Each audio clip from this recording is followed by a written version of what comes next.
events with Dash Fight. Keep up with event schedule, observe standings and brackets, watch VODs and highlights, and keep an eye on your favorite player. Follow events with dashfight.com. One chance. One dream. One match. One energy. One fight. One aim. One action. One hope. One expert.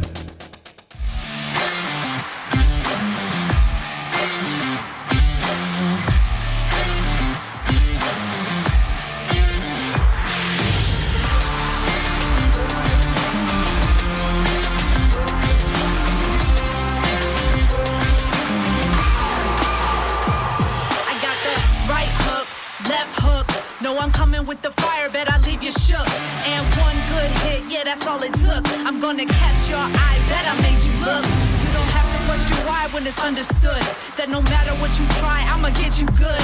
I'ma fight like it's all on my life, like it's do or die. Been here too many times, I was built to survive.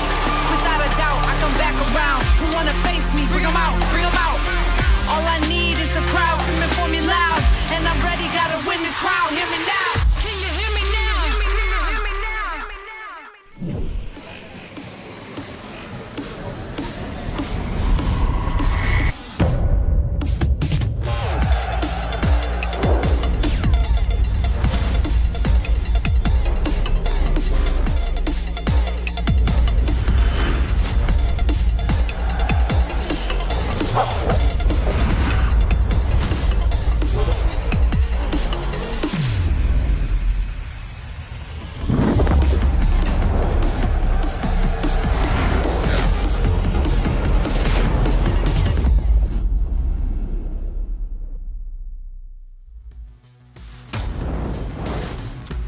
Welcome to the WePlay Ultimate Fighting League, and this is Season 1. Something that is going to change the FGC in a magnificent way, and it is all starting off here today. My name is James Banks, and I am your host throughout all of this. And once again, we are here with the WePlay team doing another crazy set for you, bringing you something very special. And across the next 3 weeks, you're going to have some of the best competition from Mortal Kombat, SOULCALIBUR, and Tekken, all here live from our arena. There is a lot of blood, sweat, and passion that has gone into this event and what WePlay have been able to do here for the FGC today. This is the start of putting the FGC where it belongs, right at the top. But before I continue to just take all the stage and all the time away, we best look at how the format and how things are going to work out here for our opening season. Run the explainer. Welcome to WePlay Ultimate Fighting League, Season 1. Best fighters from all over the world compete in 3 iconic disciplines: Mortal Kombat 11, Tekken 7, and SOULCALIBUR. Each week, we have a new fighting game on the arena. 16 best players will be divided in 2 round-robin groups. Only 8 players will survive and get to the playoffs, where they will have to fight in a double elimination bracket for the WUFL Championship title. By the end of season, 3 champions will be crowned. And this is the start of where we get to see what champion we're going to have for the first season here through Mortal Kombat. Today we're kicking things off with Group A. 8 of the players will be going head to head and only 4 will move on forward to the playoff stage. So let's bring them on. Let's start with the 34-time ESL champion, the Mighty Unjust.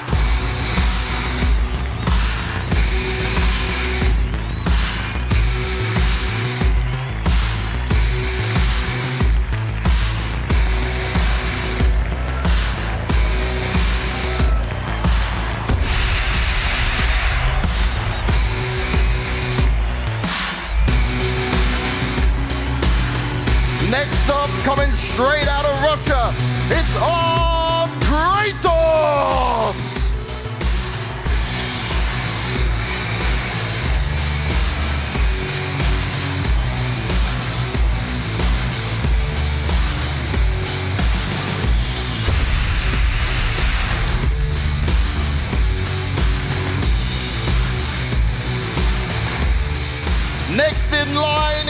jacket man himself, Kombat!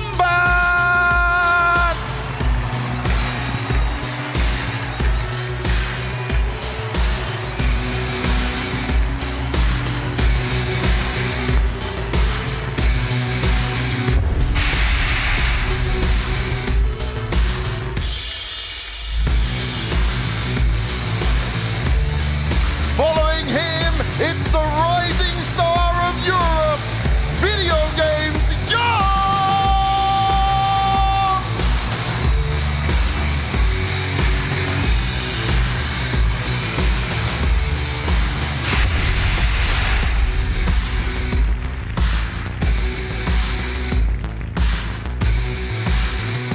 Following him, we have the Kombat League demon, Too Easy!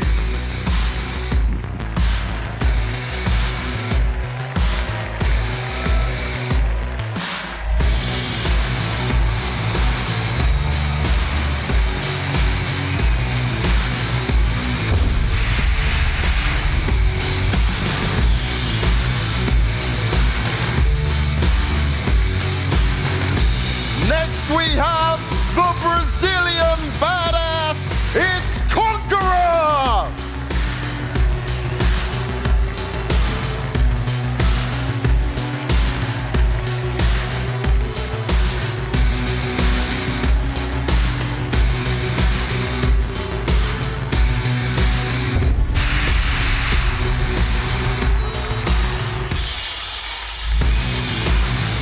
Love him or hate him, next up, but you've got to respect him. It's the ass player, Foxy Grandpa!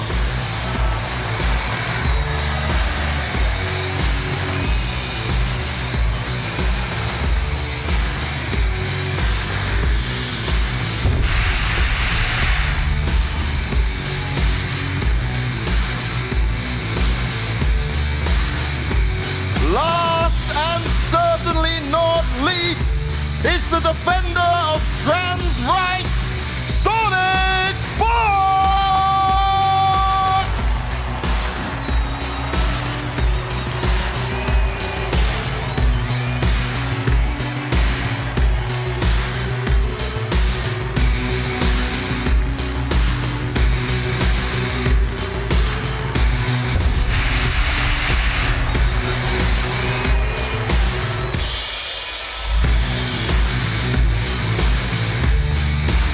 Those are your 8 players from Group A, and today 4 of them will march on forward to the playoffs and 4 will go home.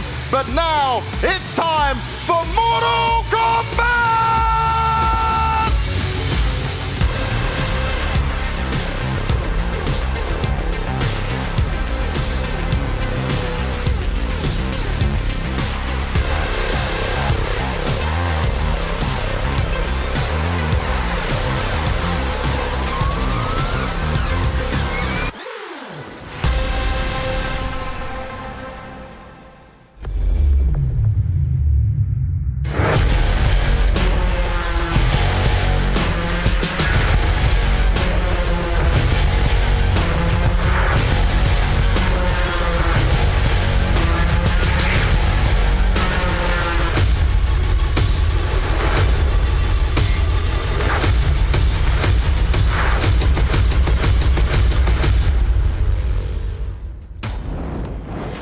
And it's not just me doing it here today. We've got a fantastic set of commentators, analysts, you name it. It's the very best here for our opening season of the WUFL. And coming back from the Temple all the way to the opening season, I got Aquaman, I got Big D. How are you guys feeling? This is something special once again. Truly incredible. My heart is pounding like crazy being back in this arena surrounded by some of the best. You're already laughing because you're feeling the same exact way. For at least the past 2 hours, yeah. There are no words to describe how excited I am to be here, and for all the players that we have on display, Groups A, Groups B, it's going to be some of the best Mortal Kombat I've ever seen, and I'm excited for you guys to watch it, as well as us to break it down for you. Honestly, I'm super excited. I think you take a look at the names that we have, not just in Group A and Group B. You know, today we're going to be focusing on Group A solely, but it can be argued that we have even more talent this time around than we did at the Dragon Temple. Now, Dragon Temple was no joke. Yes. But as you take a look a little bit soon about the Group A and Group B players, not a single person here has an easy path. There actually is no real telling who will make it out into the playoffs for each group. And one major difference, Dragon Temple can kind of be seen as a warm-up here to this event, and there's different talent in here during this event, and it's different this time around schedule-wise because we're not going to be coming out of the gate with the nice day where everyone's relaxed, laid back. There's going to be no jokes, no gimmicks today. It's just combat here for the Ultimate Fighting League. Now we've seen the groups, right? And everyone knows what players are going to be in now, but let's start to break some of this down. Let's see what we're going to have across Group A and Group B and what we're looking at here today. Now the players, right? Break it down for me, guys. And Aquaman, starting with you. When you're looking at this, you said, right, it is so stacked. And some people on Twitter, I see you guys just saying, oh, Group B is harder than Group A, but it's not quite all like that, is it? Well, they're at home sitting at their, desk on Twitter. That's, they're there, and these players are here for a reason. Let's just call it what it is, Big D. And looking at group number A, me personally, I think there's going to be a lot of surprises in this group. Looking at this, a lot of dark horses. Yeah, you've got your favorites that, on paper, you've got, Foxy Grandpa coming back, getting second place, looking deadly as ever during the Dragon Temple.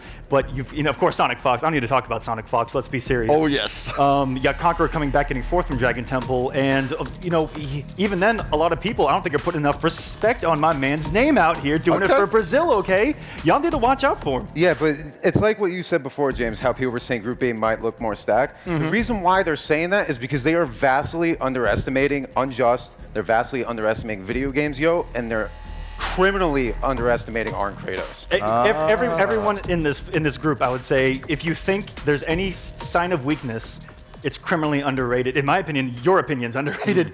Because we look at this and it's incredibly stacked from start to end. And look at that, you got a massive wild card and 2 easy who can mix his way through any situation as well. Oh yeah, every one of these guys are susceptible to being forward-2'd out of the entire. Now looking at Group B, what we're looking at here, you guys are talking about some dark horses in there. Big D, who are you putting some money on that can come in and shock some of these guys? Okay, so obviously I'm the biggest fan of Gur. He's like the most wholesome man on the planet. You always give him the edge. I think Hashtag Gur hugs on that one. Yeah. Taking a look at Dizzy, he didn't do as well as he wanted to at the Dragon Temple, but those that know Dizzy know how strong of a player he really is. So I think he's coming here with a vengeance to make sure that he can actually be able to perform as well as we know that he can. Yes. And last but not least, Biohazard, one of the strongest players as of late in pretty much every single online tournament. You said almost competing pretty well with Unjust, which we heard in the intro has been dominating online as well. 34-time Open Series like champion. Unbelievable. 34, I haven't won a handful. That's crazy. Most people in this room haven't won but a handful of I'll tournaments. take 34 championships and any for like day. 10, can you imagine winning tournaments for 10 months in a row? That's what the money on Justice is bringing to this. And again, very underrated. Everyone's like, oh, that's the weaker group. Can we look at the first match? Okay. Can we just look at that really quick? Group A, all right, day number 1. Yes. To me, the most important match of the day is actually going to be this first one. When I look at trying to predict this group, because it's not exact science. It's just hard reads at the end of the day. But I think whoever wins this first game is going to make it out to day number 2. That's how important the very first match is. Yeah, okay. I'm going to put that much pressure on them. I know they can hear me, and I'm sorry. But this is a big one. This is a big moment. This is the arena. This is time, baby. It is time, right? And that's what we're looking at. Let's talk about this opening matchup a little bit better, though, right? Because Video Games Joe, he was described to me as this rising star, this man with so much potential, but it's time to see if he can do it on the big stage, right, against some of the bigger names in there. How do you feel like he matches up in something like this, in a tournament like this, when we're talking about like the pressure and what's on the line? So we know he's a very strong player. On paper, as far as offline experience, doesn't have as much as Kombat. But that doesn't really say too much, because if he can keep his composure, he could take out virtually anybody, and we know that firsthand. Absolutely. The few times he's been traveling across, he didn't do as well as he wanted to, dating all the way back to ECT just the other year.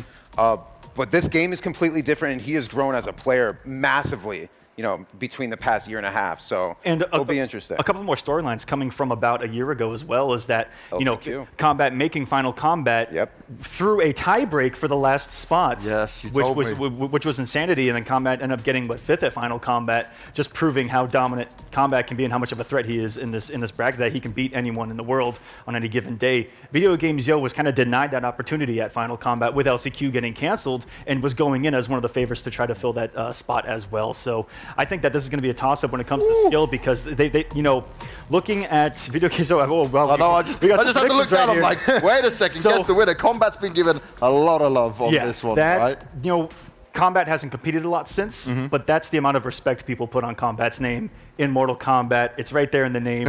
This is what he does. Yeah, but you know what? I'm not even shocked to see these numbers because it just proves what we were talking about. VGY is one of the most underrated players that we have. So I'm not surprised to see him at 38%. But I think we're going to be pretty surprised at what we witness here in a few minutes. All right, so you guys, tell me. Real quick, this is just magical getting someone from America to play someone in the UK offline to begin with. And, you know, that's what's so exciting is that they haven't been in that position in a long time. Right. And so we're going to see something crazy, I think. So you guys said, right, that whoever may win this game could be the one that's going to be making out of groups. That was your statement. Yep. So who do you think's going to take the match? Oh, I didn't even think about that. Hold on. Yeah, you put yourself in this position, man. Oh, no. You got 5 seconds. You want to do it on 3? Yeah. 1, 2, 3. VGY. I like Kombat. I think VGY is going to. And look, I love an underdog, man. I love an underdog. Our 1x bet odds are in favor of Video Games Yo. He's got the 1.256 up in there. Okay. So, you know, he's done it a little bit depends not on too where bad. you are. Yeah. No, we still didn't get our answer. What's the answer? Oh, Kombat. Oh, you're going with Kombat? Okay. So you split. I like this straight off the bat. I got We're going to have some fun looking at this VGY one. for sure. When it comes to this, though, right, being the opening game for me, especially when you're just here, you're waiting for it to all go down, you're in this crazy setup for these guys. This is unfamiliar for these guys, right? This is not, and both these guys, they weren't here at Dragon Temple. They're sat in this position now where they're going, well, wait a second. This is the big leagues as it be, right? That's right. Dealing with that kind of pressure is not easy. Oh, and we were backstage, and you could see a lot of these players feeling it. They had those antsy, you know, pre-game jitters of walking around doing this, you know, the whole time. More than that, too, Fox as well, which we usually see they have a more upbeat approach. They're getting ready for the tournament. There's not a lot of smiles going on right now from any of these players. So that just goes to show you how crazy this, not just today, but this entire weekend is going to be. It is going to be crazy from start to finish. And two guys that are going to deliver all of the crazy commentary from start to finish and open up the show here now is going to be HBT Warrior and Falcon. Guys, take it away. Versus.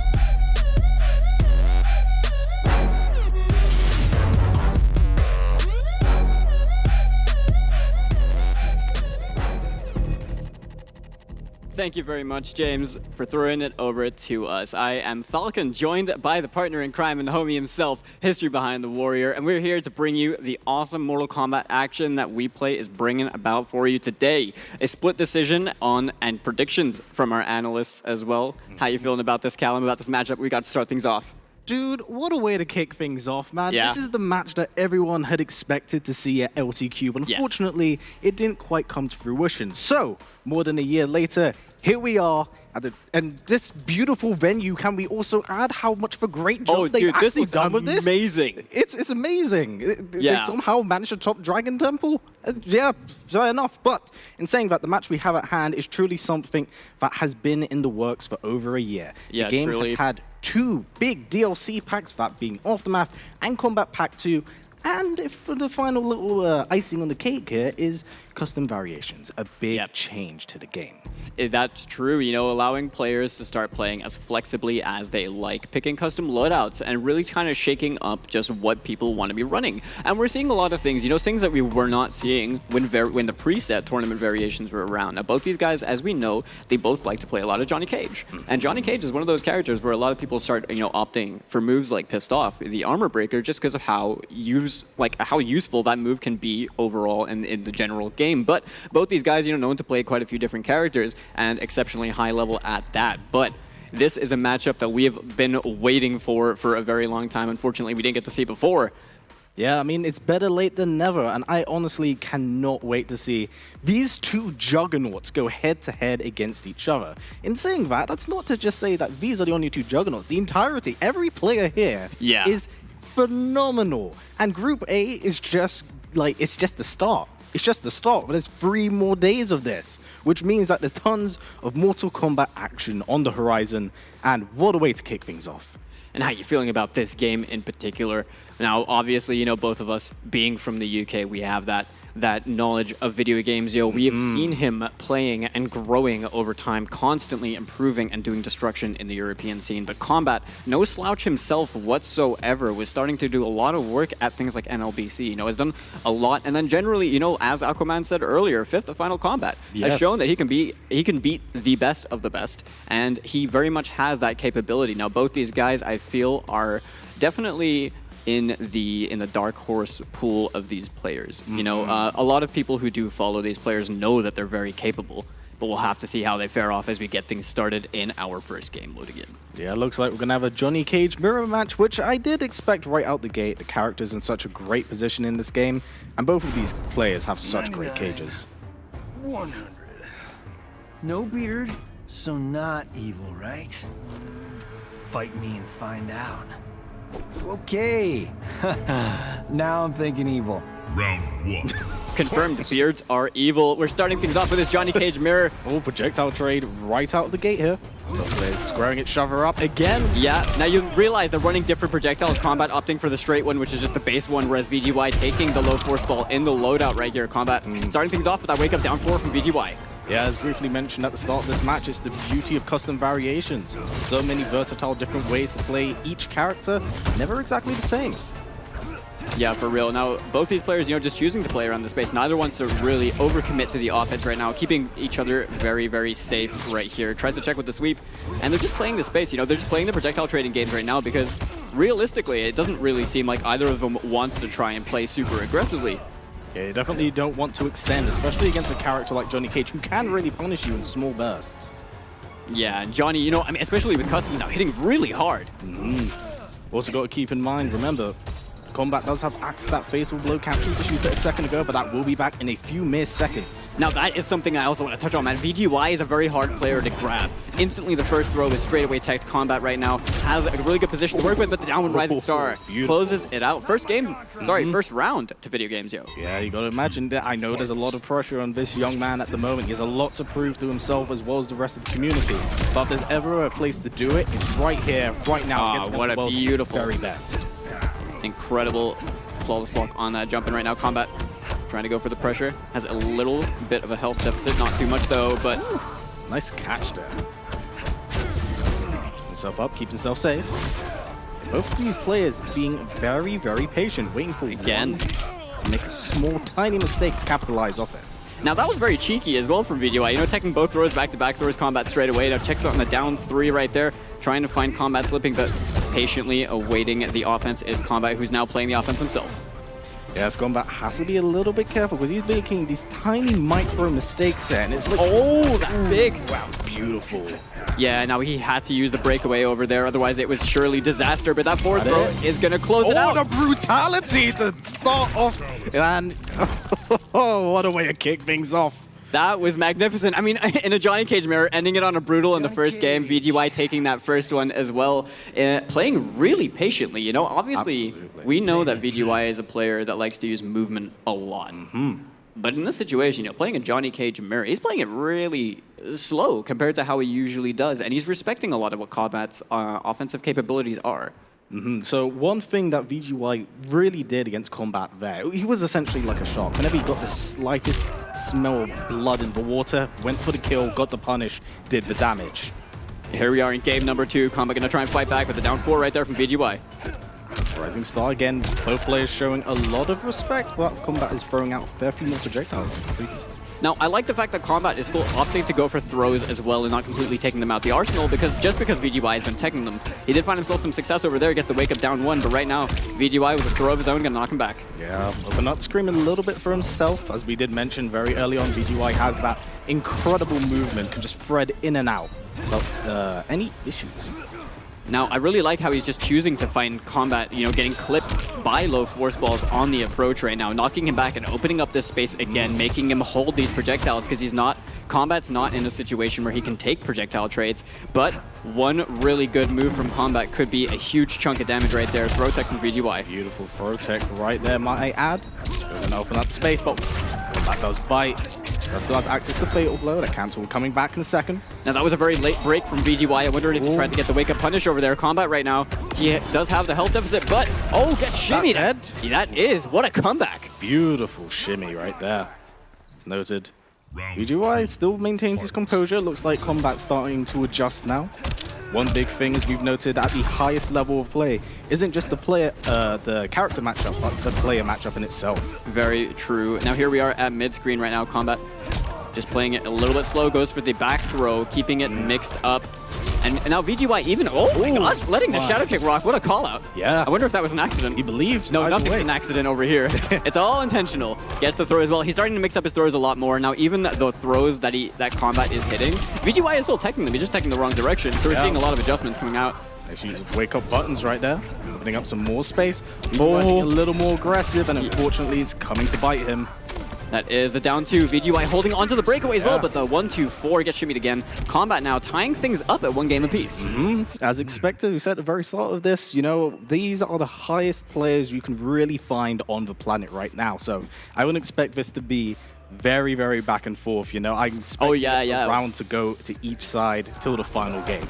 I'm pretty sure we can expect that from like everyone over here at WePlay pretty much, you know, but right now this is pretty much, it's so even as well at the moment, and you know, it's just so fitting. But here we are in game number 3, both players pretty much just sticking to their original plan. Yes, VGY, the problem was in the previous round is that VGY just wasn't able to open up the screen for himself, and that's why he's really been capitalizing. Kombat just got in his face, started applying his grabs, and VGY unfortunately just guessed wrong a lot on those grabs. This is very true. Now, Kombat, he has a corner position to work with. VGY with a throw tech. He's going to try and fight his way out as well, staggering and throwing Kombat back. That he is. Ooh. Really nice check with that down one as well. What a punish. Oh, no. He doesn't capitalize on the damage. Yeah, he did not. That was an excellent walk back into the whip punish, but didn't get much more out of it. Now, both players really even health. Kombat with the fatal blow. Gets cancelled, but full throw attack. Not going to matter. VGY not getting shimmied this time. Yeah, both players getting very comfortable using that rising star, opening up the space. What a trade. And yeah, I mean, down 1 rising star has been such a prominent threat since the beginning. Oh my! Beautiful threading from Kombat right there. That was nasty, man. Stand 3 whip punish, you don't see that every day. No, that's a very, very rare punish. Great stuff by both players. Okay, big opportunity for VGY. Ends in the rising star. Very clever because he knew the breakaway was coming and he didn't want to overcommit. Cut down the general recovery time. All right. It's under it. Now, Kombat has no meter right here as well. I think VGY is just going to try and use the projectile game and chip down as much health as he can, but if he finds a successful hit, it is going to really hurt. Nice flawless block, but nothing off it. Of course, doesn't have offense meter, get anything off it. All right, ending in the pissed off, almost 38% on the board for Kombat as he goes for the jumping kick, trying to get himself more. The meaty string, beautiful anti, and he gets the cut. Whoa! Whoa! VGY just styling right now. Ooh. Talk about styling. You know, I kind of like the idea to just do wake up fatal blow cancel because it had the armor property to it, but the throw tech from VGY really even health right now, trying to tie up the rounds. Oh, down 1 rising star again. It works, and it works.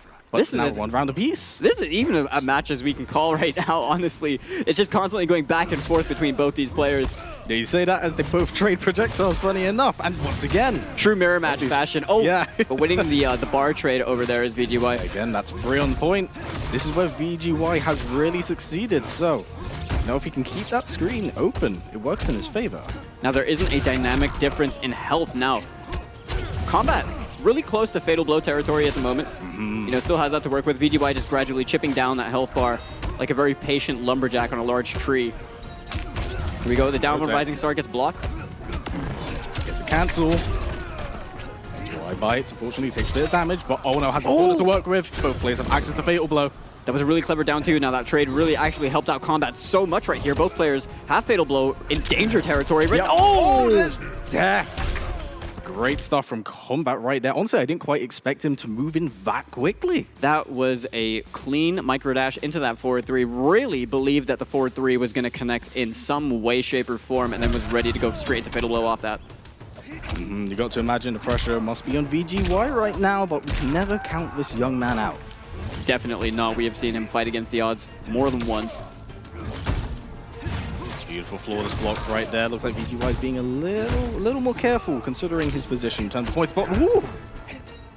A little bit of a slip up right there. Gets the shadow kick right here. Now Kombat He's got the health lead. He's got the good positioning. VGY walking himself back into the corner. He's running out of room to work with.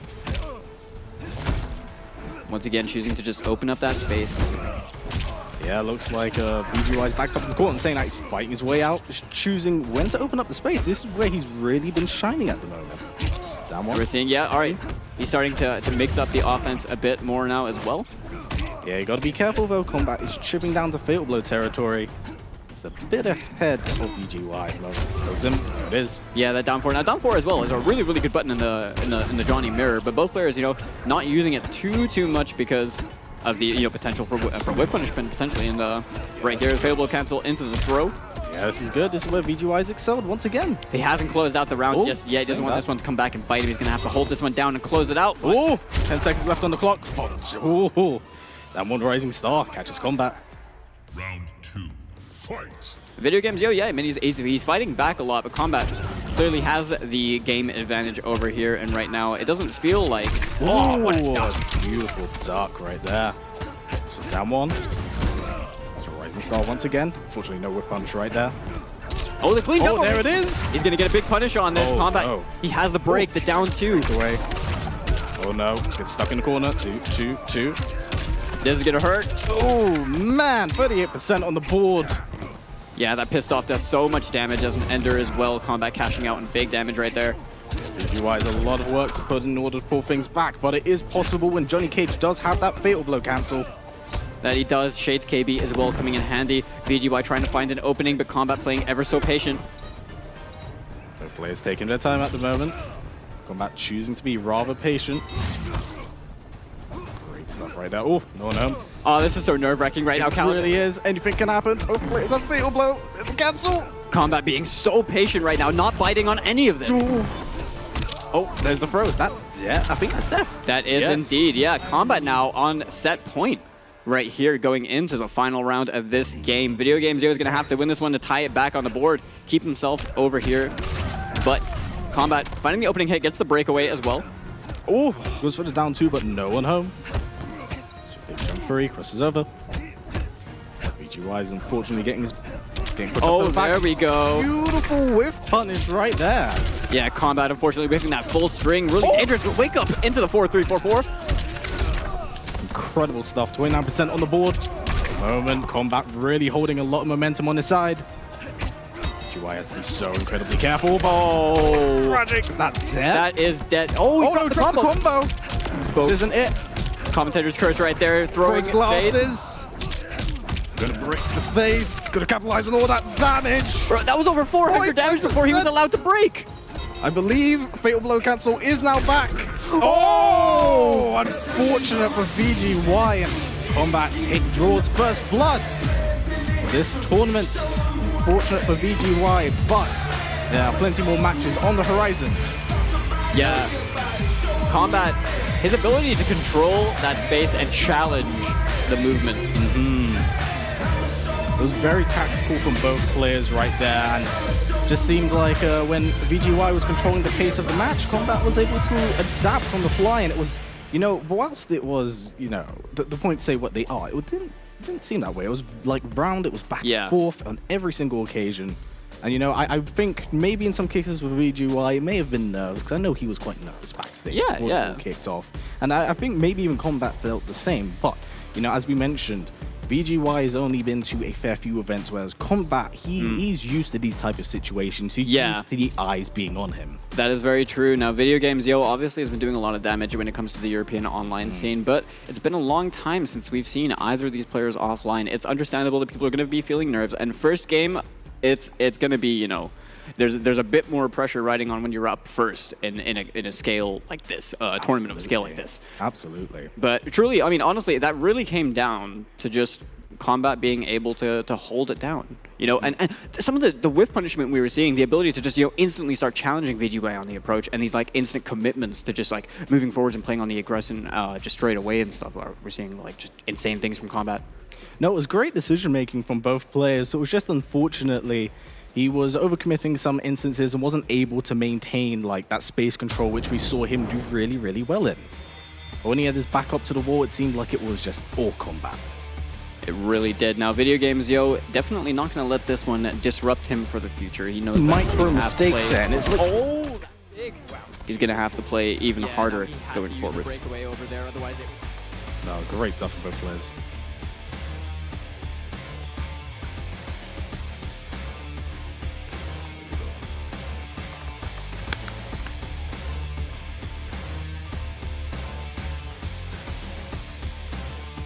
All right, now, the matchups that we have coming up later, you know, I mean, other players that we have in Group A, we've got other familiar names, you know, from our side of the field. We've got people like Arn Kratos, who we know is just a monster in the CIS region that are coming up later. There's also players like Conqueror. You know, you saw Conqueror at Dragon Temple, and Conqueror was just a menace over there. And has, I mean, since then, we've also been seeing things, you know, in Liga Latina as I'm playing, you know, a few different things. We know Conqueror has played Sub-Zero. We know Conqueror has played Johnny Cage. But also has a Burning Spectre Scorpion. Yes, a very, very versatile player. Understands the game extremely, extremely well. I can't wait to see what he does bring to the table here, because as we all know him for that Sub-Zero, but I think he's kind of surprised. Oh yeah, I mean, speaking of character diversity and stuff, the other players that we have in like Group A and stuff, we got like Mighty Unjust. And we've seen Unjust play like how many characters has he won Open Series with? 24? He doesn't play a character. He plays the roster. He plays the roster. Yeah, that is for sure. We got a lot of like wild card players over here. We got everyone is just so good, and you know, a lot of this is just really unpredictable. I think this is just like a great format to pull out the 4 best from Group A before we move into Group B later on in the tournament. But either way, man, what do you think about the coming up games? Oh, I'm so excited for all of this, because there are notable players from all across the world. Yeah. We have great representation from almost every single different region.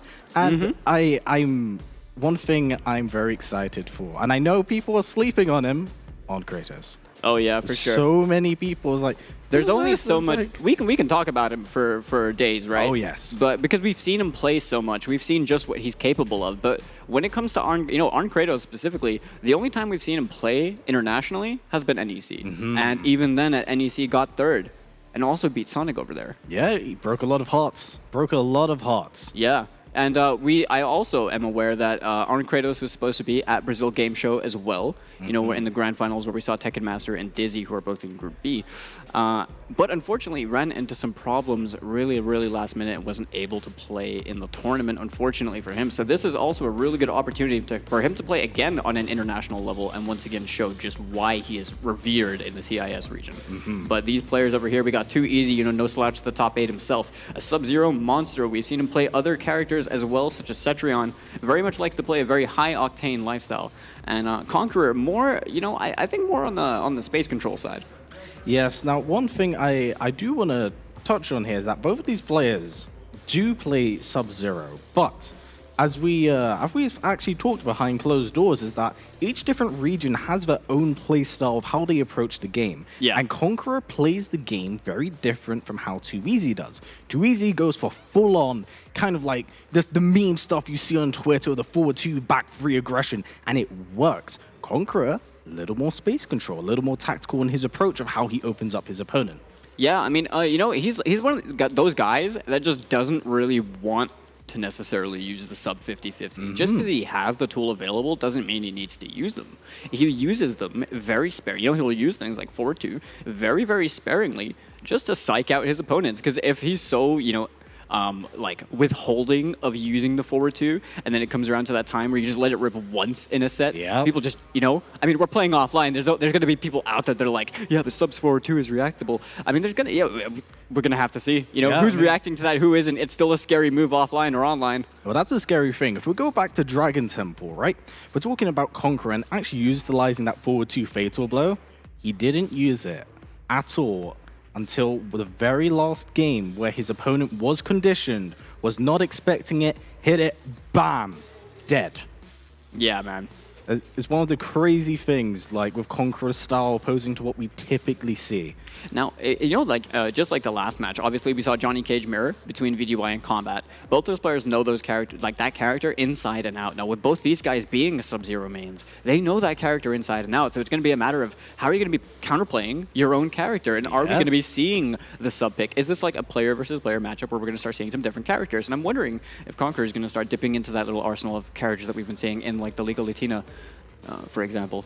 That is true, but we also must keep in mind custom variations. That's always a thing. Yeah. Like, they don't have to necessarily have the same moveset. You know, Foxy Grandpa has his own style of Sub-Zero. Conqueror has his own style of Sub-Zero. Yeah. Too easy. You know, it changes from person to person, approach an individual. And that's one of the really beautiful things I do actually like about the custom variation system. It adds a little bit of flavor and a different layer to the player matchup, honestly.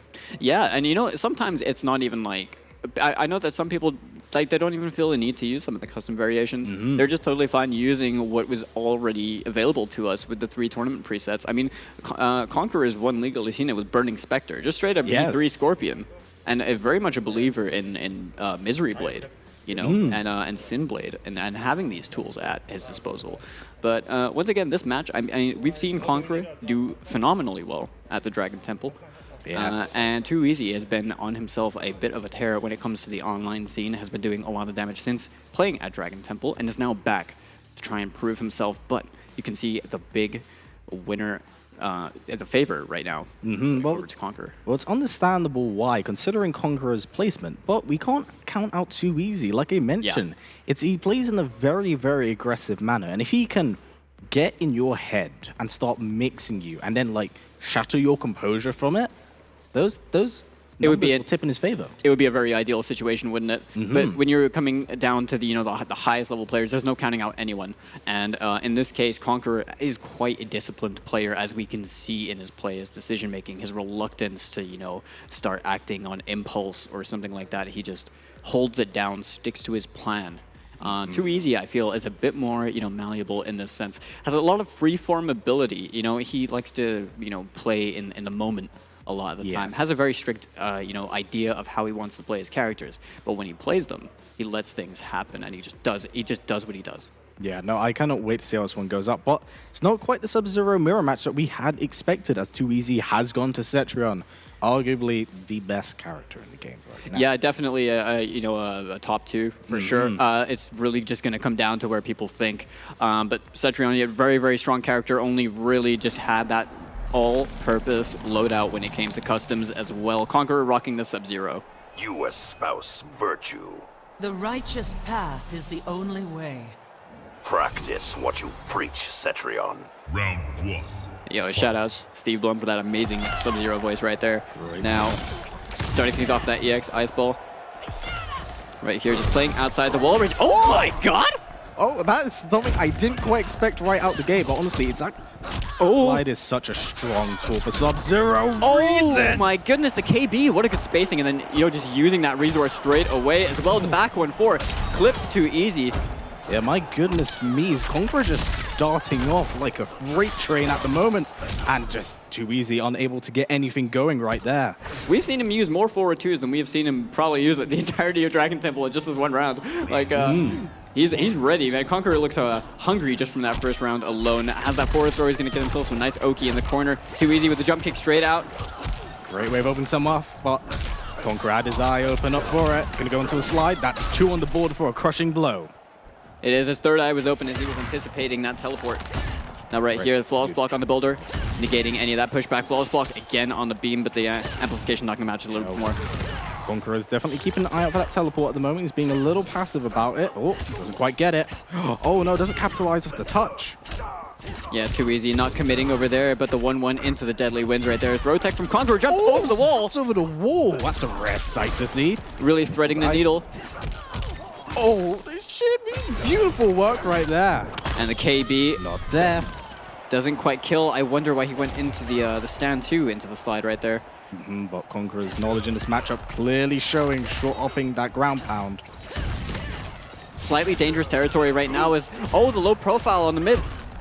Now, Conqueror, Oh, the down 4. Yeah, a little bit antsy on that teleport was too easy as Conqueror takes that first game for himself, looking really, really strong right now. And too easy, you know, he had some good moments in that second round. It was doing better for himself than it was in the first one, but unfortunately, you know, just dropped a couple things and some opportunities, and Conqueror really just playing around that. Well, as we mentioned, we actually said it was too easy about kind of getting your composure shattered right out the gate, and I feel like that's what we saw Conqueror did to too easy.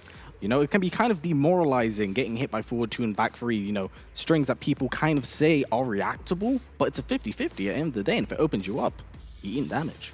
Yeah, I mean, too easy, you know, he has the option of switching character should he need to, but realistically speaking, I'm not sure that we can expect to see that. I think that Cetrion isn't really the problem in this matchup. Yes. I think that really was just was a Conqueror game.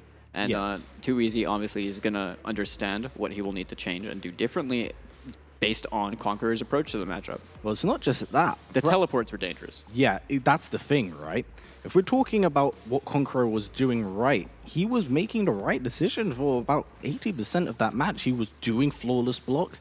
He was opening up that teleport and making... The second you can make a Cetrion second guess their options of getting out the corner and really trying to push back their opponent, you put them in a very, very tight position. Oh, yes. He just straight up walked him down and he just made him teleport out the corner and was ready to punish it. Ready to just catch him out and trying to do anything from that. And honestly, we saw a couple of good baits into whip punishes on the counter pokes as well. But too easy. He's going to be approaching this game maybe a little bit differently with a bit more thought. Has some time to breathe. Yeah, you know, one of the really, really important things in between rounds and games is just giving yourself a few seconds to kind of get yourself a bit more composed, a bit more comfortable, because sometimes it can be quite rattling when you play against someone who's really, really good. Maybe there's some nerves at play. Like I said, there's a lot on the line going on this week alone with that beautiful, beautiful prize pot. Oh, yeah. So, you know, everyone wants to play their best, and I think they're quite nervous about it. Yeah, I mean, it's really understandable. There's a lot of money on the line with a 50 grand prize pool, and that's not just for this. It's for all of the 3 titles over here in the Ultimate Fighting League. And really, these guys, only in top 8 is getting paid out. Yep. So these guys have a lot riding on making it out of the group stages. And when your group stages are as stacked as this, there's a lot of pressure riding on these individual set wins because you need as many as you can get. You don't want to be the person that has a slightly tarnished record and, will struggle to make it out the group stages. Yeah, I think a loss right out the gate may be rather demoralizing. And it could in turn, maybe possibly cause a snowball effect. But, the players here are very, very seasoned players and individuals within the Mortal Kombat scene as a whole. So, I want to see how much of that does play a factor, but, it comes down to who can really pull it out the top, who has the strongest fortitude. Yeah, man. So it looks like we will be ready to go into game very shortly once we sort this all out. And yeah, I mean, Conqueror with 1 point on the board so far has been playing Sub-Zero. Now, I think that generally speaking, I'm surprised to see Conqueror kind of play as he was playing over there. It seems a little bit different to what we have seen before, but it was effective. And I wonder if he's applying this specifically to Too Easy. Well, one thing we must talk about, really, that honestly, I think it caught us both off by surprise. The first thing he did was slide. Which he just let it rock, yeah. Which we didn't expect, because we don't typically associate a raw slide with Conqueror's style. Well, I guess in the sense of the Cetrion matchup, right? If you want to get in as soon as possible, slide is one of those options. It is unsafe, but as we did see, it worked. It worked right out the gate. I mean, it's one of those moves, right? It's like a threat in neutral no matter what. But we are seeing Too Easy going for the Sub-Zero mirror, just going to rock with, his main guy over here. Now, Sub Mirror is like, this. I feel like this one, not to unintentionally make some puns over here, but it's going to really be a snowball factor. It's going to be crazy because one of these players gets momentum. I think they're going to be able to steamroll the other person down for a slide to start things off. Right out the gate. Too Easy answering back right here. As we mentioned, 2 very, very different styles between both of these players, and it seems like Too Easy is just kind of like, you want to see a slide, I'll show you a slide. Gets whiff punished over there on the forward 2 as well. Conqueror cashing out some damage, not going to spend the bar on the slide. Ooh, great stuff. Too Easy in the corner, goes for the 1-2. 2 goes for down 1, forward 2. Creeping out. Yeah, checks him with the slide again. He's going to spend the KB in round 1.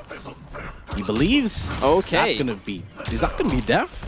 No, ends in the sweep. I'm not sure about that one. That one actually didn't even combo right there. Conqueror just unfortunately wasn't blocking there. And Too Easy getting an important round on the board for himself, playing very aggressively and making these very hard reads as well with the slide. Oh, beautiful flawless block up 3 right there.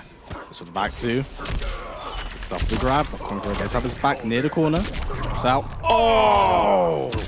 Breaks that jaw. That was nasty. The double down 2 for 30% as well. Too Easy holding onto the bar, not wanting to use the breakaway, but the forward throw right here. Now Conqueror has a really big health lead working for him. Ooh! Beautiful throw tech right there. Lands the 1.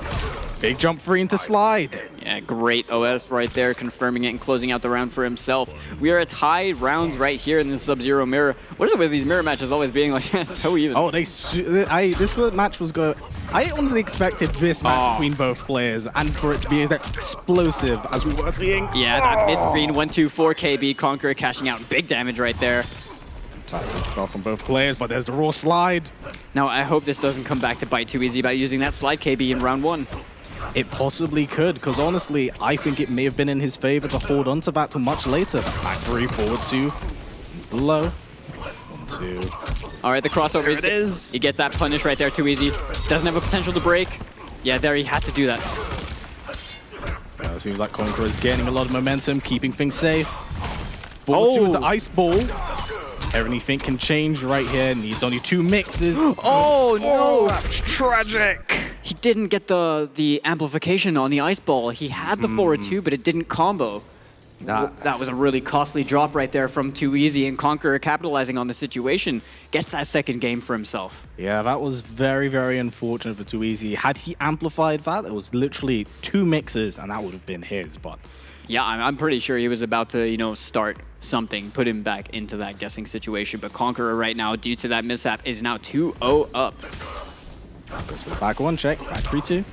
Beautiful spacing from both players at the moment. Ooh, forward 2. Spend a meter this time around. Goes for a throw. See what Too Easy is able to do to adjust. He's only a few centimeters away from really landing something big here. He's got himself in the corner right now. Conqueror going to cash out on his damage. Too Easy doesn't have the breakaway just yet. He's just built it back. Goes for the back 2. All right. No ice ball. Yeah, he's going straight into the creeping ice over there, spending his offensive bar. Gets clipped by that amplified ice ball right now. Has no meter to work with in the corner. Very scary situation against Sub-Zero. Yeah, Conqueror definitely looking to open him up right there, but Conqueror in the corner himself right now against Too Easy. Definitely keep an eye out for the overhead low mix-up. Pushes his way out. Great stuff. Spends the meter. Oh, death. He caught the backdash with that micro dash into the back 1. Great stuff from Conqueror right now as he is on set point to take it over Too Easy right here in Group A. Yeah, Conqueror's really been playing well for the entire time, but what a flawless block. Yeah, getting a little too antsy. He was trying to use that one a lot in the last game, and Conqueror catching on to these choices. Yeah, the highest caliber of play, unfortunately, habits will come to bite you. Oh, what a catch. That was insane. Forces the breakaway from Too Easy. Didn't quite get the counter punish for the KB, but... Was forward 2, back 2, 2-1. She doesn't get anything with the back 3. All right, he's going to get Oki over here. The escape failed. Yeah, that's going to come in handy. Oh, big down 2. Too Easy taking a page straight out of Conqueror's book right there. He saw him try the empty jump down 2 before. Does it himself in the 4-2. Doesn't drop the ice ball this time. Oh, gonna catch out a crushing blow. That's 36 on the board. Really good stuff from Too Easy, but Conqueror and access to that mighty fatal blow. Oh, yeah. I mean, this is a 50-50 into fatal blow and death. Yep. But we're going to have to see if Conqueror decides to pull the trigger and take the risk. Oh, not going to matter. Too Easy. Unfortunately, Conqueror let go of the block button a little bit too early. Yeah, got caught in the movement right there. Too Easy. Now, really important round for him as he's starting to fight back. This is good because we're seeing signs of life coming from Too Easy. Hasn't quite, crumbled and let the things that have happened before and that costly drop in the last game affect him. Yeah, no, his composure is definitely remaining very strong, but that jump 1's so good, man. Oh! Yeah, full time to neutral jump and then jump forwards and still get a combo. Yeah. The sub special. Oh, yeah, gets that back too. Save. You get a full conversion of that. I've never seen that before. Yeah, now Too Easy. He had to break over there. Goes for that plus 22 restand. A slight delay into the down 1 right there. Yeah, things aren't looking too great for Too Easy right now, but as we have seen... Oh, the air chair. Ow! Nope, that's not death just yet. Yeah, 100%. He didn't have that KB built just yet, but the slide right there from Too Easy, trying to answer back. Now, this is Sub-Zero with Fatal Blow. Right now, this could be a very scary situation. I wouldn't count Too Easy out of this one just yet. But down 4. Very, very clean 3-0 by Conqueror. Fortunately, Too Easy was a few steps behind, but did show signs of brilliance in the last few rounds that game, Falcon. Brazilian Batman coming through and showing just why he won the League of Latino with this incredible play. And, you know, commiserations to Too Easy right here. Gonna have to fight through the group a little bit more as we've gone down 2 sets already. And Conqueror looking really strong. Yes. I think even before the tournament had started, I remember you saying to me, you think that it's very, very possible that he's going to pull off some crazy upsets today. Conqueror, I mean, I'm not even sure if I can consider them to be upsets at this point. I think that Conqueror, without a shadow of a doubt, is an incredibly top-level player. And I think that he deserves the same respect that we would give to every top player in the scene. Absolutely. And really just shows that we've seen him take down, you know, familiar faces that we've seen time and time again. And it's great because we're seeing the representation coming from these different regions, you know, that we don't often get to see all these players kind of integrate and play with each other on a playing field like this. So obviously, you know, shout outs to WePlay as well for providing this kind of playing field for players from all over, being able to just, you know, battle head to head and really to see what this all turns out like. Yeah, I cannot wait to see it because, again, one of the things we definitely all miss the most, I think safe to say as a community, is kind of like putting the very best of each different region across each other. Yeah. Like each and every month as things used to be. Of course, since then, things have happened, things have been rather difficult. But, you know, now we have a stage like this with some of the very, very best that the world has to offer. I cannot wait, and especially for this next match. Oh, yeah, for sure, man. I mean, this is this is going to be a really good one. Now, obviously, Chat's going to blow up, I can tell. So, yeah, I mean, when it comes to Shang Tsung, this is a character that has been, you know, kind of played quite a fair bit when he came out. You know, he was he was a really strong character, you know, on release. Gradually kind of slipped down a little bit. It was never a bad character. He had some adjustments, but with customs, Shang has a lot of capability.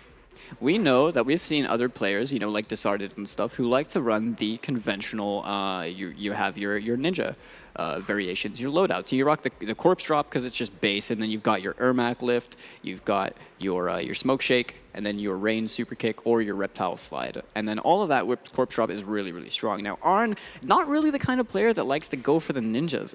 It just, you know, likes to rock classic Shang Tsung, really, more of a warlock player. And Foxy was pretty much the Shang Tsung, used Shang Tsung to just demolish people and, you know, solidify himself into final combat as well as no slouch and definitely knows that character in and out. But Foxy, you know, really bringing about the legacy of the Queen to the community over here. I have never seen one human being unleash the horde of the Shogun to the rest of the world. And you know what? I can't help but be disgusted and respect that.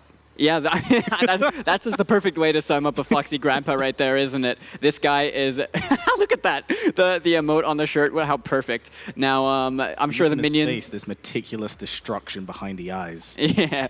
Now, I'm sure the minions in chat are probably popping off for their lord right here. Now, and the CIS region, obviously, all of them, Arn Kratos has their hopes on their back. Now, this is a matchup that we've, you know, I think we've seen over the course of time, both these players, you know, being able to play in different European tournaments and stuff. Foxy, a legend within the scene himself. Arn Kratos had a really good debut performance internationally, as we mentioned earlier, with NEC getting third and also beating Fox. But this kind of a matchup, I mean, now that, you know, the game has evolved, the players have evolved, they've started to, you know, play around with different characters. You were mentioning customs earlier, and now that shook things up. And Foxy loves using these custom loadouts, and I'm pretty sure we're going to see some, you know, just classic Foxy. He's going to find something that allows him to play as lame as he wants to play, as simple as he wants to play, because he's very effective at doing that. The Foxy style is keep things as simple as possible, make the hardest of reads and do really, really big damage from your opponent slipping up. You do like the tiniest mistakes. You can't give him an inch because he'll take a mile. Yes. But Arn Kratos as well is a really, really good player and is very knowledgeable when it comes to the game. Plays with a lot of strong players in his respective scene as well. And you know, there's something that I often like when I see people who are very dedicated Shang Tsung players, when they use their standing threes to start spacing people out, and they start using, you know, the wide variety of really good normals that Shang has access to. But not just that, but different elements of space controlling and stuff as well. No, you are so true in that instance. And the thing is, as we had mentioned, it's been a long time. There's been a lot of patches and there's been a lot of changes.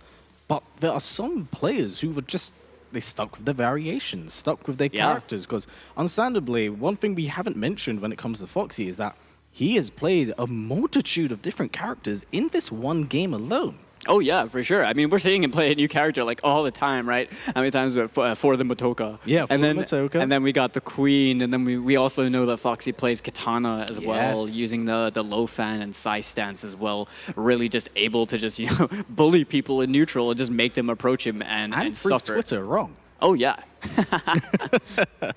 But great stuff. Honestly, like for Foxy, I've never seen anyone evolve in such a hilarious manner as Foxy and do it in such a way that he both enjoys the game and he just, I don't know what it is, like he downloads it and then he downloads you and then he just starts pulling you apart like straw. This is what happens when a guy plays to stop you from winning and not to win himself. The knife. He is the final boss at the end of the tower you just don't want to fight. It's like the top of the challenge tower right there, but both these guys are phenomenally good. Really, really hard matchup to call, as we know that Arn Kratos has been playing pretty seriously. Foxy having a little bit more casual fun with the game, but already has the experience and the track record to show that he's able to play with the best of the best, you know?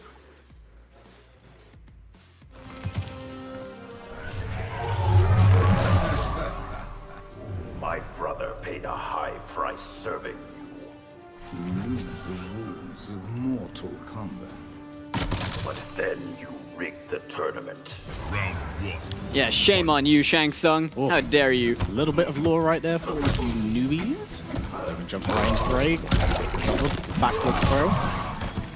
Now, one thing that's been really interesting here is that in the previous WePlay Dragon tournament, Foxy used a lot of Sub-Zero in casuals, and we actually haven't seen him use much of Sub-Zero behind closed doors. Oh my god. Oh. What a call. Just like forward dash and into the slide. Why not? Foxy right now has a little bit of a health deficit. Both players playing really, really patient right now. And Arn Kratos is going to establish that back throw him towards the corner as well and start using these straight skulls to start, you know, controlling the space a little bit. Oh, gets two. Wise choice, the breakaway from Sub-Zero. Of course, this style of Sub-Zero, very unorthodox from what you typically see. There's the axe, there's the rising ice. Oh, the delay in the rain super kick. He actually cashes out. Gets the breakaway from Foxy. Foxy now with 163 health left on the board. The slide again? I mean, why not? What a call. There's the ice axe as mentioned, but forward two. Oh no. How much that? Oh my god. He intentionally didn't use the ender just to psych him out a little bit into the 4-2 fatal blow. True Foxy fashion. A robbery of that round and a beautiful win at that as he takes the first round on the board. I'm so disgusted right now. Beautifully disgusted, might we add. You know, I wouldn't expect anything less from Foxy, and although he has used his fatal blow, he still does have access to that really, really strong slide crushing blows. We have seen land 2 so far. Oh yeah, I mean, Sub probably has like some of the best KBs in the game, right? Very practical, very, very practical. Right now, Foxy, a little bit of a life deficit, but Smoke shake straight away on reaction to that ice ball, not going to work out for him. Blocks the 4-2 this time. Gonna get punished for it. Goes into the Ermac lift. Ice opens up the screen for himself. But there's the slide. Yeah, that was so good. Just knowing that wasn't a true situation of Foxy right now answering back.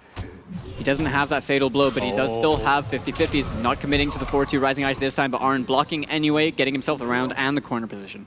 Really, really good stuff from Arn Kratos at the moment. He was actually fishing for that rain crushing blow as well, which is something you rarely ever see.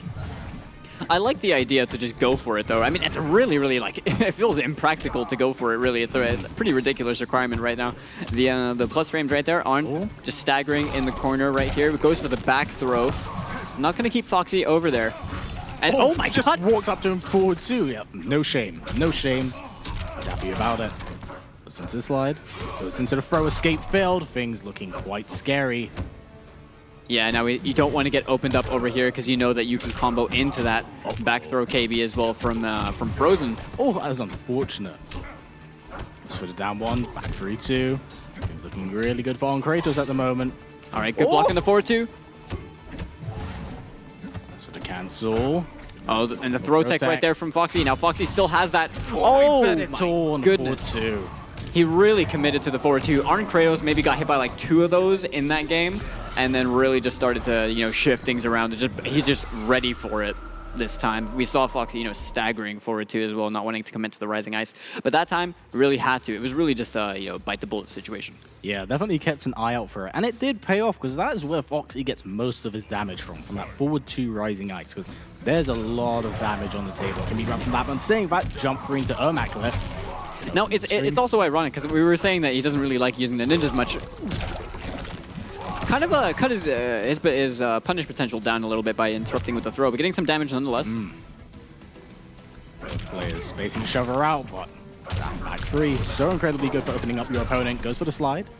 That's 1 on the board at the moment. Oh, Kratos, you definitely can see the eye out for that forward. Did he hit confirm that? Nah, I don't know. I think he did. I think he was ready to go into the rain super kick anyway, but he just saw the hit connect.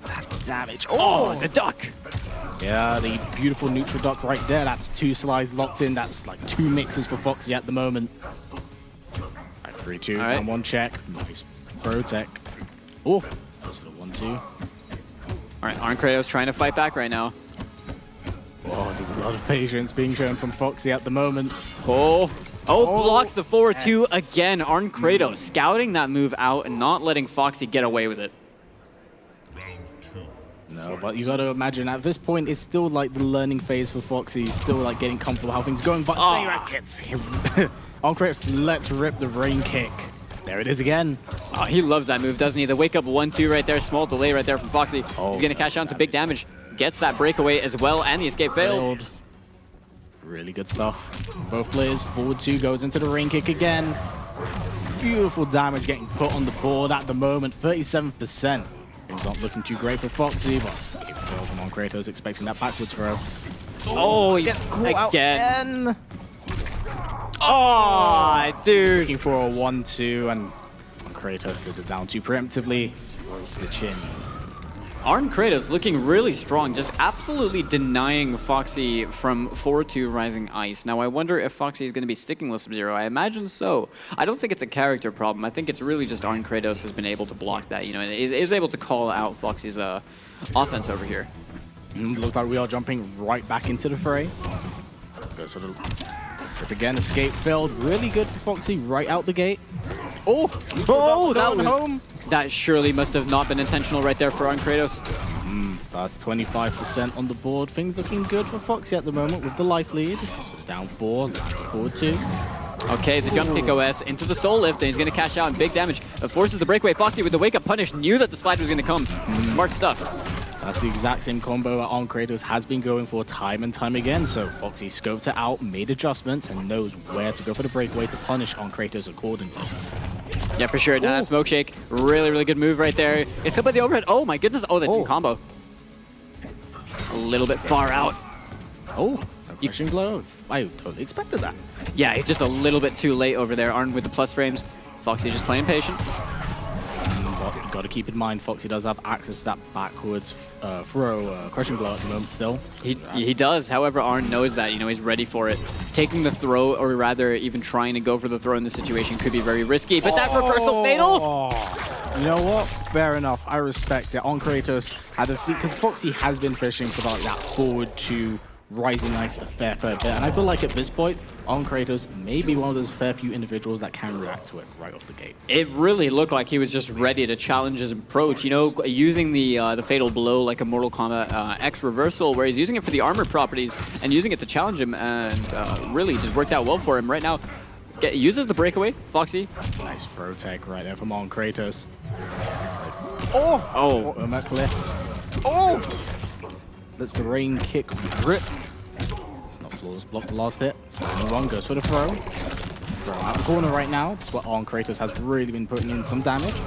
Oh, another one. Yeah, that forward 2 into rain kick doing so much work for him. Arn Kratos cashing out on the damage right here. Foxy with no breakaways in danger territory. Oh, it's damage. Oh, the forward 2 fatal blow, but it's not quite dead just yet, but Arn Kratos takes a clean 3-0 over Foxy. You know, I wouldn't expect anything else from Arn, because he's very, very good, but looks like Foxy was really determined to stick to his guns right here, and unfortunately, it seems like he paid for it. Yeah, I mean, honestly, that is not, a result that I would have expected. I thought that it would not be a 3-0 when given, with that too easy as the winner.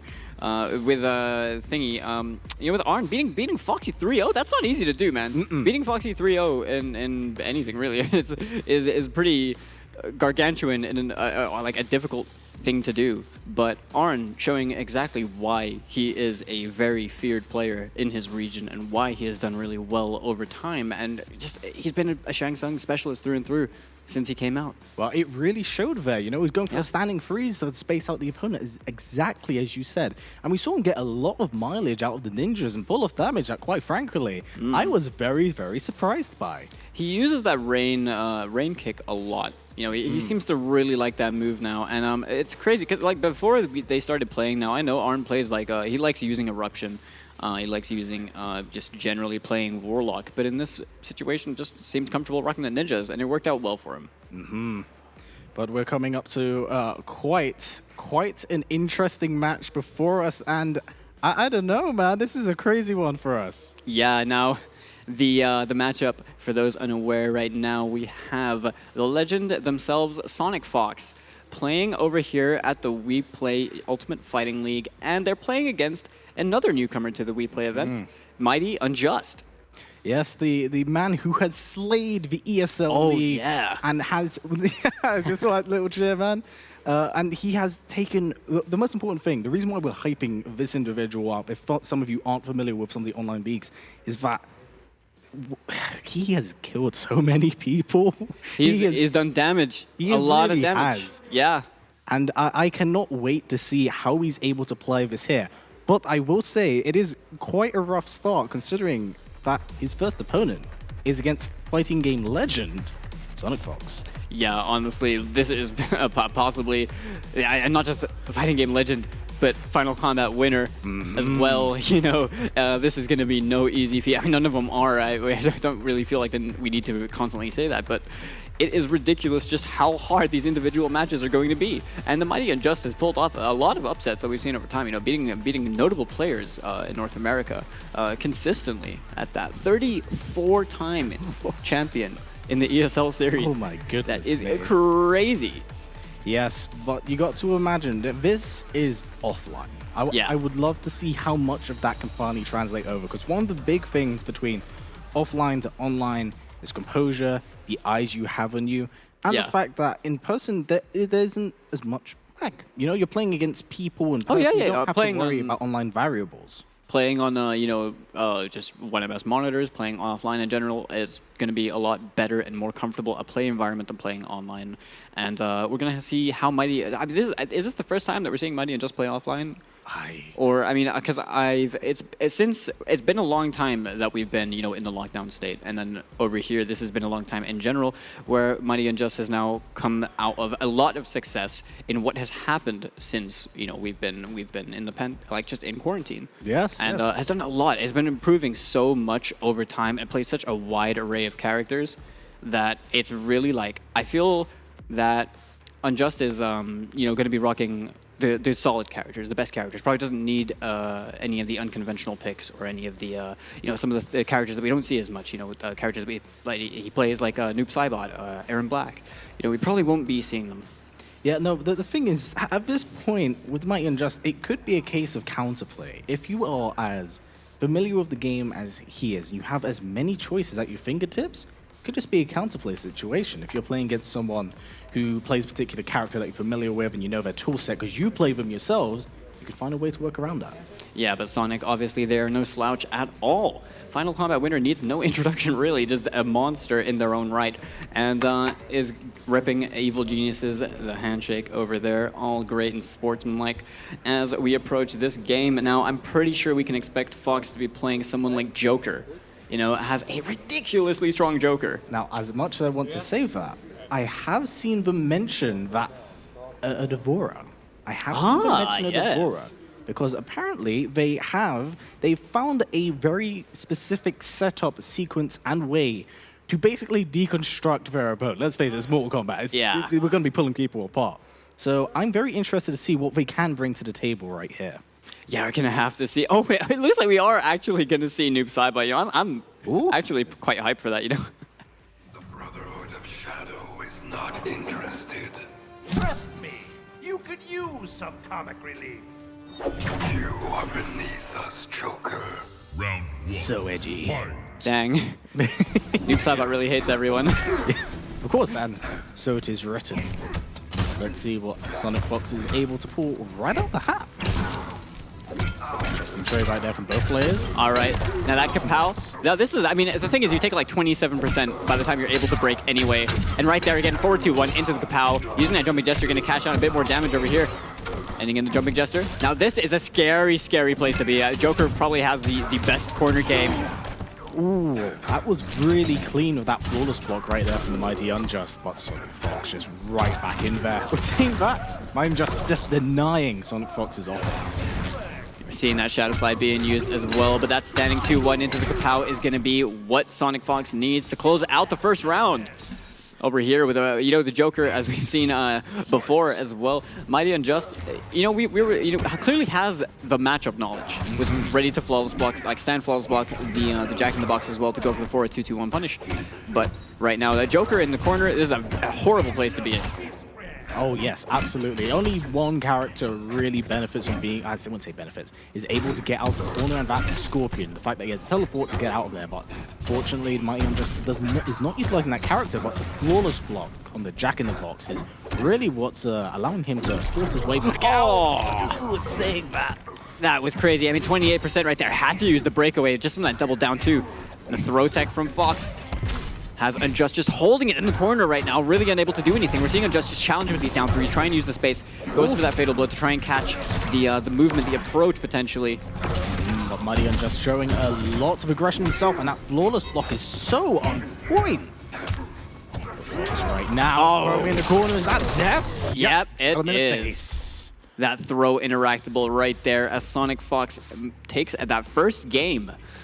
And Mighty Unjust, you know, it didn't really seem like it was a character problem, but really just found himself trapped in the corner. Yes. And it really is, I can't stress this enough, it's just a horrible place to be in when the other person is playing Joker.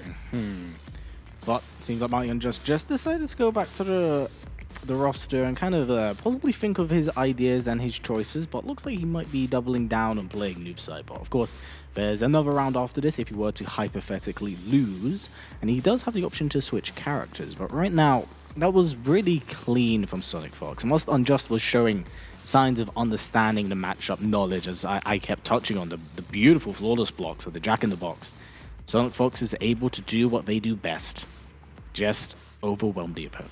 Oh yeah, for sure. And we've seen Sonic Fox do this time and time again. Now, Unjust right here, I'm pretty sure we saw Spirit Ball slide, and I think it was Air Telly that he took.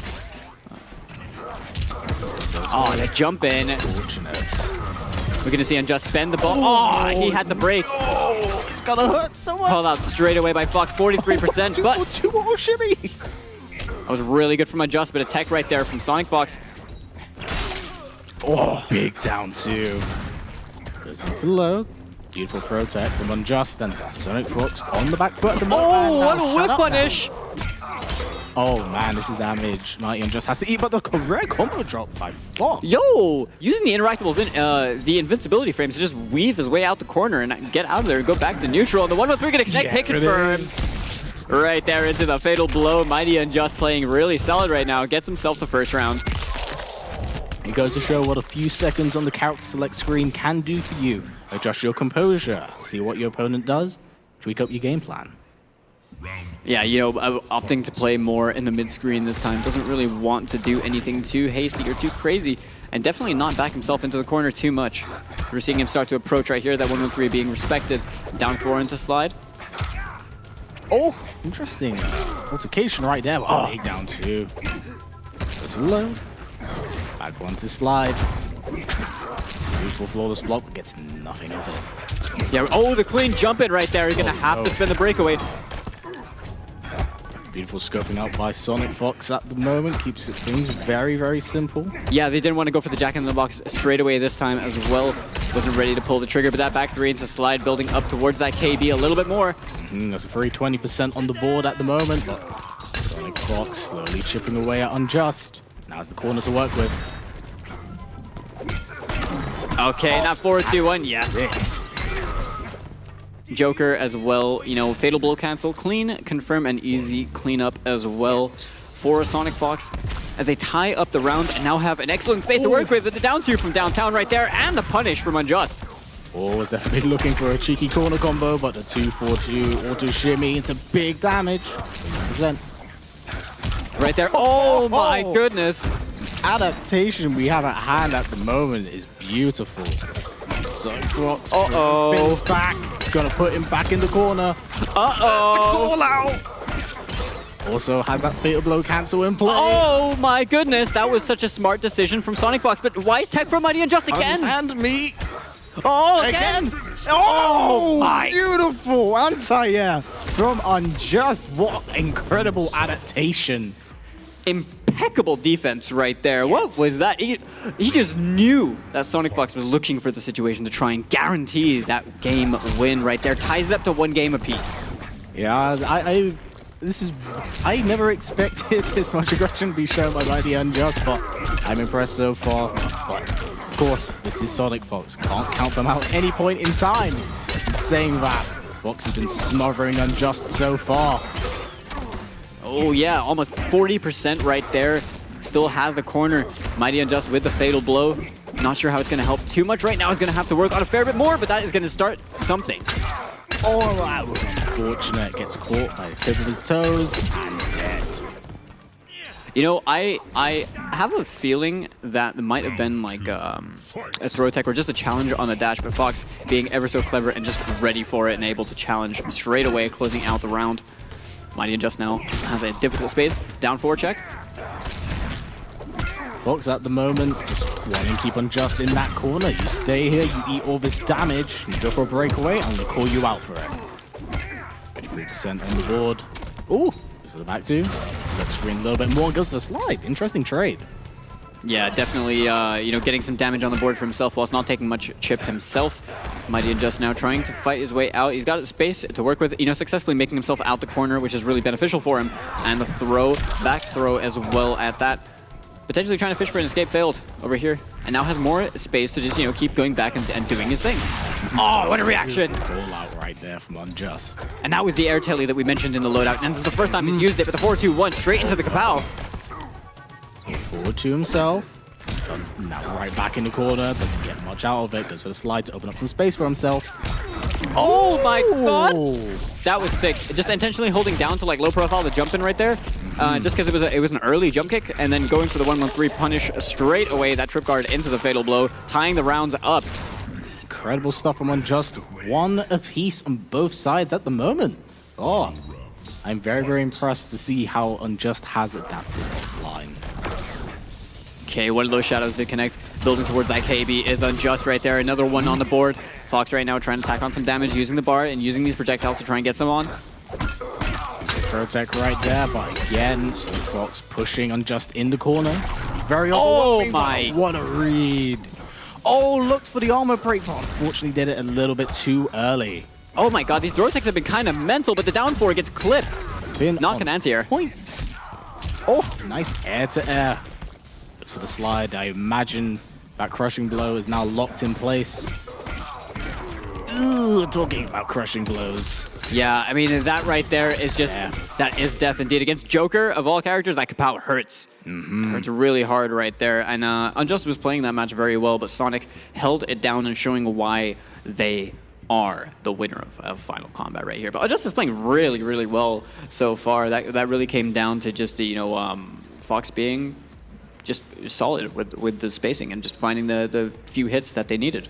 Yeah, I mean, it goes both ways. Honestly, both played impeccably well. But at the end of the day, it does come down to the experience that Sonic Fox has and how they've been able to apply it in so many different ways. Now, we have gone to character select, so we may see a change. No, he was just hovering the fighter select thing, probably just buy some breathing time right there, and just think something over. I think that we're seeing just pretty comfortable with Noob right here. Now, 2-on-2, blowing up the Fox right here, and playing a little bit more aggressively is Unjust. The respect being shown, but the catch with the boxing gloves at the moment. The Logos for 2-4-2 into Sly. That is locking in for that crushing blow. Okay, now Unjust, it couldn't really, because Fox was just backing off, couldn't really just, actually open up some ample space for himself and work his way out of this situation.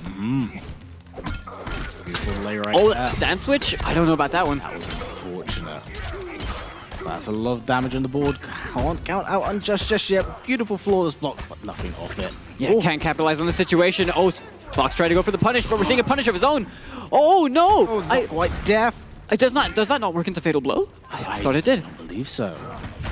I believe there ever was a time for Unjust to fire that gun. It was then, but and I think that standing 4 is actually plus on block, which is why Fox went for it, but I could be wrong. Fortunately, Unjust got a little bit smothered in the corner right there, but I wouldn't expect anything less from Fox playing the Joker. All right, clean anti-air with that down 4 as well. One of Noob's best buttons for dealing with people in the air. 1-1-2 overhead, but gets clipped by Fox. Uh-oh. Can you go for the breakaway? No, wants to not get called out right there. Yeah, going for it right here, but has to block that jumping gesture. Really plus on the way down as well. Just gets looped in the corner at the moment by the Fox. Goes to the back one. Unfortunately, there's a trade. This is really, really difficult to fight his way out of. It'll be all she wrote. And Sonic right there with that down 2, gonna close it out at 3-1. But that did not feel like a 3-1 for Sonic Fox. Yeah, Mighty Unjust was playing really, really well. And if that's the kind of deliverance that we're seeing towards the Final Kombat winner and multi-game title winner, then I can only imagine what they'll be able to do when they go up against the rest. Yeah, for real. Excellent stuff from both players. You know, as an opening match, I feel like Unjust should actually be very, very proud of himself. Very, very proud of himself. Yeah, definitely gonna have to, reconsider and think about that one as well. But so far, so good, and we have been, I think we are 3 matches in so far. We've had, we started things off with VGY and Kombat, and we had Conqueror and Too Easy, and then we had Arn Kratos and Foxy, and now we've just had the Mighty Unjust and Sonic Fox as well. You know, what an amazing way to kick off this tournament, and there's still 3 more days of this. Oh yeah. It only gets better from here, and I cannot wait for the rest of the few days we have ahead of us. And yeah, we just want to throw it over to the analysts as well to give their piece on all this and with the matches that you guys have been seeing and that we've been commentating.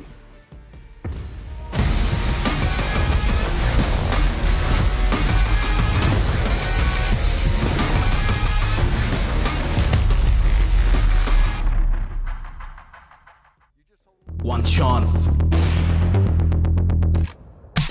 One dream. One match. One energy. One fight. One aim. One action. One hope. One expert.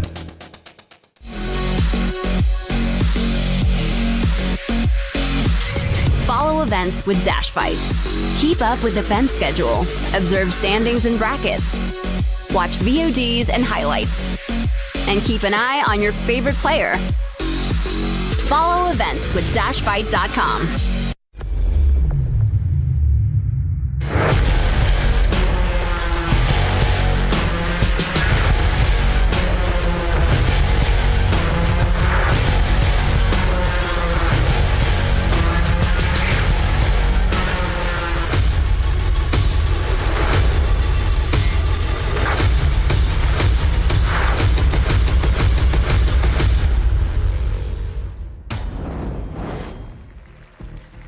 Welcome back, everybody. We are here to break down the opening 4 games we just saw, and we did get the best seat in the house to watch all of this go down, guys. I'm going to start, though, with our last game we just had there, right? Mighty Unjust taking on Sonic Fox. Sonic Fox, an absolute beast, right? A legend of the FGC and the damage he can do.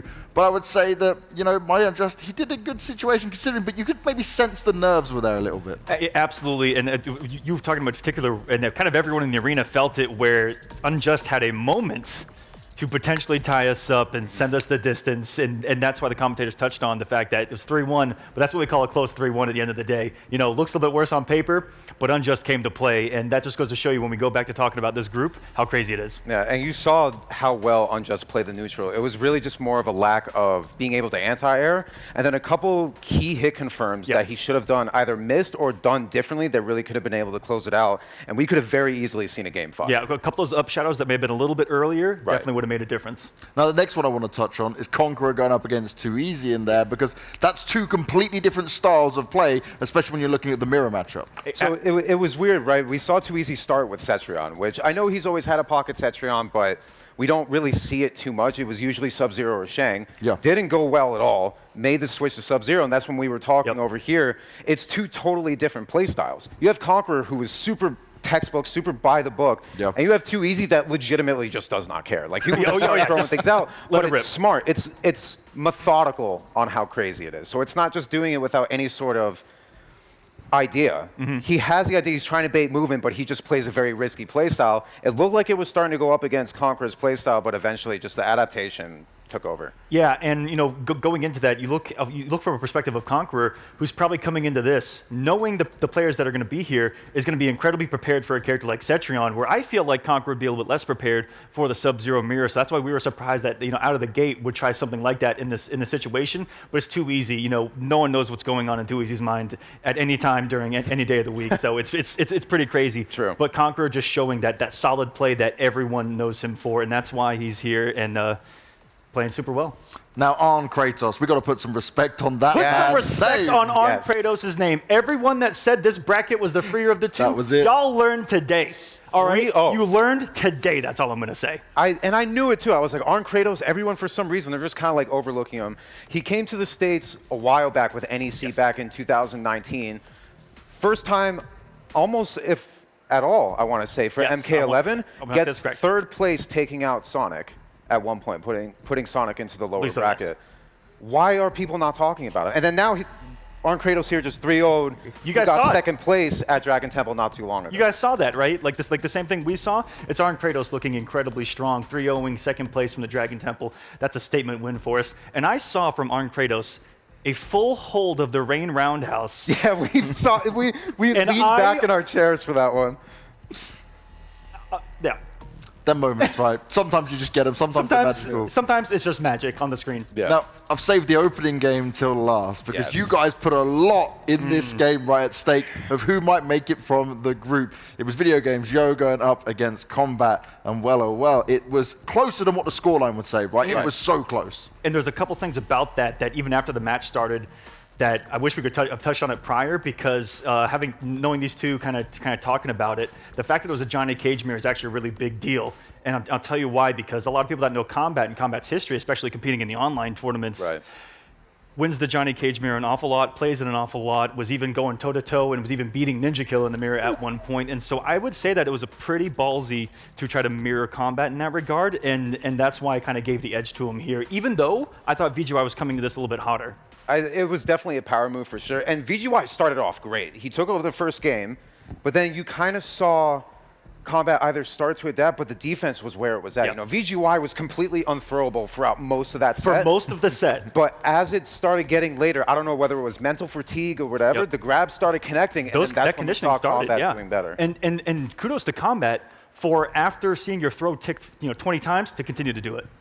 And use that as a weapon.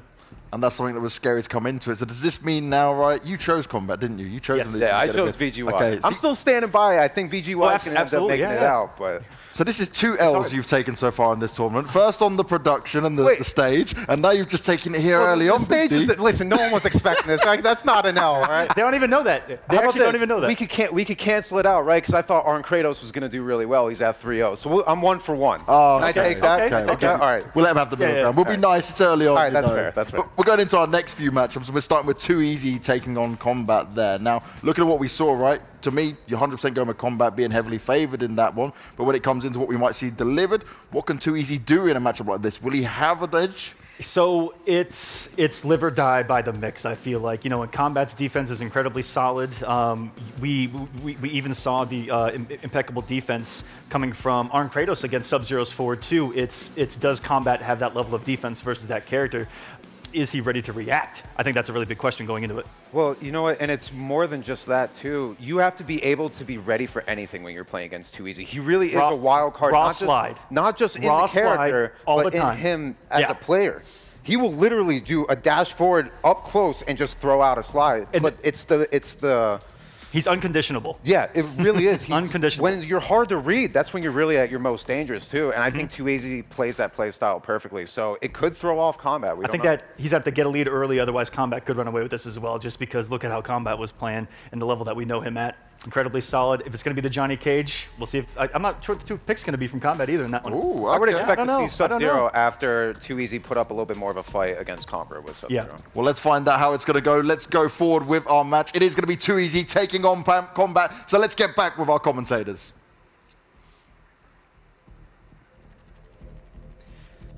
Thank you for that, Mr. Banks. But, you know, I'm really looking forward to this match. Too Easy against Kombat. As said, Too Easy plays in a very live or die sort of style. Free-for-all sort of mix, whereas Kombat, refined aggression. Yes, very refined aggression. And the way that Kombat was playing against VGY was very respectfully. You know, I was playing just a very patient game against them. But against the, you know, just as we saw, you know, hearing from Big D and Mr. Aquaman as well, an unconditionable player. Yes. Yeah, it plays very high octane, and it really probably does come down to, you know, those hard reads and that unpredictability and trying to establish a very early lead on someone like Kombat, because if you give Kombat the momentum, he's going to just take that and you know, ride with it. Yeah, exactly. I think that's what we saw a lot in the very first game when he was playing against VGY, which is why it swung to his favor. Again, VGY, when he was able to open up that space, or VGY, but the second Kombat was in, things started to look very ugly, and ultimately led to Kombat taking the first big victory of the day.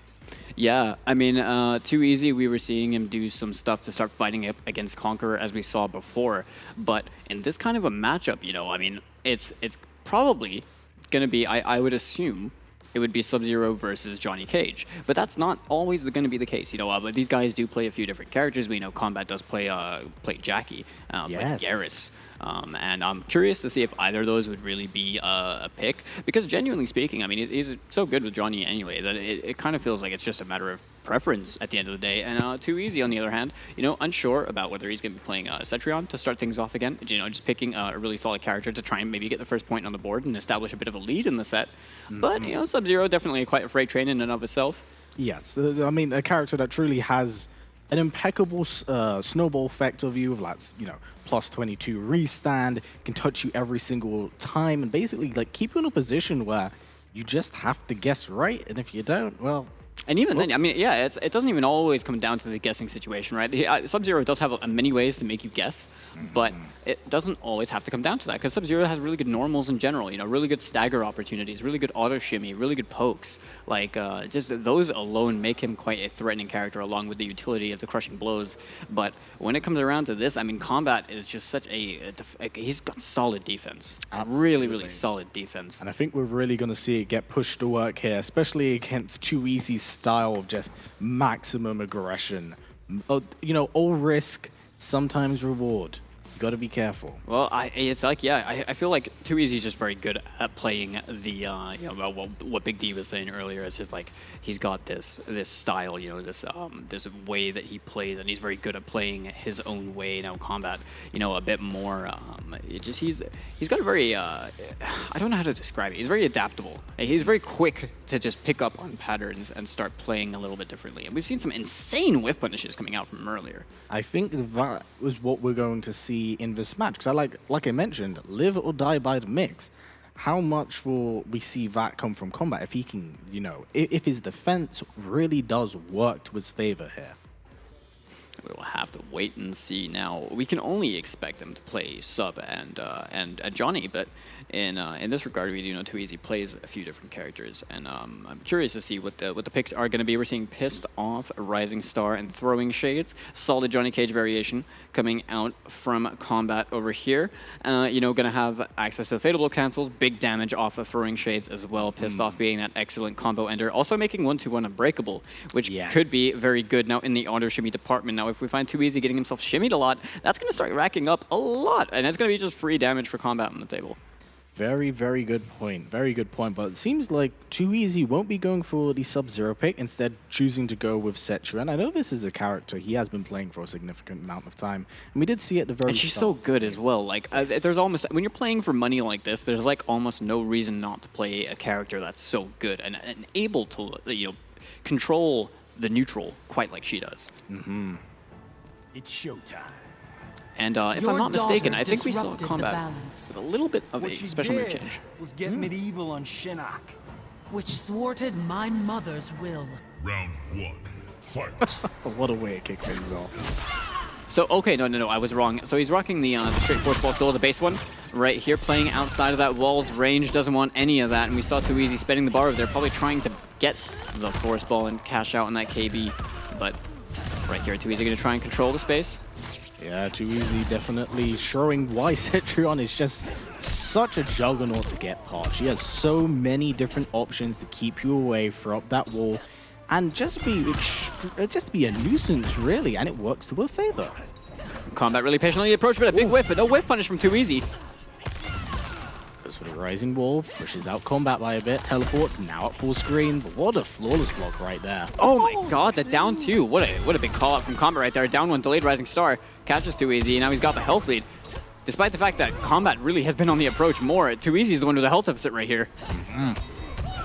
But Kombat has to be careful, doesn't want to press a button too easily. Oh yeah, that is fake. Oh no, that is death. I think, I'm not sure if he intended to break the armor with the Fatal Blow, but I think he might have tried to dash cancel out of it, seeing the breakaway and try to recover quicker. Very possible. It's very, very possible. And considering like Kombat's, like his reactions, I wouldn't expect any less. But unfortunate little dilemma right there, and Too Easy gets one round on the board. Yeah, Too Easy capitalizing on that situation. Spent the Fatal Blow for himself, though. Not going to have that one to work with for the remainder of the game. Now that Shadow Kick, not sure what that one was. Wake Up Rising Star as well. Oh, the air to air on the short hop. Yeah, but I think Kombat probably not very happy about that previous round. Went and is being far more aggressive this round. Want to get in there, stay on Cetrion, and shut down Too Easy's options. Yeah, right now, see, I mean, Kombat has the health lead. These little ticks of chip damage just really aren't doing too much to Kombat right here. Just 1-1 into the whirlwind. Oh, the Shadow Kick getting denied by that down 4 right there, and that forward 2 Deadly Winds. We're seeing a lot of aggression right here. The down 1 challenge on the Deadly Winds. There may be signs of impatience being shown by Kombat's fault. That was a tragic drop. That was really unfortunate for him right there. Jumps himself into the corner. Not sure about that one. Yeah, this is not the best place to be against a character like Central. Oh, that's it, rip! What? Woo! And it worked out for him as we are now 1 round apiece. You know, even if that was unintended, it's still a round on the board, and that's really, really important. Hey man, he kept himself alive when he had really low health. Keeps himself in here. Full health bars to work with as we go into the 3rd round of the first game. Nice cancel. That was nasty. Yeah, he's nasty. Filth! Those are Twisted Winds, open up the screen. Oh, but does not land the crushing blow, which is tragic for Too Easy, because he scoped that out. He really didn't commit to it. I think we've seen him go for that string twice and unfortunately actually drop it. Down one check as well from Kombat, acknowledging the deadly wounds, not being that plus on hit. Rising Wall goes back full screen at the moment. Uh-oh. Okay, the 1-1. Beautiful flawless block, and it is chipping away at Kombat piece by piece. Whilst, yes, it is only a little bit of damage, there's only so much you can handle to really go up against a character like Cetrion, keeping you full screen. Yeah, really just like taking and chipping away at all of that life bar on the approach, as Too Easy is going to take down the Kombat in the first game. You know, Cetrion versus Johnny. It's like both these characters, you know, based on people's opinions, Johnny isn't exactly regarded as a top 5 character. You know, it's wherever he would be. He's a good. He has his capabilities. You know, but Cetrion standing at the top, and you can see why. She's a really, really strong character. But we're gonna see a Garrus switch as well. Now this is really exciting because Garrus is you know, we see some cool stuff from Kombat. Yes, without a doubt. I mean, the thing is, like, this character was a juggernaut right at the start of the game, and whilst the many he has been nerfed, I believe the adjustment has only really made him better. It makes a lot of his crushing blows actually very, very practical. I mean, you can make some really sick loadouts with custom Garrus as well. Beautiful flawless block right there. Maybe this is just the matchup that Kombat is comfortable in. I think, I don't believe it, I don't know if it was Girl or someone else, but I did hear someone say that they don't particularly like this matchup too much. Not sure what it is right there, but he did get a punish on that. And I like it backing off over there to try and bait the breakaway, or maybe even just to space that out correctly. This goes forward, Sand Trap once again. Oh, the short hops from Too Easy at the moment, not wanting to get caught by it. Kombat very familiar in this matchup, but there it is. Sand Trap is eternal. Cracking that neck and going for the body splash over, not going to work out. Rested, oh, body splash again. Going to that bed of spikes, he's going to send him for a ride. Right over here, freeze time into the double down 2, and that is going to be that into the forward 3, choke him out and toss her down, and that is going to be the round for Kombat. My goodness me, that was a lot of damage as well. That was 39%, and you know, Kombat definitely seems far more comfortable in this matchup than his previous pick. I mean, Garrus is a character with a pretty good amount of damage, and then spending 2 bars over there, really cashing out. Oh, great anti-air from Too Easy.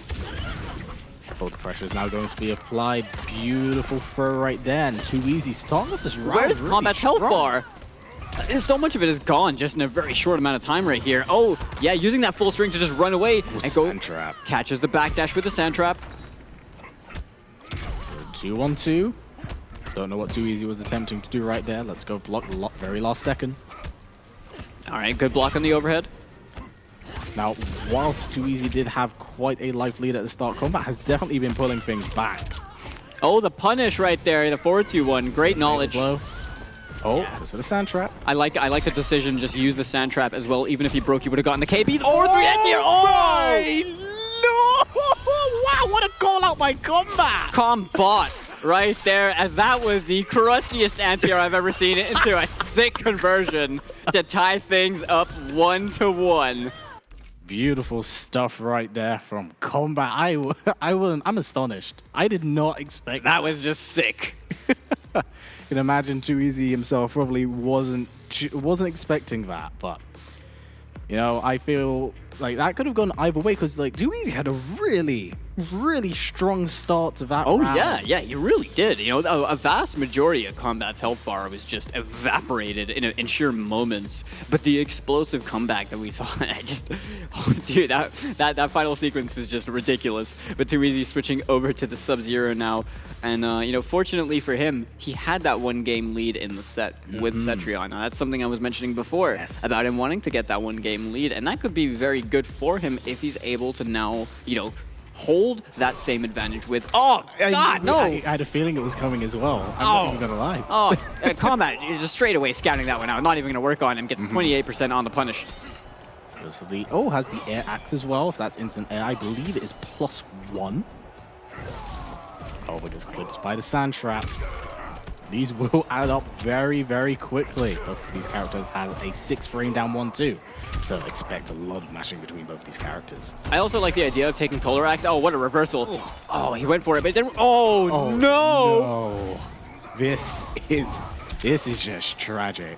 Oh, Garrus with that massive whiff punish from Kombat right there. And now Too Easy has his back in the corner. I believe at the very start of this game, the fact that Kombat blocked the low slide is just how the round has really gone at the moment. Familiarity in the matchup. Spend the KB. Yeah, he's gonna spend it right there with a massive punish, right? Okay, the 4-2. Oh, with punish opportunity. Too easy, not gonna overcommit. Honestly, that's what Kombat's been doing really well this entire game. He's been spacing himself out so well, and Too Easy's just been unfortunate in that respect. Oh, okay. Standing through trip guard. Didn't get much more from it, but Too Easy now. He keeps himself alive just a little bit, using that Polar X to probably get around from the quicksand, but yep, exactly what you said right there, Callum. That is death. Sending Too Easy back to character select as Kombat now is on that one-game advantage at 2-1.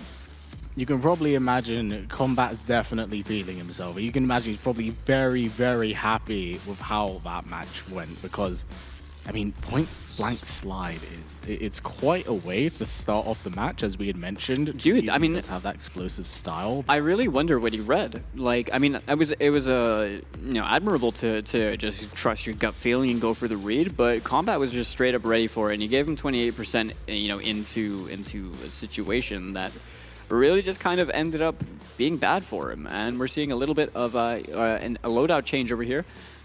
Well, one thing I do actually want to mention is that Too Easy, I believe, he also started a previous game with a slide right out the gate, and I think from previous experience, Kombat was just kind of like, yeah, I know what you're going for. I know who you are, Too Easy. I know how you play.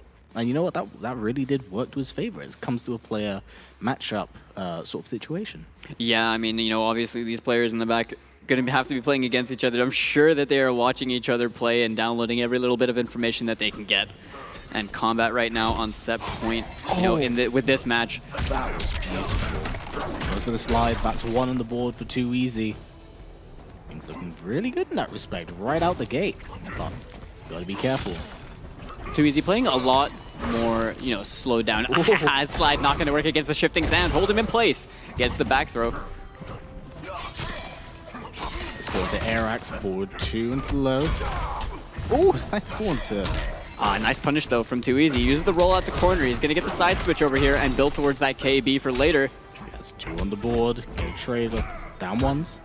Down 1 again. Back through 2. Down 1. Kombat just being really, really stubbornly just body splashing his way out the corner. Yeah, that just wasn't going to work against Kombat right here. The 4-2-1-2 in the corner. Oh, high down 2. He's going to confirm it. He has to eat this damage as well. He's going to go for the... No, did you whiff that on purpose? Get a crushing blow locked in? I wonder... Oh my good God. Just do it, right? I don't know if this is going to kill though. It's raw. I think this might. I don't know. No, that's not that. That's not that. But the shifting sands hold him in place, and the 4-3-2. I mean, the last hit just about connecting. That was the mother of all headbutts if I've ever seen one. Round 2, fight. Yeah, the 1x bet right now. The favorite going over to Kombat right here. 2.5 as well for Too Easy, and gets the neck break right there. He's by the interactable as well with the throw. Stuff goes to low at the moment. Goes for down 3, but gets caught out by Too Easy. So 2-1 to the catch. Yeah, he's got that confirm on lock. Now are we going to see a breakaway? We are not. Too Easy being wise to it, but he is going to eat this damage. Oh, goes for the overhead, but no one kind of home. Down 1, back 3, down 1. He's just looping it back and forth, but does not get a catch off it. Okay, we're going to see the Rising Eyes cashing out over here. Using that 4-2 straight into it. Oh, overcommitment! Too Easy is going to pay for this one. He can't break against. It's just Kombat's just, he just knows what he's got to do, and that back throw is all he needs as Kombat has now taken down Too Easy. He's got himself 2 wins on the board over here in Group A. Looking really, really strong. It's really, really good. Things looking excellent for Kombat right out of the gate. I mean, 2 big wins against 2 very good players. You can imagine he's probably feeling very, very comfortable for himself right now. And fortunately, Too Easy isn't quite so fortunate in that respect. Yeah, Too Easy, he's had a bit of a rough one with these couple sets that he's been playing so far, but Kombat looking insane so far, looking like really hungry to get out of this group stages. Of course, has those beautiful young man reactions. It's really on point right there. And I think we really did see it during that second match. You know, the call out on the slide. Yeah, dude, I mean, it's just like, it's the little things. Like, Kombat was just, it felt like he was just one step ahead. You know, he was ready for a lot of what 2EZ wanted to do. And we saw, like, you know, just things like 2EZ was you know, trying to use, I imagine, Air Polarex to try and deal with, you know, things like quicksand or sand trap and just stay in the air, use that as like a prominent threatening tool. But then we also saw adjustments from Kombat where he was just moving closer, ready to flawless block them. Not just that, the utilization of shifting sands that we didn't see in the previous match in order to hold 2EZ in place when he did go for the slide. Yeah. So 2EZ had to be very, very careful right there, and it just did not work to his favor. Yeah, it's like that right there. It was a really sticky situation for Kombat right there as 2EZ cashed out on it in this highlight, but Kombat held it down right there, won himself the set. And I mean, so far these matches have been an absolute bloodbath. Oh, absolutely. I was astonished by all of Kombat's fatal blows this entire game. I feel like some were intentional and some weren't. I was kind of like, yeah, you know, we're winging it. We're taking this 35%. If it works, it was intentional. If it didn't, it was an input error. Oh, that's the option select, man. It works. But, you know, we can't take anything away from either of these players. You know, 2EZ actually quite an impressive showing with his set run right out the gate. And as you mentioned, get 1 point on the board. Yeah, but he's going to need more than that if he wants a chance of making it out these groups. Unfortunately, winning these individual games isn't going to amount to much. You got to win the whole set if you want to try and make it out and make it through. And, you know, with this much money on the line, I'm sure these guys are just pulling out all their bag of tricks. There's, yeah, right there, yeah, we saw that clean punish as well from Kombat. And, you know, he was backing off and ready to use that full screen sand trap after the beta spikes, you know, make all of his damage just unbreakable. That right there, that was crazy. I've never seen that conversion in my entire life. It was like, the 4-3 was so goofy because it hit like reverse, but it was sick. Kombat stared into the matrix and it stared back in his favor. Really plugged himself in. We've just seen some solid play coming out from Kombat, like that whiff punish right there, catching 2EZ, just throwing out the buttons and punching him accordingly. And yeah, man, he's looking really, really strong, showing... Oh, incredible stuff from Kombat. Definitely, as I said during the set, it was definitely feeling himself, being very confident, as we did see there just a raw fatal blow during those last few games, and I imagine that probably rattled 2EZ a bit. Dude, Kombat looks like the most calm player over here right now. I'm not even like, he genuinely just looks like he's just chill, and everyone else looks so focused and serious, and Kombat's just there with the classic, you know, the monotonous face. You can tell he's grinning on the inside. I mean, it's great stuff from both players right now, but unfortunately, 2EZ not in the best spot or position. You know, Kombat seems to be at the opposite end of the spectrum, where he is winning up with 2 games right now.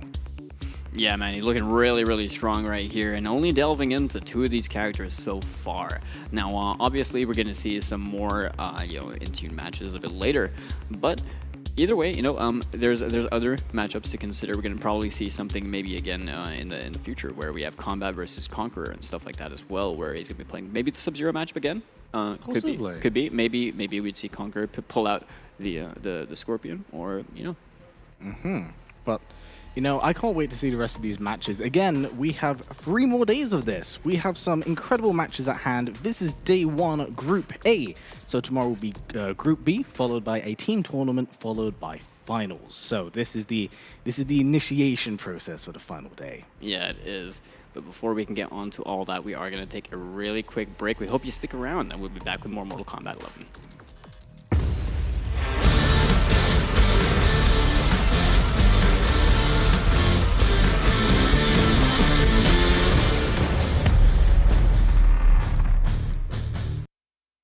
One chance. One dream. One match. One energy. One fight. One aim.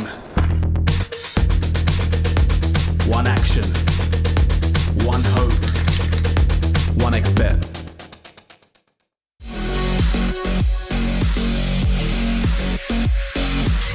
Follow events with Dash Fight. Keep up with event schedule. Observe standings and brackets. Watch VODs and highlights. and keep an eye on your favorite player. Follow events with dashfight.com.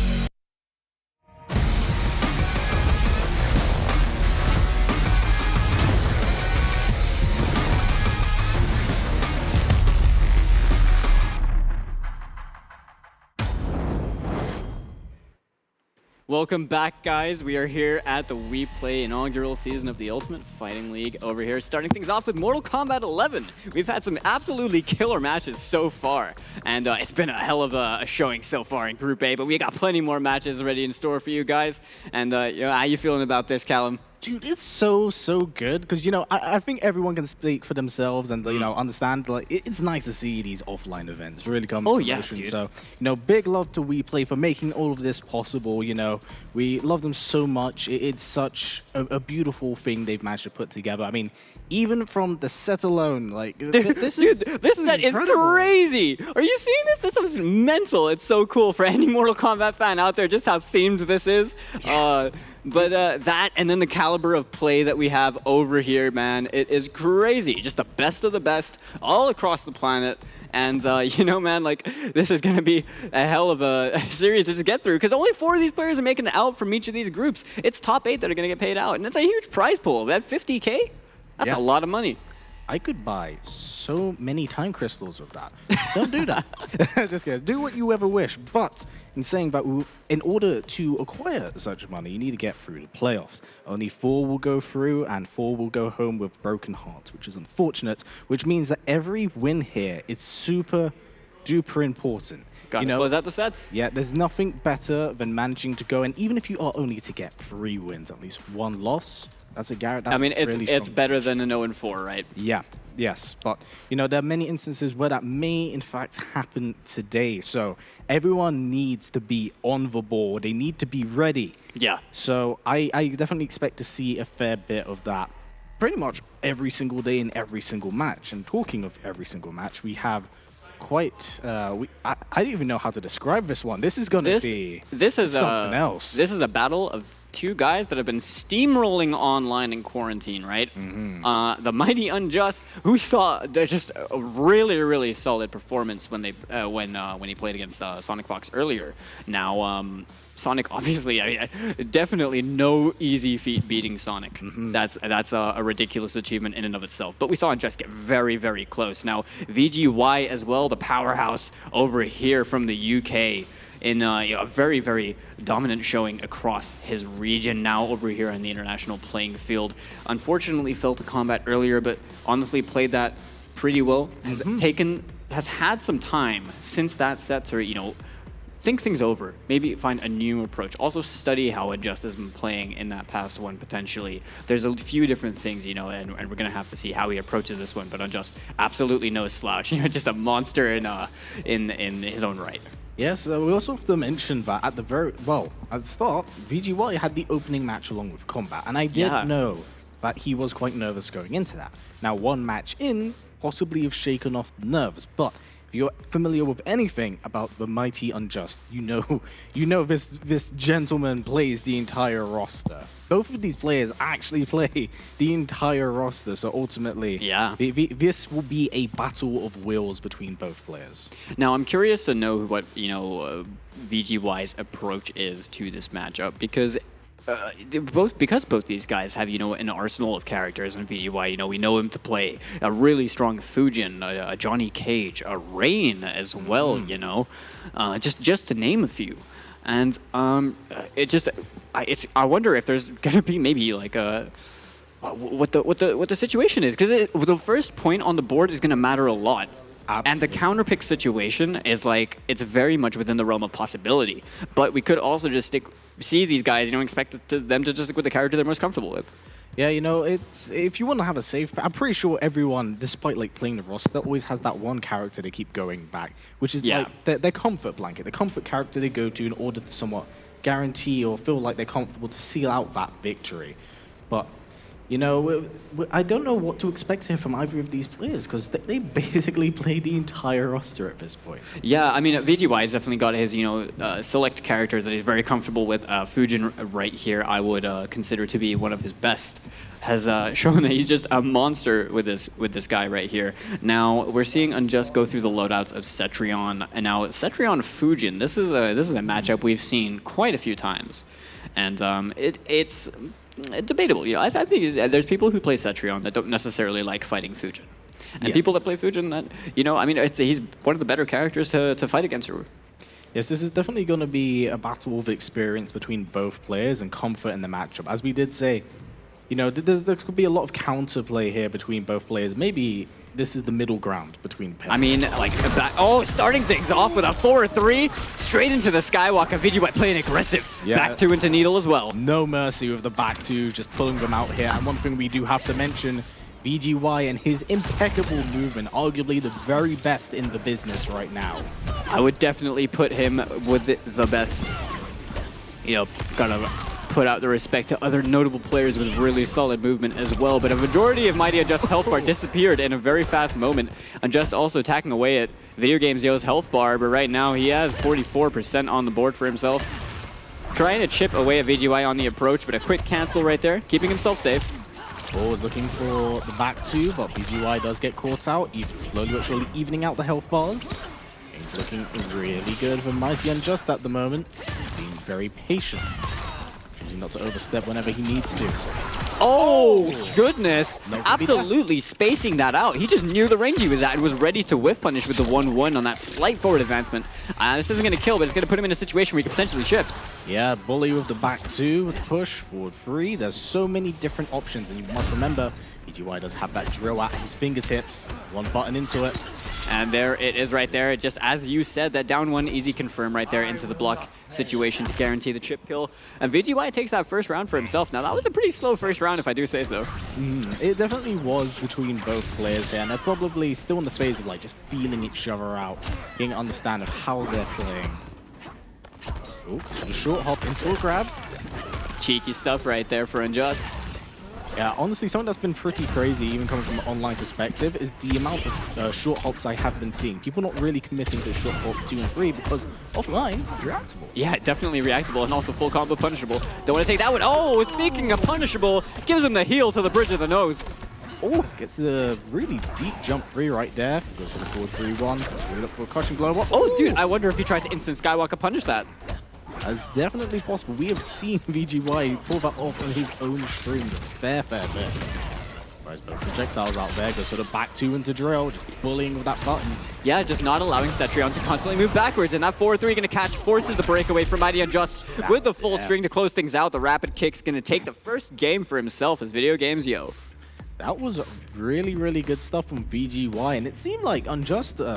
They looked quite uncomfortable in that matchup. Honestly, it seemed like everywhere he wanted to use his projectiles to kind of open up Fujin, it just wasn't working to his favor because that back 2, and whenever like Fujin gets in his face, just go for drill, spend it, stay plus. I mean, Fujin just has he has a toolkit that is so good at denying how Cetrion wants to play the game, right? Making it rather not denying necessarily, but making it uncomfortable for a Cetrion player to play as, you know, as they would normally do against a majority of people in the roster.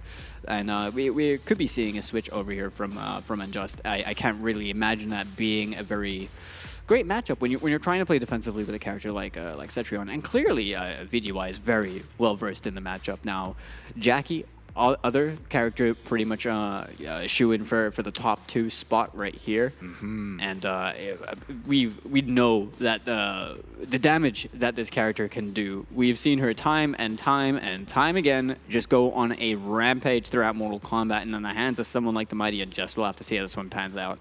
Yeah, truly, this character has an incredible snowball effect. And again, much like Sub-Zero, extremely practical crushing blows that do a hefty amount of damage. And it seems like only with time, Jackie just gets stronger. Yeah, setting out that flame carpet right there up to 39%. That's doing a little bit more than 40 right here. And still burning. Video Games Yo, all of his health bar is pretty much forfeit right now to that flame.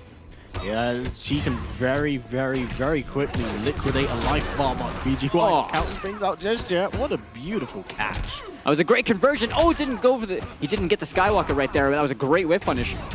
Had potential for more, and that could be the round right there for Unjust if he doesn't drop this combo. Lost in the sauce. Yeah, definitely quite a switch of momentum here. And, you know, I wouldn't expect anything else from someone as good as Unjust, and someone who does play, like, very articulate and has, you know, he's won this. Oh, dude, what? Yo, if that worked, that would have been crazy. It was like such a great response to the lead, but it didn't work out as he had hoped. Fighter crossbow at the moment. Definitely VGY wanting to open up a little bit more space control, but when you're playing against a character like Jackie, that's nigh impossible when she can just jump in on you from nearly anywhere. That's true, but he is rocking the arsenal as well, so I wonder if he's got some answers for Leap, as we saw earlier on, but drops the combo, unfortunately, for himself. Oh, nice anti-air as well from Mighty Unjust, as he's now on the offensive, plus frames. Yeah, bops him out the air and sticks him with that flame carpet. Chips away slowly, of course. Oh, yeah. What a conversion. Oh, and calling out the breakaway. Yeah, this is a very, very different matchup from what we saw previously, and VGY dropping a lot of combos this game. Yeah, this video game Zero right now has a pretty big health deficit. We do know Fujin can start steamrolling if he gets some momentum, but against Jackie's burn, this is going to be difficult. If Unjust is able to get out that flame carpet, it's going to be disastrous for him as he's ticking down right now in chip territory. And that is all he needed, Callum, as the Mighty Unjust has tied things up. Yeah, now as I think we're going to see a lot of count. I don't expect, like, at every turn, once one player makes a character change and beats the other player, there's going to be another character change. It's going to be really back and forth. So it's going to be the counterplay game, I think, that we had mentioned earlier. Yeah, you know, it's going to be a bit back and forth over here as we're seeing video games, you know, make a loadout for Johnny Cage right here. And, you know, naturally sticking to the Jackie as he has to, Mighty Unjust. And now we are at that point, yeah, like potential just comfort pick situations now. We saw both these guys start off with Fujin and Cetrion. The video games, you know, taking that all-important first game on the board, which really matters when it comes to the game trading situations, right? Absolutely. I feel every match really does matter in this instance, where everyone goes up against everyone. Every loss really does matter, and you know payout is top 8. You know, you want to get as much as you can in, but that is something I rarely see. And it was a clean confirm as well from Unjust to get that all started. And right now he's got a big health lead, goes for the back throw, has the Oki. Challenge right there. But Unjust has put himself in the corner and can be very, very troublesome against a character like Johnny Cage. Oh yeah, if you get shimmied in this corner, that's gonna hurt. But you know, that being said, at the same time, if you get opened up by Jackie, that's also gonna hurt. And in this situation, it's gonna kill VGY. Yeah, it's simply who's able to draw any type of poke or strike in there, able to just capitalize off a clean 35, if not so 40%. And that back to confirm. All of this unbreakable so far from Unjust as he closes that out, not even letting VGY spin the breakaway, taking the round for himself with a really clean back to confirm. That was very, very clean from Unjust right there. Opens up the screen for himself. We have seen this work to VGY's favor a fair bit, but when you're up against someone like Jackie who can really just close down that space in the blink of an eye, it's really, really difficult. All right, the forward throw to start things off as he has a big health lead right now. Video games, yo. Oh, the jump over. It doesn't work out for him. Yeah, VGY choosing to be a little bit more patient with how he's actually going after Unjust. Just waiting for Unjust to overextend, create some issues for himself, and just thread the needle. And now Unjust just being Oh, that down anti-air was so nice as Unjust be leaping all around the screen. Flawless block to flawless block as well. Unjust with a very low health pool right now. And yep, that's going to be chip. That's all he needed. It's really good experience. The thing is, as well, is that VGY is very well versed in this matchup. But again, remember, this Mighty Unjust, he's won, was it 34 different EXLs? Yeah, the guy's just a beast, right? Yeah, so we're definitely seeing a lot of that actually be shown here, and it is very impressive. Oh, that does! What a call out! Hard read right there from Video Games. Yo, but the wake up jump. And burning his health bar, slowly ticking down on that, but still health favor in advantage of VGY. It all comes down to micro decisions between both players that are leading to these crazy damage outputs. But VGY has actually been slowing the game for the last 2 rounds. Oh, he's very lucky that connected on block. Oh yes! Star call out. It's the push back at the moment. Okay, this Stagger City right here. He's going to go for the throw. VGY now playing with his offense a little bit, making him just a little bit scared. But the end, he just kind of got hit. It looked like he was standing. Not sure, maybe a controller malfunction or something in that final moment. Indeed, very, very possible. But it definitely seemed like during the end right there, Unjust was showing some signs of frustration, I'd like to say, because he was definitely jumping and running in, and VGY had slowed down the pace and was just doing what he did in the first game against Kombat. Once he controls the pace of the game, it'd be very, very difficult to stop him. Yeah, and you know, video games, that switch to Johnny Cage really did come in handy for him as well. We did see some answers, and now he has that advantage on the board for himself. I mean, a big call-out was the rising star to the leap. Oh yeah, I mean, just using the move as intended. I guess it's just a really good decision considering it's basically a Dragon Punch, right? It's essentially like the same sort of style of usability, and in this sense, it's like we know that VGY is very, very comfortable playing Johnny Cage, and we can see that he's also just very well versed in the Jackie matchup. But that just because you know how to play the Jackie matchup doesn't really make it any easier. Oh yes, you have to be correct every single time and make every right decision. Or it's like, oh, I had a health bar at some point. Yeah, otherwise your health bar is just forfeit. But really, really good stuff from both players. VGY trying to warm up his hands, get ready for the next round. And just gets sorts out some issues at his end of but you know, I'm really interested because I feel we're gonna have another character switch. We could. I mean, I don't think that Jackie was the problem. In my opinion, I don't think Jackie was the problem. I think that it was really just came down to VGY, you know, kind of finding the hits that he needed to. And at the end of that game, I mean, Unjust was just standing still. I think that was really like a problem with the pad, unfortunately for him. Yeah, that is unfortunate in that instance, but you know, can't count him out, as we have seen. He did play really, really well, but again, that last round, there were some signs of frustration. VGY definitely slowed down the pace of the match and really did adapt. As I said, I feel like a really important point is the call out the rising star on a leap, because that establishes that I know what you're going for. I'm in your head. I see what you're going to do, and I'm going to shut you down for it. That's true, but I mean, at the same time, like, Unjust has been adapting very well, you know, to when we saw him playing against Fox, it was a lot of, like, you know, micro adaptations that we're seeing, and very quickly at that. Now, I'm sure that, you know, given the way that that last game went, and now just having that little break to be able to breathe and kind of just, you know, reapproach it and think about it a little bit differently, could probably go into this a fair bit stronger. Absolutely. I'm intrigued to see what happens here, because it's just like each player adapting on the fly, adjusting as they wish, and it looks like we are going to get that. Yeah, you called it. Switch. You called it, right? Yeah, I mean, I've enjoyed every single match these two have had. It's been so incredibly back and forth, but I think this may actually be just comfort pick. Yeah, I mean, you could be right over here. Now, obviously, he's shown off a really, really strong noob sidebot. Now, this matchup in particular, I don't know if this favors either character. I imagine that having Slide is probably going to be annoying for Johnny to deal with, but if I'm not mistaken, VGY has Arc Force Ball as well, so maybe even playing the full screen game wouldn't be too bad for him. True, but we must keep in mind as well, VGY, incredible movement, threads in and out, so Unjust has to be careful in that respect of what goes on with him here. We're seeing a lot of staggers coming out from VGY this time as well. You know, I mean, as he was establishing in the game just before, he was using a lot of jabs. Instead of using 1-2s, and he's throwing in the 1-2s to start like forcing the shimmies as well, making it very hard to adapt to. But the air-to-air. Beautiful crisps goes under the standing one. Oh, big jump over. Yeah, VGY has definitely got Unjust on lock at the moment. Throw tech from Unjust, reacting to that throw perfectly, denying that prospect, but now eating the force balls on the way in. This is a little bit sticky for him as he's got only 101 health to work with and a big road ahead of him. Yeah, Unjust has a lot of work to put in if he wants to seal a really important victory, but VGY at the moment just is choosing his moments. He's playing things very, very patient, but against a character like Noob Cyber, when you put against him in the corner, things can turn ugly. Oh my god. Absolutely disrespectful. Jumping his way out of the corner. Mighty Unjust going for that meaty throw. Not going to work out for him as VGY is now on set point right here against the Mighty Unjust.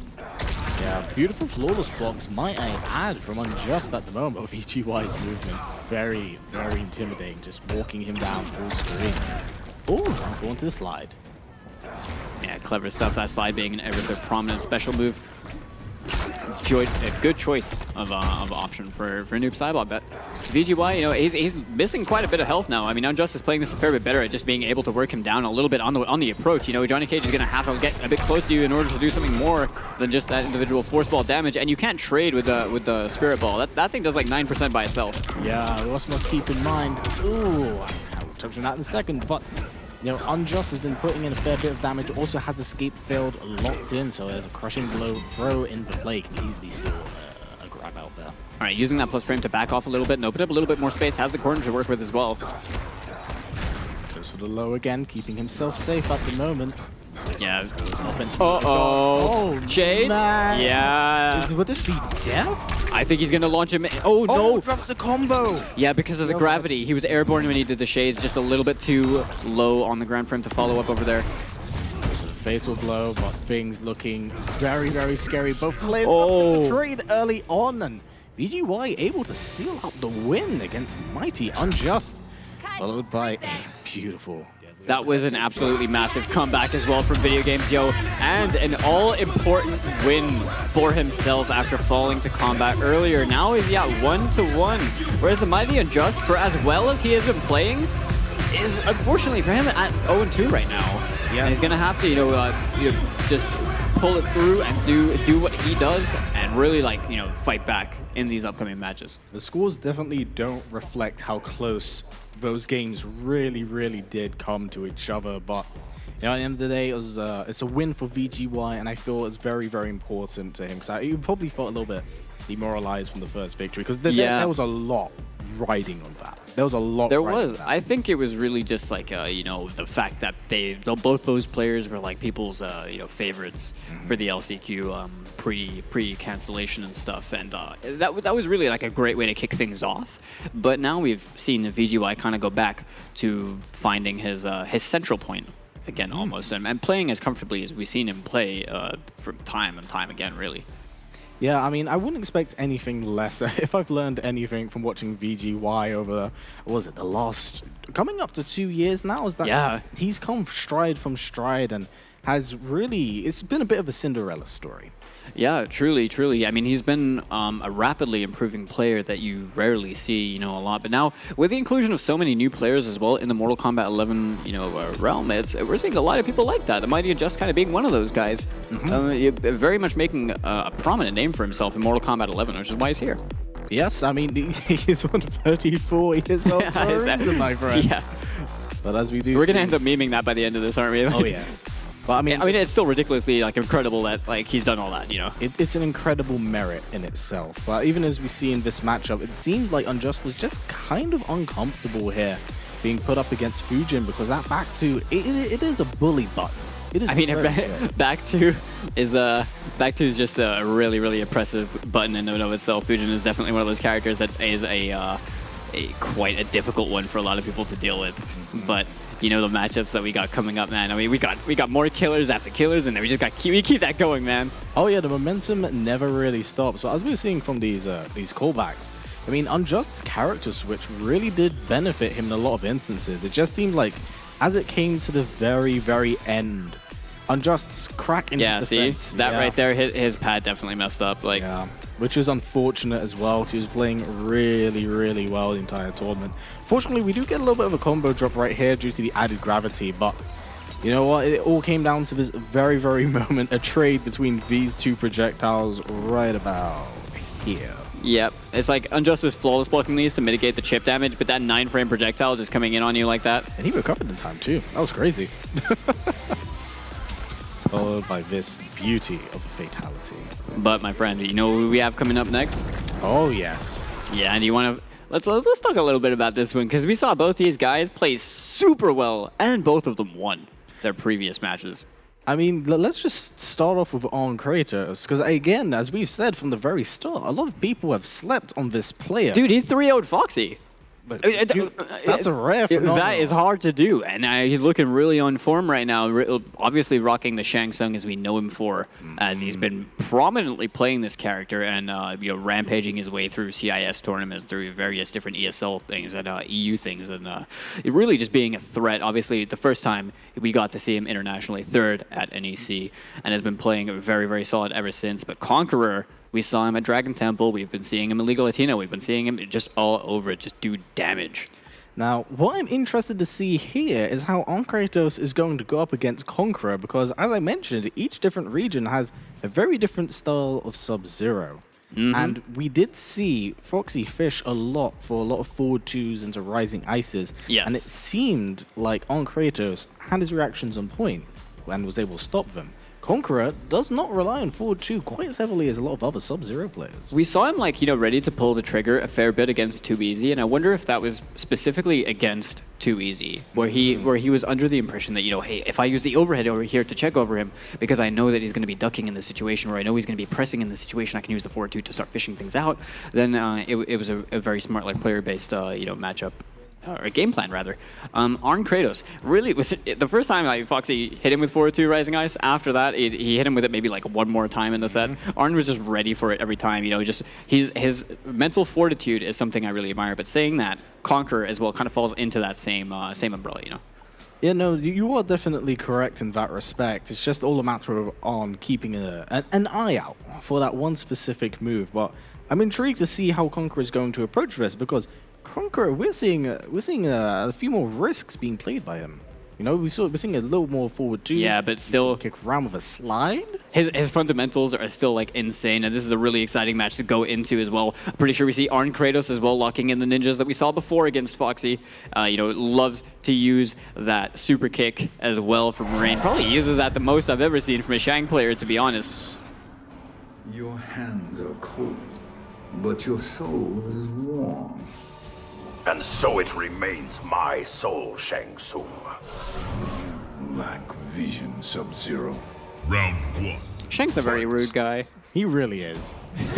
He ain't scared. He will transform into you and then just insult you as you to your face. It's that real. Now, did you just see how Arn made that hard read as well with the soul lift? We did see a punish as well from Conqueror. I'm not sure if he was really expecting that one. Right here, on the offensive, has the plus frames, going to go for the jump kick, gets the OS as well. Yeah, it's going to be a lot of damage, gets the screen to work with. Ooh, puts himself in the corner against Conqueror at the moment. Oh, the jump over, huge call out right there from Conqueror. Yep, goes into the slide, it's one the board for a crushing blow. So back free check, tries to catch him out, possibly wake up. In a run right now, yeah. Oh, escape failed. Takes a little bit of life back every time with that one, but what a call out. Playing that mind game. Great spacing at the moment from both players, but just look at the respect in each, just sitting in each other's faces, waiting for one person to make one tiny mistake. Yeah, both these guys are honestly playing really, really defensively at the moment, moving fairly aggressively. Seeing a smoke shake coming out, trying to make a read on that ice ball maybe. Oh, that standing 3! Remember I was talking about that earlier? Yep. Kratos does like to use that standing 3. Destroying that design. Ooh. Maybe. Ooh, I ain't seen that DLC string in years. Definitely one you don't get to see as often. Always going to get the meterless launch in the corner as well. Kratos cashing out on the damage over here, spending the soul lift as well for the extra. Nice 32% on the board at the moment. It's just Kratos just being very, very impressive at Conqueror. But pushes way out there. That's another one on the board. Goes for the plus. Well, let's say that. Lands him, puts him down. Now we see that throw tech. Oh, the whip punish on that throw. All the wake up buttons. Speaking of punish, Kratos got a little bit too antsy on that one. Got punished for himself with the jump kick OS. It's going to be a lot of damage again, 27%. Just putting that corner against Kratos is just so difficult to get out of. Nice block. Escape failed too. He can absolutely pull this back. One decision. Oh, trade. Yeah, that trade was really wise contest from Kratos over there. That was really it. If Conqueror had made, like a risky choice or something and gotten right, he was going to get that. But Kratos, forcing the trade, acknowledging the fact that he was being a little bit hesitant to take that risk, to try and pull the trigger, and he was ready to just, just knowing that I only need one hit to win. If I can at least trade the hit or something like that, and Shang's got a very good down for it, and it worked out for him. Honestly, I've been nothing short of impressed when it comes to just watching Kratos play this Shang Tsung. It's just so impressive. Incredibly defensive player as well. Good at using it. The jump kick OS a bit too far out over there for the soul lift to connect. Not going to work out for him. Back 3-2-1, but beautiful reversal. Ooh, finishes with that. Oh, we can see it again. Okay, the jump in. Gets shimmied. We're seeing the corner carry as well from Arn. He's going to end in a safe part of the string, but the throw tech. Oh, the down one challenge. Yeah, opens up a bit more space for himself to push back off the fireballs. Conqueror honestly looking like he's a bit overwhelmed right now, which is not something we get to see. Not something we see at all from Conqueror. Oh, well, that back two, that jump free was so deep it knocked Sub-Zero out of his back two. I don't see that before. Yeah, you'd think the back two would have connected over there, but managed to get over it just about. Nice challenge from Conqueror with punish. This is what we need to start seeing right here. Yeah, that's one slide on the board. This is good for Conqueror at the moment. Maybe a little bit late to the race, but he was trying to bait out the shake as well both those times before. Decided to go with on Kratos' reactions are just kind of crazy. Oh yeah, no, he absolutely keeps a very, very keen eye. Oh my god, again! Plus frames. A lot of respect being shown from both of these players, and it looks like Conqueror's building up a fair bit of momentum. That's 2 on the board. Very much important for him right here. He's got a good health lead as well. But as we have seen with on Kratos, he is very, very much so capable of landing at 42%. The Ermac lift. Yeah. Okay, so he's going to spend the Fatal Blow over here. Probably just trying to cash out as much damage as he can possibly get off that launch. Maybe a potential read on a breakaway, but I didn't quite catch if Conqueror had the bar to break. Yeah, that's a nice amount of damage to work with at the moment. The cancel. He's definitely evened out the health bars a bit more, but Sub-Zero, with that Fatal Blow, Conqueror, he's got it if he needs it with the slide. That was so excellent from him to challenge the dash in and get the corner repositioning, use that requirement, and close himself out the round and tie things up. That was really, really good decision by Conqueror, because honestly, he needed to cash out that damage right there. At this point, you need to make every single little, you need to take every inch and turn it into a mile. I wonder what Conqueror's reluctance is to be flawless blocking the full string from Shang's forward 2 as well. Forces the breakaway as well. Does Arn Kratos with that soul lift. Seeing a lot of jumps from Arn as well. That Shang jump 3 being a nightmare for so many people. These flawless blocks, man. So incredibly good from Arn Kratos. Yeah, there we go. The back 2 working out as Conqueror had hoped this time, as he's got the corner to work with. Oh, finishes the string this time. Catches Arn Kratos with it. Goes for the double low. Oh, that was sick. He did a micro forward dash to get the readjustment so that the stand 2 would work. That was beautiful stuff right there from Conqueror, and seems like this is going to be death. So hold this. Yeah, I mean, spending the KB right there, that's all he needed. Conqueror ties it up 1 game apiece. Yeah, Conqueror definitely made a lot of adjustments there. It showed, and he got a round on the board.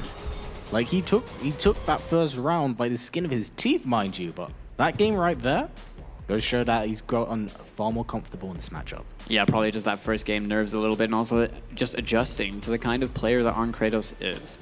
And right now we saw Conqueror definitely playing a little bit more comfortable that game as we're at the tie between both these guys. Now, I think this is pretty much as good as we could have hoped it would be. Very, very back and forth. But both these guys they're not really over-committing to their offense. They're not really taking risks. It really is just the stray hits that add up, the throws that add up, the pokes, the little things, right? We're seeing like a lot of mileage coming out from Arn Kratos when he hits those jump kicks, for example, because he's able to just OS into the soul lift. Whereas with Conqueror, he's having honestly, it seems like he's struggling a little bit to try and open up Arn. So he's now playing in a way that's just it focuses on those straight hits, on challenging Arn and his patterns and his options.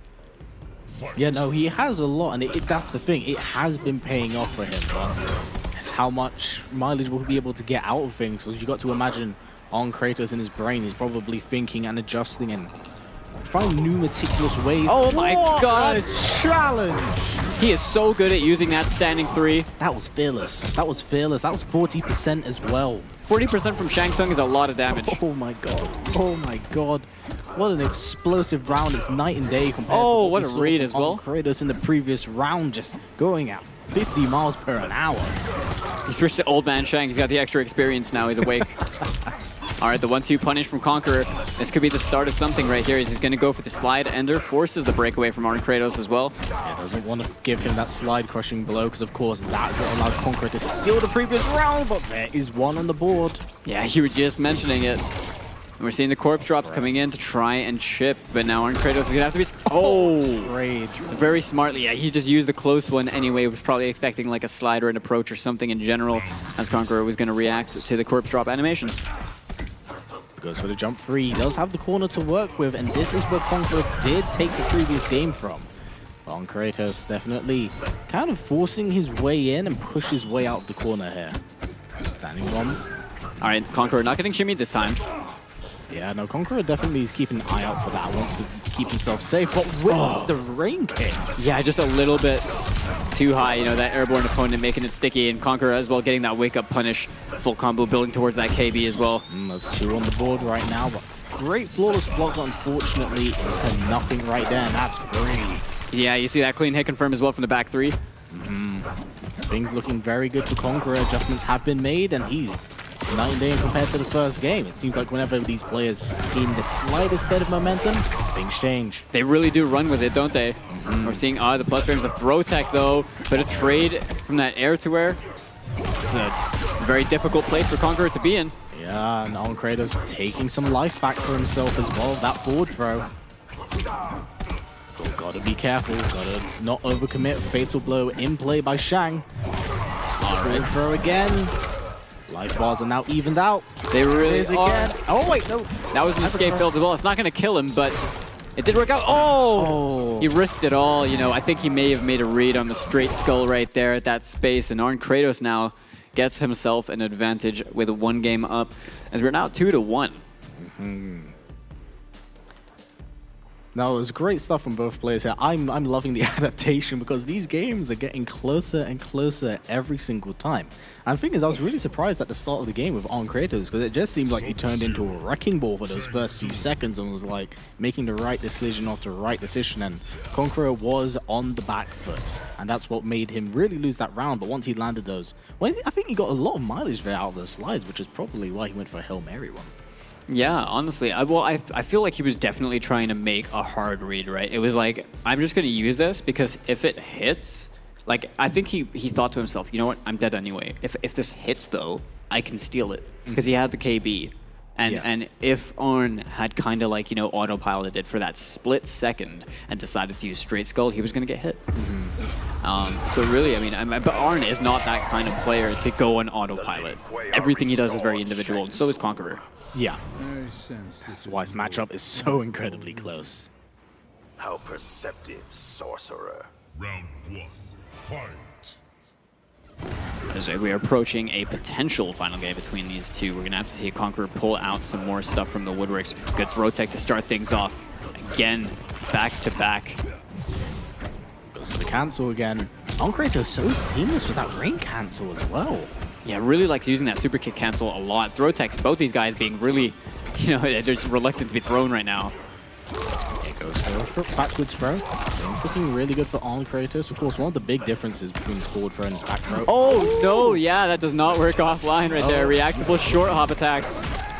Is of course the difference in damage. The forward throw does allow Shang to like bring back a lot of his life, which On Kratos has been getting a lot of mileage out of. But the backwards throw. Oh, the trade! Oh, dude, I wonder if that would have worked. There must have been something about that, but Conqueror is going to get a nice punish, gets the breakaway as well.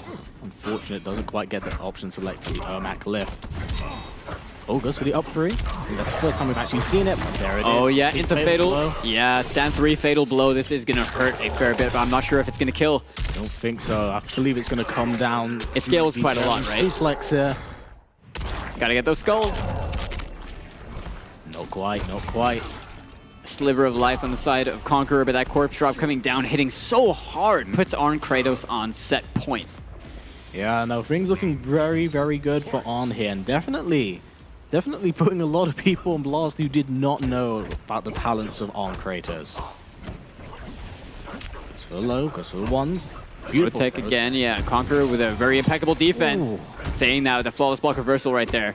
Both these guys really, really strong defense right there. On Kratos with a throw tech of his own. And challenging the plus frames, I like that decision. Yeah, no, honestly, both players have just had solid walls of defense. Like, this has been impeccable so far. Like that flawless block tip.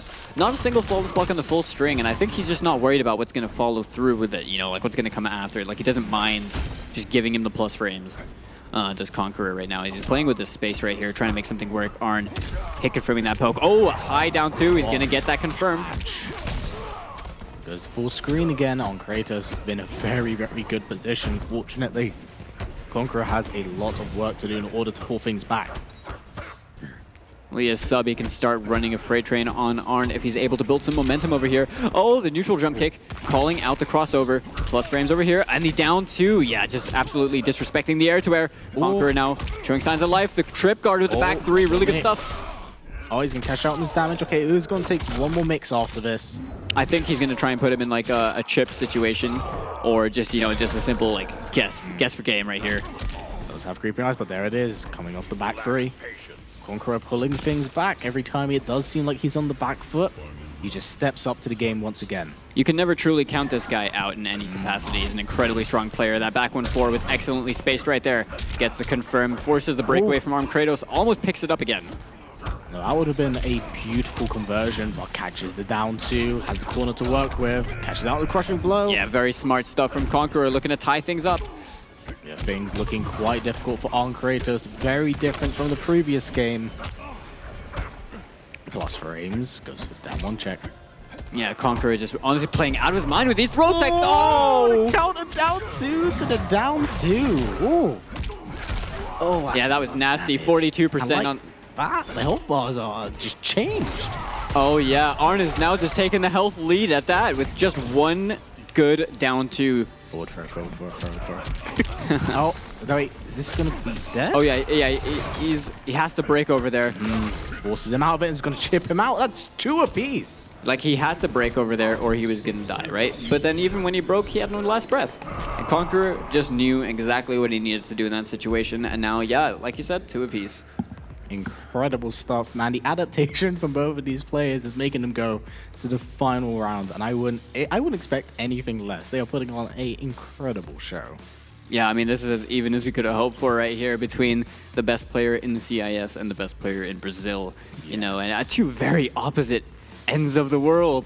When would you ever see these guys playing? Well, Brazil game show, probably. Well, if Arn Kratos was able to play. It was just so unlucky for him that he wasn't able to over there and ended up getting DQ'd. But, you know, here we are at WePlay the Ultimate Fighting League in Season 1, and we get to see these guys go at it head-to-head, and we're at 2-2 with a completely unpredictable turn of, like, result that's going to happen in this final game. The match that never was, that now is... Arn Kratos Conqueror final game. So down 1 check, opens up some space for himself using the fireballs. These guys have teched more throws in this one game than we've seen the entire day so far. I was going to say my entire life, but yeah, these guys are great. That works too, challenging the dash with the 1-2, Conqueror being ever so wise to it. Yeah, no, I really like that Arn Kratos is choosing to break away this on the slide just to prevent that crushing blow from actually coming to play. Yeah, you don't want to give that to Sub-Zero. You know, he's going to come back and make you regret your choices. Conqueror is being unthrowable right now. He has teched all of these.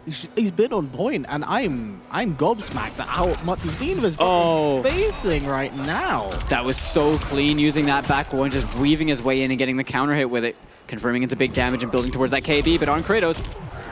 Is going to start applying as much damage as he possibly can. There's quite a health deficit, but it's not impossible.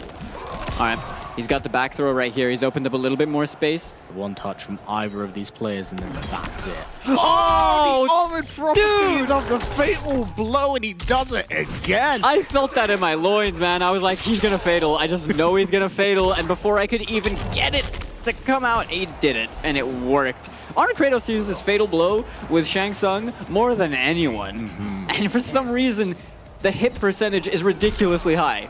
Oh, that big down 2. Gets the catch of the down 1 to the Ermac lift as well. I'm sure he's feeling himself after that one, right? Absolutely, absolutely. I would not be surprised if Conqueror was a little bit shaken up. Arn looks like he's making all the right reads right now. Meterless launch in the corner. Conqueror has no bar to break. Goodness me. Slams him down, 33%.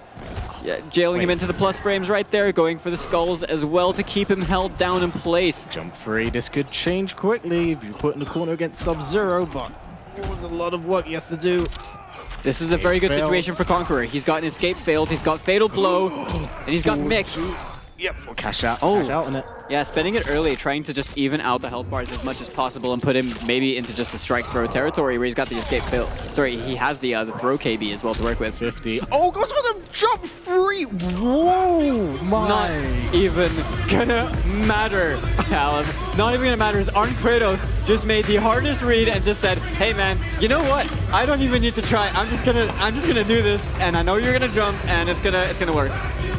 Wow. Speechless. Conqueror was playing that so well. It was. And then it just came down to that. Blow. That final sequence at the end of the final game is ultimately what just allowed Arn Kratos to just play his game. And, you know, we can't take anything away from Conqueror as well, because the adaptation we saw on the slider. Dude. He's unthrowable. Yeah, that was You insane. see that? That was ridiculous. Incredible stuff from both players. I'm thoroughly impressed and inspired by what they were able to really display there from those two characters, right? Because a lot of people have said sleep on Arn, and many people don't really see the crazy potential that Shang does now have. Yeah. Arn's like, hey man. Well, there's always those hot topic characters, right? There's always going to be like your Joker, your Fujin, your Jackie, your Cetrion, Liu Kang, like characters people like to they regard them as like the best. And then you've got your Shangs, who used to be like your top 5, the best. But then it didn't. I would say like he kind of fell under the radar a little bit, in the sense that people just didn't really play Shang as often. A lot of people were just not really playing the character as much. And, you know, clearly, a specialist like Arn Kratos himself showing just how destructive this character is and just how much potential he really has. Yeah, no, honestly, it was a sign of both players, and Conqueror was able to just show what has made him so incredibly good, and Kratos. So, you know, this was a battle with the best of each different region. I feel that's the best way of putting it, and it was poetry in motion. Yeah, honestly, just both these guys playing an absolutely phenomenal set, putting on a hell of a show for all of us, you know? Yeah, I mean, this entire set was so back and forth. By the end of the day, it was on Kratos that did take it. And it's not like... I feel like everyone should be really impressed with what both players were able to show off. I mean, dude, we're basically watching top 8 major matches, like top 8 finals, like major matches happening in the group stages. In the group stages. So to think that now Arn Kratos is now 2-0 after beating Foxy and now beating Conqueror, 2 incredibly strong players in this, and it just really getting himself a good position, looking a lot more likely to make it out of this group if he's able to continue the same way he has been so far. Conqueror right now, still not out of it. He's got chances, you know? He's been showing that he is ridiculously good, and we're going to see some more, I'm sure, coming out from him very, very soon. I expect both of these players to do so incredibly well tonight, and you know, again, I'm so proud to see players of each different region show off what they're capable of and make their homes proud of the players that have been bred here for Kombat. I am sure that there's a bunch of people over there in Russia that are getting a hype over their boy Arn taking this set, and then likewise, you know, you got all the players in South America and Brazil just like rooting for Conqueror over there. But, you know, I mean, we got some intense matches also that are coming up. We have a ridiculous one literally just on the horizon. Oh my, do we have quite a match going on with our fans that feels like it has gone on for eternity. Look at this stuff right here in the highlights, as we saw just both a back and forth game using that corpse drop as well, man. He was just spacing him out. He was ready to check him, and Arn is just being patient. But you see that jump one. It was like the little things. It was really the split-second decisions and the ability to cash out on these situations that was so beneficial for each of these players. Yeah, again, I think it all just came down to the micro decisions that ultimately led to the snowball effects that allowed these huge victories to just come into play here. Because look, with the life deficit that Arn Kratos had, he just was this like, fatal blow. I'ma just let it rip. Yeah, oh, dude, how? He's a boss. That dash is crazy, man. Like, he reacted to the dash just knowing he was going to press a button. No, it was really, really smart scoping from Arn Kratos. And that's twice we've seen him pull this off tonight. And saying that, man, Conqueror, we can't count him out. You know, this may be a loss. Oh, no, never. We can never count out any of the players over here. You know, all of them are ridiculously good at the game, and they all have an amazing amount of potential.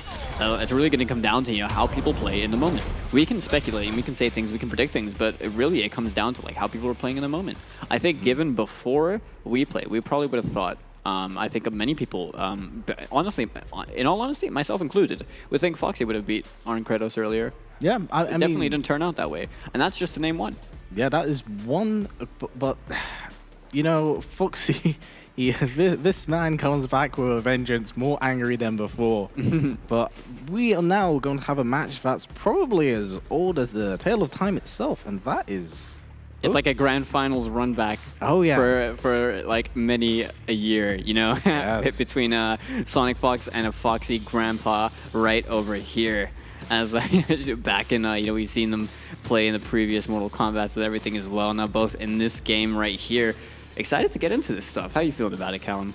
I'm so incredibly thrilled. Like, even as a commentator and a fan at heart, this is a match I've seen go back and forth so many times, and it has been a complete thrill, and I can't wait to see how this one really does pan out, considering that this is the first time I've seen these two go head-to-head to each other in God knows how long, you know? Yeah, honestly, it's been a very long time. It's I think maybe Final. I don't know if it was Final Combat. I don't think. I don't know if they played Final Combat. I can't remember. I don't think they did. But it's been either way. It's been a very long time. Obviously, these guys have played against each other in tournament before, right? But now we're seeing it's here we are in the new, most recent patch of Mortal Kombat 11. As Sonic Fox is returning over to their seat. Foxy drinking that patented squash, as we know he loves, and yeah, just power. I'm curious to see who Foxy is gonna pick. I'm pretty sure. Do you think we can expect a Joker from Sonic? I believe they will probably pick Joker. I'm just intrigued to see who Foxy's going to play, because Foxy is the man of many characters. Don't even hover it. Don't even give us hope like that, you know? Oh, the amount of "you're nicked, mate" that would have happened. Oh, given the stream power. And it looks like we're seeing Jade as well for Sonic. Ooh. Which, you know, obviously a character that we haven't really mentioned today. And in all honesty, we haven't really been seeing, you know, for the whole day so far. But it is quite a talked about character when it comes to online, right? Delia's Dance just being a ridiculously good special in and of itself. And now Custom Jade is a very strong threat. And, you know, with the versatility and application of Glow being a part of the arsenal, a lot of potential. Yeah, this character has been rather controversial with the community of her placement because of how good Delia's Dance is. He has yet to suffer for killing Goro. Round one, fight. Goro. Okay, we're seeing the back two coming out. Yep, spending the bar to keep themselves safe. That is the perks of using this special right here. Sweep from Fox. Oh, again, there's the guessing situation. This is the crusty stuff right here. Bleed them out. Yeah, gonna apply that bleed damage that will tick down over time, but great way to things up. Didn't get the punish with the glow. Yeah, still gonna work out for them. Yeah, this may be a very wise counter pick by the Fox, knowing how much Foxy really loves using that stance, and that's 25%. That's true, but you're still gonna have to get that on the board. Oh, that's wow! Yeah, it was a great conversion with that sweet spot down two. Excellent call out on the stomp the first time Foxy uses it, but Foxy's the one with the health advantage right now. All right, we're seeing extended strings being used right here. The escape failed as well. Yeah, things looking exceptionally good for. Oh, he delayed it. He stops it. That was a very scuffed ending to that round. Of course, it would come down to a stomp as well, but in saying that Foxy has so many meticulous ways to pull you apart, we're definitely seeing that at the moment with stance, bleed, stomp. Oh yeah, for sure. Now Foxy trying to play it on the offensive right here, finds the counter hit, but no follow-up over there. Falls out of it early. All right, good blocks. Good challenge by Fox right there. Goes for the stomp. Oh! Yeah, I wonder if that was intentional to try and get the down two out and then punish and recovery, but one can only predict that might have been the situation. But the back two punish right there, wiggle stick, catching Foxy on the approach. We're definitely going to see a fair bit of it here. There's two on the board right now. Gotta be careful for that overhead blow. Wait, that crushing blow. Into fatal? No. Oh, got the no. combo. Wait, is that... was going to come up to this That's point. still not death, but right there, the throw is all they need as Sonic Fox evens out the rounds 1-1. Yeah, both of these players laser focused right now. You can tell Fox definitely has been keeping an eye out for this infamous Shiva. For two players that smile a lot, there's not a lot of smiles, right? Oh, yeah.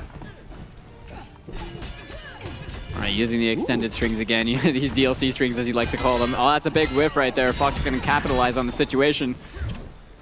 Goes for the stomp. Oh, Great pull yo. out. Crushing blow for landing one before. Yeah, that was really wise indeed by Fox. Delia's dance again. Back to that will be it. Yeah, and that's all that Sonic needed, right? I mean, it really just came down to a matter of just really well-placed normals. It was really back and forth, but that last round felt very fast compared to the two that we saw before. The one thing we need to point out right out the gate is that there's been a 50% success rate from Fox of actually punishing those stomps, and it has really worked to his favor. But you got to imagine. Oh, there's the punish. This is all information for Foxy. Yeah, Sonic now getting out the glow, trying to use the advantage. Yeah, that does have a big gap in it right there. Getting called out by a Foxy Grandpa right here as he gets the 22% and the throwdown baits the glow. Oh yeah, that's the smart stuff right here. Yeah, very, very smart stuff from Foxy Grandpa at the moment. Chipping away, it catches the startup frames. Yeah. The back three, things not looking great for Fox. Unfortunately, isn't able to thread the gap that time. Yeah, all right, with the plus frames right now. Yeah, Foxy being very patient and now comes over it. Now that was a really opportune moment for Sonic right there. Gonna get the forward throw as well, slightly evening out these health bars. Honestly, not by much. Oh! I respect the decision to just forward dash fatal blow over there. I mean, when you have that little health, if it worked, and it hits overhead, right? Yeah, that was a very good, wise decision from Foxy. Just walk back a little bit. Oh, there was the attempt by Fox. That's one pushing blow. Oh, wait, all right, locked in for it. Applies the bleed. Down one. Oh, the challenge. I like that, just calling out the dragon stance as well does Sonic. Yeah, again, there's the stance. That's a free 18% on the board. What goes for the kick? See it? Yep, that's 2 on the board.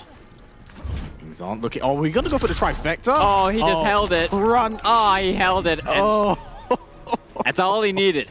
That's all he needed to tie things up 1-1. And fatalitying, it's so on brand. Oh. For the Shokan. Oh, and of course he takes the time to drink his squash, draw power from it. More.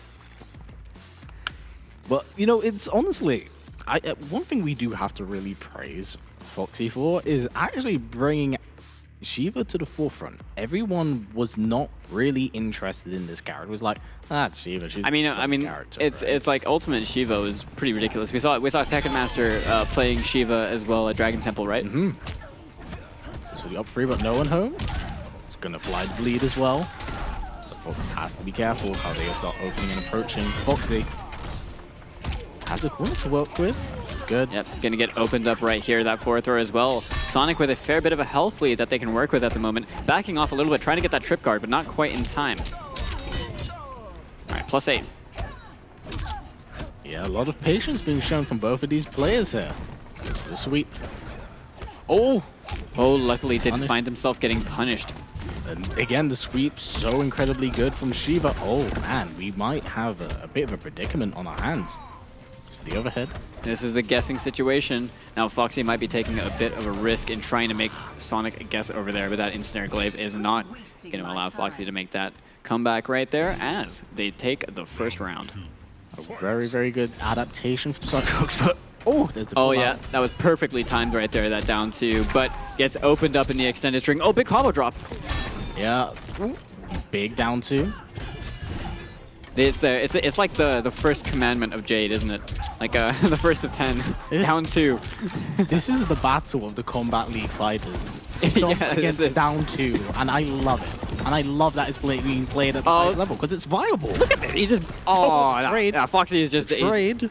that entire time that Sonic was not able to get out that glow as well, just bullying and oppressing with the fire in the Dragon stance, and now we are even rounds, Callum. Yeah, Sonic was looking at to actually interrupt the end of that string, which is why he got clipped by the last hit. Oh, no punishment right there. Overhead low, applied bleed damage. Both players checking each other, goes for the throw, and escape failed. Things looking good for Fox. All right. Wiggle Stick doing some work. Throw escape, denying the possibility of that launcher. And right here, the interruption from a Foxy Grandpa. Gonna sit out the bleed on Sonic Fox right there. Gets the check on the sweep. Yeah, Strap dashing into his face, going for that sweep. And it is crazy how much mileage Foxy has been getting out of that, but another stomp. Oh, beautiful spacing right there. Yeah, very, very good from Sonic Fox right there. And Foxy honestly just being very stubborn and just stomping again. Yes, but Foxy does have axe out fatal. Oh, what a way punish. Use it. It's gonna... Yeah, I have... Ooh. Yeah. Beautiful. Great stuff from Sonic Fox right there, spacing out just correct. And these matches are so incredibly back and forth, and there's a lot of respect between both of these players here. Yeah, honestly, I mean, these guys have, both of them have clashed so many times before, and this is not the first or the last time I'm sure we can expect to see them play. Now, going into this, we are at 2-1 in Sonic Fox's favor. Yeah, now, as we did see with Sonic Fox, they just decided to go back to Wiggle Stick into Delia's dance because they have taken notice of how well, he has been threading it. I mean, the extended string is definitely getting eaten through right now by a Foxy Grandpa. Okay, plus frames right there. Goes for the jump in, trying to keep himself safe at the spacing as Sonic Fox as they get the escape failed as well with this back throw. Things looking really good. Uh-oh. That is minus. Applied bleed. Yes, he will. Okay, 2-11 on the board. Using that to just slowly chip away and just chop down Sonic Fox's life bar as Sonic has the fatal blow. Oh no, the Dragon Sense. He was attempting to possibly start throwing out those fireballs as Fox's timer on the purple glow was going down. You might be right there, but honestly, Sonic just being very aware of the situation and ready to just confirm into the fatal blow, guaranteeing that round. Now putting them on set point. Yes, very good stuff. Very good stuff from Sonic Fox, but it's not like things have not been close between both of these players. I think that was the call out, the breakaway, but it doesn't even matter because the KB this time with the Nitro Kick. The life deficit at hand for Foxy Grandpa isn't looking too great, but if there's one character that can quickly turn you on your head, it's Shiba.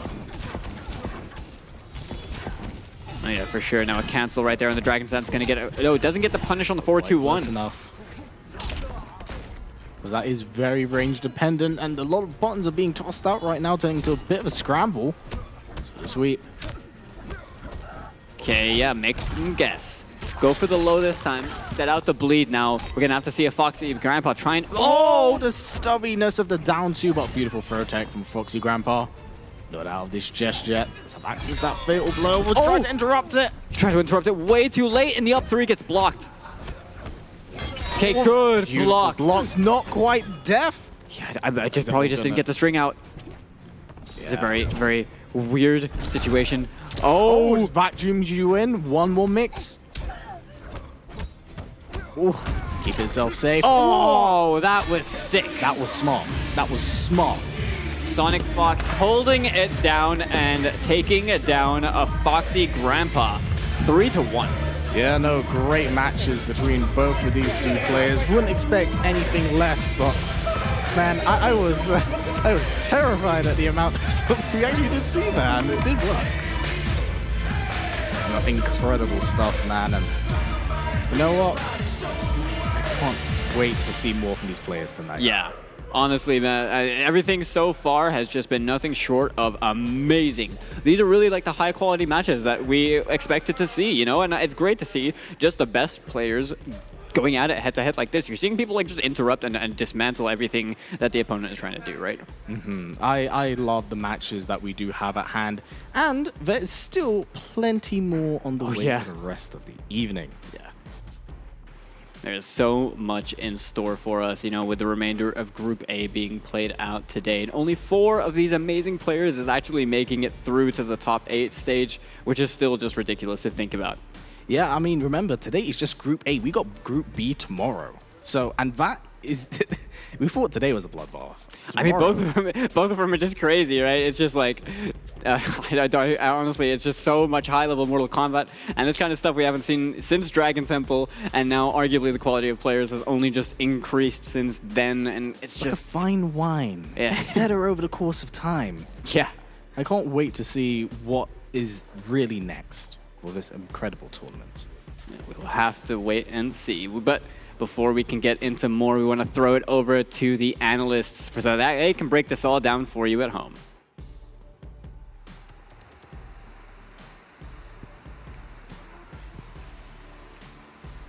Thank you very much, guys. We got a special treat with that one, right? Yeah. Ooh, it was an old match of times brought into the new era. We expected something special coming out of there. We get the stomps right coming out, but it was the Fox, the better Fox, that took it this time around. Absolutely, it looked like the preparedness from Sonic Fox this time around, and you know, using the extended strings in an incredible fashion, and that coming in clutch in ways that I've never seen before. That max conversion with the fatal blow did a lot of damage, and that's something that Jay doesn't have outside of those extended strings. Having the down 2, one of the only options against Stomp in this game, and then taking away the Shokan stance entirely. Prepared was Sonic Fox coming into this. Yeah, but the same can be said about Foxy, right? We saw how many times did he interrupt Jade's back 2 string.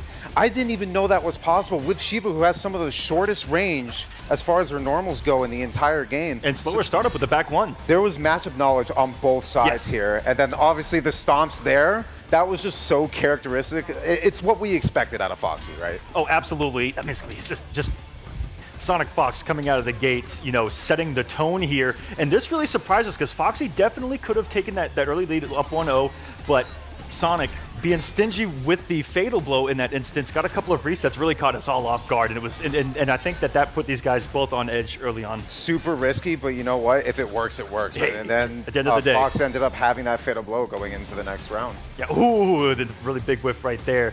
But yeah, I think that's what it came down to, was in a couple of key moments, Sonic Fox, you know, what they brought to the table really came in clutch. Foxy, although, did get these stomps going, as you see here, and I don't know about you, but I don't want to know what those Shokan size 13s smell like at the end of the day. Listen, I'm going to tell you right now, I almost heard the chat in my head. Oh, you know it. You know that was supposed to. There were emotes all over that chat, I'm sure of it. Absolutely, and you know, chat's probably thinking the same thing. We are up here.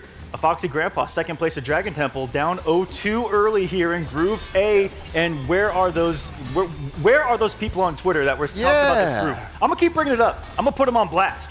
They said this was the free pool. You better stay at home.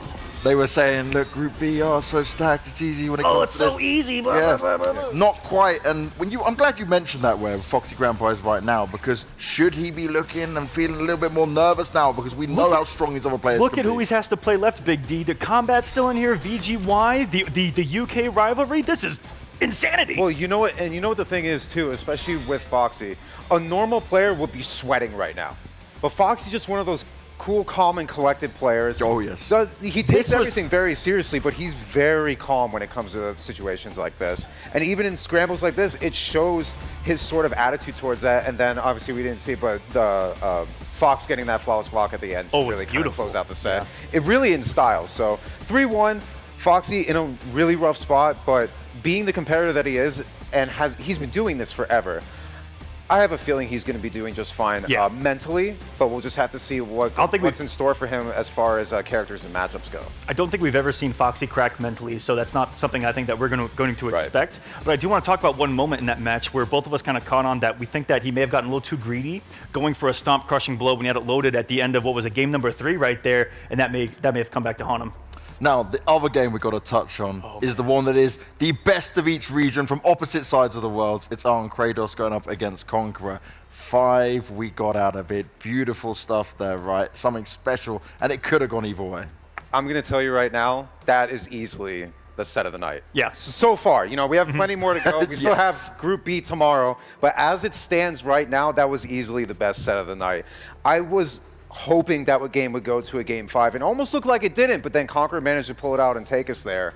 But we have to talk a little bit about the matchup in particular, because we saw Arn Kratos sticking with Shang, obviously, and he has such good space control with Shang between making Conqueror afraid to throw out ice balls because of the smoke parry, and then using that forward 2 to kind of keep that threat in that footsie range is super important. And what was crazy was how little he was able to open up Arn Kratos defensively, and that was beautiful to watch for the first, I would say, 3/4 of the set. And there was one moment in particular that almost cost Arn Kratos the entire thing.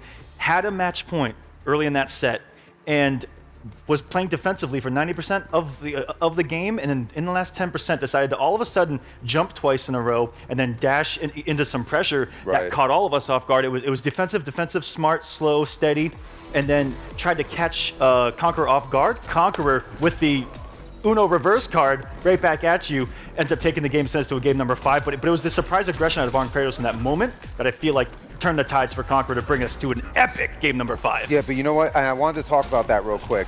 One of the best things that Kratos could have done for himself was the amount of times he hit confirmed with that Ermac lift. Off of virtually every single straight hit, he was managing to get the hit confirms. You need to keep that damage on the table when you're playing in a level like this. And the same could be said for Conqueror, right? Right there, unfortunately, he was out of range, but you saw the presence of mind to at least be trying to get that. Every time. Even on whiff, doesn't matter. Try not to leave any damage on the table. One thing I want to talk about throughout this entire group and this entire event as well is that why I've put Arn Kratos so high on my list of, looking at this group and looking at this event is not only just how godlike Arn Kratos is as a player, but around the world, only EU and Russia are ready for Shang Tsung. And, North America, almost everyone dropped him. No one plays him, not an awful lot. And so I think that level of preparedness just isn't there. And look at what Arn Kratos is doing.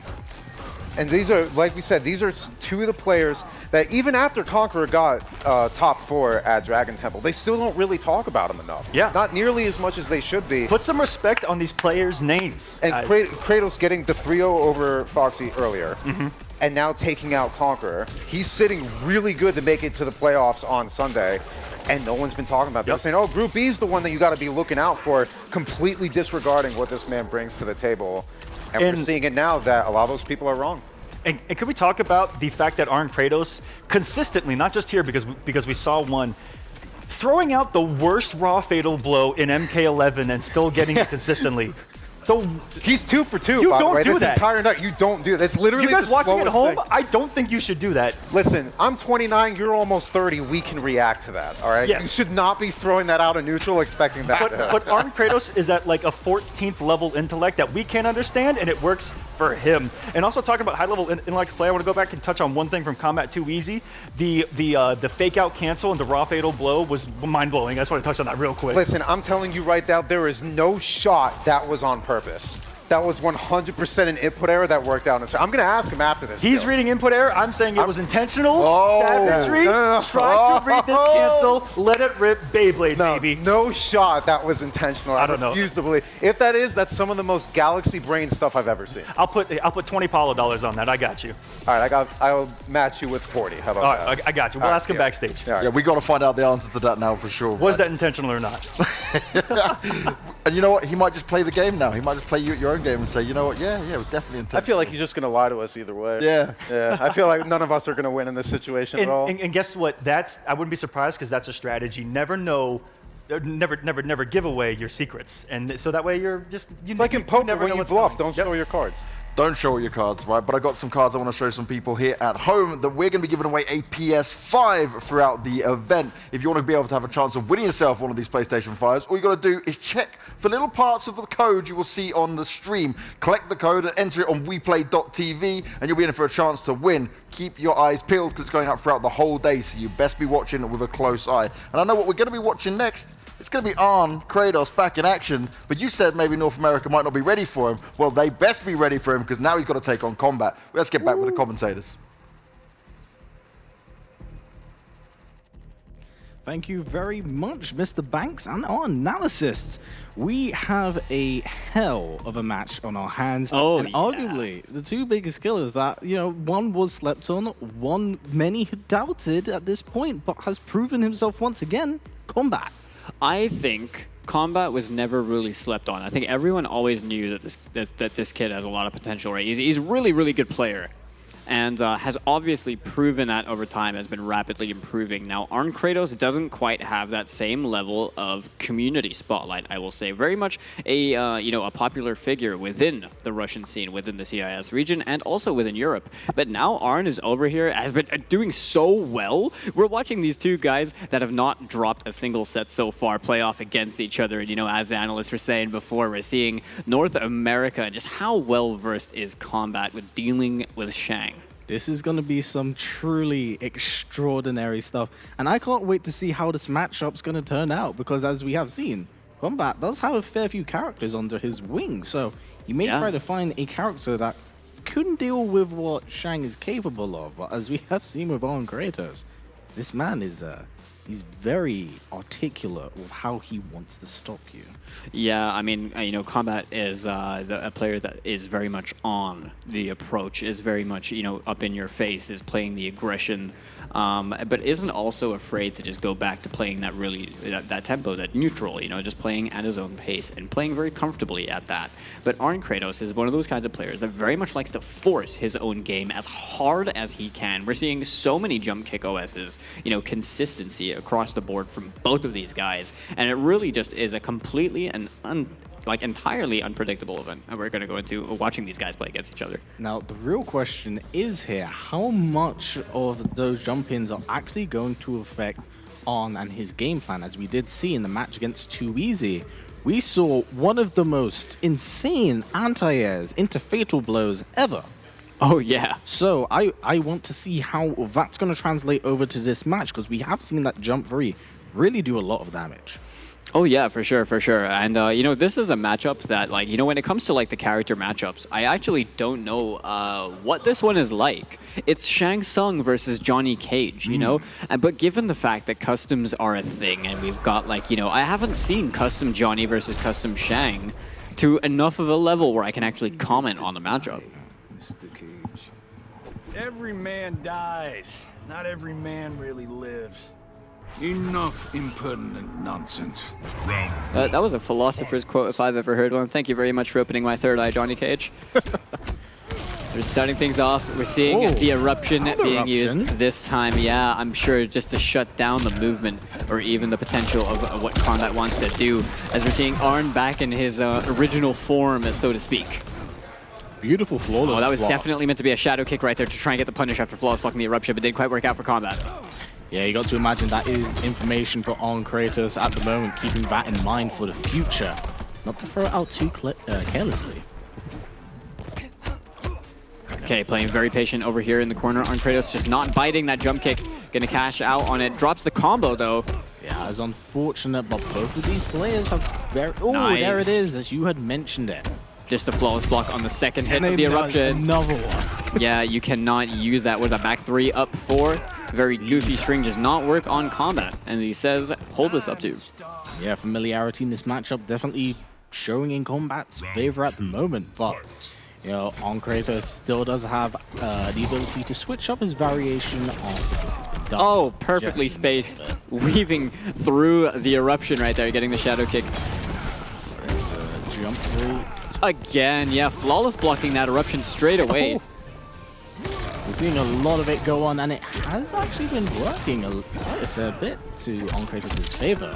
It has indeed. He's got a pretty good health lead right now to work with as he's playing the aggression, but the trade right there. Oh, wow! My, that's a thing? Dude, that was sick. He was airborne, and he caught him with a down one anti-air from it. Again, just to show the matchup knowledge is between both of these players. Also, let's just go through something quick. He has Reptile Slide. So regardless of if we are offline, that Reptile Slide is still a 2-frame fuzzy. That's hard to fuzzy. He's still got the threat of the back one down 2 in his arsenal as we approach in this final round right here. As Kombat started things off with a really nice combo, but... Oh, goes for the sweep as well on the backwards throw. Oh, forward throw. Yeah, forward throw. Building back a little bit of life. Kombat did predict the back throw as well and tried to react accordingly, but unfortunately, guessed wrong. Now, he's got the corner position to work with. Yeah, both of these players, really, when this is in the corner, Kombat's really applying the pressure to Arn Kratos, but he seems so incredibly comfortable with dealing with it. Yeah, both players just playing incredibly defensively, and Arn as well. He's just not biting on the auto shimmies. A lot of time. Wow, what a duck. Is this Steph? I think he actually might be able to kill her. No, yeah, he might be able to. Oh, almost. Doesn't have the health. Wow. I was really expecting. Walk up, fatal blow. Point blank.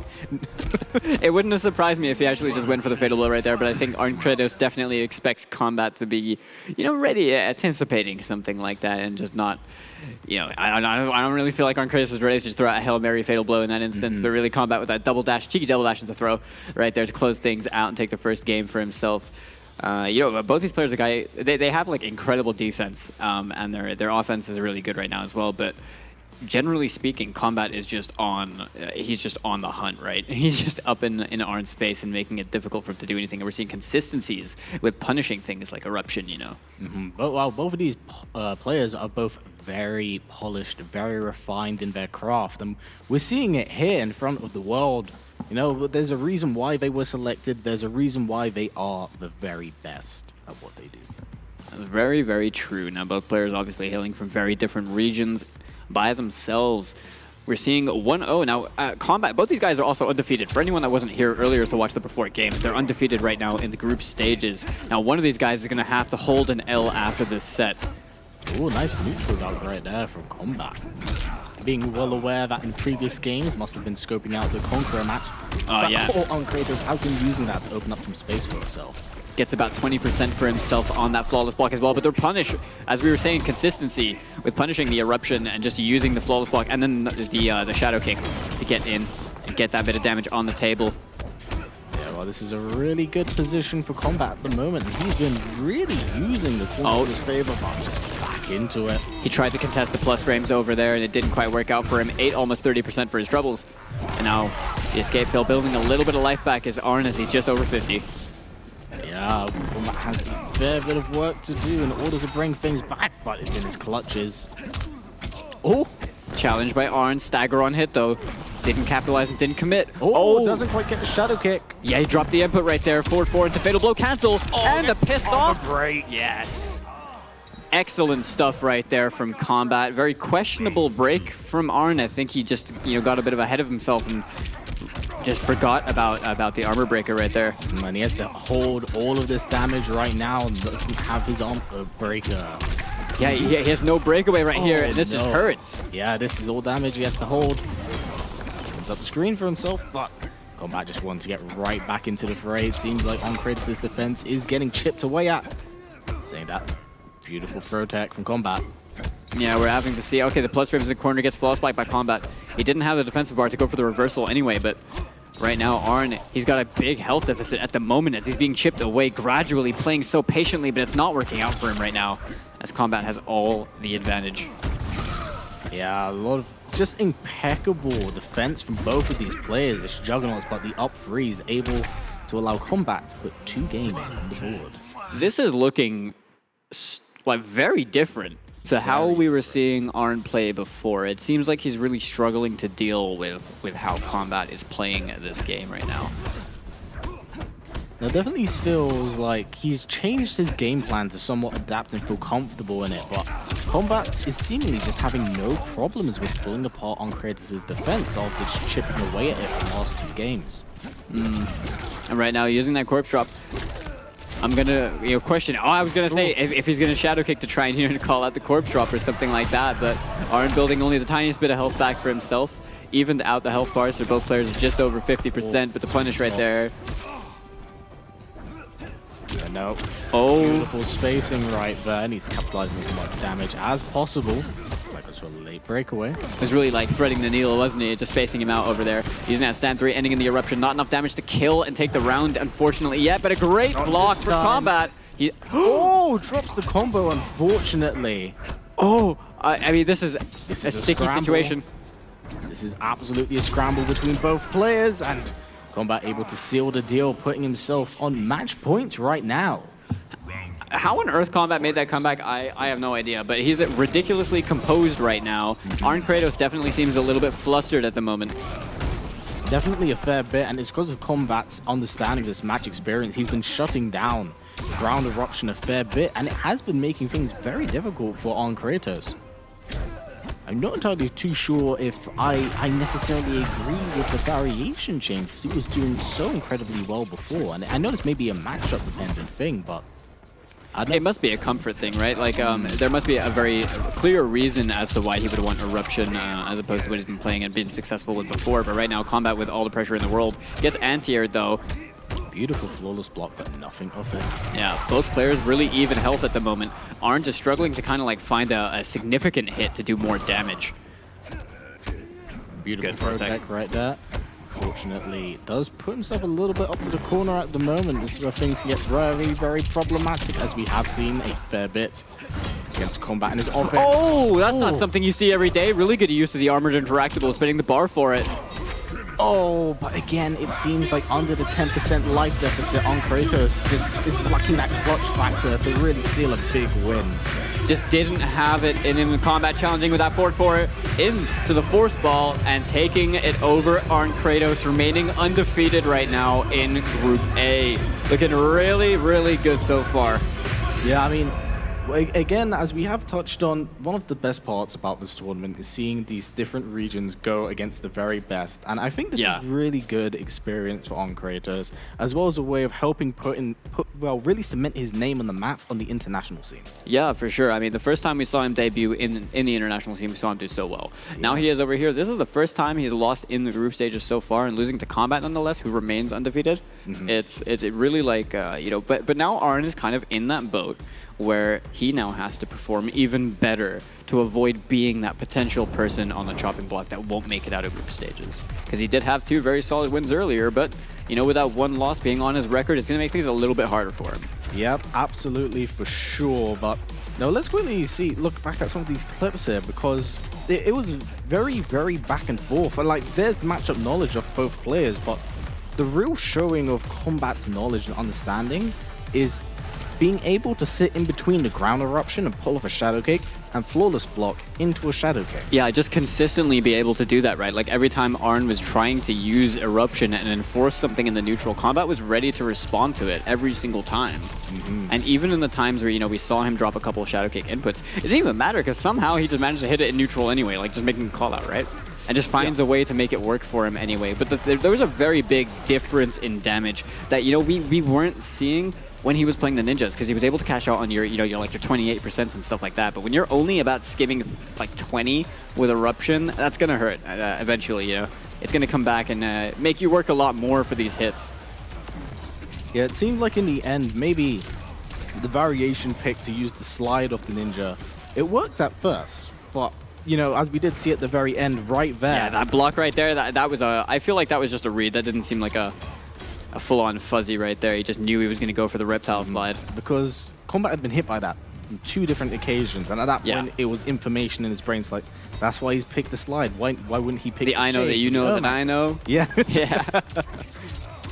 But incredible stuff from both players here. And whilst it did seem like On Kratos was on the back foot, he definitely has put on an incredible show, especially for his region so far tonight. Yeah, it's very, very true, and he isn't out of group stages just yet. You know, he's got a chance. He's going to have to fight a lot harder. He's in a better position than some other people at the moment. Kombat right now, smooth sailing. But the match that we're going to have coming up and the ones that we have in store for you guys at home is going to be a killer as well. You want to run the people at home through this one, Callum? No, yeah, of course. It will be between Conqueror and one Sonic Fox, and I'm really, really looking forward to this one. You know, it's always a pleasure to see these 2 play, right? And what I'm intrigued again when it comes to watching Sonic Fox and what they're capable of, they play the entire roster. They understand the game so incredibly well. And I feel like in every single match, we might indeed like see a different character. We might, unless there's they could be playing the player matchups, you know. But then again, we know that like Fox thinks about the game in a different way to most people, and the approach to the game is different, and that gives them power. It's like because they're able to play like, you know, characters and just kind of draw versatility from so many different ways of thinking that you can make strong loadouts. It's like what Foxy's doing, you know, where he does things that are very unorthodox on, you know, obviously he does it for fun, but he genuinely believes that these things have strengths, and he proves that. Now, Conqueror, more on the very orthodox, fundamental side of gameplay. He's a very defensive player, but he also likes to play his aggression. He loves to play his footsies. He loves to play his neutral. And he's not your conventional Sub-Zero player, I will say. He's just a very solid fighting game player, and you can just tell by the way he plays. But that being said, exactly the same thing for Sonic Fox. Multi-game title winner, just really through and through a fighting game player, you know? Yeah, both players have, you can tell from how they play, incredible confidence in their stride, in their passion, and how when they press a button, there's a purpose behind it. It's not just thrown out for the sake of it. Yeah, now Conqueror, you know, just being has definitely shown that he is just unthrowable. Now I wonder if that same energy is going to transition over into this set right here. We're seeing Sonic rock that Jade pick again, and we're going to see the Sub-Zero as we expected from Conqueror. As we go into this match once again in Group A, Sonic remaining undefeated at the moment. Conqueror right now, you know, looking pretty strong, but in a bit more of a situation like Arn. Come and join the Lin Kuei. Outworld needs me, Sub-Zero. Do not let loyalty stunt your growth. Round 1, fight. Heard it here first. Sub-Zero with the advice. Thank you, Ben. And we approach this game, Sonic just playing back a little bit, playing really patient. Both these guys just not wanting to do anything. There's a lot of respect. A lot of respect being shown. Take that slide. Both of them just let their fastest special, their fastest advancing special, just rock, is truly a statement to be had as we approach in the first round. Oh, the flawless block reversal straight away. Conqueror was ready for that one. Ooh, what's the mix? Is it going to be a grab? Nope. 3-4 finishes the string as well. I think that's the first time we've seen it. So the 1-2, definitely looking to catch out Fox. Yeah, that J down 4 is a ridiculously good button as well. Now we know Sub has a good down 4, but you know, as Jade, definitely one of the best. And using it. By wiggle stick, the mix. Caught ducking and +8 into that throw guess for the round. The Sonic takes that one and gets that 1 round lead right here in the first game. Really strong start, and I'm intrigued to see. Oh my goodness! I mean, just bold start. Very bold start. Work it. The 4-2-1 right there. The Nitro kick was obviously to call out the breakaway, but Conqueror, wise to it, finds himself the hit, and he's going to get the corner reposition. Now, breakaway used. All right, plus. Flawless block right there. Oh, no punish from the empty grab. Goes for the wiggle stick, no one home. A lot of buttons being thrown out, but none quite catching properly yet. Yeah, Conqueror right now. Oh, perfectly timed blow, right? Perfectly timed, and the back one into the Delia's Dance right there. Going to get the back throw. Sonic Fox with a very big health lead, but this is Sub-Zero. Oh! That's such a... Oh, nice punish coming up here from Conqueror. Going to put one slide on the board. Oh, he was looking Conqueror. for the mix. I mean, I respect it. He bet it all right there because that was going to be a kill situation, right? But Sonic Fox being ever so wise to it, just blocking the 4-2. Understand, and this is a very big thing, when you play against a player with this much experience, they understand the win condition that you are looking for, and they know how to deny it, right? Now, that's exactly what happened right there, is that Conqueror obviously can go for a 50-50, but chances are 4-2 is more likely to hit than a back 3. Well, it was the main reason as to, what was it, when we saw Conqueror go for that slide, he didn't spend the meter at all, and there was only one left, so he was definitely looking for that forward 2. And Fox saw that and was like, I know what you're going for. One more touch, and then I'm dead. Ooh, goes for down 1, knocks him out the air. Yeah, Sonic Fox playing ever so aggressive right now, using that Delia's Dance to just apply the oppression, using that down 4 as well to stop Conqueror on the approach. Now, I like the use of stand 3 over here as well. Not a button you get to see very often used. Yeah, and Sonic Fox getting a lot of mileage out of using this Delia's Dance, using it to really mix up his opponent with the 50-50s and keep himself safe. It is just a very good move, you know. Oh, trip guarded with the slide. Great stuff from Conqueror. Has a lot of work to do, though, if he has any chance of getting this round right here. Playing with the spacing a lot. Oh, could have potentially gotten a whiff punch, but that's chip. But Delia's Dance, a very good move. Arguably what has made her very 1x strong. bet right there. 5.3 on Conqueror, 1.14 on Sonic. Be sure to place your bets if you are well. As right now, the odds are definitely in one party's favor.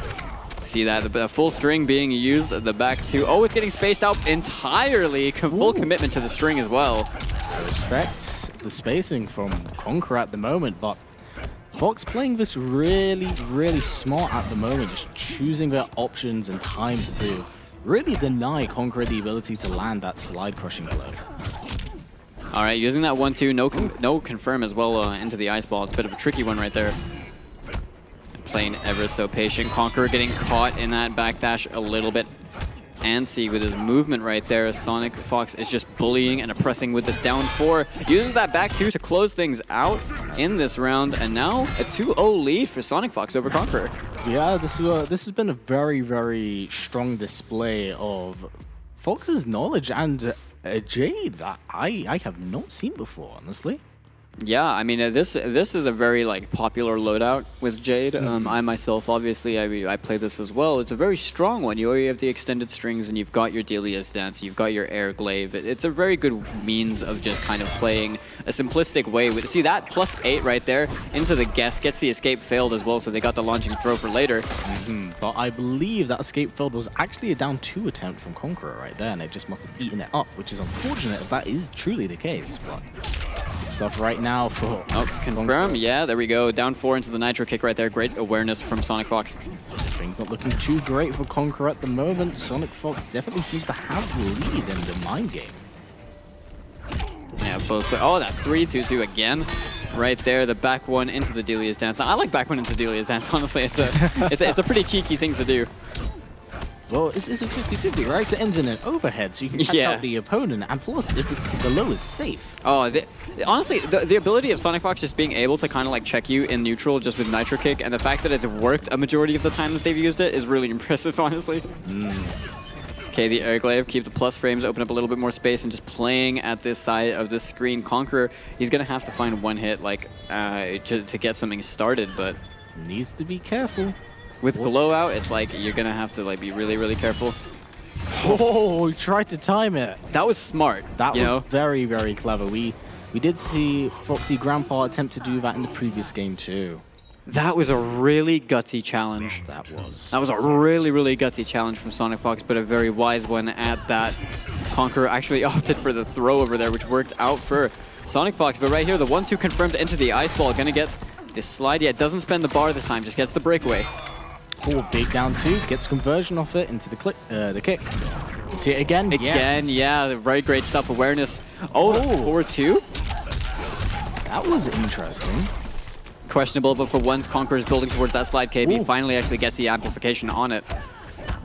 Beautiful flawless block right there, and goes to the back 2 into Delia's Dance. Okay, big read. That was a huge duck right there for Conqueror. He's going to get the corner carry, and he gets the round. Oh, I've never seen a combo like that end in a down 2. Snazzy little combo from Conqueror as he keeps himself alive, showing signs of life right now, getting an important round for himself on the board. Oh, yeah, that's a big opportunity right here for Conqueror. There is breakaway being used as well from Sonic Fox. Here goes for the 1-2-4. Just wants to keep the Fox in the corner, but the Jade special. 31% has the corner to now work with. Night and day of how this round started. Okay, the players, oh yeah, using that forward 4, just trying to feel it out. Oh, almost spaced out the full string, did Conqueror. Yeah, Conqueror is definitely keeping an eye out to try and space out these extended strings, but no love work. Oh, and yeah, that's the KB. That was so clever. Oh, I'm not entirely sure what was going to happen there. So back 3-2-1, down 4 into Delia's Dance. It was a very awkward interaction. Oh, that worked. Oh, no, that was so unfortunate. He had the read. Ow. He had the read, but the breakaway just came out so fast that it didn't work. That was very, very unfortunate there, but amazing display from Conqueror right there. Yeah. Just... Conqueror is still looking really strong, but that is that through and through. Sonic Fox just has a way of playing so comfortably, making it so uncomfortable for their opponents to even play against them, right? Like the approach for Conqueror, how does he approach? Yeah. Like, how? Because Sonic's ready to check you with back 2s, ready to check you with stand 3s, down 4s. It was making, they were just making it so hard for Conqueror to even think about moving in and closing that gap. And of course, the utilization of the extended strings. Yeah. Sonic Fox got so much mileage out of it. It was kind of crazy, and I suspect due to possibly lack of knowledge on Conqueror's part, the interruption of the standing free string. That's the first time today's the first time I've actually seen it be used properly. Yeah, honestly, but the thing is, I feel like we haven't really, with Dragon Temple was the last time we really saw Jade in the offline scene with Infinity, right? And obviously we saw Infinity do great with Jade over there in Dragon Temple. Now over here, Sonic displaying just the I guess the style of that time it's taken for the game to evolve, for the players to evolve, and for things to be slightly different, and now playing this distinctive style and loadout of Jade, making it work so well. Yeah, no, you're definitely very, very right. And I know this character has been in a fair bit of controversy just due to the fact of how strong Delia's dance is. Oh, she's always going to be in controversy because everyone hates her down 2, right? Yeah. It's the good players will hate the down 4, I feel like. And then, but everyone online gets hit by the Kombat League down 2s, the criminal button. And but yeah, honestly, she's not a bad character at all. And the custom Jade is pretty good. Honestly, dangerous. Having the safe 50-50 option is definitely something. And as we did see, the chip out potential is silly. It's silly. It's she doesn't get a lot of damage, but she gets a lot of favorable situations where she can play with the advantage, where she can frame trap you, make you guess, and just overall frustrate you. And she does something that we were seeing from Baraka, where she kind of and Kano, where she legitimizes the whole poke into special kind of thing. I mean, obviously, you can go for flawless blocks and Delia's dance and stuff, but let's say she does things you're down 4 and to delay Delia. And then does the late amplifications and stuff, still remaining safe, just generally making it hard for you to do anything because of the natural pushback. Yeah, it can be a horrible nuisance, but I feel like Delia's dance is one of those moves that you can only get comfortable with over the course of time and understanding its properties and what it can do and how to approach the matchup. Yeah, for sure. I mean, it's one of those things that's just so simple and so effective, and when it's used as effectively as that, and the situations and where you can make it so egregious for your opponent to start dealing with, that's exactly what you need when playing that character. But the matchup that we have coming up next, Callum, everyone at home, I don't even know if they can be prepared for something like this, because both these guys, both of these players play very unpredictably. Nowadays, I would like to think Mighty Unjust has been I feel like he hasn't really done as well as he would like to have, but he's been playing so well in these individual games, just needs to close out the set. He's been getting these sparks of brilliance, just incredible play, but unfortunately these have been coming at explosive but quick bursts. And it has benefited him. They were able to take it to the Fox earlier and do really, really well. But if you aren't able to ride out that momentum all the way, then things won't really fall into your favor. Now, playing against a Foxy Grandpa as well, it's going to be a rough battle for both of these players, really. I mean, Foxy has not been doing as well as I'm sure he would have liked to as well. Right now, Foxy is sitting at 0-2, which I'm sure we wouldn't have seen coming from before, but it just goes to show just how strong this group is. Yes. It really does. I mean, because this is a guy that's a seasoned veteran in the scene versus new blood. Yeah. Really. The Mighty Unjust has been, more recent in the scene, especially compared to someone like a Foxy Grandpa. But at the same time, both these guys are here at the same event, playing at that same level. Yeah, I'm really intrigued to see who Foxy's going to pick next, honestly, because we know he's the man of many characters and loves harvesting the souls and tears. Yes. Yes, he is. But the thing is, he does it so he can find out a character he enjoys, find a form of counterplay, keep things simple, keep things very, I suppose, dry in some instances. But for sure, yeah. Absolutely no sauce. It's in the gameplay. Yeah. That's the Foxy way. But the Mighty Unjust, we've been seeing some incredible things coming out from him today, and honestly, it's just, so I'm pretty sure we're going to see that Jackie pick. We were seeing a hell of strong Jackie earlier on, and obviously she's a strong character, but these players are so good and they're able to utilize it as such. But I guess we got baited over there. We might be seeing a Liu Kang, going to be dependent on the character that Foxy is picking as well. All right, now we're just getting trolled.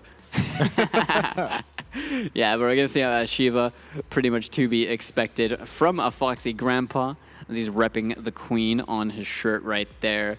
And the Mighty Unjust picking exactly what he needs to in his wide array, in his arsenal of characters. You can imagine Foxy's probably thinking in his mind in many different ways he wants to approach this matchup with the stance, especially with Jackie Lee being the thing. Now, I wonder if he's, I didn't actually get a chance to see it. If he has air grab. With a queen. That's the tone I use for anyone. Round 1. Fight! Yo, Shiva's hair kind of nice in this skin, I'm not gonna lie.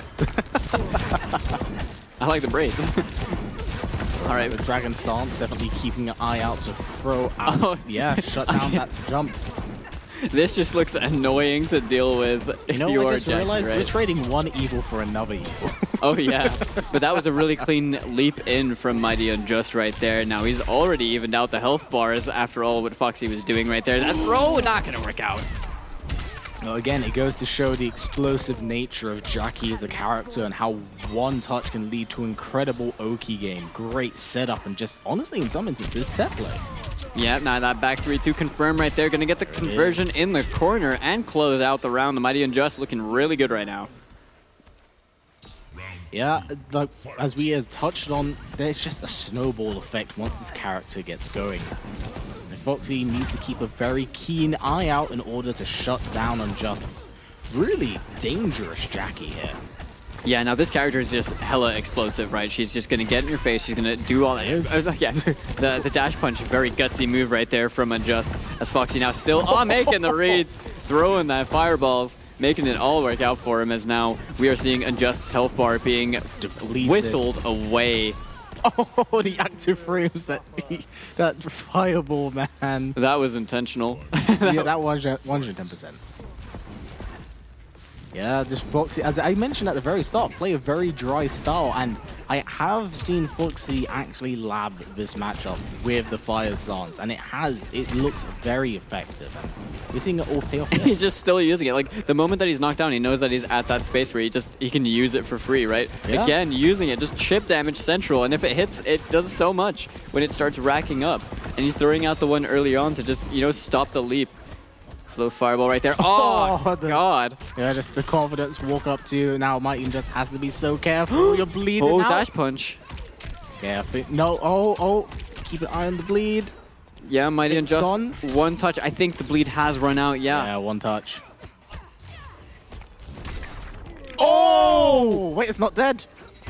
So close. Good block on the overhead. Oh, tapped. Oh, the food one too. Unjust. You can tell he wasn't happy about how he took that, but I mean, he took the game, right? I probably just a little. Imagine it like. Wow, I mean that was a bit of a scramble at the end right there, and fell through for Foxy. But Unjust now taking that 1-game lead in the set. Yeah, as we just see that, Unjust not entirely happy with how things panned out, but Foxy with just a laser focus.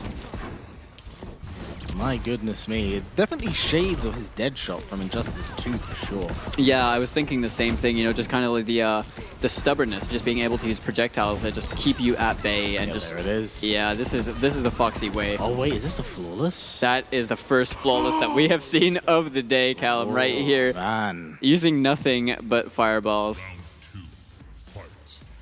Definitely very, very strong Foxy style. I think he's definitely taking shades of his inspiration from Deadshot and just kind of like just controlling as much space, pushing out the opponent as simple as possible. Look at that. That was 14% from an anti-air fireball. These are racking up so much, and he's just using that like preemptive early, the high shots with the fireballs as well to just mitigate any threat of the leap. And the armor break! Oh, this is gonna hurt. Chest. Back into stance again. You can imagine this is very infuriating for Unjust at the moment. And yeah, that is rough. Like, it's just a matter of, like, what do you do against that, Yeah, that was a very quick download by Foxy and adjustment. I'm not even sure if it was a download, if I'm being honest. I feel like Foxy just knows how to approach the Jackie matchup, right? And he simplified it. He simplified it in its easiest form possible, and he just knew what the Unjust wanted to do and just denied it. It's like, all right, you want to jump in? I'm going to up fireball you and hit you 14%. as many times as I need to before I want to play my game. It's the classic zoning, isn't it? Like just being able to whittle away at you and just make you have to work so hard on the approach, but at the same time be able to keep you at bay. Now, Foxy also does this thing where he plays with this space very well, where when he's doing these things, he's using these fireballs to control you and make you come in on him. He really is just, going in there, and he's able to just, at a split-second moment, dash in and check you with normals. Or go for throws and things like that. And we're going to see what looks like a character switch as well from the Mighty Unjust. No, I mean, I don't believe we've seen... Have we Unjust used Cetrion yet tonight? I think once. I think we did see it earlier on. Was it against VGY? Yes. It was against Fujin. Fujin, yes. Jinx, Yomi. Damn it. Everything. I'm just kidding. Here we go into the next game over here. Mighty Unjust rocking the Cetrion. This time around, I have to hope that it's a little bit more favorable for him this time. Oh, wow, that is so unfortunate. That's not unfortunate. Cetrion can hold that. Her up two sucks. Hers and Jackie's, they both suck, and they're the best characters in the game. So I'm okay with that. Yeah, but you got to keep in mind, you may be happy. He made the right read, though, and that sucks for Unjust. Yeah, for Unjust, that must be very irritating, knowing that that option's no longer on the table for him. Oh, challenge straight away. And combo drop. Uh-oh. Goes for the big boot. Unfortunately, a fair few drops there from Foxy, but, even with these drops, he's doing enough damage to just make Unjust probably very uncomfortable. Yeah, no, Foxy just, it doesn't really need to overcommit to anything. Wow, stomp on wake up. On the wake up. You love to hate to love it to see it, to love it to hate it. No, I don't. I hate it. But, it goes for the overhead low. Oh, puts him in the corner. Yeah, I kind of rate the decision. Just throw him in the corner and then just play your game, because I think he was going to make him just guess and just play around the Dragon Sense a little bit more. But right now, Foxy he has a bit of a health deficit. There's no escape. No escape at all. Goes for the big boot. Unfortunately, does drop it, but doesn't matter. Well, is he doing that on purpose? Like, I don't know, because he's going for the armor break. Yeah, I'm very confused as to why he's just letting the kick rock after the launch. Yeah. Good challenge from Unjust. Uh-oh. Overcommitment on that string right there. The Mighty Unjust is now in danger territory. He has the fatal blow, though. Yeah, things aren't looking too great for the Mighty Unjust right now, and Foxy with quite the health lead ahead of him. Goes for the sweep. Goes for the overhead low. Is that brutality? Oh no, denied. Absolutely, denying Foxy a brutality. Now this is that's winning the war right there. But here we are at Foxy Grandpa now with the 1-game advantage. He is at 2-1 over the Mighty Unjust, and honestly, Unjust seems a little bit lost against how to play this particular matchup. Yeah, well, that's the thing, right? When he's playing with Jerky, at first he seemed quite comfortable with it, and Foxy was, I think, just adjusting to Unjust's playstyle. Once he did, that next game was all him, and even with the character change, Unjust just wasn't able to get much mileage out of Cetrion. Yeah, wasn't really able to use that character to his advantage as much as I'm sure he would have liked to. Now, the real question is he going to be rocking one of the characters that we've seen him play before, or what? Yeah, I mean, there's a ton of different options that Unjust does have at hand, so we do have to keep in mind what he can pull off here. But I think we are. Yep, all right, yeah. So picking Jackie over here is probably better for him. I think it did seem like it was very tough for him, in general, to make anything happen right there. But right now, we know that Jackie is going to be highly explosive should he find the hit. Yep, just one hit can lead to 40% damage very, very quickly here. And I believe that the Mighty Unjust has actually switched out the idea of leaping in and just going for that dash punch. But it is unsafe. Remember, previously that was very different. That was very nice from Unjust as well, using that delayed leap. Yeah, that's dead.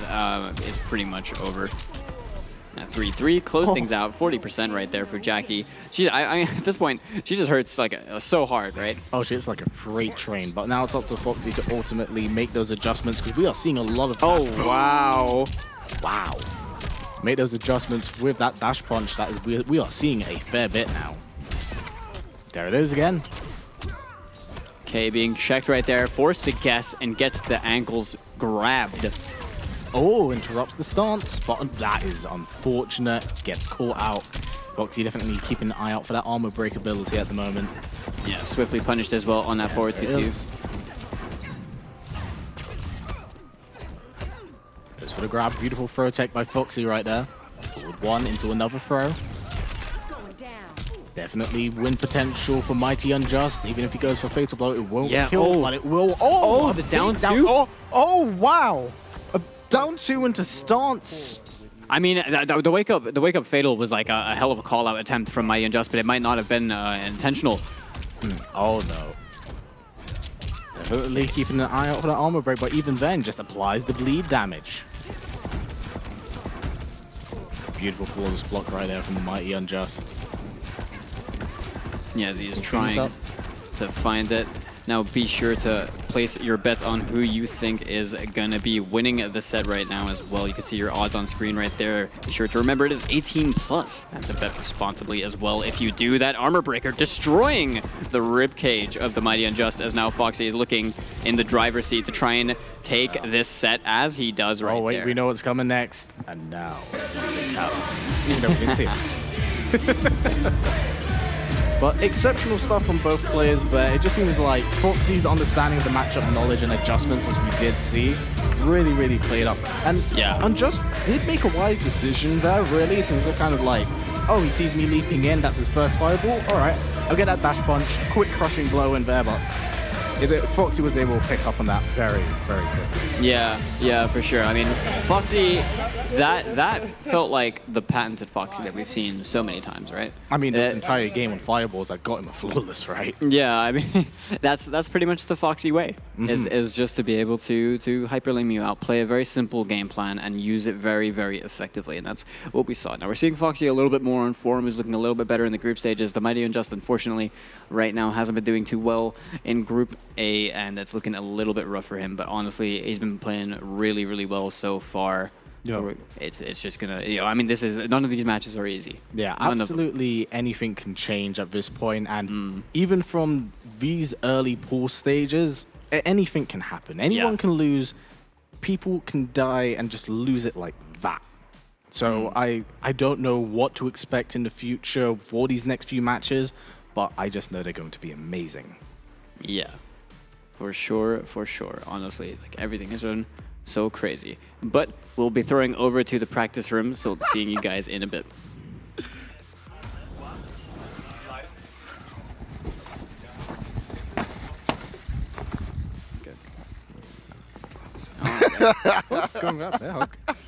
All right, here we are over here.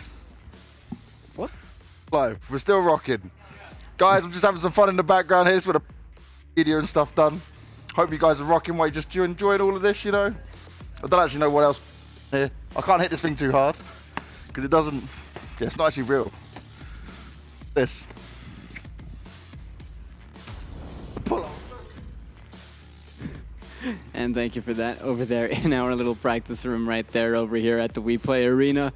And yeah, it's been a bunch of blood-curdling matches so far, hasn't it, Callum? Oh, it's been nothing short of phenomenal. The fact that we have like world tier caliber players here right out the gate. We had what was to be a destined match from LCQ as the kickoff match. Oh yeah. And then things just got better and better. And so far, the highlight of the night for me, match-wise, has definitely been on Kratos against Conqueror, because that was unbelievably back and forth. That is probably the highlight set that we've had so far. Both those guys played, so back and forth, but ultimately that really came down to one player being able to take it. And these group stages so far, as we are now, progressing further through it, we've got some people who just haven't lost yet.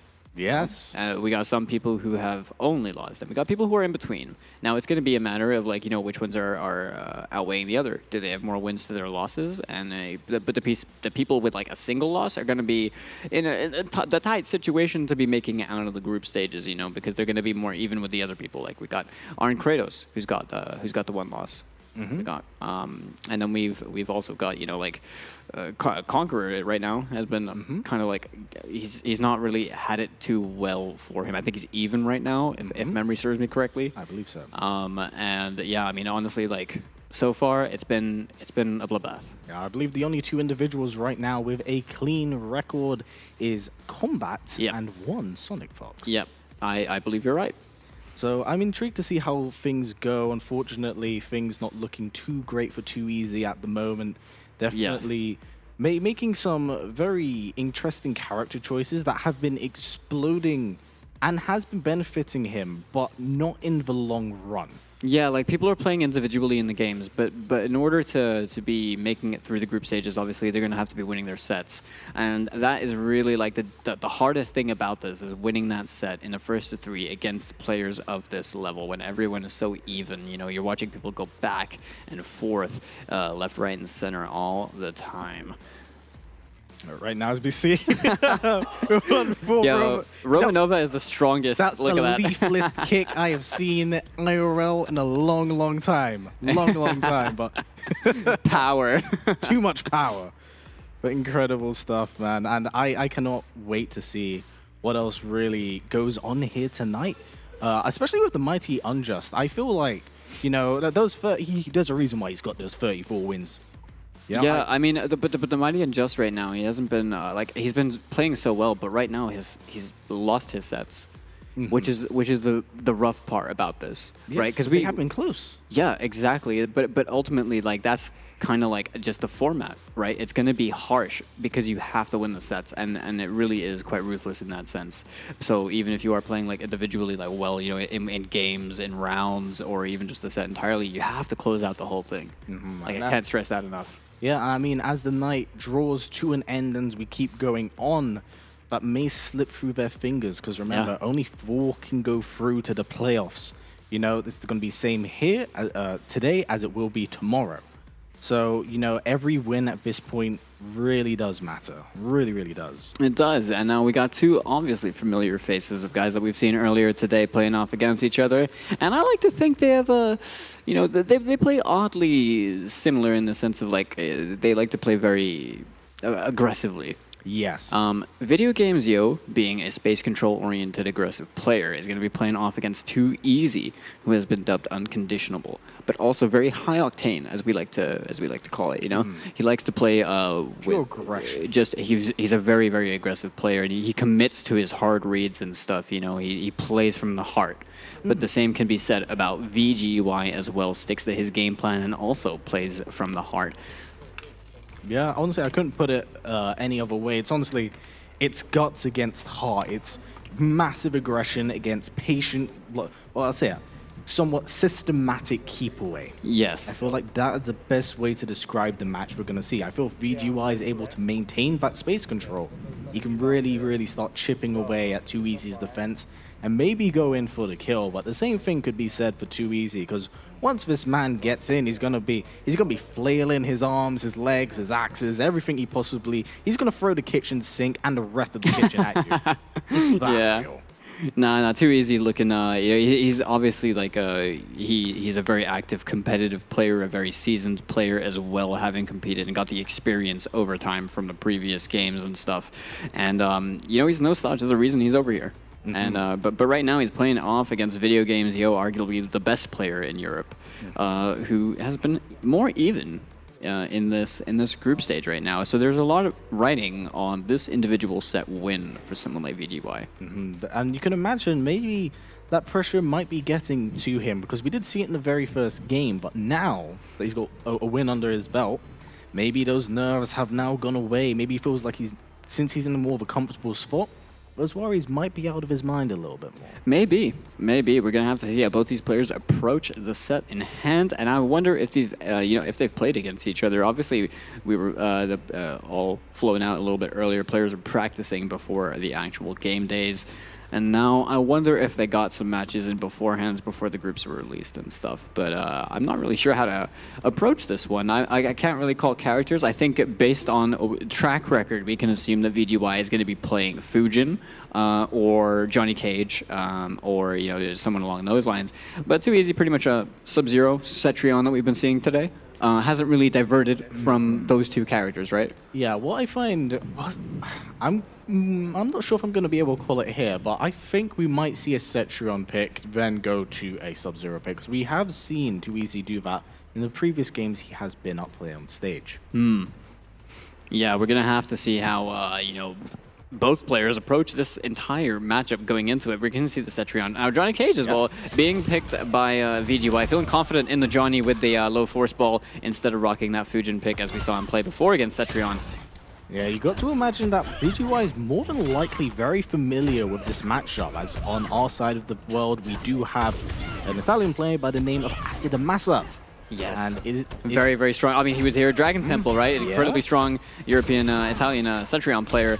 Now, this is a matchup that obviously VGY has played in and out many, many times playing against Acid Amati, but Too Easy and Aso are very different kinds of Cetrion players. That is very, very true. I mean, in terms of approach to gameplay, very two different styles as a whole, but I think that's what defines Too Easy as a player, right? That mass aggression and his fearlessness really does benefit him in this instance, and we're seeing it work to his favor at the moment, but VGY, you know, at a heartbeat, he can change the momentum. Oh, he tried to go for an interrupt. Yeah, definitely. Beat me to it right there as VGY didn't quite get that one, but now Too Easy gets that important round for himself to start things off, maybe build a bit of momentum going into the remainder of the set. Ooh, interesting use of the down forward to go under the projectile right there. So the rising wall. All right, clean anti-air. No utilization of the twisted winds to re-stand him. Beautiful flawless block right there, VGY. Another one. Oh, this for the short hop. Okay, yeah, VGY honestly just doing exactly what he needs to do. Goes to the dash in, punish on that vine grab. Great stuff right there. Cashes out on the damage and tries to punish the roll, but not quite in time. We got Too Easy with that 4-2 straight into the deadly winds, opening up VGY a little bit and chipping away at that health bar so gradually. Yeah, I mean, that's the beauty of Twisted Winds, right? Just that pushback on it, the ability to just open up that space for yourself once again, and really just bully with the amount of ridiculous options that Cetrion does have, but uh-oh. Yeah, this is going to hurt a lot right here. This could even potentially be like the game-winning situation right now. Too Easy does not have the break. Oh, 47% into the 1-2-1 Rising Star. Opens up the space a little bit more, but the far wall. Flawless blocks it, and the active frames of Hell's Wrath. Yeah, just about catching VGY on the way down. Ninth's very own Too Easy taking the first game for himself. Looking real good. A very, very good start for Too Easy right now, but will we see shades of the previous game where Too Easy is able to land the first game and then lose and then does a character switch, or is VGY going to make a... yeah, I mean... we saw this earlier. To be honest, I can imagine this being so much more comfortable if you're playing as Fujin. I think maybe playing Johnny Cage was like a comfort pick for the character, you know? Like, because obviously we know that Johnny Cage is his favorite character, but he plays Johnny like so much. He probably just thought, I mean, because we've seen him beat Cetrion before in the past using that exact like loadout, or rather using outtake. But right here, you know, Too Easy clearly forced him off the Johnny pick. Has shown that he is no slouch and he's not to be messed with as such. Ooh. So we're seeing the Fujin pick coming out from VGY. Yeah, I guess the escape failed as well, which is quite rare from VGY to make the wrong call in these grabs. He's been very on point in many instances. Too Easy playing very, very well for himself at the moment, but as I say that, ooh, what a cancel. VGY out of any offense meter at the moment, but just point blank goes back to drill. You can see it again. Yeah, there it is. Just such a strong button with incredible properties that can lead to such devastating damage. Yeah, and VGY just not overcommitting to anything right here. He's doing exactly what he needs to do, just kind of biding his time, you know, waiting for the right opportunity to try and strike right there. Ooh, it's caught by the very end of that string. Oh, big punish. Definitely keep an eye on that crushing blow right there. 1-1. Oh, brilliantly spaced out with a double backdash right there. Big combo drop. Oh, no. Yes, indeed. Keeps him standing.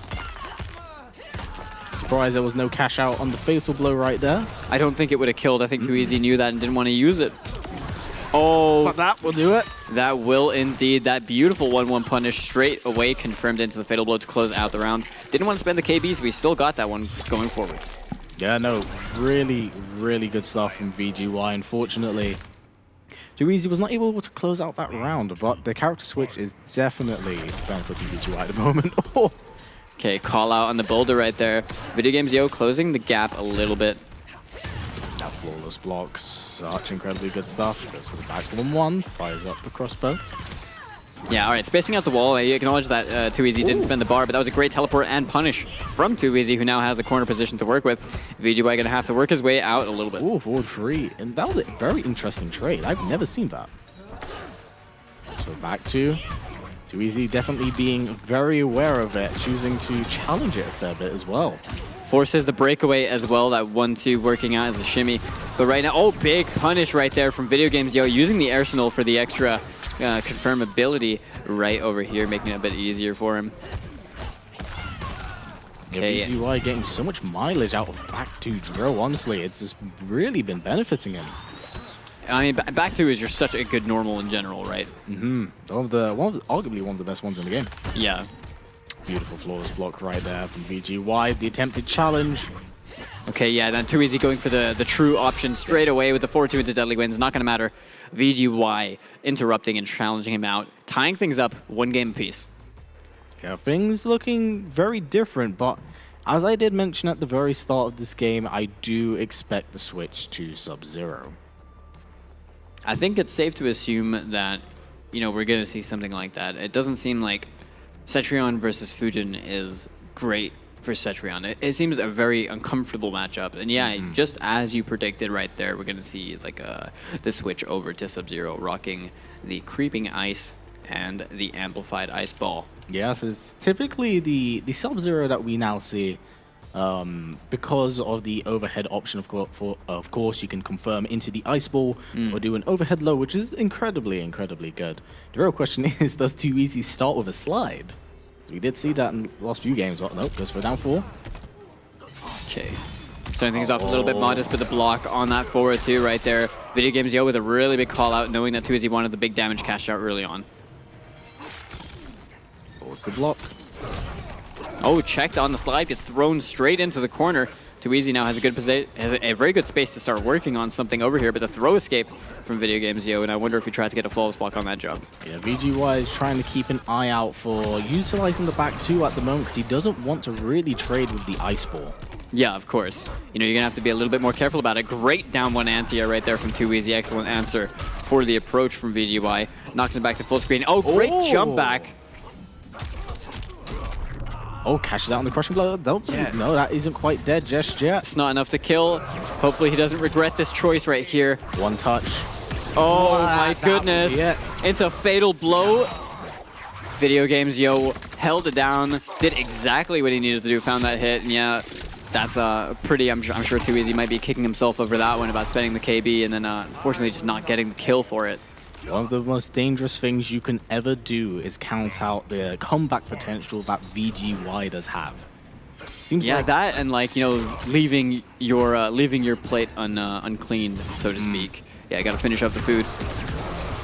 Beautiful catch off the forward 3 right there, and Too Easy now stuck in the corner at the moment. Look at VGY just threading himself in and out of the corner, waiting for Too Easy. They just press, make a mistake, make my day. Oh, great trip guard right there with the back 1-1. Oh, okay, he's gonna keep plus, yeah, at the corner right here. Down 4 into drill. Yeah, at the moment it has been all VGY, it seems like. Oh, the anti-air. All right, check some of the back too. Not really biting on too much right here. VGY, significant health lead right now. Too Easy has the fatal blow to work with. Oh, seems like both players are respecting highly what each other's doing and they're just not biting at the moment. Yeah, VGY, you know, just playing really patient. Too Easy trying to find the hit. Ooh, plus, but beautiful flawless block right there from Too Easy. It definitely understands the matchup a fair bit. Takes some game knowledge for that to come out. All right, not enough to kill, but a very close ordeal right here. Back to or forward 3 drill. Not death just yet. Ooh. Okay, max range. He has no defensive bar though. You can't take any chip damage. Oh, down 1. A pretty greedy reset from Too Easy. Video Games Yo taking that game as well is gonna set him in the lead right here, 2-1. There was only 19 seconds left on the clock there, so Too Easy definitely needed to put everything he could on the table and just try to bring something back, but VGY just has that clutch factor, man. Yeah. I mean, I really just like that situation was so sticky. Like, I think there was a lot riding on Too Easy flawless block up toing the amplified needle hit.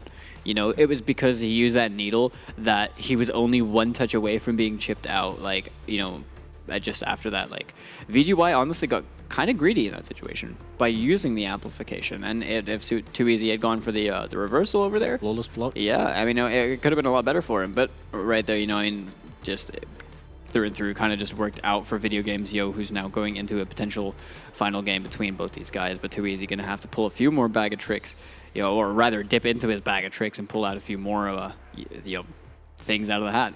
Yeah, the unpredictable nature of Too Easy, what makes him very, very dangerous to go up against.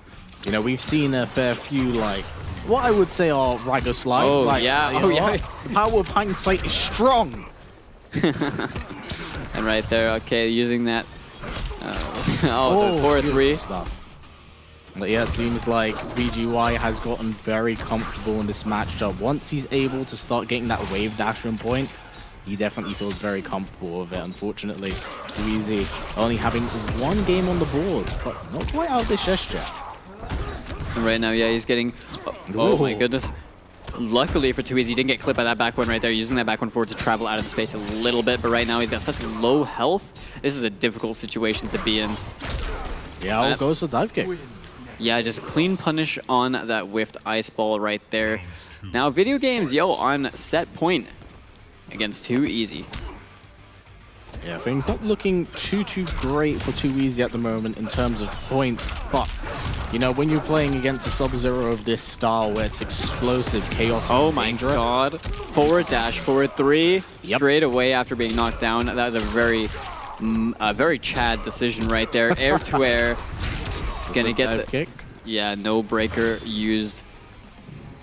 Yeah, things not looking too great for Too Easy. Unfortunately, that is it. And that heal is all he needed. A very clean whiff punish right there with the 1-1 up for Video Games Yo. Get another win on the board for himself, and a very important one of that. Beating Too Easy over here.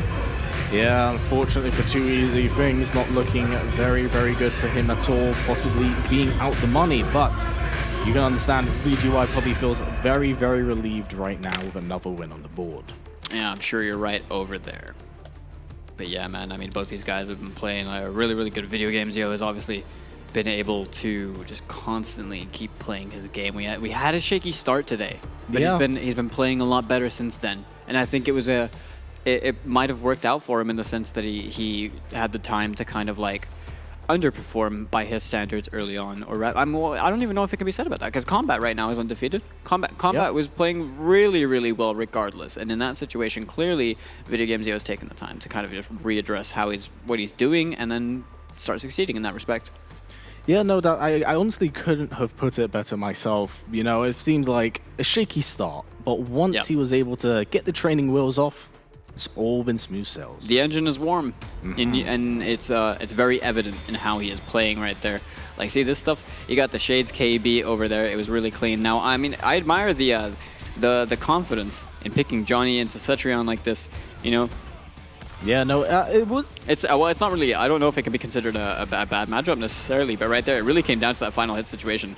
Yeah, I definitely don't think it was in VGY's like comfort zone really, which is why he went to Fujin. And you know, just this character's buttons is insanely good, and when you get someone like VGY who 1 has great wave dashing, 2 has impeccable cancels too, and like again, when you start building up that momentum, you start understanding how your opponent plays, you're able to kind of like understand the mindset. What would they do, and how do I use that against them? He was using movement a lot, really well, to just start baiting, you know, in and out about what Too Easy wants to do, about how he's trying to counter poke, about how he's trying to use specials, how he's trying to jump. You know, he's really just kind of like making him play according to how he wants him to play, and it really did feel like for the latter half of that set, he was very much in control. You know, that's honestly, it's so true, and I thought the scary part is once you start seeing Video Games Yo darting from one end of the screen to other. It's like a dog that's really excited, just darts back and forward and just like spears you out of nowhere, and that's what we saw here. I mean, if there's 3 players I had to consider having, like, you know, some of the nuttiest movement in this entire community, VGY in that top 3, with the other one being in Group B, Hayate. I gotta give it to him, man. Hayate's movement is ridiculous. Oh, it's beautiful. Of course, we have seen the clip on Twitter as well, where he's darted from one screen to the other. He's been practicing, he is primed, and he is ready for tomorrow. But today, we still have Group A, and we are not... very, very true. We can't get too distracted with that stuff right now. Thank you for keeping me on track. We are far, far from over, with our next match being Foxy Grandpa up against Conqueror. And through these highlights, you know, we're just seeing different things that VGY was doing, playing so patiently and with his space. Yep. Excellent little micro dash into that 1-1 up 4 to close out the entire set. But as you just said, you know, next set that we have, a Foxy Grandpa. You know, I'm sure you guys must know him. He's a little guy somewhere around here. No, he's honestly, he's the guy, right? He's doing it all for the queen, and he's playing off against Conqueror, who we saw playing against Sonic Fox earlier. Didn't quite work out for him, as I'm sure he would have hoped, but he's been playing really, really well regardless, and still has his set wins from earlier. Yeah, I mean, the thing is with Foxy, one thing I've learned from watching him is that he just gets better over the course of time. Much like once you can get that uncomfortable nature out of your way and you can get a little bit more comfortable, you can start sitting by. Yeah. I mean, this man got a flawless tonight. He's still the only person to get that. He's still the only person to get that. And with the queen, honestly, very on brand. Yeah, very on brand. We wouldn't expect anything less from Foxy, but we can't count out someone like Conqueror. And if we take a real quick look at the standings over here, we see Evil Genius's Sonic Fox sitting at the top as they are on 3 wins to 0 losses, followed by Kombat, same score as well, 3 wins, 0 losses. Arn Kratos at 2-1 right now, VGY at 1-1. Conqueror, Foxy are at 1-2, so right now these guys are tied up, and this set coming up is going to be a matter of both of those guys playing against each other. And unfortunately for 2 Easy and the Mighty Adjust, they are at 0-2 and 0-3 right here as we progress through Group A. And yeah, I mean, this match, Callum, it's going to be a Foxy Grandpa and Conqueror. Both these guys are 1-2 right now. They're going to have to even things out at 2-2. Very, very important. Yeah, I can't wait to see how this goes because I love watching both of these players. Oh, yeah, for sure. You know, like, Conqueror never, ever ceases to impress. He has a different style and it feels very fresh with how he utilizes it. And then there's Foxy, who's just kind of like, lol, Deadshot 2.0, let's shoot you down. But, you know, he's a spammer. Yeah, but he doesn't, like, he uses his tools really smart. The thing is, I've even talked to Foxy about this. When I say, what's Shiva's best move? He's like, hello, grab.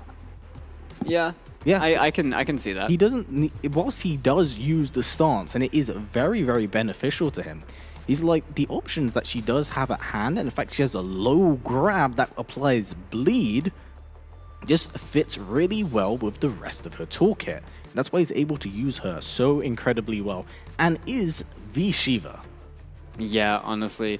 And I mean, only the last time we saw Shiva really being played, you know, outside of, you know, offline anyway, Dragon Temple when Tekken Master was playing her as well.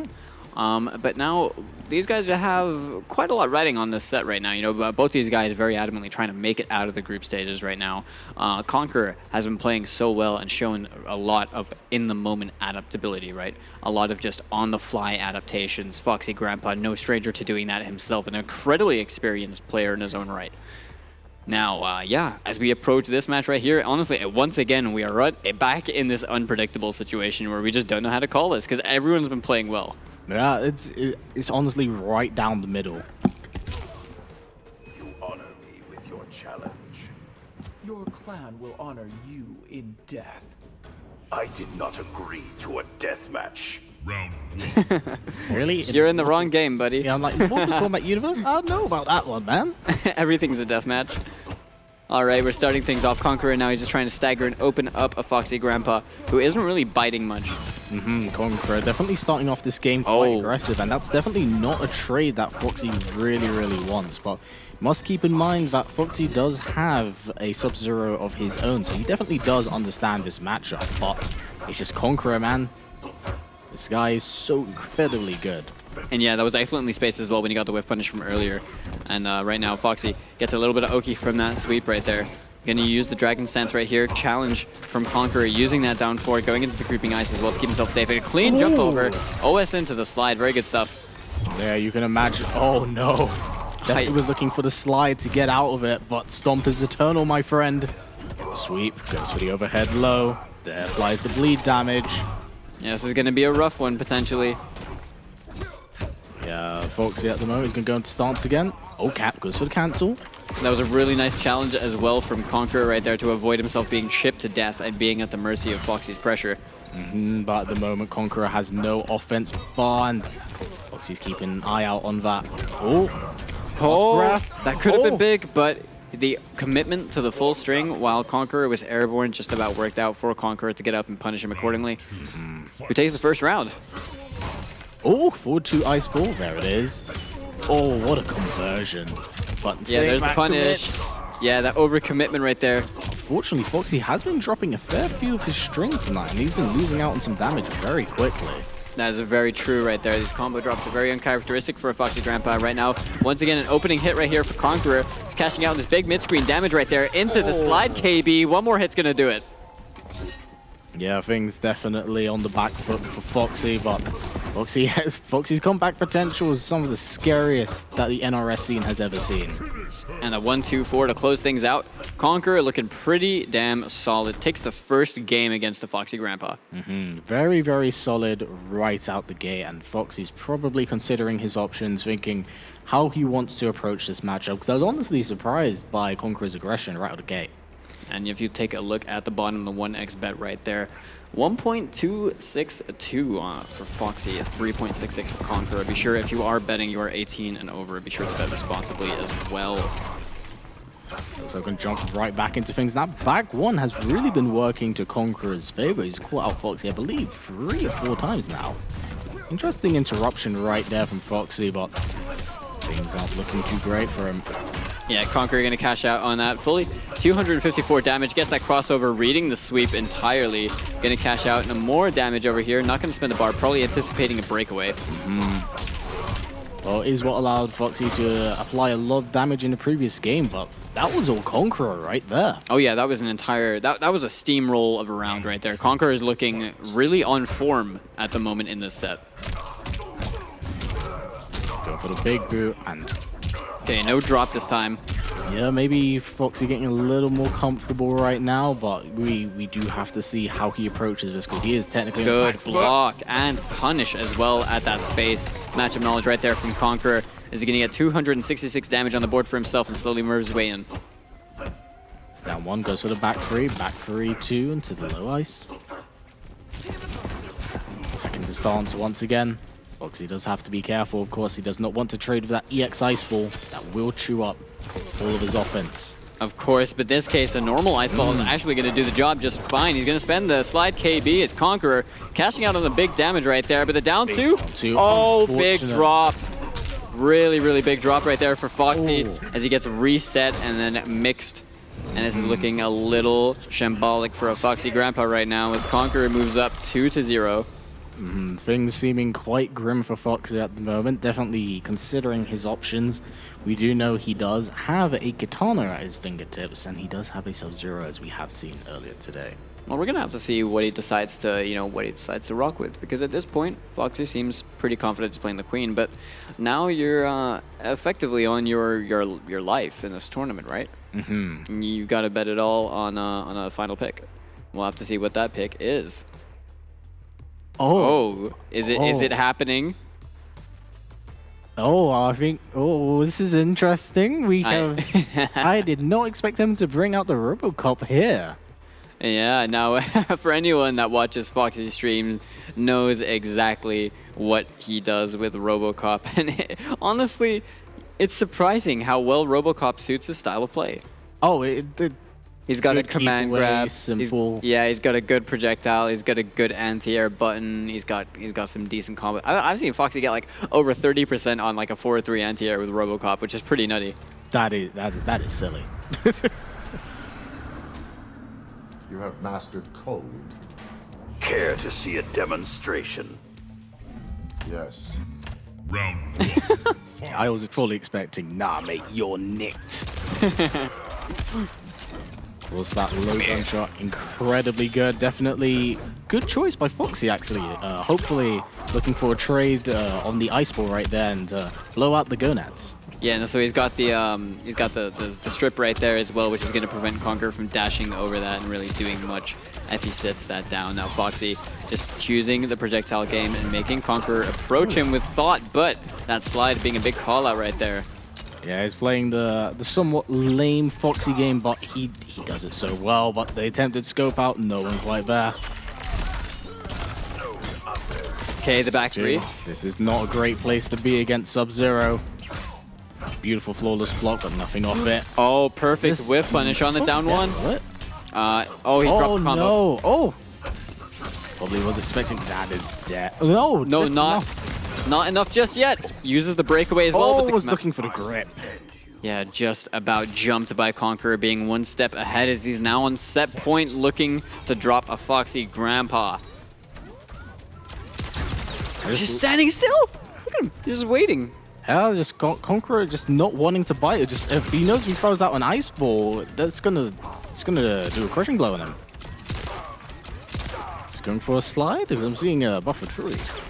I wonder if he's just trying to bait, making Foxy think he's gonna slide or throw an ice ball or something like that, you know? Yeah. Oh, the micro whoa! Just a little bit too early, it seems, on that command grab. Didn't quite work out for a Foxy Grandpa as we're seeing a punish straight away from Conqueror. And there is the anti-air button right there with that back three. There goes for the 1-2-1. Oh, great reversal. So pow. That's him in the corner. Goes for the late wake up. Good stuff. Both players opening up the screen. That Scorpion Cannon so incredibly good. Great anti-air. Gonna fire again. Oh, he's no, just taking his time. Taking his time. Well, I think it can get slid, right? So I don't really think that Foxy's like trying to play with the fire as much and just stick to the simplistic means of just chipping away at Conqueror, making it hard for him to approach. Oh, what a forward dash out the corner! Amazing split-second decision from a Foxy Grandpa. That was incredible stuff from Foxy, but he still has quite the mountain to climb up, and he has chosen this interesting choice of character, honestly. I did not quite expect him to bring out the Robocop. Finishes a string, opening up some space for himself. He's slowly chipping away at Conqueror, but he needs to be careful. Oh, the forward fall. Something we actually have seen Conqueror use a fair bit in this matchup just to get over spikes. Yeah, it makes just a lot of sense using the advancing normal to try and get past it, but you know, it does make you a little bit predictable if you start using it all the time. Ooh, beautiful spacing right there. Wow. Nice anti-air. Excellent stuff there from a Foxy Grandpa, but that's 2 for 2 on the anti-air where he's dropped the combo. Hasn't worked out for him. Yeah, a lot of patience, a lot of respect being shown between both of these players right now, but things... Foxy in the danger zone. Oh my goodness, and the creeping ice. Chip out. All of that chip, Conqueror playing as wisely as he can. Punish on the usage of the interactable. And Conqueror right now keeps himself alive, winning that set against the Foxy Grandpa. Very, very important win for Conqueror to keep himself in here right now, but unfortunately, things not looking too fantastic for Foxy in that respect. Yeah. Very much agreed, repping his nation of Brazil. Right there, you see the flag on his back. Playing phenomenally well, honestly. His patience is truly admirable. I mean, he was sitting at full screen and just like waiting for Foxy. It's like... He didn't need to press anything, right? Yeah, he just didn't need to press anything, exactly. And that level of patience is truly like something. Yes, when you're that confident that you can sit full screen against a zoner and say, no, you come to me now. Yeah. That is quite a statement in itself. Yeah, for sure. For sure. And Conqueror, you know, he's been playing just out of his mind all day today so far. Like the whole day, yeah. Look at him. He just waits for his moments. Just doesn't overcommit to anything. Uses like his jumps as well. He's got really, really well-placed jumps. There were a lot of times when Foxy was playing Shiva over here where he was doing things, you know, like he was trying to check him with like the dash up sweeps and stuff like that. But we're seeing Conqueror already like preemptively starting to do crossovers because he knows Foxy's trying to dash in for the sweep. He knows he's trying to put him in a situation to make him guess. And when we saw him on Robocop, I mean, honestly, those anti-air combo drops, they cost Foxy quite a bit. You know, I know those hit for like 30% each, and that did cost him a fair bit of damage right there. Yeah, well, that's one of the things as well. This is a character that Foxy has really built up in stream, because whilst Foxy is a high-level player, he is a character in himself on his stream. And, you know, I feel like when you do stream, you make a character like this, you do open yourself up to people getting very familiar with your game plan early on. Yeah. And, you know, honestly, like, see, that was sick, where he dashed out the corner and then he punished him on the way down. He got the trip guard. It's those little things. Foxy is definitely one of those kinds of players that likes to forward dash when people jump at him and catch him on the other side. He's been doing that for quite a while, but, you know, ultimately this set really came down to Conqueror just taking that as well. But the one that we have right on the horizon for you guys is going to be Arn Kratos and Video Games Yo. Two powerhouses from our side of the world, really. You know, one of them just being the strongest player in the CIS, and the other one arguably the strongest player in Europe. Yeah, I'm.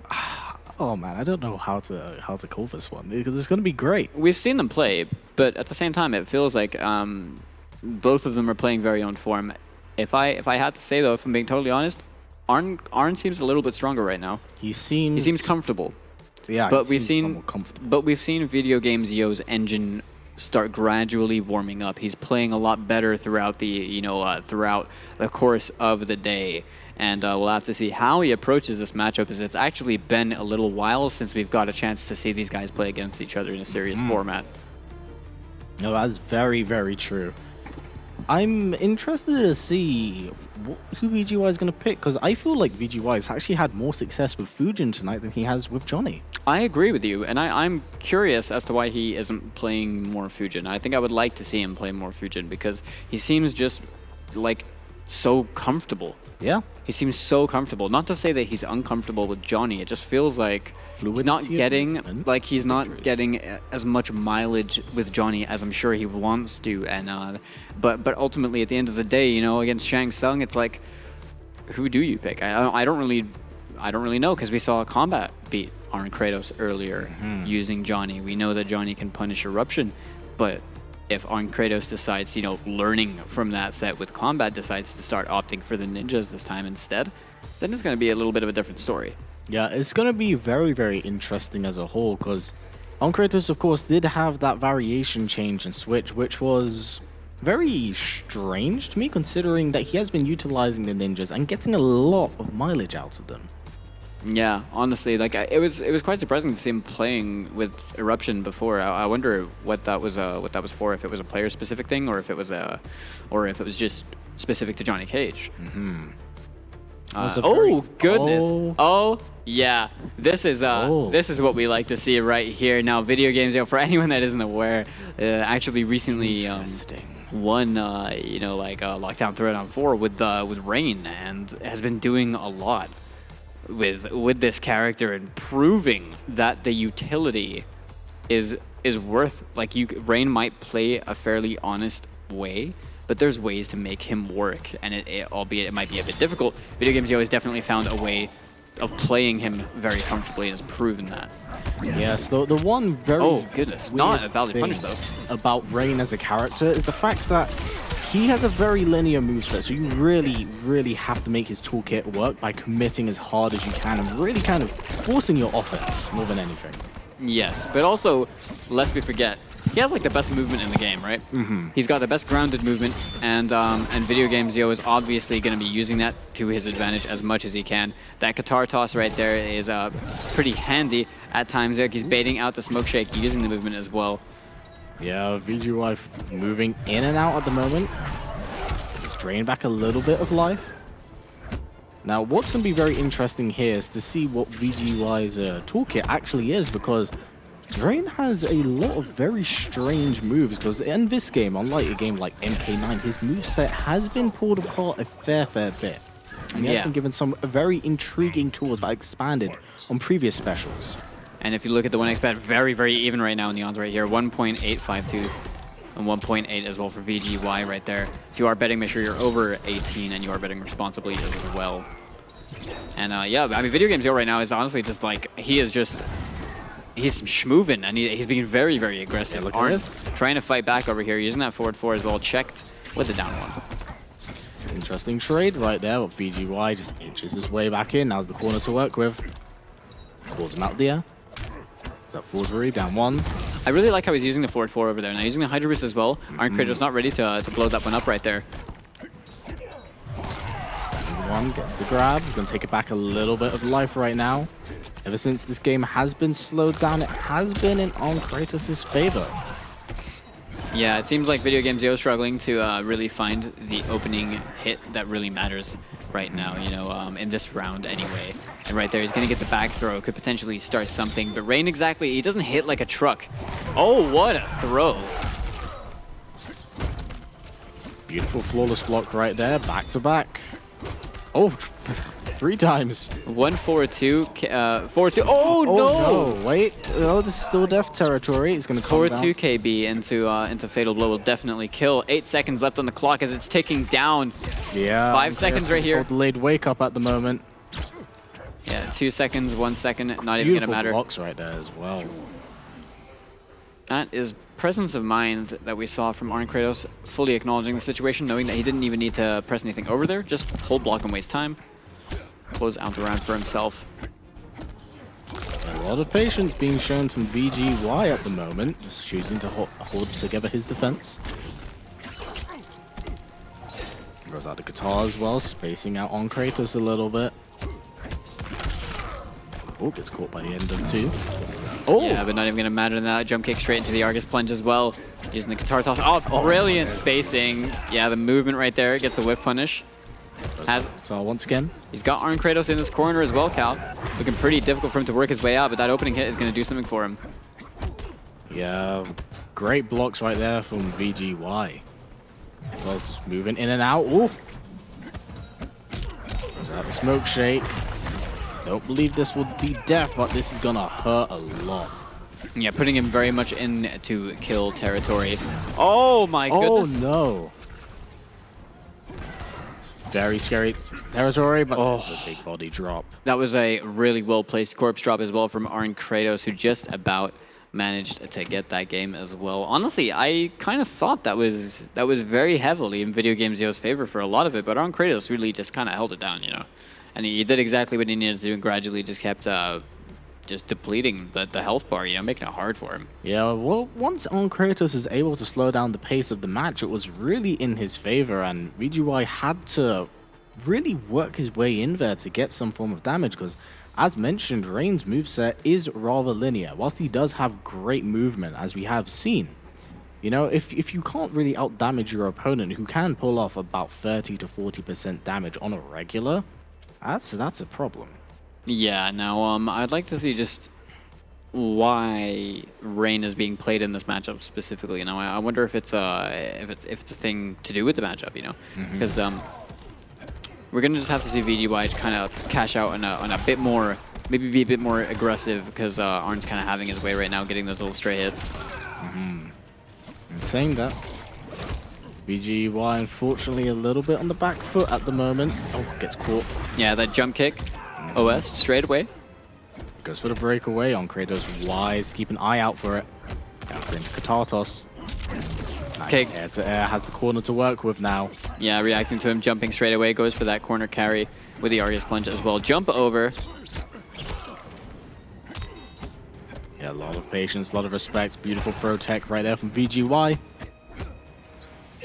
Okay, he's not going to bite on the shimmy right now. Hydro Boost, counter hit right there on Kratos, trying to challenge. Now, I think he tried to do down one and try to pick it back up, but didn't quite work out for him. And VGY being very wise at the moment. Ooh, no OS left. Yeah, he didn't go for it. Oh, there it is. A very good smoke shake right there, but chips him out.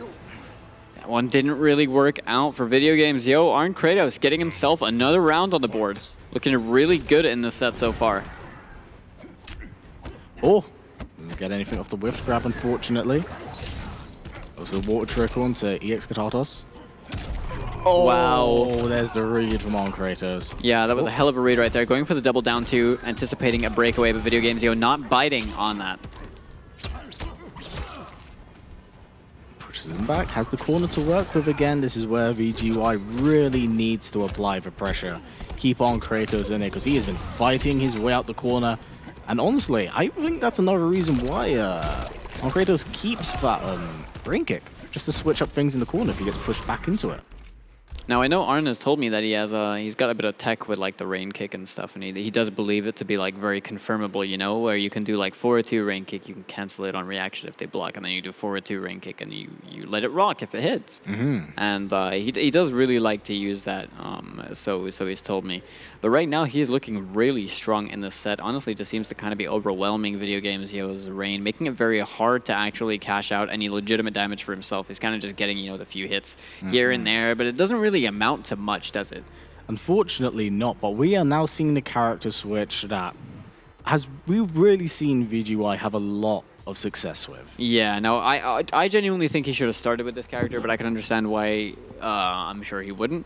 It just depends on what he's feeling at the time, you know, what he thinks is best. But over here, I think Fujin's definitely been the character he's been performing the best on today. And this is probably like, this is really like his last chance to make something happen in this match. Beautiful flawless block, but that is unfortunate and gets crushing blowed. Yeah, just the circumstance of that really poorly ranged up 2 that Shang Tsung has to offer. Yeah, but again, as I mentioned, VGY looking very, very comfortable with the switch to Fujin right now. That back 2, such a great button to bully your opponents with. Yeah, like Fujin is just he's a very he's a menace. He's a very bullying character, forcefully controlling space. Now we have to see, like, so Video Games Yo has a big healthy right now. Tried to get the trip guard with the 4-3, but didn't quite work out for him. Ooh. Actually doesn't quite get the catch in. Going forward to Fireball. We have seen that a lot from on Kratos today, but that will be death. Oh no, he dropped the end of it. Yeah, dropped out the arsenal. Didn't quite get that kill and doesn't want that to come back and haunt him. Arn Kratos has the fatal blow. We know how he uses it. But is in drill death territory as well. Must keep that in mind. A few seconds left on the clock here. VGY being very, very patient here, wanting Arn Kratos to make his own mistakes. Yeah, as we're approaching 15 seconds almost, there we are.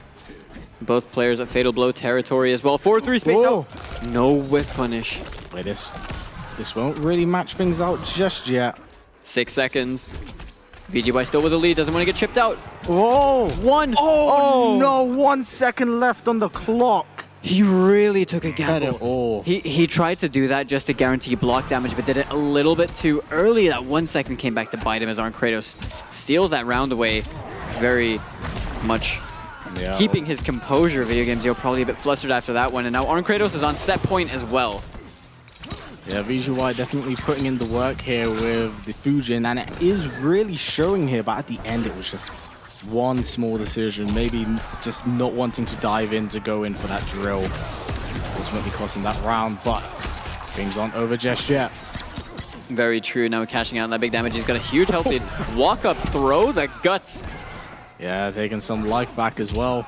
Oh, goes for the back 2. He didn't even get the confirm on that jump in, but it's not going to matter. Gets that throw, opens up a bit more space, and cashes the skulls out. Arn Kratos looking like he is in control right now. We're going to have to see a miraculous set of events right now from Video Games Yo if he wants to try and keep himself alive. Yeah, back 2. Things aren't looking too great for VGY. Ooh, it's for 1-1. Jumps out, moves around. Really trying to make something happen. Territory. Yeah, he's so low, but one confirm it's a fatal blow. Oh, no! I get it! Oh! What? He held that for the longest time ever and used it in the last possible moments. These matches are coming down to the wire. VGY just snatching that win back on barely nothing. What a monster. Keeping himself alive, and right now I hope that gave him a spark that ignited his comeback right here for his sake. Good call out VGY there. Taya, so back 2, runs around. Great trip guard right there, back 1-1. Oh, doesn't commit to the strings, can't be punishable. Staff walking around. Skywalker, such a great tool for Fujin to systematically work his way around the screen. Skywalker is just an incredibly good move in general. A beautifully spaced 1-1 into the needle right there. Yeah. Now Video Games are looking a lot more comfortable. Stand for anti-air. Love to see it. Yeah, VGY has woken up and he's back. Oh, that's a punish. Oh, very wise. Are we going to see like a raw fatal blow? Oh God, Callum. Death. He used the interactable. He got really antsy. Is he? I'm pretty sure he's dead. It's going to come down to the suplex. Oh, dude, it's not even that. He's already done so. And Arn Kratos with a 3-0 victory over Video Games Yo. This is not something we expected it once again. Has 3-0'd both a Foxy Grandpa and Video Games Yo. That is crazy. Those are both incredible matches, and honestly, I feel like if VGY had started out with Fujin, he would have been able to really do some damage there. Maybe the choice of Rain right out the gate. You know, it's hard to say. It's hard to say, honestly. It really is. I mean, I'm sure there was a reason that he was trying to go for Rain. There was something that he was clearly thinking about in that matchup, but it just didn't quite work out for him. The Fujin pick did seem better, but ultimately, at the end of the day, Arn Kratos managed to get that one by and made a hell of a comeback right there. Yeah. 2 really clean punish sequences into the round. Yeah, well, what a way to finish things off in that last game. It's heartbreaking because it was so close every single time. Yeah. And before we get into more, we just want to cut over to a quick break. So be sure to stick around, and we'll be back really soon with WePlay Season 1.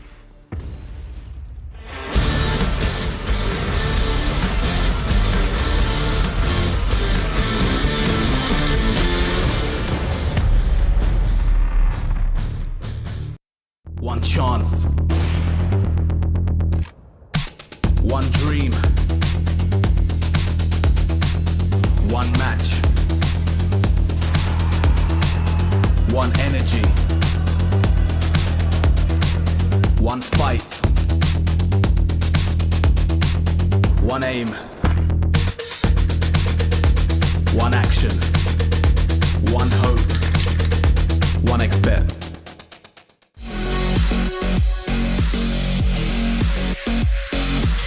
Follow events with Dash Fight. Keep up with event schedule. Observe standings and brackets. Watch VODs and highlights. And keep an eye on your favorite player. Follow events with dashfight.com.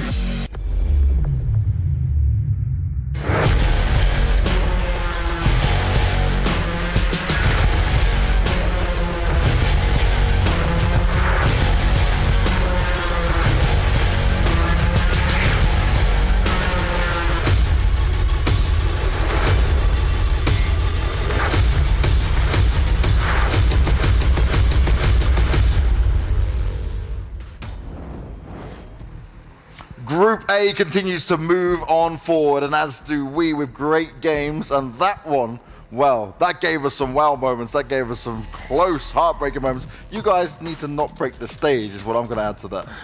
Listen, I really want to talk about what we just saw between VGY. Mainly, I have so many things that I want to say. One, I was a little bit iffy on the Rain pick at first. I love the movement. His execution with Rain's wave dashing was perfect. He just had an issue opening up Kratos. Just to piggyback off of that, VGY just in general probably, I would say, #1 with wave dashes on the planet. It's just insane. I don't understand it. It was crispy. That's why he's here playing in this tournament. One of the best in the world. But, you know, the movement was able to create a lot of opportunities, but I don't think it just was enough because the damage wasn't there, you know, accessing that damage. And at the end of that first pick with Rain, there was an opportunity off of that Hydro boost into the bubble where if it was quick enough, could have hit the breakaway that occurred, and it would have been for the victory. And we can also talk about this set being what felt like a scramble from start to end, and that last match was the biggest scramble I've ever seen in my life. And it was all 3 rounds. And it's how it's possible. With Shang having such great movement and such great conversions, and then Video Games Yo having great movement with Rain, right there. Every round still went down to the wire. Minimal amounts of life, minimal time, which is not something you would really expect to see normally. So these two players play very slowly against each other. And that was one of the things we talked about earlier. Arn Kratos is usually ready for those conversions. We didn't see it that much this time around. Oh, there's the shake right there. But going back to that breakaway, Arn Kratos with a little bit of knowledge and execution to break away super early from the Hydro boost as well, that saved him. But looking back here with the Rain pick, after the second game happened and then Arn Kratos ultimately ended up taking it, VGY knew it was time to switch. I wasn't expecting to see a Fujin pick. I knew he had one kind of like in the back pocket, but I wasn't expecting it to be nearly as strong as what we saw. Oh my That was such a Hail Mary effort. I'm surprised that it even connected, but you know what? I kind of respect that. 16 seconds on the clock. Okay. Maybe Arn Kratos was expecting a stagger. Yeah, absolutely. But let's go back to the round prior where, you know, I hate to say it here on the desk, but Video Games Yo had the round one 100% if you just sat there for 2 more seconds or 3 more seconds that was on the clock. No, that's this one here coming up. This is exactly what happened. VGY had the match closed out. He drops the combo. Well, this was in the first round of the final game. That's what every single round was a scramble, Big. And it came and at it's the all moment within like the same that. time frame. I know, it's crazy. It all happened right here, but in that first round, we didn't get to see it, unfortunately, here in the highlights. But he actually risked going in with seconds left on the clock in a punishable situation, and that made all of us jump out of our chairs screaming. Well, you know what? And that was a perfect example. That set was literally the perfect example of a set that happened to be 3-0, but every match was close. Yeah. For the most part, with the exception of maybe the second game with the rain, it went down to the wire. It could have gone differently any type of way, but unfortunately, too many drops, too many chokes. Yes. And VGY is not really sitting too well here in Group A. Going into that, both of them were 2-1. So really big match right there because that sends VGY down to 2-2 and is tied with Conqueror. And this is a spicy group all of a sudden. Well, it has been since we simply started, but it's even more spicy. And people really got to stop sleeping on Arn Kratos right now. Yeah. Can you guys stop? There's no way that they kept doubting him after that first. You got to hope not, right? The doubters should now be very quiet when it comes to this. But I do want to take a look at the standings. I do want to see where we're at right now because we are just getting towards this over the halfway mark, and this is where we're sat right now. So Sonic Fox, Kombat, all the way through. No losses coming in for them guys just yet. Foxy Grandpa, though, down there, that's the big surprise here in this group is Foxy Grandpa being down there. It's going to be a big hole to crawl up because we still talk about how many tough matches Foxy's still going to have left. We haven't seen Foxy versus Video Games Yo, and that's going to be a huge one.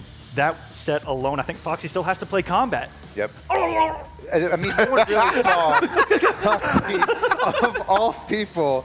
Foxy got second place at the Dragon Temple, multiple top 8s, couple of major wins throughout his competitive career.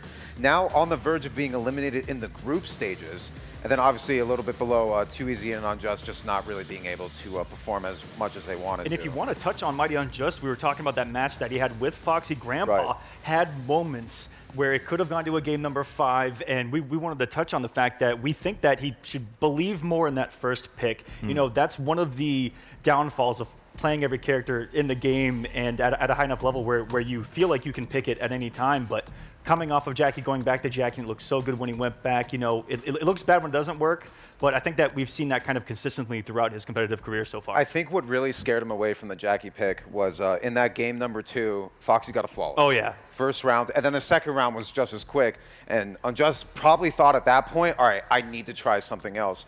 But as we saw there, and like you mentioned, when you play so many different characters, sometimes it's better to just kind of figure out what to do with the character you actually were using, because eventually he got destroyed in game number, I want to say, game number 3, and then he goes back to Jackie, opting for a more aggressive Way more playstyle, aggressive. so he didn't get zoned out by that dragon stance. And he took that game. He almost ended up taking that game. And it was down to one big error, too. Well, I can say it's an error because it already happened, but he had a huge combo, double Shoryuken, right? And Fatal Blow would have put him at about 1%, 2% health, give or take, and he broke away, so it definitely would have killed him. I don't know why you wouldn't Fatal Blow in that situation. I don't know if you guys even remember that right now at this point, but I've got little notes down here. But what that one moment, I think that was the really defining moment was why not in that situation, and I think he second-guessed himself. Yeah. It was the whole story with him the entire night. He gets so close to pulling out and pulling upsets against these players, and it's like 1 or 2 crucial moments, and then it just falls apart. Close is not good enough, though, right? You've got to be able to grab it. You've got to be able to take advantage of it. And for all of you guys at home and all of you guys are watching, make sure you keep an eye out for the codes that are appearing on your screen. If you want to be in with a chance to win yourself a PlayStation 5, that's it. You've got to be looking for the codes on the screen. Can we enter? Pick them all together. No, I'm sorry. I know. It's 'cause we're getting one, right? I know. Yeah, definitely what you're getting. Nice. You know. Because if you would have said it, it would have... Yeah, we're definitely getting one. James would never lie to us. No. A day in our lives. Only on this part. Only you guys on get this to, part. so... But for all of you guys, you do get a lucky chance to get that, but we also get a lucky chance to move on over us. We've swapped out our commentators, and to bring you the rest of the games today, you've got Romanova and Ketchup. Thank you very much indeed. Here we are. We are here. Part 2. Part 2, but part 1 for me, right? It's nice to have you back. Yeah. It's nice to have you back. You know, we miss Mustard very much. Yeah. We'll see him in the future somewhere. I got a little yellow on representing. I don't think we can't see it because there's like a there's like a cover here, but there is yellow. There is yellow. There's a little bit of yellow as well. There's mustard love in the room. There, always. Always. He's watching at home. I know he is for sure. Shout out to the stage, by the way. Really looking like a Mortal Kombat 4 stage, I think. Like a stage fatality in the middle, but like an opener probably. Yeah. You know? Everything, just the design. You know, we thought that they couldn't top the Dragon Temple. Oh yeah. You know, we're here, and we're about to have a really exciting match come up. Going to basically decide who is our first person, basically guaranteed out of today's pool. It's a battle of the two most dominant players of the day. We have Kombat, we have Sonic Fox. Two players that they are no stranger to going head-to-head in competition, especially Mortal Kombat 11, because they play a lot of characters, but this is where things get interesting because we might go in with the tried and tested mains here. You know, we know that Sonic Fox, they've had very much what they would call a Jade path today, which has led to a lot of the Jade picks coming through. And then Kombat, known for being not only one of the best Johnny Cage players in the business, but the original Johnny Cage. Back when Cage was kind of a shadow of his former self, he was not the greatest character in the game when we first saw MK11. He was winning tournaments with basically variationless Cage without even having crushing blows, you know. That was impressive. Yeah. You know, Kombat believed in Cage before everyone else kind of jumped on that train there, right? But here we have Sonic Fox, which, you know, I wouldn't have it any other way commentating our first match of the day together. Oh, we got lucky. We're blessed. We're blessed. I think I met you two the same day, the first time I ever entered an FGC tournament. So, you know, like you said, Jade could be the pick here, but, you know, we have other characters on the roster. We could see Joker again. We could see Devora. Now, here's my prediction, really, is they are the two characters we're likely to see. The Joker is the safe bet, but there is kind of always being discussed this kind of hidden Devora variation that Fox really believes in. They've been using it in casuals, in the player practice, which has been going on for days now. You know, people have been grinding hard. And Kombat, no stranger to Joker himself. He does play Joker, although I've got to say the chance of a mirror, surely giving Fox the Joker mirror is one of the cockiest things you could do. This is the World Championship character. But we have seen players challenge Fox in the past with the mirrors, so we'll just have to wait and see what they go with here. It's a hard prediction to call. I think a lot of people out there would probably bet on Sonic Fox just by history alone, not only in Mortal Kombat 11, but the fact that Fox is the single most decorated NetherRealm player in history. But then Kombat really, I think, has been a rising star for a long time. Absolutely. And the talent has just grown year after year. Yeah, and one of the things that I always liked about Kombat is I feel like it was earlier in the game's life. I feel like Kombat kind of had a little bit of every character in his arsenal, you know? So, granted, it's mainly Johnny Cage right now, but we're sure to see really high-level competition because both of these players want that security in the bag. I mean, with that fourth win to make it out of this round robin. It goes to say how dominant a player can be in a tournament as stacked as this, and the fact that us being here on the desk right now is because we've hit the halfway point. Yeah. You know, shout-outs to History Behind the Warrior and Falcon for smashing it in that first half. Oh my It's gosh. great to see them here. I was so excited for them. Ooh, here we go. And, oh, wait a minute. There's a... have they been playing this whole time? I guess we just swapped over, so sorry about that. Anyway, here we go. We're back. Yeah. We're good to go. We're good to go. Now, let's quickly figure out where we are. Round one has already gone to Joker. Johnny Cage is about to get that fatal blow. Sorry about this, everyone. Oh, dearie me. But here comes that fatal blow. Yeah. Ready to go. And there's the cancel. Yeah, I was going to say, could use the cancel there. Going to pressure in the corner, blow kick. Whew. Oh, that cheeky counter poke. The Johnny Cage anti-airs, thinking that we're MK9 out here, to be honest with you. And again, the cancel fatal blows come back, but the good defense there from Fox. Escape failed. tried to give it a good thing. And here's the thing, Kombat going for the side switching throw, trying to be less predictable. Ooh, great job ducking that projectile. All right, using the cancel up. This is going to be the chance, though. Sonic Fox has to make a move here. No! Ooh! Tries to whiff punish and caught by the mid. Oh, that really was a tragic end to that first game. Kombat did the right thing. Kombat went for the rising star, for the pushback, the chip. It got rid of, look at Fox's face. He can't believe I got away with that, they said. You know, when they're on the Joker, they kind of become the Joker. Yeah, we rematch straight away. Absolutely. Wasted no time. Oh, there's the flawless block. Yeah, the flawless block. And Kombat didn't take any time to go back into that. And their Johnny wasn't looking very bad at all. So.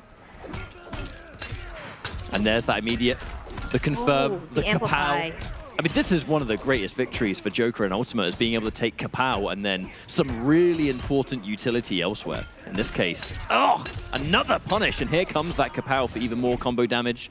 Looks in for the 1-2 and the breakaway. Kombat must have faith in the rest of this round to break at this point. Absolutely. Oh, and the sweeps just keep clipping Johnny every time. Oh, but the downfalls are great too. Johnny Cage, known for having a good set of pokes of his own, but the Joker, the range of that down 4. And in chip territory right now, so really Kombat's going to have to try to make Oh, it. There's the move. No! Kombat! Oh, the walk back on the back forward 4 to make it whiff.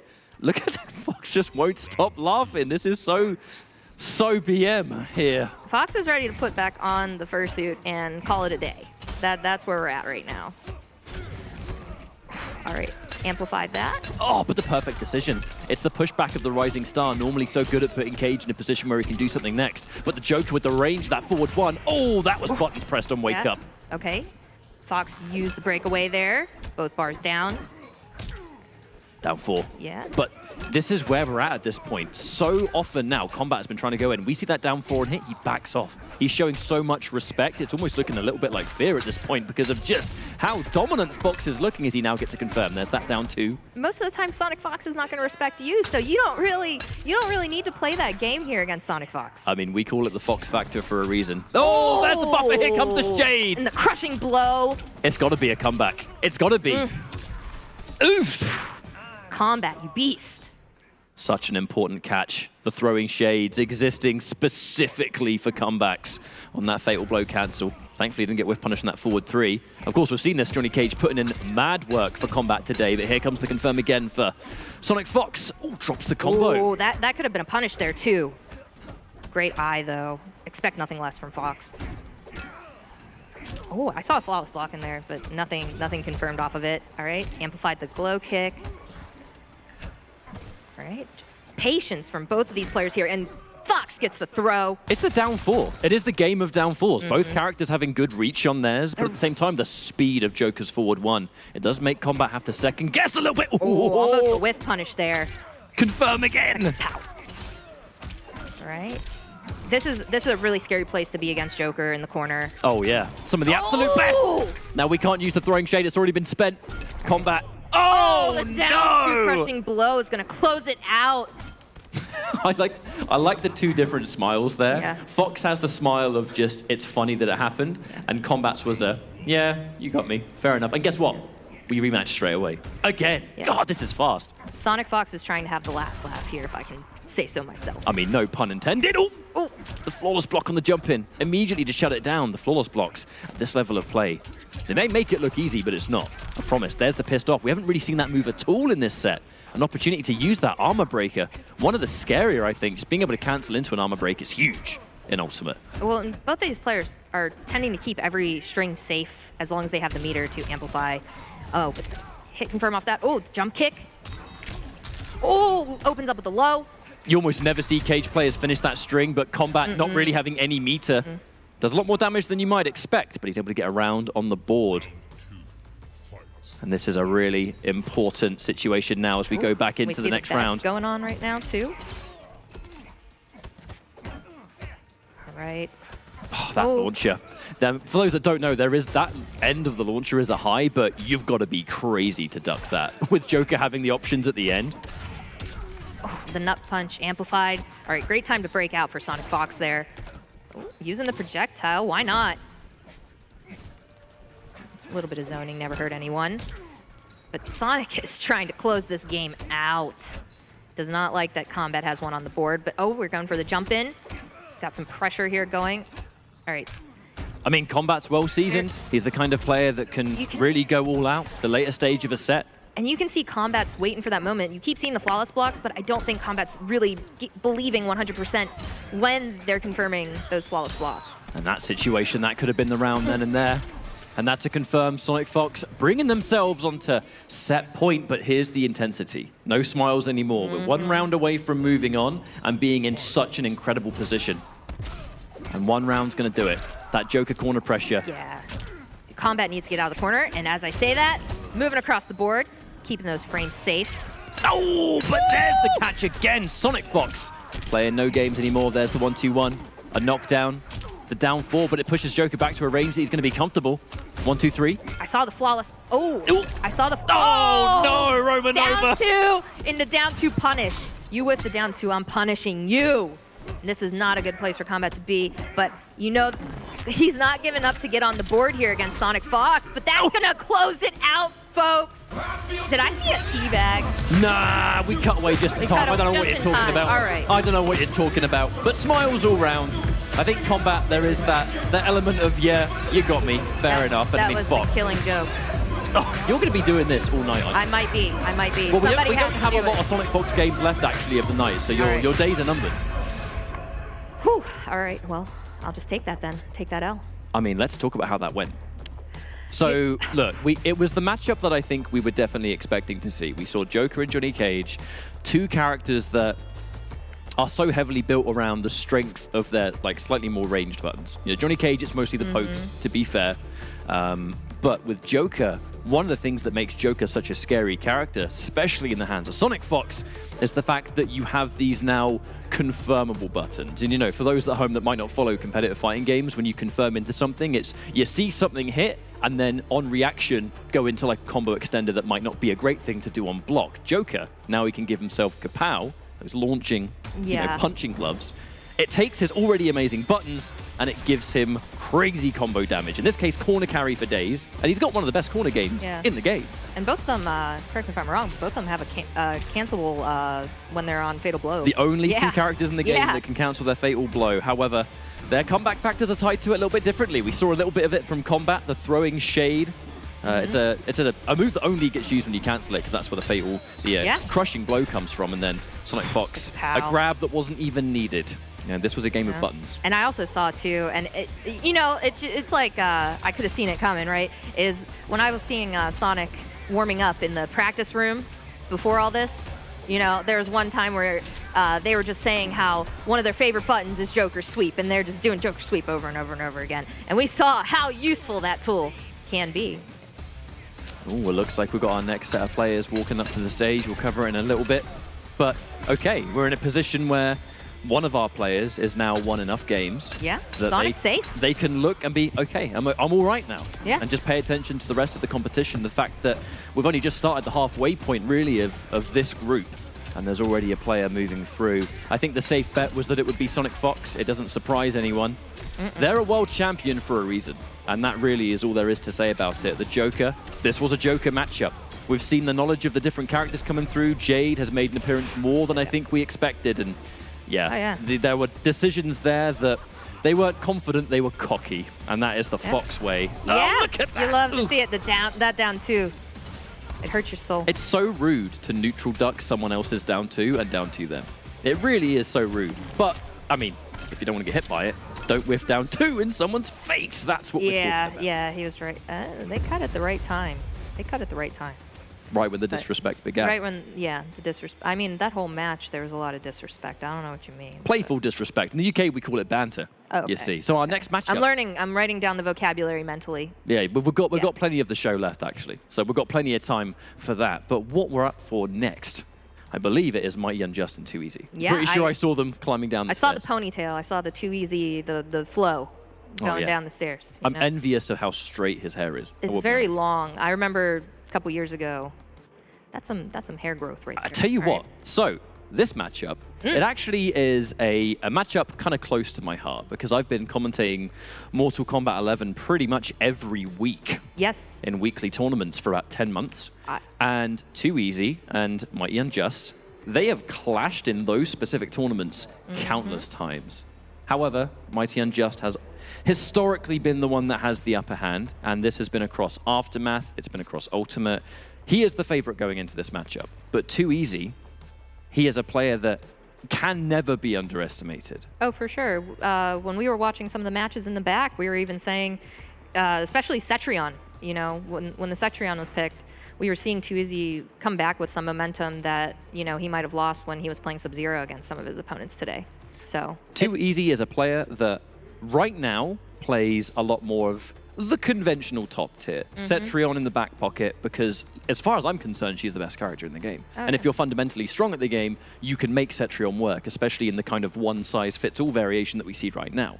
And as we can see, look, Cetrion getting picked again. I think this is going to be a Jackie from Mighty Unjust because it tends to be, when he fights a Cetrion, this is the where we change a little bit. We might even see a hidden cursor here. I'm not so sure. Wait and see those moves. Delia's Dance, of course. Deadly Assassin. Jade, definitely an interesting character in the Age of Ultimate because just giving her this different element of utility. We're seeing Delia's Dance used so much more the than buff before. to it, right? It's just been, she's just... Chip damage, safety. People have argued that she's already been strong for a minute, right? And there's she's specific. There's down player, specific, right? But this definitely has shown that she can battle with the top of the top. And we're starting right off with the dash punch, all right. Now, Mighty Unjust going in with the Jackie and the immediate flawless block. Let me tell you, I don't want to go into this for too long because the match has begun. This is a smart pick for Mighty Unjust because he knows that his Jackie has what it takes to give Too Easy's entire roster of characters trouble. He's going to be confident against the Cetrion, the Sub-Zero, the clearly Jade, which is not a character that we've actually seen Too Easy use too much. However, as we start this first round, Mighty Unjust is just doing Jackie things all over the shop. The damage is real and this should be a round one. And just you know, getting Too Easy conditioned already too off of the forward 3, like, you know, we're playing actual footsies because that's her foot too. We just, oh, there's definitely going to be people out there like, why do they keep doing the 10 footsies when all they're doing is punching? This is mad. But as we now go into the second round, it is conditioning. It's being able to set up that threat because if you go for just enough grabs to make them uncomfortable, she has so many ways to punish you for trying to grab. I don't think I even seen him use grease kick at all during that. So it's barely needed, As we now see the confirm, so much of it is unbreakable. By the time you can break, you've already lost over 30% life. The straight and give right me into the interactable. cash out. Yeah, it hurts so good. And there's one on the other side too. Too Easy's life melting before his eyes right now. Good job though, getting out of the corner. Actually, rare footage of a short hop attack getting a hit offline. People have been blocking those all weekend, and that's the game one. Game one. They went back really fast. I definitely feel like we're going to go to a character select screen here, whether it's take a little bit of breather or think about that character swap. I don't think we're going to see Jade all the way through. I really don't. Like, as we can see in this situation, the Jade, it can work for some matchups, and the glow alone, the buttons to deal with the leap, the down 2, I think glow versus grenade launcher, that's all, it's stuff that we've seen used in the past, and it has been successful, right? So it makes sense. But if you're in this tournament, Romanova, you're going in with characters that you've been practicing extensively, and now the Cetrion comes through. Yeah. Well, you see, too, is Jade has great range on stuff, don't get me wrong, and you're talking about the, you know, projectile and invulnerability or immunity, and you see Mighty Unjust's Jackie. I mean, with how fast Mighty Unjust was getting in, you're not going to have much time to get that immunity on, you know? Like, it's just... This might be the better pick here for Too Easy. We've seen him do really good things, and there's Tornado, and the Tornado, like, it's the best. It's the best move of all of it. You know, once upon a time she had to pick the Born Again variation just to get it. Now she can give it to herself whenever she wants, and here comes the Jackie. Straight away, the damage coming out. Lots of damage. Oh, life just ticking away. Doing the jump, almost crossed up there. That was a filthy setup, actually, using extra launches into that empty leap. That standing button almost counter-hit the roll, and that would have been a crushing blow, another combo. But this is a great place for Too Easy to be. Got Jackie in the corner, got that pressure, another meter about to be up here for that Tornado to make it safe. importantly, something we haven't even pointed out is that these are two players that are not having the most successful days. So being that one player that's able to get a victory here, that is... Puts them on the board. In its own way, if anything, a confidence boost, Roman over. Because you go, in this situation, you're not being as successful as you wanted to. Having that one win can start any confidence you need to build. We're gonna get some plus frames there. I do really like Too Easy spacing so far here, but just like that, you just can't let Mighty Unjust get that close to you. All it takes is one leap. That's the nature of Jackie, especially in this variation. Wake up, down 2. I keep embracing myself for like a crushing blow coming from that overhead kick. Oh, you want to setup. You want to anti-air, eat this grenade launcher, bro. The health is just ticking away, ending that combo in the... Oh, got him with the overhead. That totally... Fatal blow. That totally just hit like that. Okay, that's not something that we're used to seeing, but it's going to give Too Easy an opportunity. Yeah. Just short of 8% damage left to go, poking with the wins. Got a bar there, too, to make some stuff safe. Oh. And there it's going to be. All right, Too Easy's on the board. Okay, now... Mighty Unjust is a man of many characters. This has been touched on earlier today. We've seen it in action.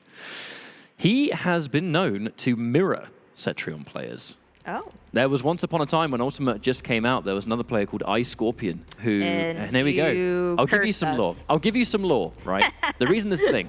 So for the longest time, there's a player that hails from Mexico, Ice Scorpion, shouts to you if you're watching this, who when Ultimate came out was really showcasing this variation and I think beat Unjust about 4 series consecutively across the weeks. And it reached a point where Unjust, with all of his characters, went, you know what, I'm just going to start mirroring you. And that's when we started to see him use Cetrion as well, to the point where, yo, check this out. That's a sick logo in the background, you know.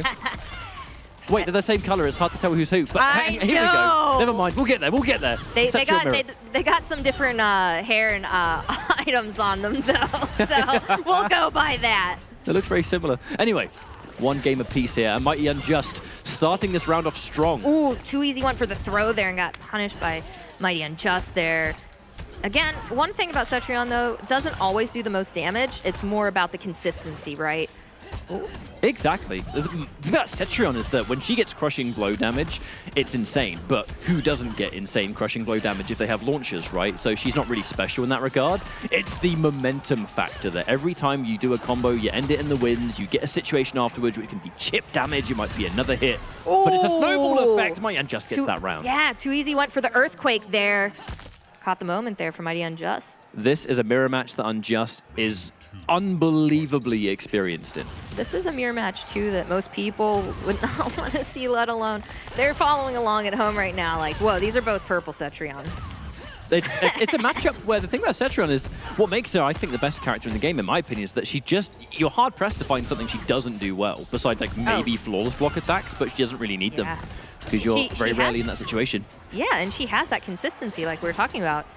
Oh, okay. I like the back off there. Too Easy looked like gonna fire projectile, but that's now the pressure's on. Still got a bar for each of them, make stuff safe. Confirm. Yeah. Always going in for the wins, and now it's the amplified wins that are significantly more plus on hit. Oh no! She walked forward! Oh, she walked forward to throw the interactable and it made the fatal blow whiff. That is a unfortunate event. You're not raining on his parade today. No. Walking right underneath it because I throwed a interactable at you. And here's the question. Does Too Easy go with the Cetrion mirror again, or do we now see the change to maybe a Sub-Zero? Because Unjust plays Sub-Zero as well. They play a lot of similar characters, you know. It's hard to say because Too Easy's not doing horrible with Cetrion at all, even in the mirror. But would Sub-Zero really be a game changer here? It is going to be Sub-Zero all the same. A lot of Sub-Zero players, they wouldn't be seen dead without that deep freeze, that amplified ice ball, just being able to crush projectiles, the counter zoning game, the confirm, all of it really. And we're going in for the long game though, because you fight Mighty Unjust now, you know that if he loses to the Sub-Zero, he has an opportunity to change, right? Yeah. So he has so many characters he's used against Sub-Zero in the past. Yeah, I mean, like we were seeing like Noob Saibot earlier. Yes. Yeah, there's a whole arsenal in Mighty Unjust's cabinet of characters. He has used in tournament, if memory serves, he's used about 20 different characters in those weekly tournaments and won with them. One of the most versatile players in our entire scene for a good reason. Getting so much of his offline practice during his local, you know, Mortal Kombat New Jersey. So many top-level players kind of grinding there together. Mighty Unjust, a prominent community member. Oh, yeah. And here we're seeing Too Easy having a good start here. Definitely got the pressure, and Sub-Zero in the corner is a big threat. I have not seen a forward 2 yet, though. Not yet, but we will. We will. This has been the day of it. On Kratos, just on that next level stuff, not getting hit by a single one. You forget you're offline sometimes. Oh, there's a slide for punish. And that could have been a great opportunity there for Mighty Unjust had they not gone for the air projectile. Oh, that last hit of Hell's Wrath's going to come through. Not really for the damage, more for just putting us full screen at a range where you might be a bit more comfortable. Mighty Unjust not going to be comfortable now, though, with just over 10% Hell's Wrath to stay in the air. I love the use of Hell's Wrath to kind of counter Sub-Zero's projectile on the ground. Just being able to stay in the air. It's an underrated counter-zoning tool that Cetrion gets, and in this case, oh no, one of those breakaways getting caught by a move that just wasted all of that meter for Too Easy, and what was looking like a one-sided round is slipping through his fingers. Now what I'm waiting for is for somehow, you know, the Fatal Blows on deck. Oh! Oh, but the slide, the Too Easy slide, let's just say that. Take there from Mighty Unjust. I can't believe I got hit by that, he thinks. And see, that is what's insane right now, because that slide being thrown out, if Cetrion wasn't doing that, right there, it would be the punish. Right there. There it is. Now Mighty Unjust saving the counter hit crushing blow on that Forward string, though. Saving the counter hit, I'm not sure about that. I don't really know if I agree yet, but what was that?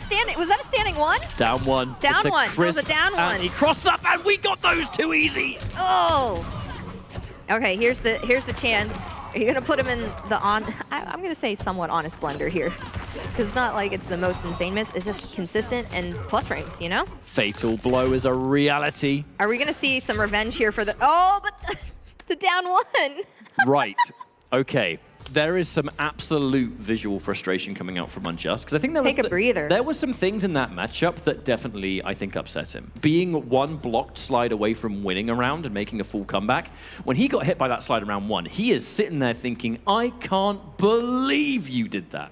Yeah, with how punishable slide is on block, the last thing you want to do is eat any slide that's just out in the open like that. So this is an important game. Yeah, and this is a very important game. They'll have a point on the board. We will. Now, this being a game 5, Mighty Unjust, as we said, he's got the last character change available. And in this case, he's gone for Jackie. So we'll see if he's able to rush it down enough. Too Easy might have the edge here, though. The momentum going into this game, winning the way he did against Cetrion as well. And the fact that Mighty Unjust is clearly bothered by that last match, we'll say. I mean, he's bothered, and he's already making the pressure in here. All right, getting the throw. All right, forward throw. Get those grenades out, girl. Now this is one of those matchups. That you got to be careful for that. Absolutely. That grenade launcher not only does damage when it connects, but it does do damage over time if there's a puddle that they stand in. But again, so much of it unbreakable. Life just melting away, but down one. Gonna get that confirm off of it. Great time to break away. The block! Oh, that, you love to see a forward 2 block. And that actually didn't have deep freeze on the end of it as well. So that would have been punished on hit because it wouldn't have connected. But Mighty Unjust. The Jackie's been enough to bring him onto this match point. Too Easy. Oh, we just slide! Got him again. That's how we roll here. Oh. Again! 2 of them back to back. No, that's how we slide. Ugh. Sliding in and out of the situation. The jump back. The dash punch. That was so nearly crushing blow. blow. Not in my DM, sir. Sub-Zero. The trade! We so nearly saw a trade situation there. Mighty Unjust looking for it. I like the side swap there. Great mix-up here. All right, Too Easy using that meter to break away here. Another block on that forward 2. Keeps it safer than the creeping ice. Mm-hmm. the Great drop. job. Looks for the air-to-air. Oh my god, no confirm! Too easy! 3. Oh, just letting the ice ball rock. Ooh, that's how we finish. That's the rage that you invoked in the Unjust there. I mean, there's still, even after, you can see it. You can see in Unjust just demeanor. I don't think he's happy with how he played there. He got the win, but I think he's sitting there thinking, that was too close for my life. I didn't like the fact it was a Game 5. I didn't like how it was as close as it was. It's a frustrating moment for him, but more frustrating for 2Easy, who falls short in a close series. And that might be the momentum that Mighty Unjust needs to kind of keep getting more points on the board for the rest of today. You know, it's not over. We just started. This is our second game in since we switched over, and that was the halfway point. So I think there's a lot of underestimating that can happen in the scene right now, and I think Mighty Unjust is a player that gets underestimated. I think it's very easy to look at his record in this tournament today and go, oh, you know, well, maybe he's doing as well as we thought. But I'm not one of those people. I've been a believer in Mighty Unjust the second I see him win tournaments every week against the likes of, you know, Biohazard, Tweedy, Ice Scorpion, Sunio, you know, just to name a few. There's been plenty of other players that jump into those events, and he's able to, for the most part, really constantly, I think, defend his territory with all kinds of characters. This guy is a real up-and-comer, but I think one thing that he is in great need of is experience, because he's not the most tournament-versed player in the world, and it's because he's great online, and he's fantastic online, in fact. But it's his time. He's been, you know, rising up more and more, and you know that, you know, it's a shame that the world is the way it is right now, because these kind of events, you know, used to happen all the time. Yeah, you know, few and far between. And he was nervous going into this. Yeah. He's not the kind of player that you normally associate with nerves, but he was nervous going into this. I mean, who wouldn't be?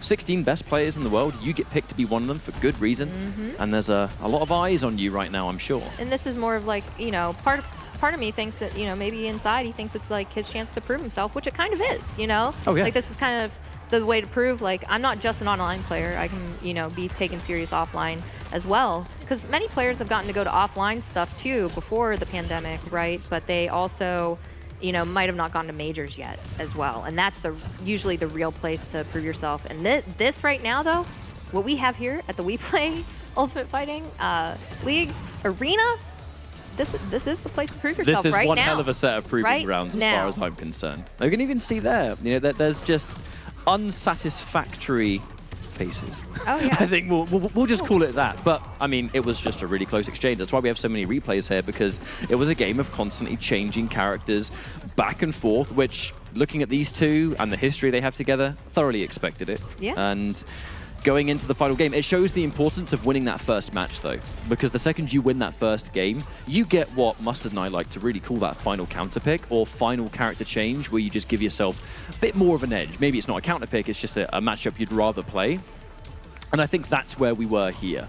And in this case, being able to interrupt at the end, there was an ice ball committed to that it didn't even have a chance to get blocked. You know, there was an interruption there, and it leads to the game win. And it will allow the standings to be a little bit different here, you know, because that was a win there for Mighty Unjust. 2Easy, unfortunately, is going to take another defeat, but he's still been given it his all. You know, we can see here the difference in success. Sonic Fox, Kombat, and come on, Kratos, who's been crushing it today. We're about to see some more Kombat here, Romanova. I am so excited.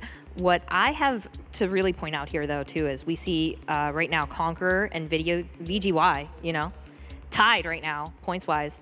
Nobody really, I think, was expecting the earlier losses, I think, with VGY, but I think VGY has been, you know, building up that momentum again. Yes. So we just have a lot of really interesting things going on today, but I'll pass it to you right now. There's a lot of storylines today, and when it comes to someone like Video Games Yo, he is a player who, again, he's actually, I think, in a similar realm to Mighty Unjust. He has a bit more experience in this kind of like larger stage. But there are young up-and-comers who have never been on a stage like this. And this is something that you cannot explain unless you've been there, done that.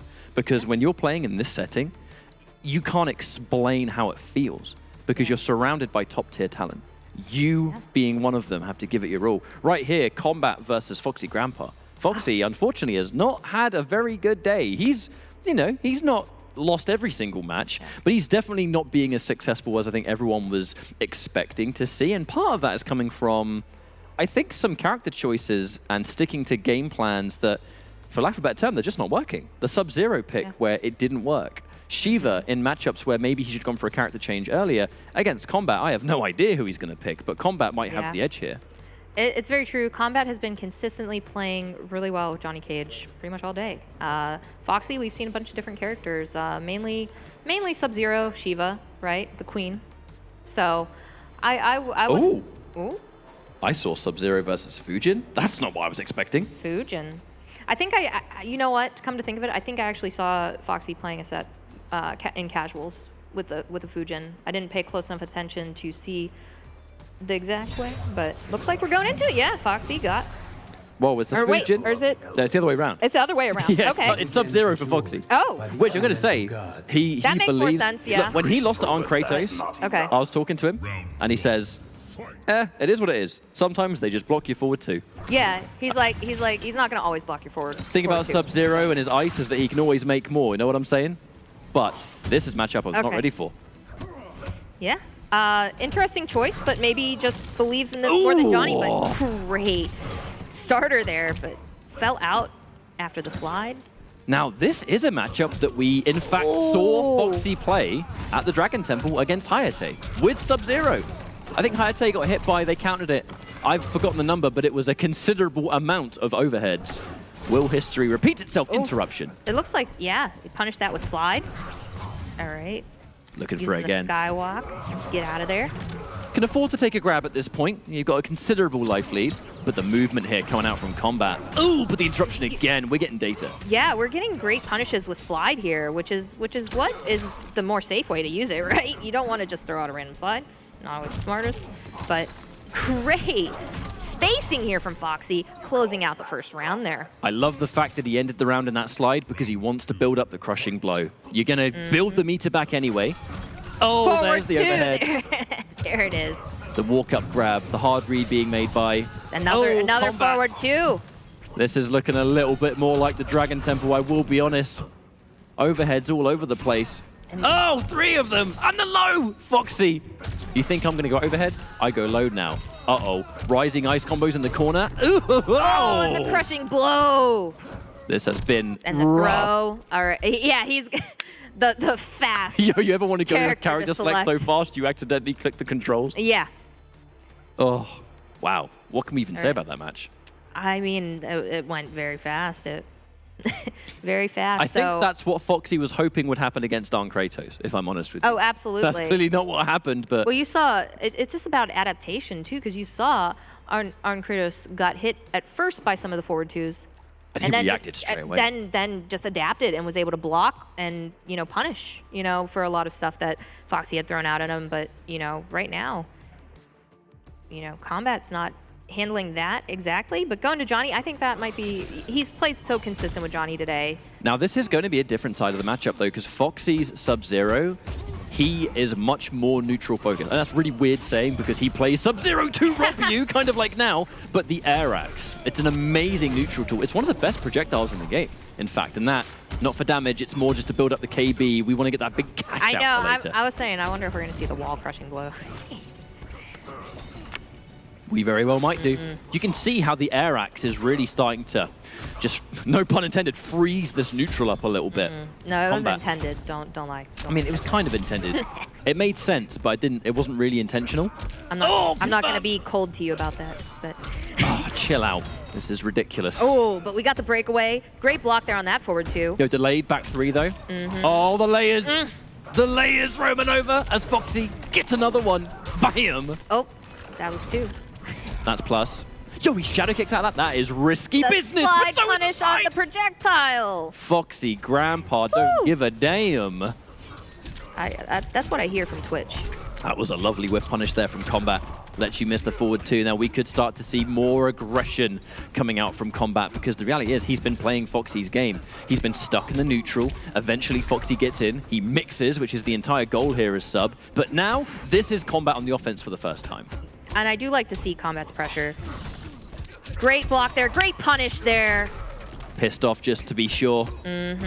He gets a lot of unbreakable damage from that. Foxy, oh, not again! Forward 2. Yeah, I was going to say, he has the meter. Use that breakaway. You don't want to be caught in any of that.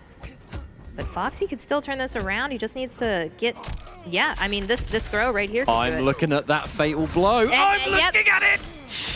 One more hit. Foxy Grandpa, what's it going to be? Low? Oh, he went for it! Oh, he went for it, but got... Yeah, the kick closed it out. He just didn't have enough health left there. Getting hit by the first overhead, that second overhead looked so obvious, but you got to be looking at that thinking, nah, he's going to do the low or a grab. The overhead was too obvious. He's not going to do it. Guess what? He does it. But not enough yet. But he keeps the fatal blow. That's the important thing. So far, the momentum seems like Foxy's trying to redeem the queen here without playing the queen. I'm so sorry, Shiva. I will do better next time. She's watching him. She's on his shirt. Lovely confirm there Oh, for yeah. Kombat. Ooh, and we're starting to push forward. Hang on a minute.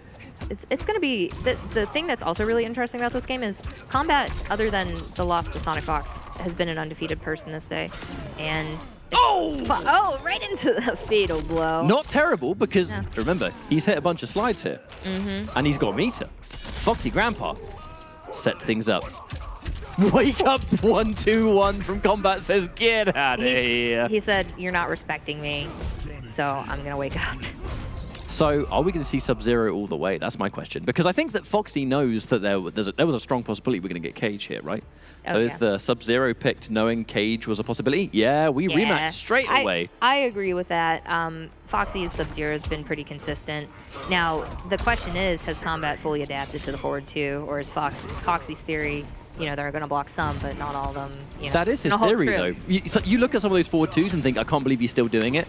They do still hit, though. It's just the nature of Sub-Zero's overhead being an incredibly scary thing to deal with. And that first game, as one-sided as it was, now Johnny Cage, this is a different story. Both players, too, have a good poke as well. Oh, yeah. Sweep. Down 4. Yeah. Now Foxy, a narrow life lead. I think Foxy's looking to punish the fireball from Johnny Cage right now as well. He's been punishing it consistent. Oh, great punish on that whiff throw. Okay, yeah, time to break away there. That's a lot of damage post-breakaway, though. 28%, the flawless block on the air axe, but he can't get it this time. He was going to be chipped away anyways eventually there, so he would have had to make quick work. And he's just used his breakaway before the round ended, so if he gets clipped by anything now, he's in big trouble. And there's the challenge. Now, Foxy, he does like that. I can't remember the name of it, but that big ice projectile. If it's far enough away, it's actually plus in the sense that if you do an ice ball and you challenge, you actually get frozen. And Foxy will always bet you won't do it. 31%. Wake up 3. You got to try something different sometimes, and to be fair, Kombat doesn't really wake up that often. No, he doesn't. So if you use your wake-up attack sparingly, the time you go for it is often the most unpredictable because you're so conditioned. Speaking of, watch your head, mate. Conditioned him enough to get another forward 2 in there, and that crushing blow. That could have been a punish almost on the glow kick. Oh, Kombat. There was a full combo with his name on it, but he was not able to land it. Now, Foxy, hang on a minute. He has a considerable life lead here, but no, goes the grab! Another ender hero over Foxy. Foxy's been so... Oh, got the brutal. Okay. Yo, I'm surprised we have brutals, because these consoles obviously don't have a lot of them unlocked. So when you finally get one, it's like, whoa, here we go. Let's go. Foxy Grandpa. Yeah, I love Foxy's consistency of punishing those whiff throws. So here's the thing. You know, we said at the start of this game, Foxy's philosophy is, you may be blocking the overhead now, but you can't block it forever. That's exactly what happened. We should have somebody tally mark them. Maybe have our analysts. They just keep hitting. Oh, there's that late jump kick. Foxy definitely not expecting it to come out that late. The dash in, the side switching grab, he goes for the less obvious grab to get escape failed. And then it creates the forward throw. Much scarier. Oh, no punish on that one, though. Great tech. Bit of a weird scramble, that was. I think he's spacing too to wait to, again, punish with the slide, but he's going to win the projectile race here. Oh, force ball and ice ball. That's traded since 1992. Oof, full combo now. Foxy Grandpa back to this full screen. Kombat, never underestimate him. We could absolutely go to a game 5. He could still take this set. Now, if we were talking about what this meant, this was going to be one of Foxy's absolute hardest sets. And the overhead, but this time didn't believe. Just let it go. The low this time. That's going to be it. That's going to be it, folks. Match point for Foxy Grandpa. I would not have expected it to go this way. I thought this would have been, I'm not going to jinx it, one of his hardest sets. I feel too when we see Foxy's face down there. Whether it's a loss or a win, Same expression. Calm and same collected. expression. He doesn't seem to really feel the pressure anymore. Foxy's gone in for the very different mentality in competitive play these days. Obviously built himself up quite a following, and I'm sure there's plenty of them in chat, but he's just very happy-go-lucky. He does his thing, and if it works, fine. But if not, we'll try again next time. And the full combo for Kombat. Yeah, it would have been a full combo punish, but good job there from Foxy, recognizing that and using breakaway. Micro Dark, crushing that throw that Foxy's trying to throw out there. The wake-up down one, another down one that doesn't quite work out. But what's it going to be? Empty jump, the block here from Foxy, the dashing down one that's not going to work, the delayed low. He wants you to watch your head out so bad right now. Speaking of... He got it, but Foxy didn't believe there this time, and that is going to be round point there for Kombat. He could absolutely still win this game, and we could go into a game 5. Look at the intensity. Kombat, he wants that win so bad! Let's not forget, Kombat has already had 3 victories. That was just out of range. Confirm. Nice catch on the low. Ooh! All right, goes for the jump in, gets denied. Go into slide, amplify. Ice ball again. I told you, you can't do that. You can't do that against Sub-Zero. That's what Foxy wants. 1, 2, 4, and oh my lord. We trade. The up 3 is going to whiff. Johnny Cage moves a little bit too far forward. The 1, 2. I do feel like Foxy needs to get himself out of this corner. It's not going to be good news for him. Oh, but the down 2 to finish it out. Foxy Grandpa, and now a fatality, is able to get the victory on Kombat. This was, by all means, going to be one of his hardest matches. He suffered a lot of defeats today, but against Kombat, somehow able to pull it through. His philosophy of Sub-Zero this time gets him that W. Really taking a change there in what we've seen from Foxy Grandpa today. But, you know, it's just that kind of win that, you know, maybe Foxy needs to continue to get those dubs. I mean, as we go on today. There's really no way of sugarcoating the fact that he's not had the most successful day in the world. And I was thinking, if we kind of keep seeing that Foxy today against Kombat, that's going to be kind of difficult. But the philosophy of his Sub-Zero, he plays Sub-Zero to rob you. And the amount of overheads, I'm sure there are some Foxy fans out there, some minions in chat, that kept count of how many overheads landed. I hope so. Probably if you have those, tweet those at WePlay, right? Yeah, at me as well, I want to know. I want to know. I want tally marks of all those forward twos. Now, and how many were hit and how many were blocked. On top of that, we need to find this theory. On top of that, Romanova, we have to talk about that philosophy of Sub-Zero and the way that Foxy approaches his own characters. He plays them in the way that he wants, and he ignores all community input. So when he plays Sub, no deep freeze, no creeping ice. He does overhead, he does rising ice. Why? More damage. Yeah. He has air axe. Air axe for neutral. That, like, I never remember the name of it, but the big ice projectile. He's the only Sub-Zero player I've ever seen use it, and people say, why do you use it? It's terrible. It got him 2 ice balls in that set, where you're far enough away that you challenge, and that ice ball is already active. Yeah, well, you see the Foxy philosophy here. It works. It does. It works. And it also is why, you know, you see some of those soundboards right now.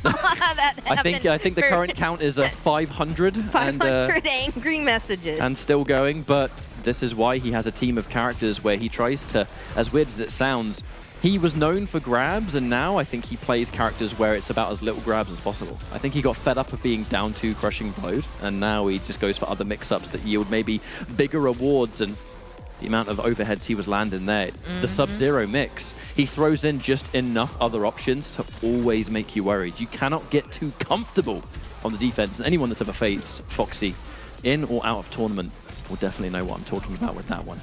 That was off a trade, 36% because he traded Ice Ball. That was the move that I thought was actually going to get punished there, but Foxy didn't quite have enough time to catch it before Johnny recovered. Got to give Kombat the props for really giving it the best he could, I think. So many of those reads on grabs too. Kombat's grab game was just not able to work in that series. I think he got like 1 or 2 the entire series, and the rest of them were ducked and 1-2'd. And we've got to talk about that Fujin pick. I do wonder what the idea was behind that. I wonder if we'd have a different score at the end. You know, if we would have gone into that game 5. I mean, that Fujin was a free game. It was. It was. If he had just started right off the bat with Johnny Cage. I'm always going to have to give players props for going with what they believe is the right thing at the time. You know, like I'm definitely not going to sit there and say that the Fujin was a mistake. It just clearly was not the pick for the job because of just how one-sided the match was, and the fact that Foxy has extensive experience against Fujin, and that really is all there is to it. This was that final moment. The second you get just shy of 38%, because you did ice and they challenge. Look at the standings now. Ooh, Foxy and Video Games Yo. 2 wins each, actually. The Battle of the UK yet to happen as well. Yeah, America in the lead for the most part right now, but Arn Kratos trying to bring those points up there for Russia. Hey, look, I have said, and if anyone has seen any of the social media, I have actually said for sure that of all the players in Group A, the absolute most underrated player was Arn Kratos. Yeah, nobody's sleeping. I've seen his progress. Nobody's sleeping anymore. They're wide awake. I've been awake for too long today. But Yeah. anyway, it's Well, a they're matchup. awake for the Arn Kratos Shang Tsung.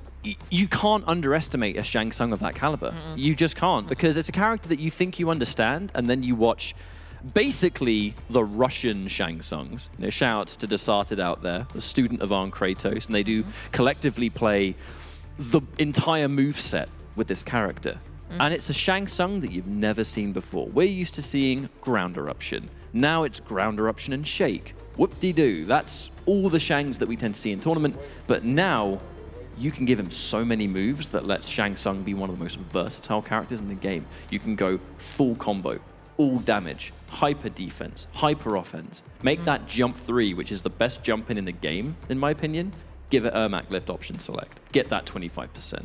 I love watching that variation. I love watching the rain kick. I love watching the lift. Look at his top characters. Yeah, it is only Shang. I love the boldness of just seeing that, and you can't help but be a fan of that, you know? But Too Easy's going to have a tough path here. Too Easy still not on the board yet with any points, but, you know, never say never. You know, Arn Kratos, though, looking to tie with Sonic Fox if they take this. Arn Kratos has fought almost nothing but Sub-Zero today. Yeah. That was the pick, and he has demonstrated absolute defense against a character that even in the offline space, because I did see a bunch of people when it was Foxy versus Arn Kratos at the start of the day with the Sub-Zero, the overheads were getting blocked, and I kept seeing and hearing the same comments of, we're offline now, almost like we're forgetting that in the Dragon Temple, Sub-Zero's overhead was just as much of a threat, and we just saw Kombat eat a good 80% of them. It happens still. So the fact that Arn Kratos has this defense is ridiculous. Yeah. I mean, are they more reactable offline? Yes. Is it still hard? Yes. Oh, yeah, it is. Is it and hard as nails? we're gonna be pulling them out again today. So we're gonna see Sub-Zero versus Shang Tsung. I feel like as well that the nature of this matchup, Roman, over surely Too Easy might be going into this one a little bit maybe unsure, because he has just seen Arn Kratos do exceptionally well against Sub-Zero all day. And now he's picking that matchup himself, right? And he's gonna get started with that overhead. Escaped after the rain roundhouse kick. There's the OS. There's the Ermac lift. And we've just seen, too, this variation just has the potential to do so much damage. It does. And this is the one he doesn't use the reptile slide on, right? Correct, as the counter hit. The counter hit immediately connects, and we can just take that first round in convincing fashion.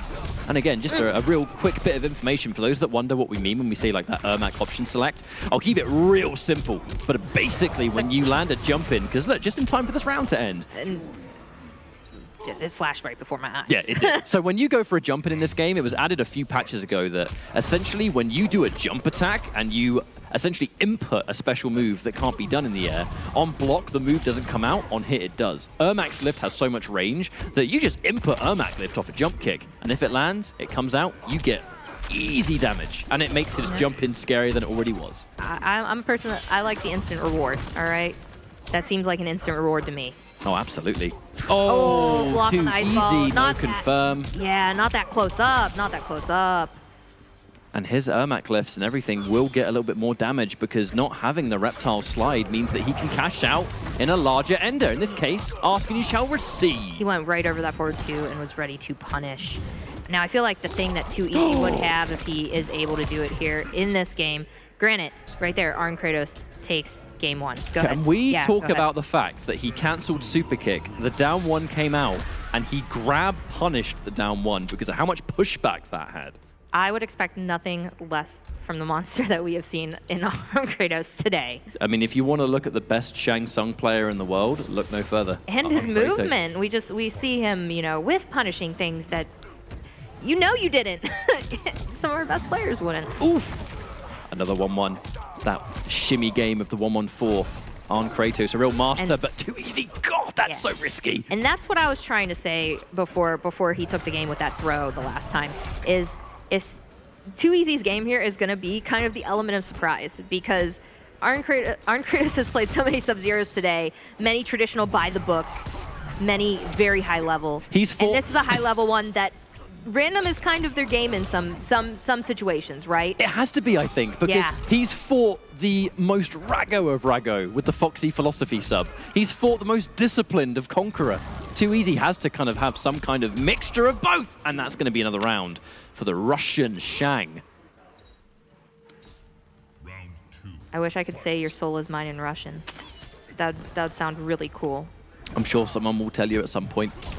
Oh, we just let it rock. We are absolutely going to be MK9 out here. We're just letting the roundhouse go. That was one of the things I loved about Rain too, was the Rain roundhouse, you know? So. Oh, it's great. You loved it. It's such a sick move. Speaking of which, good thing you broke. That would have been big damage. Yeah, and we've seen that too, the big damage that comes out of that from the corner. God, 30%. I mean, it doesn't sound like much, but the fact that he gets it off basically every single touch. Yeah, and he's getting these hits so consistently too. I think Too Easy's waiting to. Okay, great down 1 there. Arn Kratos didn't want to have any of it. Hasn't really had to use defense meter, so. No, Too Easy! Drops the jump in. Oh, that could be. Didn't believe. I feel like that could have been it. He could have went right into the fatal blow. But he didn't believe, but he believed in that. Yeah. Well, he still has it on deck for this final round here, so I guess that's a plus to not using it. He does, but although he won that round, oh God, down 4 slide. This is such a risky game to play, but if it works, who am I to judge the cancel? I like he's adding in the corpse drop too to some of this, where he hasn't really used that so far against Too Easy, but wow, right. This is another bold one. Again, the kind of, you know, things that Arn Kratos isn't going to expect. He punished him earlier for doing an ice ball right in his face. We talked about the element of surprise, and I think we are seeing that 100% right now. The air-to-air, Ermac lift. There's going to be at least an uppercut, and hang on a minute, the jump into the fatal blow. This is something that we see Arn Kratos do a lot. I think he's a man that believes, when else am I going to get a chance to do it? It's a slow fatal blow, it's hard to land, bags himself a great amount of damage. He's just going to have to watch out right now from anything confirmed for Too Easy. And that, yeah, he broke away at the right time. Oh, Too Easy, no defense bar. Great tech there from Arn Kratos. No, again, Too Easy! Oh, that was the game! The jump kick into the lift! The game was in the palm of his hands. And there has been a consistent trouble here, Romanova, of Too Easy. I think just there is hesitation. There is doubt in the decisions that we're seeing here. You know, he's pressing the right buttons. They're landing. Yeah. He's not committing all the way. It's half-cocked. Yes, and you hate to see, you know, he had the fatal blow on deck too. All he needed was one tiny little hit confirm to just go right into that and close it out and take a game here. And Arn Kratos happy to punish you for it. He's not going to let anything slip, not in this situation. 2 games on the board now for the Shang Tsung. And what do we do now? Do we go for a variation change? Was this just an opportunity to slow the game down a bit? I think Too Easy is doing just fine with Sub-Zero, so yeah, this was slowing it down. In this position, you're going back to character select, gather your thoughts a little bit. Always gotta try and go back. Some people will be like, you know, why are we waiting? But character select is a great breather for a lot of these competitive players, just to take the edge off a little bit until they have to go back into this mania. And Arn Kratos is definitely making Too Easy work for trying to get any dub here right now.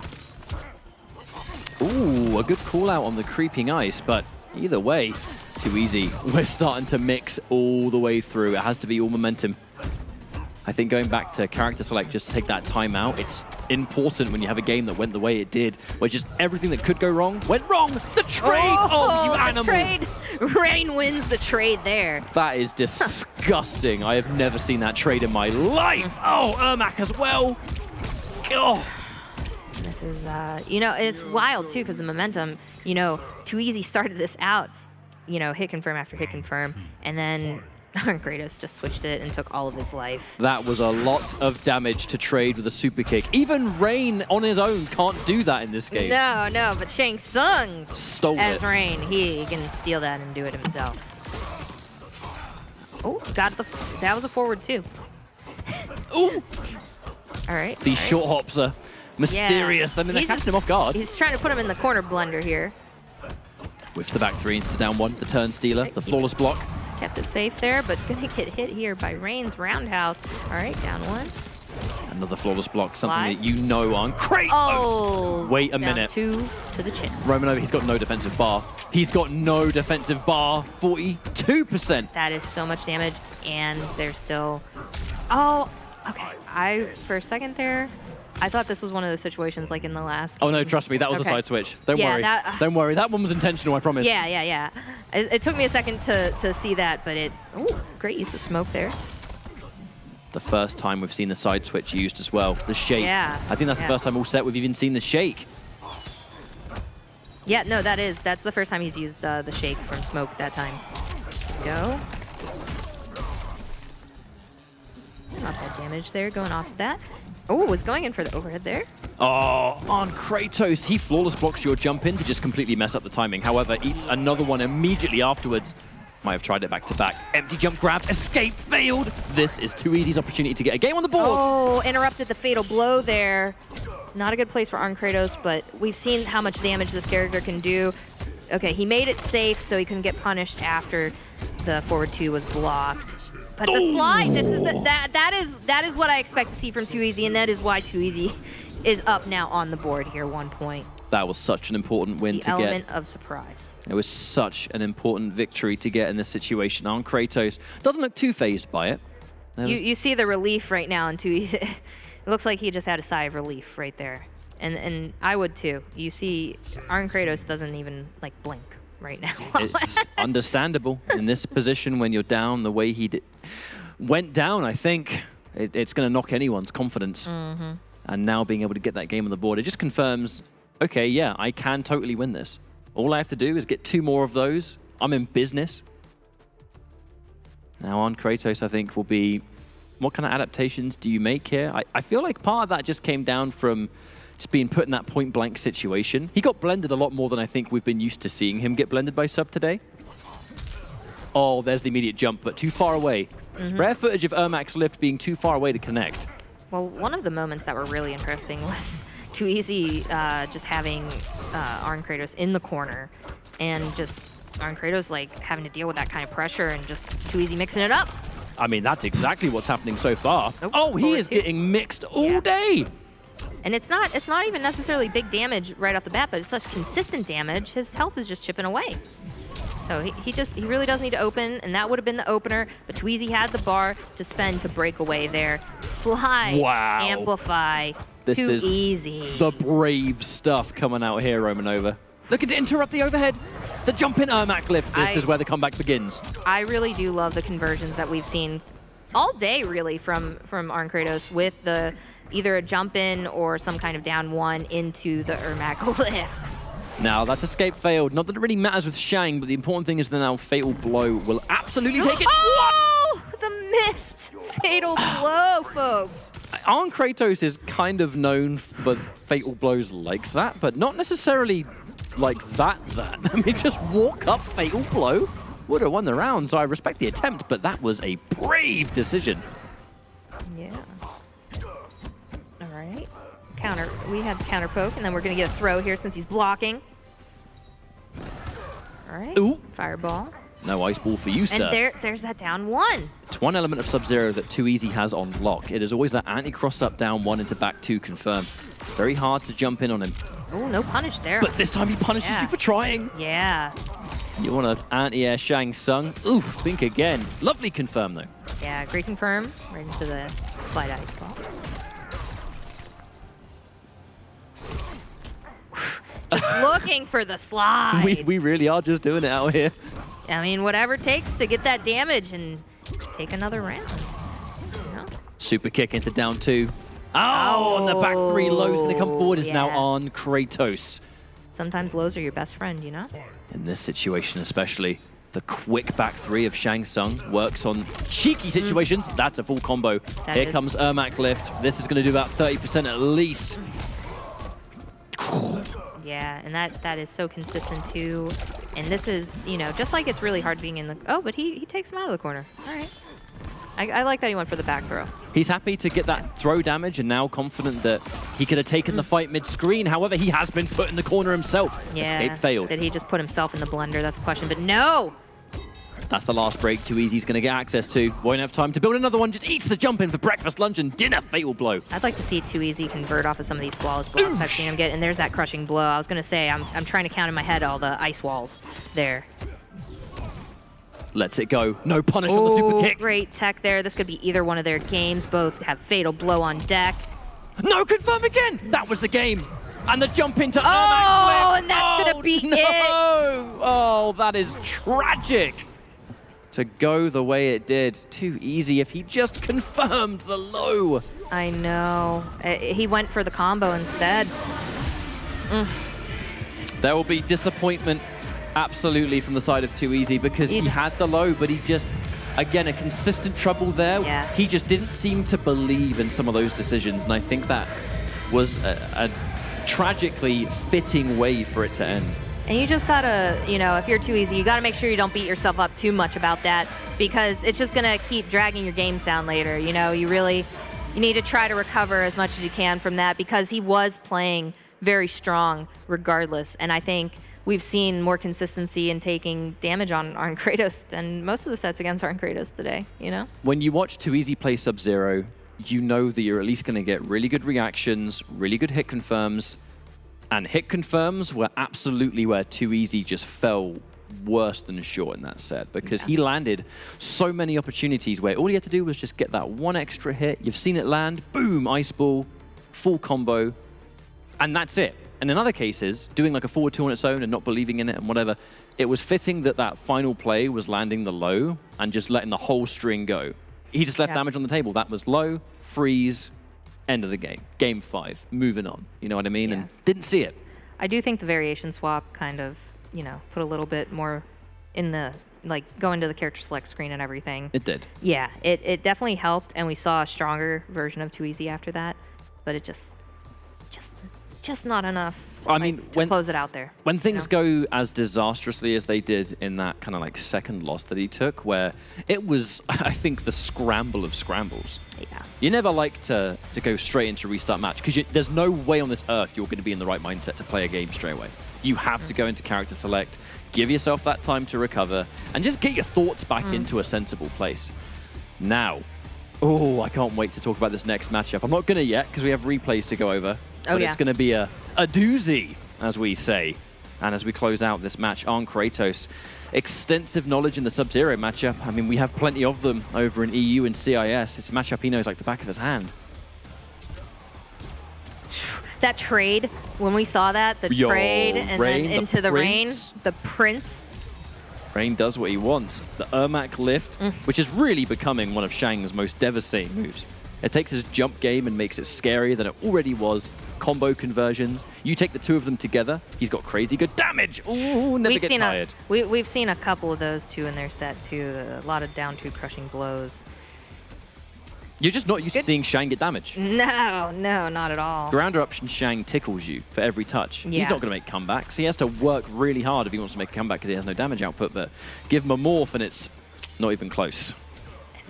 It's so nice to see such a strong Shang Tsung like in tournament. Like you don't get to see too many of them. Hey, I've been eyeing up this Shang for well over a year. I mean, we're blessed in EU. Yeah, you said don't sleep, so you know. I did. Drink the espresso that is on Kratos' Shang Tsung and wake up. Over in Russia, They have Shang Tsung on lockdown. You've got on Kratos, you've got Desarted, and they collectively, as far as I'm concerned, top 2 Shangs in the world, in my opinion. When it comes to expertise, skill with character, on Kratos, solid #1. Now, you're looking at the best Shang Tsung in the world right here, and he's proving why. He does all of this with only Shang. And there are no other characters. And he's shown why, out of all the people that could be here today, that's why he's here. He's the best player in Russia. He's the most successful player in Russia, and clearly is on the biggest grind. He's got himself quite a following. You know, I think the CIS community is very proud of their players for good reason. And I'm sure there's plenty of fans out there. If you're staying up real late to watch your boy in action, shouts to you folks, because we're doing the night shift here at the WePlay Ultimate Fighting League. But our next matchup, I'm excited for this one. we have Video Games Yo versus Sonic Fox.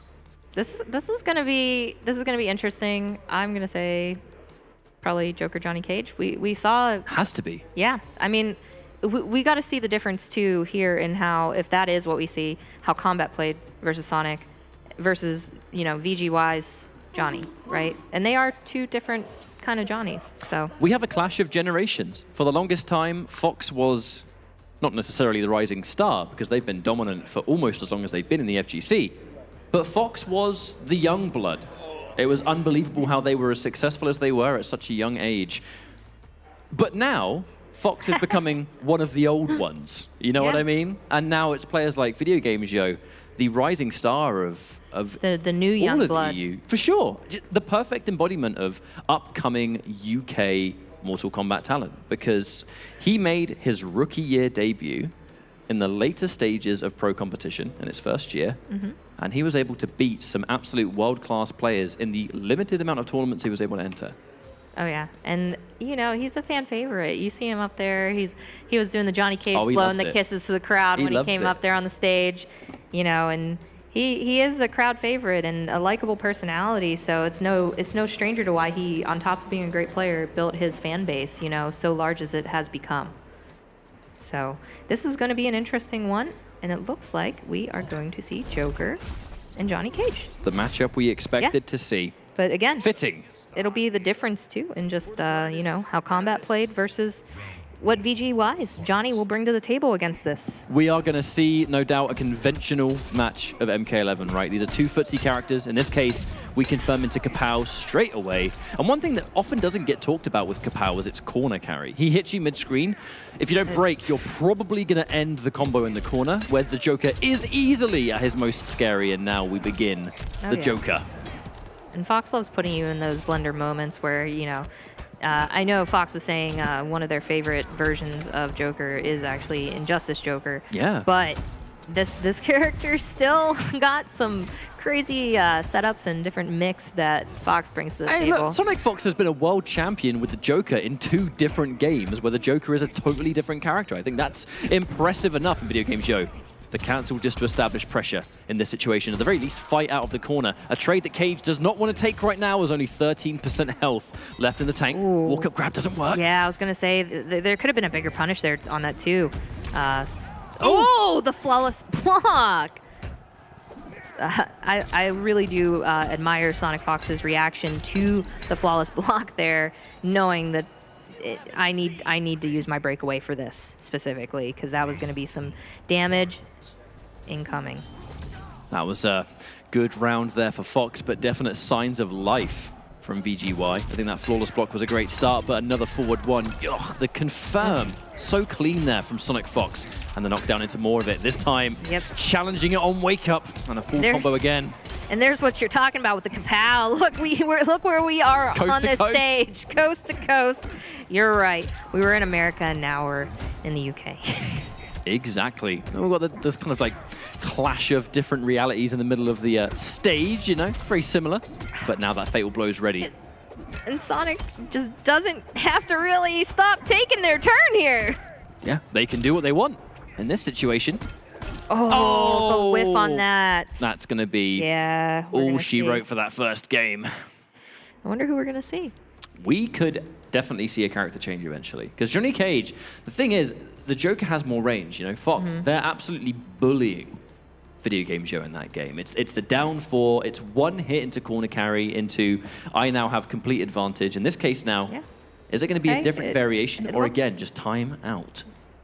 looks like it might be. I can't. I gotta put on my glasses. I need to wear mine. Things get too blurry otherwise. But I know we've seen that VGY has a Fujin. Not sure how the matchup specifically would go for Fujin versus Joker, but there's the the unsung Cassie that we see, VGY play on stream, but not really in tournament. So you never know. But I feel like Sonic Fox would be one of the people ready for a Cassie because Sonic Fox was a longtime Cassie player. Absolutely. So. They do have a Cassie variation in their back pocket that's quite interesting. I shall not spoil the surprise in case you ever actually see it, but it's definitely interesting. Plus frames coming out, and immediately, to confirm again, Fox, full combo, just in case you break away, trying to catch the armor break. Trying to trip guard you there, too. Just absolute demolition so far, because it is what Joker is so good at doing, shutting you down, just straight up not letting you play the game, and Fox, the best in the business at applying it, but wait. All right, great damage here in Fatal Blow territory, but this could be a game changer, and there we go. As we talked about before, the two characters in the game that have that option when Fatal Blow is up to cancel out of it. I love that choice at the end of the round. Fox enforced the grab on the plus frames, but going for the less obvious grab. Not that it mattered, but there is that crushing blow tied to Joker's forward throw, where if your Fatal Blow's on cooldown, it does about 30% damage. But right there, 10%, either side of a grab will kill, and you haven't even got to use the crushing blow. I really like the pressure right now that we were just seeing from VGY, but it's something that Fox could easily turn around the momentum at any moment, and the throw might be it there. Now using projectiles, okay, amplify to keep it safe. I mean, he is worried about that forward two. The second Joker gets within forward two range, we've clearly seen that Fox, they've got those confirms on lock always, and he's... All right. I almost gets clipped by it. Sometimes slow and steady wins the race, so... It's hard to play slow and steady when you've got Sonic Fox forcing you to play 100 miles an hour as well. And again, the forward two! Well, yeah. I mean, Joker's the crown prince of crime for a reason, and that's why he has all these tools in his arsenal. Rare footage of being able to get a projectile on the screen, to be honest. Yeah. Fox, they've just shut down everything. The pace. Oh, dear. Oh, yeah, that was a little risky there, but the amplify to keep the kick safe. Just kind of waiting there. The delay right into... All right. I can't see Fox right now, but I know that made them smile. I know it did. That's the kind of thing where you delay for like 3 seconds, finally hit a forward one. Oh, God, that Fatal does so much damage. Put a smile on their face. It did. It did indeed. Sticks the blade in my mouth. Oh, yeah, 5 seconds. This is what we got. I mean, nothing can be done. Nothing can be done. Nothing can be done. You could have pushed in all game long and hit 1 million grabs. They were just... It wouldn't have been enough health. They're just input, checking their inputs. They're buffering. Buffering. Yeah, they're buffering inputs. Having a good time. Yeah. That is unfortunate. It was a dance party. Oh, now there's that down 4, but what can Video Game Joe get from it? It is so hard to crack open the defense of Sonic Fox. It really is, and we've seen Sonic has played not even just, Mortal Kombat, but many of other games where there have been players that have challenged, the defense that is Sonic and shown them that there's other people out there with that same kind of defense that they have. And with that being said, it makes you a higher level player the more you get experience with other people on that level. And you can see it just translates so well over to this game and any other game that Sonic Fox plays. Yo, that down 2 was a get the hell off me. I'm so fed up of this. Having to deal with these pokes, that stick you're holding. I haven't got a stick. It'll probably make things a little bit easier for me. Oh, no. Mustard Knight called that one of those breakaways. I think that was one of those for sure. The breakaway that never wanted to I mean, let's look at the reality of going down in this round and being tournament point. Not quite, sorry. Thinking a bit too far. Set point, I meant to say, and you've got no breakaway. That sucks. Absolutely. We're building some back up, though, so just got to keep patient here. Try and keep it safe here if you're VGY. Oh, 13 seconds on the clock, though. We could have a repeat. Maybe not. Here we go. We do have the throw. This is going to even the playing grounds, but this is going to be a scary place. Definitely try and use those projectiles. He has the lead! He has the lead. What? Oh, and he goes in for the win with the clock for that round. Let's go. 2 games. That shows you the kind of patience, too, that we're seeing between both of them despite the chaos. that is on screen. Video Game Joe really likes this arced force ball in this situation, knowing that he is able to absolutely do the chip damage necessary to get that win.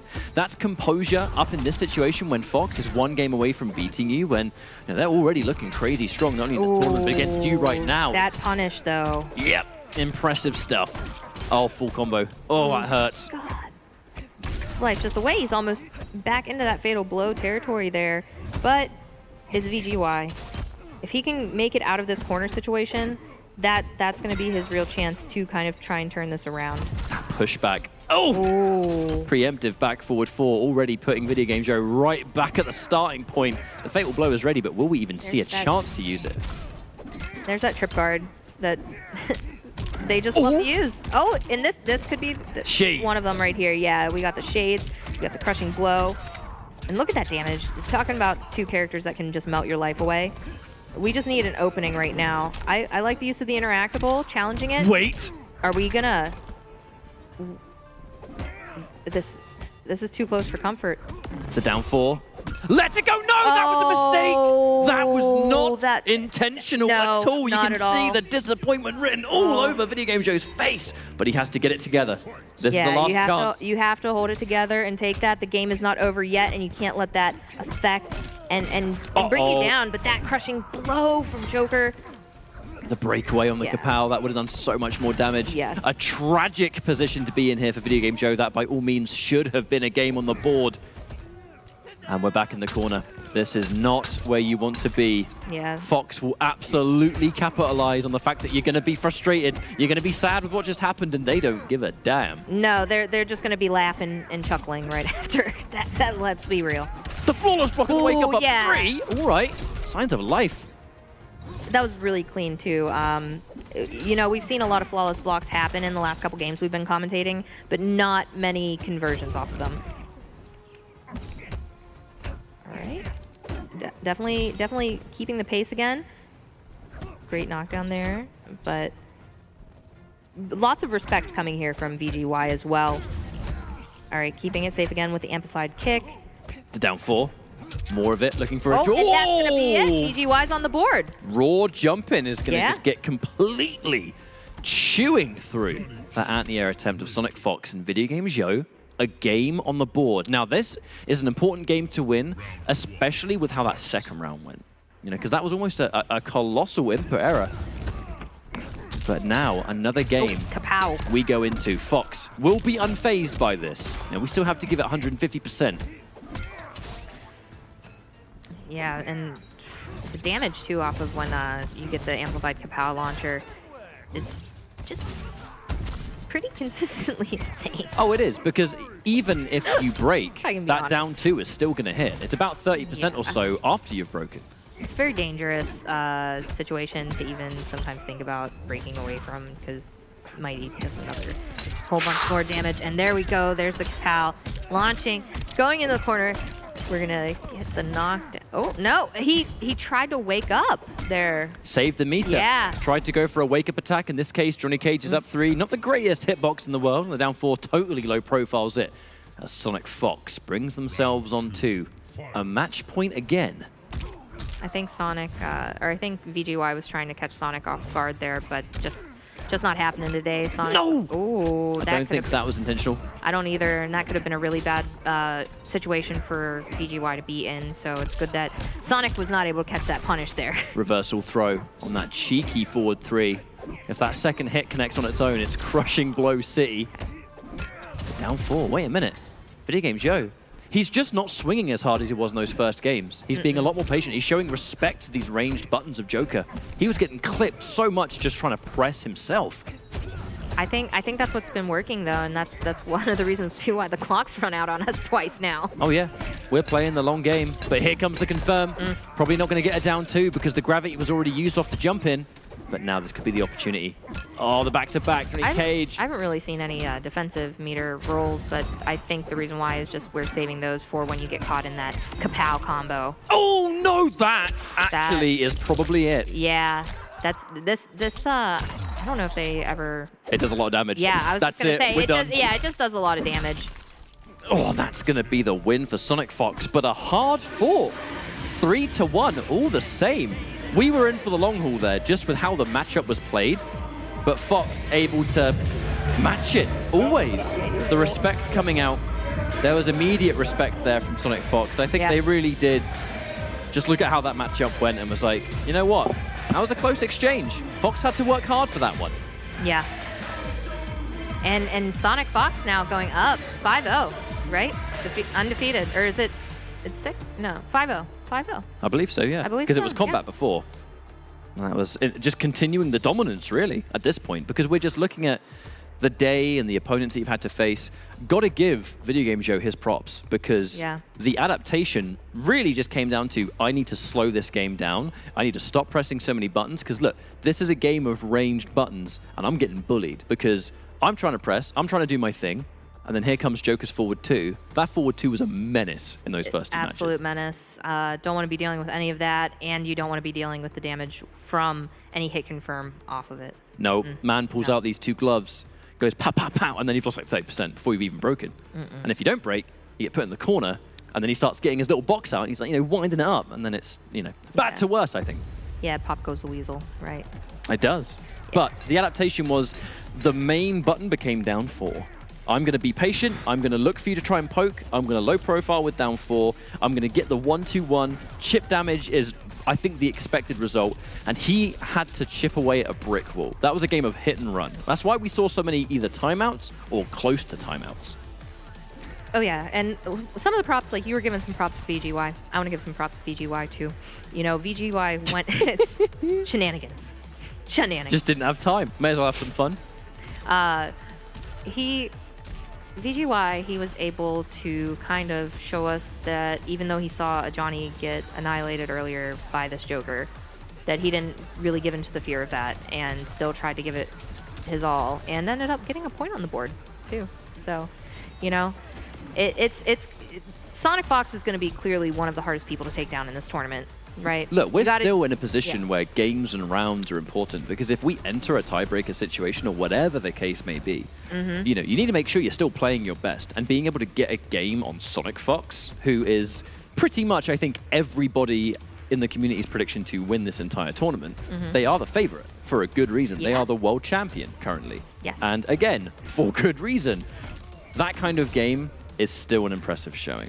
And Fox just continuing their reign of terror. Now, our next matchup is a matchup that I've been looking forward to for some time, because I want to just see how things go. You know, I'm not going to spoil it just yet. I'm going to wait for us to show the players off, but as we can now see this current standings, Fox, I mean, they're looking hot right now. Oh, yeah. Oh, yeah. Right at the top. Arn Kratos not very far behind. 4-1. Kombat still holding their own up there. And we see some people creeping back up, though, you know, from the bottom. Now, here's the thing. Our next match is Mighty Unjust versus Conqueror. And if we're looking at the fact that Conqueror, Foxy Grandpa, and Video Game Joe are very similar to each other. Oh, yeah. I'll have 2. Foxy and Video Game Joe haven't played. Video Game Joe and Conqueror haven't played. There are so many variables that can still decide where the playoffs will go, you know? And this matchup, if Mighty Unjust gets this win, like, developments. Oh, yeah. Lots of developments. There's going to be a lot of people with those 2s on the board. Yeah. Yeah. There will be. Now, prediction-wise, I think this is kind of hard to call, because Conqueror, we've seen more of him in things like Pro Competition, Liga Latina. This guy's a specialist. We see him play Sub-Zero here. I want to, for those that play MK11, let everyone know, he won a Liga Latina qualifier using all Burning Spectre Scorpion. Variation 3, the one that's got Misery Blade and Sin Blade. And I don't think we've seen Scorpion at all from him today. No, we haven't. But my point is that he is a player that uses weird characters. You know, and that variation, I've got to say, a lot of people say that variation sucks. He won a tournament with it against talented players. But that's what I like. I like when there's these, like, kind of, you don't see it that often, variations that people use, and that's the nice thing about customs and people being able to kind of, you know, play their character the way that they want. There is still stuff in MK11 Ultimate that I think is yet to be explored. And absolutely. We're not even close to year 1 of it, though. We had Ultimate release months ago. It has not been out for very long. We're starting to see certain characters, I think, become more popular. We're seeing more Rain in competitive play, when Rain was a character that we never saw before, because people are starting to get the hang of his movement now. As we can see this next matchup, I think my gut instinct tells me that this could very well be Jackie versus Sub-Zero. I think that's a good guess. I was going to say I definitely think Sub-Zero's on the board here for Conqueror, but you never really fully know with Unjust, but I think he knows that matchup pretty well. And I think, you know, it's something that he probably feels confident with, especially he just played it not too long ago. There's still a chance here to get some wins on the board and really mess with the standings. Love out there for the Brazilian community too. Oh, absolutely. You know? I was telling him earlier and stuff, you know, I've commentated some things before and they love, you know, showing up for their people and everything. Like they're monsters in chat and they come in full effect, and you gotta love that kind of love out there. There is a lot of passion over in that part of the world, with deep roots in Mortal Kombat, long before even the Netherrealm era. Now, back in the Mortal Kombat 3 days even, you can still, in Brazil, get 100-player Ultimate Mortal Kombat 3 tournaments. Yeah. Like, in this day and age, that kind of stuff is unheard of, but it's just their passion for this franchise, and it absolutely comes through in MK11 as they have some of the best players on the planet. Conqueror definitely being one of them. But here we go, Jackie versus Sub-Zero. Definitely what I thought we'd see, and not surprised. Born ready. Round 1. Fight. Oh, all right. Okay, so this is a matchup we've seen so many times before, and they will know it like the back of their hands. Tale as old as time. Oh. All right. I don't know about that escape right away, but that Was it could an have. accident? I very well could be, but also who wants to deal with, you know, Jackie getting you right off the bat like that? But anyways, it's even on the defensive bars right now. It's so weird seeing Conqueror use the forward 2. It really is. I know. Conqueror is definitely one of those ones we don't see the forward 2 from that often. I remember after his first match, he came back into the player room and everyone's like, it's not like you to use it. And he's like, haha, I use it now. And it's like, oh, we're all screwed. Well, we're all screwed then. The people in the back when he was playing were like, use forward 2. And then he finally did, and they're like, ah. And we're like, wait, is he listening to us? Yeah, can he psychically hear us But right now, now? But this might is some adjust. damage. Yes, Melting. indeed. Especially with the glow on. That's still going to do 18%. Oh, 19%. Sorry, wrong by a percent. okay. It did even more damage. I like the use of the defensive roll backwards, but still, yeah. So, look, short hop overheads, there's something that are getting blocked offline a lot this week, but hers is so fast, I'm still not surprised to see people get hit by it. The flawless block on the jump in. Mess with the frames. You say that as Conqueror did get a jump overhead. Yeah, he did a short hop. He did he one. got the short hop right in. Oh, Bimba! Out I had to at least do one of those today. Out of nowhere. And you know, that was quick. I'm not used to seeing Jackie get those because she has such a stubby down 2. Delayed wake up, it looked like there. Jump in. All right, gonna go for the knockdown. Go for another jump in. All right. Yeah, I like that Mighty Unjust kind of didn't respect the pressure there, just because almost putting himself back in the corner here, but all right, side swap. So that is gonna be setup in the conquered. corner, that back 3 string, Conqueror has used that for as long as we've all seen him play. It just gives him such knockdown frames that he does get to set up a really nice meaty on your wake up. But Mighty Unjust, the knockdown again, meaty plus frames. We're starting to see Jackie come into her element. The fact that you get that knockdown, the breakaway, there's not really much you can do to challenge the plus frames that come out. But Mighty Unjust has to be careful himself, spending a lot of meter on his offense. Oh, that just connected out of nowhere. Oh, good lord. Oh, and great time to break away, but gets caught again. There's the grease kick, amplify. You're done. Yeah, that's death. Finish him. Now, that was... Oh, okay with the dash punch. I'm surprised that was actually close enough, or far away enough, because it looked so close. But, okay, that first game, Conqueror, uncharacteristically, caught swinging on that down 2. We had a weird cross-up situation. I don't think either player were expecting it, and the down 1 totally missed. The down 2 was short to follow, and now, all right, getting some offense on deck.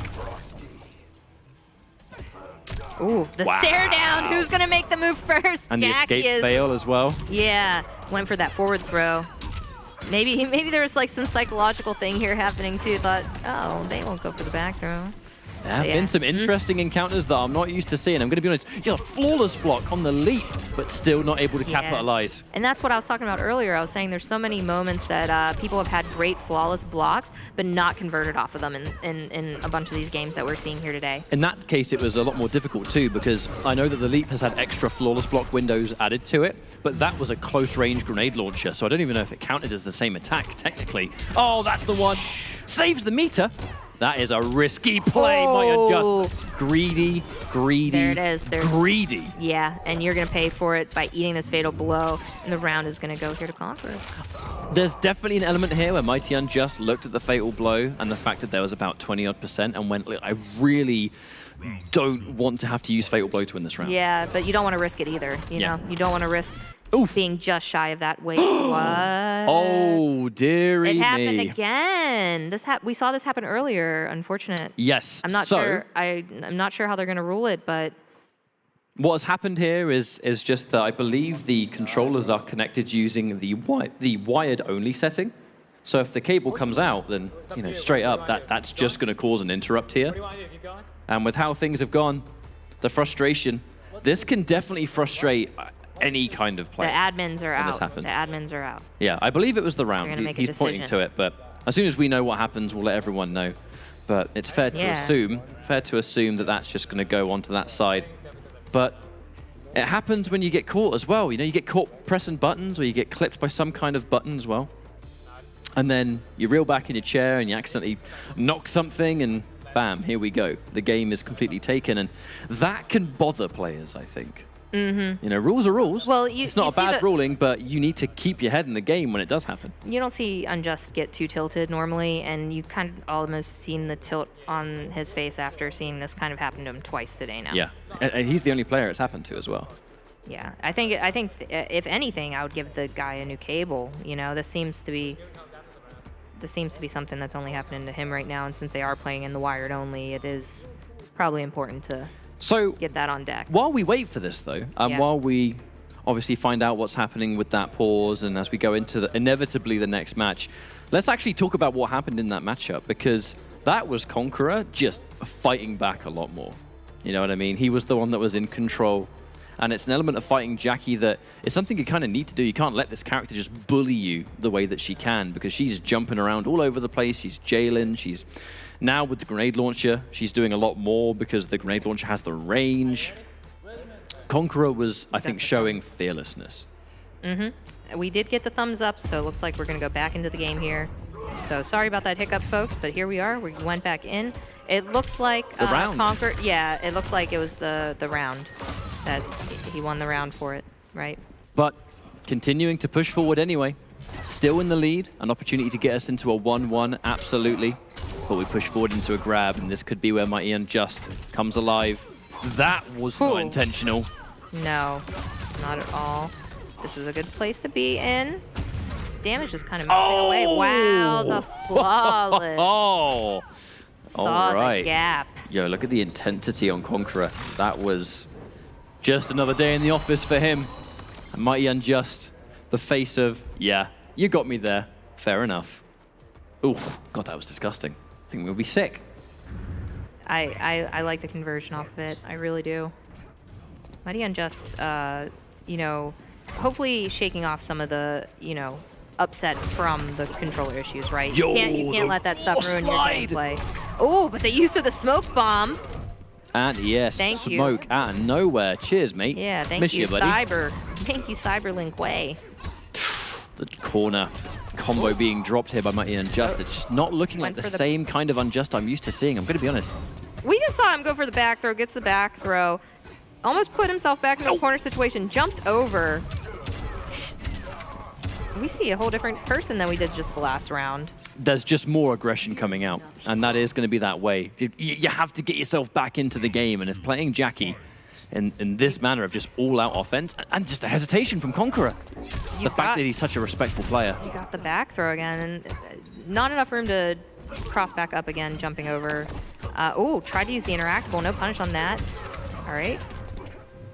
Great breakaway there. Use the amplify to try and get a mix off of this. Escape failed for Sub-Zero. Good news. Yeah. It's going to make that strike throw game even more devastating. Oh yeah, could get a crushing blow out of that. Oh, the dashing grab's going to whiff. That's not the KB. That's a loopable forward throw, though. He gets plenty of plus frames for it, and the grab game is coming alive once more. The forward throw. Another forward throw. Was not expecting that. Probably. Ooh, 3 throws! But he went for the less obvious version. Yeah, he conditioned him to think he was going to go forward again. Right. So when that happens, we're in a situation where Mighty Unjust just erupted in that game. And the grabs were the real decider in the last minute. But the fact that he went for that third grab and he goes for the one that throws you out of the corner, that's where we start to play those mind games. Now, for those that don't know, grabs in Mortal Kombat, they're a 50-50 when you tech them. Yes. It's 2 and 4 to tech a forward throw. It's 1 and 3 to tech a throw in the other direction, right? So someone has you in the corner. They're probably going to want to keep you in the corner. So a tech with a 2 or 4 is so much more reliable. Why would they throw you out of the corner? Unless they really want that grab damage and they go for what is still a 50-50, but a less attractive option. And that's exactly what he did there. Yeah, and too many wrong mistakes with those techs will usually cost you with a... Yeah, Conqueror got uncharacteristically overwhelmed, known for having this rock-solid defense, but... Oh, the flawless block again, but perhaps didn't believe in the flawless block attack after it. But we get full combo all the same, so who cares? Oof! All right, there's one ice wall. I'm counting them.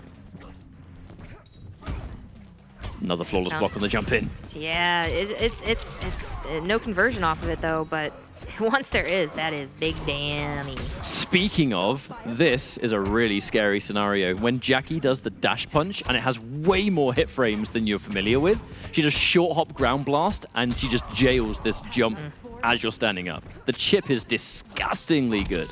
Lovely grab. Oh yeah, I like the grab. Going straight up. Okay. Getting out of there. Good choice. Maybe keep a little zoning going on. Absolutely love this. Wow, by Conqueror, another slide out of nowhere. Yeah, that Retrocade's got to be my favorite stage of all time. It's so good. We've got the Subway. Subway's the best stage ever. Spacing, just try. It almost looks like, you know, Mighty Unjust is trying to bait. He's looking for a lead. Yeah, looking for something. Oh, that buffer was not the one. And this is unbreakable. See you later. Now 1 round. Your life literally melts away. Yep. Right before your eyes. Conqueror was looking to buffer that back one into deep freeze. It's just that the range wasn't correct. Now the second slide comes out. We're going near crushing blow territory. Yo, the jump in. Oof. Oh, it's the opening there. All right. Use an ice ball. Wow, back to back. And we're going to get meaty damage on the floor. That hurts. Yeah, the damage over time. It is going to not be a situation that Conqueror wants to be in, but he is tossed around here. I mean, Unjust really wants the counter hit. Didn't manage to find it. More of it. I mean, Unjust is on set point right now. Oh! Oh, the bow! Oh, dear. Oh, my goodness. You're in big trouble. All right, he broke out of this, but you need to get out of that corner spot. Your health is just melting away. The grease kick's going to close it out. The strength of the damage on the floor, the grease kick combined, and just like that, Mighty Unjust completely puts a spanner in the works when it comes to standing. That was not what Conqueror wanted to happen. Not at all. You know, Conqueror, though, being a great sport, probably could have... It looks like they were asking Conqueror what he wanted to do about that controller issue. It looks like he kind of just gave him the round, you know? So. Now, right. That match was... In the actual game itself, I think there wasn't as much to break down as maybe some other matches because we've seen Jackie versus Sub-Zero so many times over that there's not a lot of details that we can go into that we haven't seen all the time. What we do need to talk about is what that has done for the standings, because now Conqueror has taken this loss to Mighty Unjust, a player who has fought some of the other players and has fallen short against them. And now we're starting to reach a rather even position, and there are still slots here up for grabs. So that begs the question of, where do we stand now? Like, I'm sure the analysts, I can see them kind of preparing and getting ready a little bit. They'll be elaborating on it. They have their notepads, you know, they've been writing it. And we're going to toss it over to them so they can tell you all about it.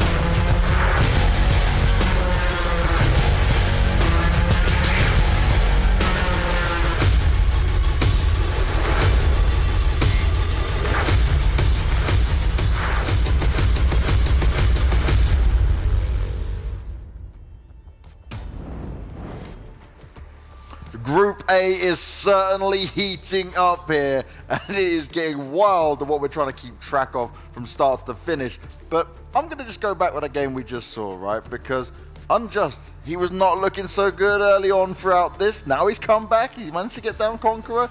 He's got a redemption arc here. It could be possible. Absolutely, and you talked about it. This entire group just became wide open from top to bottom. This is absolute insanity that none of us saw coming, and it goes back to, believe it or not, right before that, it goes back a little while, and it goes back to that Game 5 versus Too Easy and how much of an implication that has now on this entire thing with Unjust tying with two others at 2-3 in this thing. But going down to it, that was a different Mighty Unjust that we were watching right there. It was a little more patience, at full screen, but he chose his moments incredibly well, and when he did choose his moments and got in, it was a way more aggressive Unjust, and you were talking about that. It was ultimate aggression. And you know what? I'm really happy he went with that, because if we saw earlier when he played up against Foxy, and he lost that second game, but when he went back to Jackie Briggs, and he woke up super aggressive, just went balls to the wall, and all of a sudden he ended up almost making it a Game 5 situation. I think he took that same play style here, and it worked out really, really well. I mean, he just beat Conqueror after having so many difficult sets earlier on in the evening. Decisively, it was after a accidental turnoff of his pad 2, which is a very hard thing to overcome in a pressure situation like this. And we talked about Mighty Unjust coming in this with maybe some of the least amount of offline experience out of everyone here. And so that's some strong mentality right there as he's getting more comfortable in this offline setting. And now everyone that he has to face next is probably going, wait a second, this is someone different. I mean, for that literally to happen 2 times at night. Yeah. Literally, just tonight, his pad turned off twice. That could have very easily went either. That's mentally shattering for most players. So it's very hard for someone, especially someone that doesn't have as much offline experience as most people in this group. I'm very happy that he kind of kept his composure and was still able to close that out. That was a ridiculous flawless block right there, by the way. So I just want to point that out. But I want to go back to that, Too Easy match. You were talking about, or we were talking about how Unjust was getting really aggressive and staying aggressive since then. Too Easy, kind of the same thing, almost taking that set where we kind of saw that, that very aggressive, kind of more natural Too Easy that we know has been what's super effective tonight, and maybe coming out of the gate with that more safe game plan isn't really in the cards. Right. Now, one thing we've got to look at as well, right, is when it comes back all the way to our Kombat taking on Foxy Grandpa matchup, because with Kombat's form and with how well he's been doing, you're thinking, oh, cool, he's going to cruise, he's going to be that second player all the way through to the playoff stages. But he couldn't get it done. But I'm going to say, right, Foxy, we know his stream, we know what he does. Oh, yeah. He was not just focused in that game. He looked mad angry from start to finish. That was the do basic murder face from the Dragon Temple right there of just... You don't want to fight that at the end of the day, and it was with a very unorthodox variation of Sub-Zero that you just don't see. Ketchup was bringing up that special move, and I don't even remember the name of it. Is it Arctic Barrage? Something Barrage? Right there, we got the Barrage. We have he just runs out the shoulders. I can't help you. We got Rising Ice and Air Axe, and you saw him just be able to control neutral, and that slide coming in handy early on. You saw the matchup knowledge from Foxy with the back two of Fujin and actually having the slide to stop that kind of auto neutral that Fujin brings to the table, and then you're just seeing mad play here. My eye twitches every time a forward 2 fatal blow connects. I'm just going to be really honest with you, but I do want to go back. He twitches, I smile. Of course you do. And then the Twitch chat laughs. But it's reactive. I do want to point out something. I love Foxy's variation of Sub-Zero, because like you said, it has a space control with both projectiles, whether it's the Air Axe or the Arctic Barrage, as we're going to pretend that's actually the real I'm 5% sure. 5% is enough. Just but in that case I'm controls wrong. Just the in case neutral, I'm wrong. right? Yeah. And then he has the Rising Ice to do massive amounts of damage. So it's almost like has all the tools to dominate everywhere on screen with the right reads. And Foxy, being the player that he is going to be able to bring that. Now, the question to you guys is, do you think Foxy can bring his way in? Because I had him, right? I had him as the guy who's going to be able to make it to playoffs. And then I started to get very worried. Here's the thing. I don't want to keep jinxing all these players, all right? You're the bad luck charm. I'm blaming myself for VGY being put in the spot. I talked him up a lot. He's still playing phenomenally. He's just making a few mistakes that he can easily turn around. I'm going to stay quiet on this one because I just want to see how it happens. I will say... Cop out was what you're telling me. Possibly. I'm not going to give you an answer on that one. But either way, I expect this to be very close. And I was gonna say what this sets up, and I hope the graphic comes up That's any what I'll moment bring- now. yes, And yeah. that I want graphic the comes up any groups. moment now. There is now a 4-way tie in this group at 2-3. It's gonna be Foxy, Video Games Yo, Conqueror, and the Mighty Unjust seemingly crawling out of the grave. If there's a better way to put it, I'm not too sure. Listen, there is a timeline where we have a really serious tiebreaker for who makes it into the playoffs on Sunday. So that's going to be really interesting. Obviously, you see Sonic already qualified himself, Arn Kratos as well, which was phenomenal performance, by the way, just real quick. Yes. Arn Kratos did absolutely incredible. Oh, and people thought, like, you know, he wasn't going to do any damage here. Maybe Yeah, they need it's to almost like everyone watch. thought Group B was going to be the Yeah. But yeah, you know, everyone thinks they're right. I think you take a look at the last, like you said, got quite a little bit of a dilemma on our hands. Yes, we do. And with only 2 matches left for these players, it's going to get dicey here. It is going to get dicey. Now, in terms of this, right, what we've seen, might Unjust start to come back from this. Conqueror, maybe letting it slip more than what we thought he was going to be able to. Right. Where are you feeling with this? And do you think, like, obviously, Kombat's in a pretty damn good spot, but do you think he could let it slip down? He's only 1 game ahead now. He was like, he was so We could live in a comfortable. timeline where Kombat loses 2 straight, 2 others pop off, and we're just like, what happened in this thing? Crazier things have happened. That is realistic here. And that's how it starts, right? When you're 1 win away from qualifying on Sunday and then you happen to let that slip, that's a snowball effect that a lot of times comes into play. So he's going to need to be really careful moving on into the rest of the Yeah, with those last couple of matches, it's hopefully he's not getting too comfortable here, right? Because I haven't talked about it yet, but I wanted to every time he came up. You know, Kombat came in very, very positive and saying that if he won that very first match, we're going to see him on Sunday. Right. But already being in that mentality, has he forgotten about the path there and getting behind? Well, it's all about that path there, and the next path there is this next match that's coming up for our 2 Brits going head-to-head, Foxy Grandpa versus VGY. Let's get back to the commentators.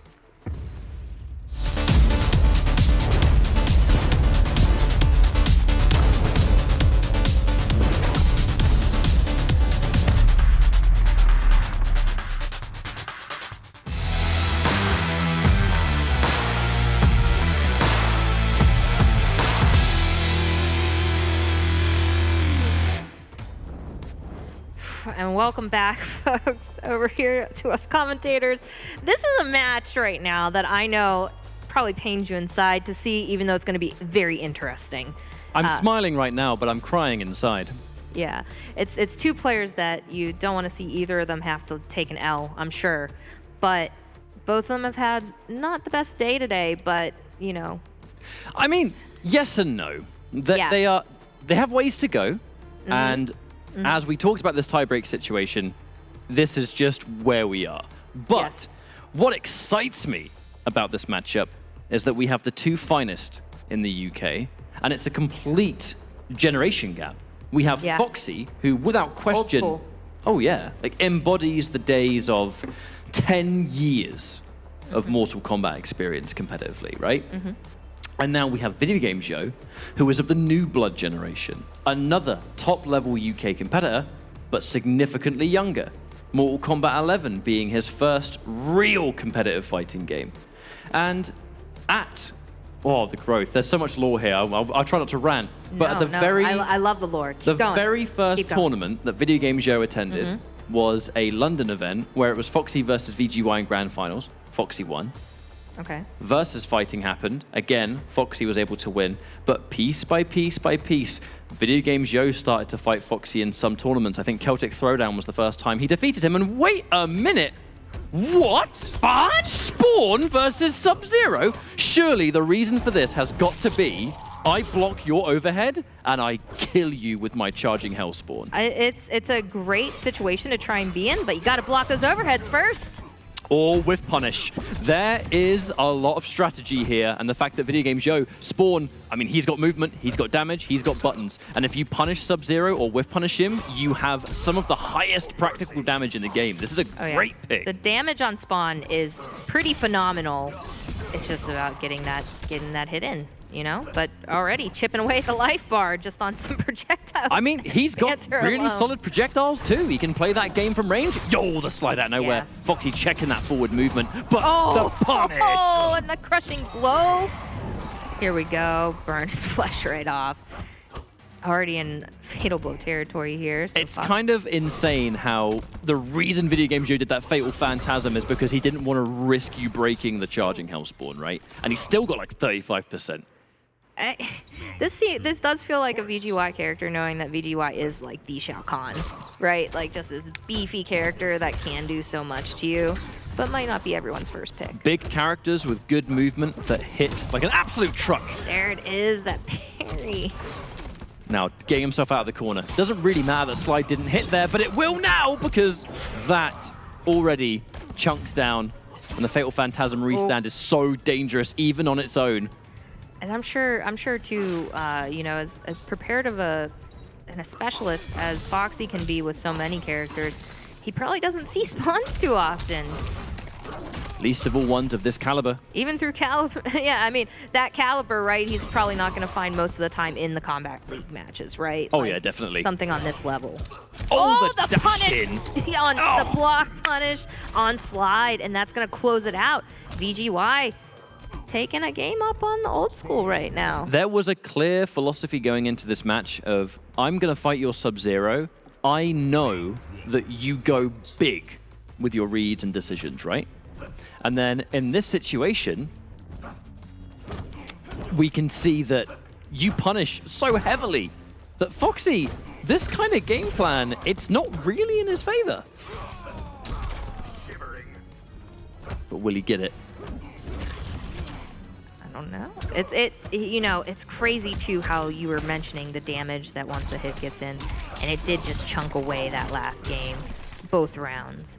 But Foxy could easily turn this around. Again, Foxy says the formula is you're going to only block so many of those forward twos. The thing about Sub-Zero and his ice is that he can always create more axes. Yeah, he was able to just trade there, trying to get a forward two. And there's going to be the forward two ice wall. Foxy always looking to confirm the 1-1. Not the fastest button in the world, but one of the strings that is +2 on block, so he does get to really play this mix-up game afterwards. There's the neutral duck. And Foxy will get this round on the board, get himself a slide just to build towards, and keeps himself in this fight. We could absolutely go. And we got the 1x bet here on the screen. If you're 18 up, you know, place your bets, play responsibly. Absolutely. But, you know, looks like some odds here are favoring VGY or something over here. VGY has historically, especially recently, had this upper hand. Foxy was a lot more successful in the early days, but it's hard to call now as they're going, looking like at this rate, one game apiece, but not quite. Ooh. Okay, great time there for Foxy to use breakaway. Oh, full punish there. Yep, say goodbye. Naughty, naughty. Oh, but the low is so good. Now, Foxy, what's it going to be? Rising ice, 1, 2, 4. Is that enough? Oh God, it's so much. Oh, he does have to jump over it. No! What was that? Will we see a change of characters? Will we see I don't think we'll see. No. We'll never see Shao Kahn today. Nah. We'll never see him today. What do we see? Foxy we're gonna getting his Spawn's mix. Spawn's not really doing bad, but the question definitely. This is not a matchup thing. But the at all. question too is though, is Foxy adapting? You know? No, he is just mixing more. Like, yeah. I cannot undersell enough that Foxy's philosophy is, if it doesn't work in a game, it is what it is. I will do it, and it might work next time. In this case, it did. And it may sound hilariously layer 1, but Foxy mixes it and delays it just enough to make you so uncomfortable. Oh, yeah. But just trying to find that opening, though, just to get that big conversion damage for VGY. But Foxy definitely trying to take advantage here of some mix. Walk-up throw. Escape failed. Yeah. Once more, he's going for a grab, but he's going for the version that can't be looped because you think he's going to grab you mid-screen. He's going to want pressure. So he's going to do the forward throws. He try and text that. Guess what? That's what he wanted you to do. Now escape failed, locked and loaded. He wants you to eat right out of his hand. There is so much patience right here. VGY able to close out some range there with how far-reaching some of Spawn's move that was reactionary. Oh, wow. And that whole thing was unbreakable. Unbreakable 24%. The 1-1. lets the whole string go. That was actually really smart because that 1-1 is +2 on block, right? Yeah. Probably expecting Foxy to challenge and just lets it go. And that version, I believe, had no gap either. Ooh. Oh, just out of range, too, for that to hit. Foxy's going to maximize there, getting the full combo punish off of it, ending in the wall. Doesn't go for the ice ball at that range because he knows, oh my good lord, I don't think he was fully prepared for the flawless block. He didn't believe in it. He didn't believe in it. Not at all. Okay, keeping it safe. Keeping it safe. Ooh. Get a little bit of damage there off that block forward too, but that is going to be a punish here. Wonderful call out on Video Game Joe, trying to be kind of greedy with his meter, you know? As you would say, I was thinking he's a little cheeky. Cheeky boy. Standing 3. Not going to quite catch it. Escape failed. Not that it matters for Spawn. Spawn's crushing blow grab comes from having you in the corner. Ooh! Full screen slide. Okay, we see you, Foxy. We see you. Yeah, we've got Hornbuckle and Blaze in the background. God, this stage is so sick. Yeah. A big call Sub-Zero out. almost camouflages here, though. Blends in just a little bit.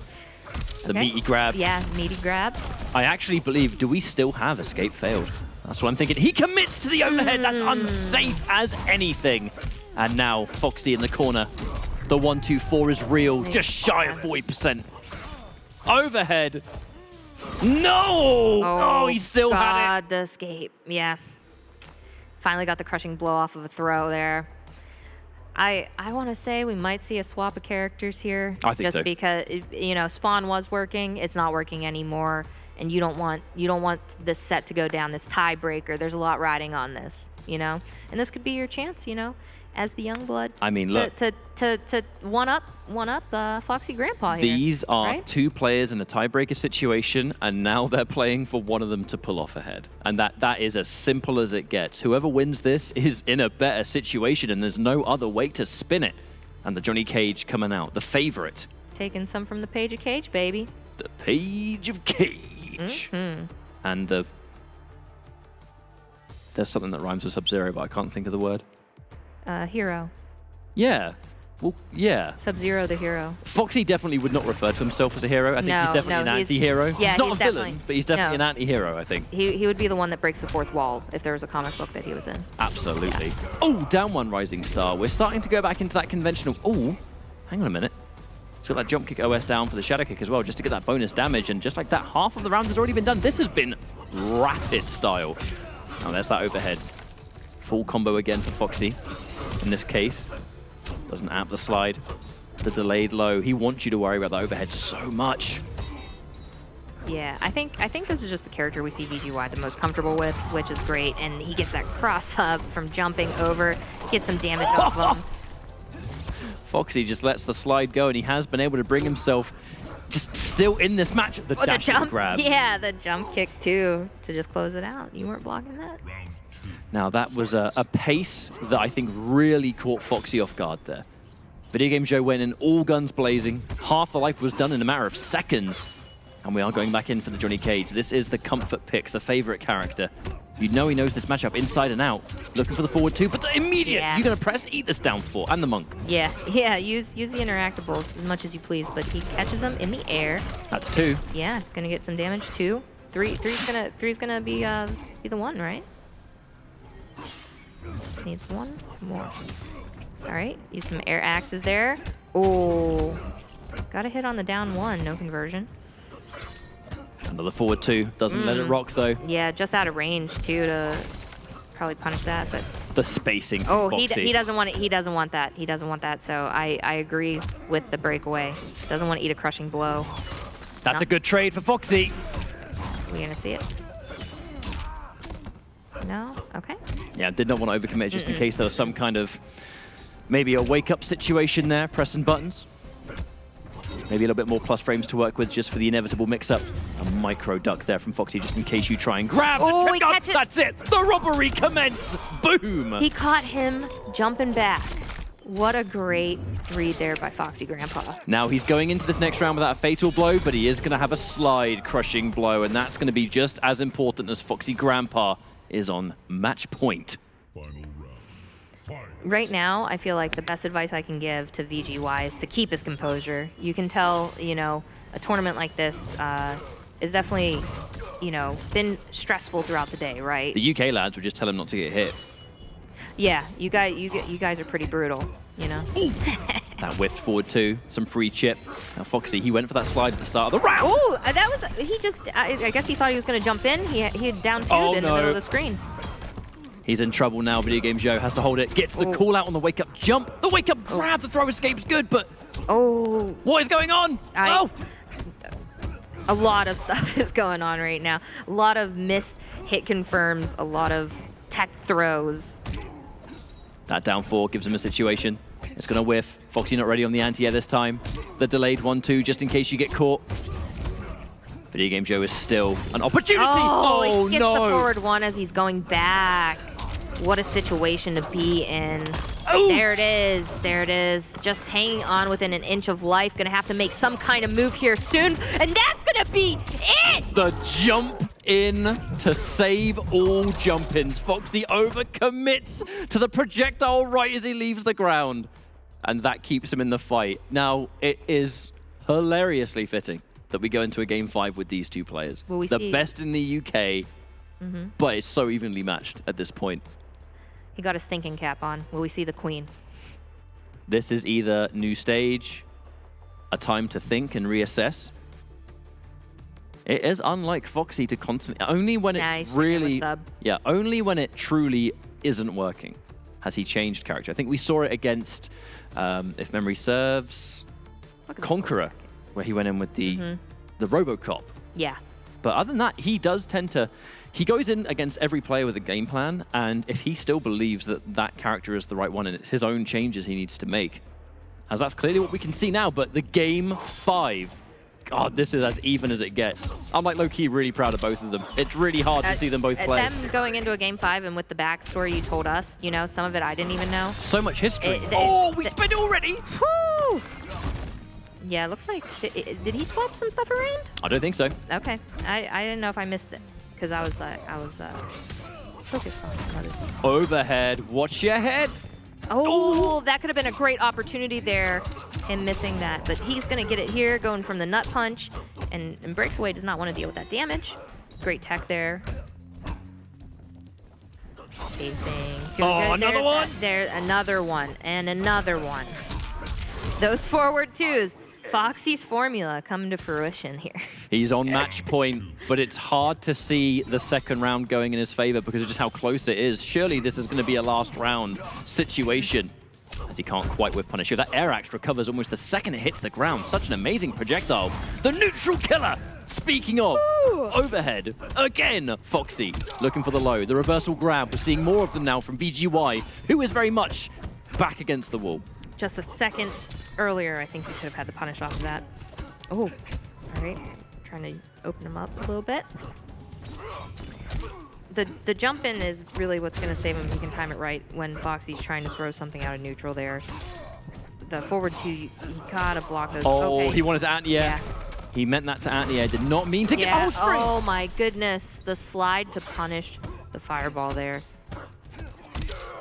Lovely grab again. Getting a lot off of these grabs. It's consistent, so it's damage, and but this is gonna hurt. He lost that trade. You're gonna lose those trades every time against Sierra. The delayed overhead! Watch out! Doesn't have the crushing blow. The air axe to start the 1-2. VGY, this is your last chance. This is your last chance. And he's gonna get tripped. The down 4! Into the final damage. The anticlimactic finish, Romanova. And yo, we get a fatality on stream this time. Look away! Dang. Right. Now that is not the way you want the set to end. Something as simple as just a down 4 out of nowhere. A heartbreaker, I think, there for Video Game Joe. Foxy Grandpa sticking it out with Sub-Zero until the bitter end, really. But I mean, this is, I think, Foxy as a player all over, sticking to what he believes is the right tool for the job. There might be some people out there that would look at that and go, he's got to change. Don't pick Sub-Zero. His reactions are too good or whatever. But that forward 2, Foxy's always been a believer that Sub-Zero's overhead it is not just an overhead. It will catch you pressing buttons. It will catch you trying to move. And that, in the final game, is, in many ways, why the forward 2 worked. Because it's as you coming in, bam, eat it. Yeah, and you even saw there were moments too where it's kind of hard for some people to punish, like especially even if it whiffs, you know, like there was so many times where VGY was just this much out of range when Foxy threw a forward 2 out there, and he could have been, you know, full combo punished if somebody had the ability to be there that fast, but, you know, I guess that's quicker than the eye sometimes. So what does that mean? You know, we were looking at this matchup and we saw that VGY and Foxy were dead even in the scoreboards. They had pretty much the exact same record. And now they've gone head-to-head. Foxy's got that upper hand, automatically in a better position, which, again, we're in the later stage of today where we're really starting to mess up that standings completely. Looking at our next 2 players that are coming down, looks like it's going to be 2easy versus Sonic Fox. Yeah. So will Fox keep that kind of reign of terror going? 2easy, an opportunity to get a win on the board here. I think it's definitely going to be a tricky exchange with just how dominant Fox has been. This could even be an opportunity where Fox starts to play some wild card characters because they have a comfort zone now. They're done. Maybe they'll show us that Cassie variation that they're talking about that's just absolute bonkers. Or Devora. Or Devora. That would be nice. There could be a lot of anything because as far as, you know, today's concerned, Fox is safe. You know, Sonic Fox is safe. So, you know, right now there's a lot on the line riding for 2easy. I think 2easy is the only one who has not taken a game today, but it's been a hard day. You can't let that, you know, stop you from pushing, especially because if you do get this dub, that's the person to get the dub against. Oh yeah, for sure. Almost like a last laugh in effect, because we look at this tournament and we can't forget this has been an absolute gathering of the greatest players on the planet. It was always going to be hard. And if you're having an off day where you're just not quite able to hit your top speed, if you will, this is not a tournament you're going to be able to do that in, because you're going up against people that are just going to punish everything and anything. And Fox, with this comfort zone, means if you want to have some fun now, you might even be able to do that. Doesn't matter who you're against. Yeah, and that's exactly what I expect. Fox not gonna lie. likes to party hard in tournaments. Yeah, we know that. Yeah. But, you know, I would like to see just, you know, 2easy's been consistently playing pretty well with Sub-Zero and Cetrion both, so either of those is a really good choice for 2easy in this match. So we'll just have to wait and see. You know, we've also seen Sonic play Jay. You know, Jax is up there too. I've heard there might be some Jax this weekend. You know, there's options. There's Fox options here. believes many characters to be underrated. Jax is definitely one of them. I think that before this weekend is done, we would have seen Jax from Fox because they've just been so ridiculous with the character, but it's the age of customs and ultimate. We might not need to talk about it. We'll see what the characters we get, but I'm really thinking about Devora as well. We have seen a specific variation that Fox has been kind of, I think, pioneering that we don't see in tournament. And we might start after this weekend if we see it come through. A thumbs up are coming out. We're about to start. You got me thinking about Jax. I missed the all the punches in a row so fast. Just the dunk, dunk, dunk, dunk, dunk, the sound effects. Shout out to NetherRealm for that. You know, the gotcha. Yeah, just in that fatal blow. So we'll have to see though. What's on the menu? Jax with customs is very scary. Oh yeah. I mean, like, this character shreds. Now, here I told you. I told you. This is the time to pick the other characters that are wild card picks that only you seem to know. Fox is the only player I've seen rock this. The Brood Mother is here. Ooh. Where honeybees out in Canada getting excited right now. I mean, this is a character that we have seen go from strength to strength, but not without having to work very hard for it. You know, the Devora players out there, she's definitely, I think, the trickiest character to play, and the specialists that can get those results, like Honeybee, for example, it's an impressive showing. It's a great feat to win the kind of tournaments that some Devora players have been able to take with a character that is so hard to play. And here we go. Yeah, well, when you have a character that you really love, you're going to put as much work as possible into it. Amen. Now, Cetrion versus Devora. This is going to be an interesting exchange because Devora's got that range on the buttons. But this variation, it's set up. It is crazy setup. Oh yeah, and just so you know, folks, 18 plus, we have the 1x bet up on the screen right now. Bet, you know, appropriately. But, you know, who are the odds there, you know? I mean, the odds will always favor Sonic Fox. That's just the way things are right now. Oh, that was a bait. That was without question a bait to jump in. And we're going to get so much damage. Oh, God, the setup just never ends. And it's going to be so hard for somebody to deal with this after all the consistency of characters we've seen today, from Sub-Zeros to Jackies to Cetrions. But Too Easy's not going out without a fight, making Sonic Fox use their breakaway already. Both in Fatal Blade territory, showing... Yeah, but Devora's got that move, you know? I know. You got bugs on you, Devora goes, hey, and you just die. He didn't bring the bug spray for that one, you know? Definitely not. But some important utility was used. That crushing blow on the anti-air, that's gone for Devora. Definitely, I think, the most devastating anti-air in the game. But what comes next? This range, just keep Devora away. For the love of God, don't let her get close. No, don't let her get close. You're going to get all those setups. That's one of the types of gameplay that Sonic Fox loves the most, are setups, you know? So, great use there of Tornado, using the plus frames. But, oh my get lord! Caught by that. She low profiled the Hell's Wrath and still got the punish. There is going to be some absolute unfamiliarity here from Too Easy. Keeps you standing. Oh, KB, you're dead. All 5 bugs. Boom. Yep. Actually, no, that wasn't all 5. All 5, I think, does more than that somehow. Just sends out her little minion, do her work, one of her children. That was absolutely insane shred potential. Because let's look at the crushing blows you get in this variation. You get the guaranteed kill situations from the kind of damage summon that she did in that first round. We have the counter hit crushing blow that she has. We have the grab crushing blow that can put the bugs on you, and the anti-air KB. This is a scary character. Oh yeah. Too Easy starting off strong though. Definitely, you can't, one of the things too is with a character like this, and probably not having as much matchup experience against this variation, you cannot let Sonic Fox get in your head. That's the last thing you want to do. All right, Hell's Wrath. I think it's a great plan here to catch with the rock in the air. Also, great catch there off the breakaway. Now, hang on a minute, the bugs. Oof. Yeah, that was very hopeful to get the full combo from that far away, but it's well worth going for. 3 bugs? We spend it! Fatal blow confirm will do it. I am shocked that Too Easy jumped there. That was an anti-air KB with his name on it into Fatal blow, but the bravery. Listen, we've already talked about it before. If there's anyone that's going to do something like that, that's in this round robin today, it's going to be Too Easy.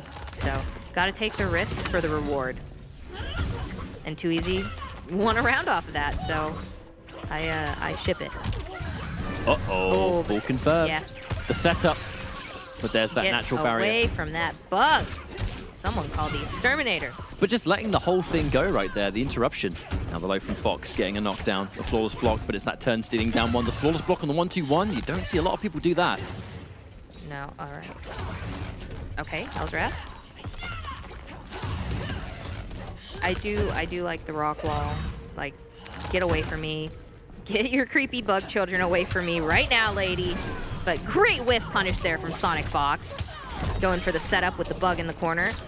Oh, that was a full combo. You know that was a full combo into Fatal Blow. Now, the Fatal Blow's going to land anyway. Yeah. So it's not the end of the world, but... Round's going to go to Sonic Fox here. That low had to be low into launch, into bug, into, like, side switch, button Fatal Blow. And that would have been sick. Final round. Fight. Ooh. Now we can see this aggressive keep away coming out, but against a character like Devora, it's so important to just stop her from overwhelming. She's tricky and she doesn't do crazy damage in terms of like combos and stuff, but she is snowbally. She's momentum focused. I mean, the nice thing too that Too Easy has in his arsenal right now is having that teleport on deck to get out of those corner situations when there's an opening, right? When Threading the needle of the jump in. And the chase. Catches backing away. Not a great place for Too Easy to be in right now. Sonic just not backing down. Knocked down into bug, which jails into jump in. That was an... Oh, wait, the bugs are on. The bugs are on. This is so rude. Wow. No, they're going to wait until they get the meter. Mark my words. I can see the bugs. There's 2 of them. I think that's enough. What a troll right now. I told you. The second those bugs were on You didn't have to screen, do him like that. that was just You didn't rude. have to do him like that. It was just rude. Now, what's it going to be from here? Oof. The Vora having that move. You're not used to seeing it. You're really not. No, you're not. Not at all. The disrespect mid-tournament. But I respect it. You know, sometimes it happens, and just going to have to collect your thoughts after that. Figure out, maybe try Sub-Zero. Looks like Sub-Zero's maybe popping on the menu right now. It's a hard situation to be in because who has extensive Devora matchup knowledge, even now, let alone this variation, in the hands of someone? I was going to say Biohazard, since Honeybee's his brother, but maybe not this variation, though. But I still don't believe, now I'm sure someone will correct me if I'm wrong, I believe Honeybee does not use this variation, though. I know Fox has been trying to convince Honeybee to start playing it more. I don't think so, but to be fair, though, it's like, use what's created that feels best for you. You know, this might be Fox's, you know, variation. Doesn't necessarily mean any Devora player has to play it. Oh, there's that whip punish, though. Ooh, Too easy. Drop the combo. Yeah, very much. Maybe expecting a breakaway of some sort. The Restand. off of that, yeah. Oh, I like the flawless block there. That is every bug. So Too Easy has to be very careful here. You do not want to get hit by that forward throw. But then, oh, wait, what? Yo, was that tech? I think it was. I know she's got a normal where she leaves the ground looking for the overhead. Oh dear. He and went the bugs for the fatal remain. blow there too. Oh, forward chase two. down. There we go. This could easily be it, right? Yeah. Round win. That's going to do just enough damage. Breathing space for Too Easy, absolutely. But the bugs remain. I can't take my eyes off them. The amount of threat they pose with this variation, sweet. Or overhead. That overhead low game that you can play, and the fact that the bug comes through and it jails into a jump in. It's just layers upon layers. Speaking of which, confirm the knockdown. Oh! God, it's so good. I would say like Sonic Fox is a monster here, but there's literally a monster bug lady on our screen right now. Yeah. There's monsters everywhere. Tarkart into the background. Oh, that's a knockdown. What a great conversion. Everything is being converted off, and the bugs have been on Too Easy all game long. And that's going to be max damage forward throw if we ever see that situation. But the threat of the forward throw is going to open up the confirmable mid. That was an anti-air. Yeah. I tell you, that was absolutely an anti-air attempt. Oh, great crushing blow there. What I love so far, though, is that even though Sonic Fox is clearly just kind of having fun at this point, too. Getting some competitive experience with it, too. Yeah. You still can't count Too Easy out. Too Easy's still playing serious and trying to get, you know, commentator's curse, though. Counter hit. And the bugs, they are actually becoming a real, almost checkmate situation. Oh. I was expecting something different off of that, but this works, too. The fatal blow. Oh, okay. Yeah, give me that Too Easy slide right now.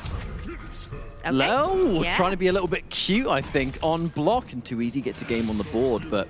I mean, this isn't a bad situation for Sonic Fox to be in, right? Because they can just go to the character select screen and play another character if they really want to, you know, experiment. You've got the comfort zone. Yeah. We will restart match, which makes a lot of sense. Yeah. I think another jump in, another anti-air attempt. Like you said, this is, you know, time for Sonic Fox to get experience with this variation for this character in tournament setting. And Too Easy is playing on a degree of reckless that I think is catching Fox off guard a little bit. We're seeing a lot of those slides in the neutral that are not the kind of slides that you would normally see in a situation. There's that restand, the low, knockdown. Now again, Devora, when it comes to conventional damage, it's not high, but when the KBs start to add up, oh, speaking of which, that could be the round. Because now we're going to go for keeping him standing. And now you're going to try and interrupt. We haven't even seen the overpositors until now. It's taken 4 games to even use that move once to plug the gap between 1-2. And now match point again. Oh, that range too. You just see like the I was going to call them tentacles. I don't know what we want to call. Overpositors, I think, if it's Devora. Yeah. Uh-oh. Side switching grab. Oh! Ooh, yeah, he too easy. He was going for it, and Sonic Fox, they knew that they needed to break away from that. Okay, I guess that's not that risky of a range to throw the ice ball out at. Oh, with the throw. Counter hit. Gonna be, yeah, the counter hit after the whiff throw. Ugh, horrible toes. Gross, disgusting. Looking like a chewy sweet You know what? is Devora right now. You know what? Bubblegum flavor. Those are two things that I would never say in the existence of my life, Ketchup, but since we're friends, I'll forgive you. Well, for she that. looks like, you know, well, either way, that's going to hurt. God, that's enough! Oh, That is my insane. God! Oh, my my God. goodness, my that goodness. did so much damage! The And bug just like that. lady. The bug lady. God, we're just sitting there just talking about whatever, and then the grab. Oh, there's a grab. We're going to see a crushing blow. All of the life is gone. Bugs. Call the exterminator right now. I mean, that's disgusting. Yeah. But I'm glad we got to see it, because all week long, for as long as we've been here, we've been talking about different characters and different picks. And Fox, you know, we know that Fox plays Joker in tournament, and I've been saying to them, are there any other characters that you've been kind of keeping a little bit under the radar? And one of them was, hey, look, I've got this Devora variation that no one's using that I think is OD, you know, and that was it. That was it. Literally explosive. We saw bugs flying all around the screen, exploding and giving crushing blows. Definitely giving Too Easy a hard time. But maybe, you know, that I guess anything counts if you're a player that just wants this experience. You never know. Maybe more people will start trying to use this now after seeing a player like Sonic Fox use it, and you never know if you'll have to run into it again. So we just need to look at what that variation experience brings you. Yeah. We have to look at what it brings you. You have crushing blows that are all really practical. They delete. I mean, look at this right here. This was just the kind of, you're within fatal blow territory where that's normally your ace in the hole. But if you have bugs on you and you get hit by forward throw, you're in trouble. But if you try and deal with the grab and maybe you're holding down or something, she has confirmable buttons that can lead into more combos, which lead into more setup, which leads into more pressure, which is a grab or an overhead or a low or whatever. You know, there are so many different things, and wow.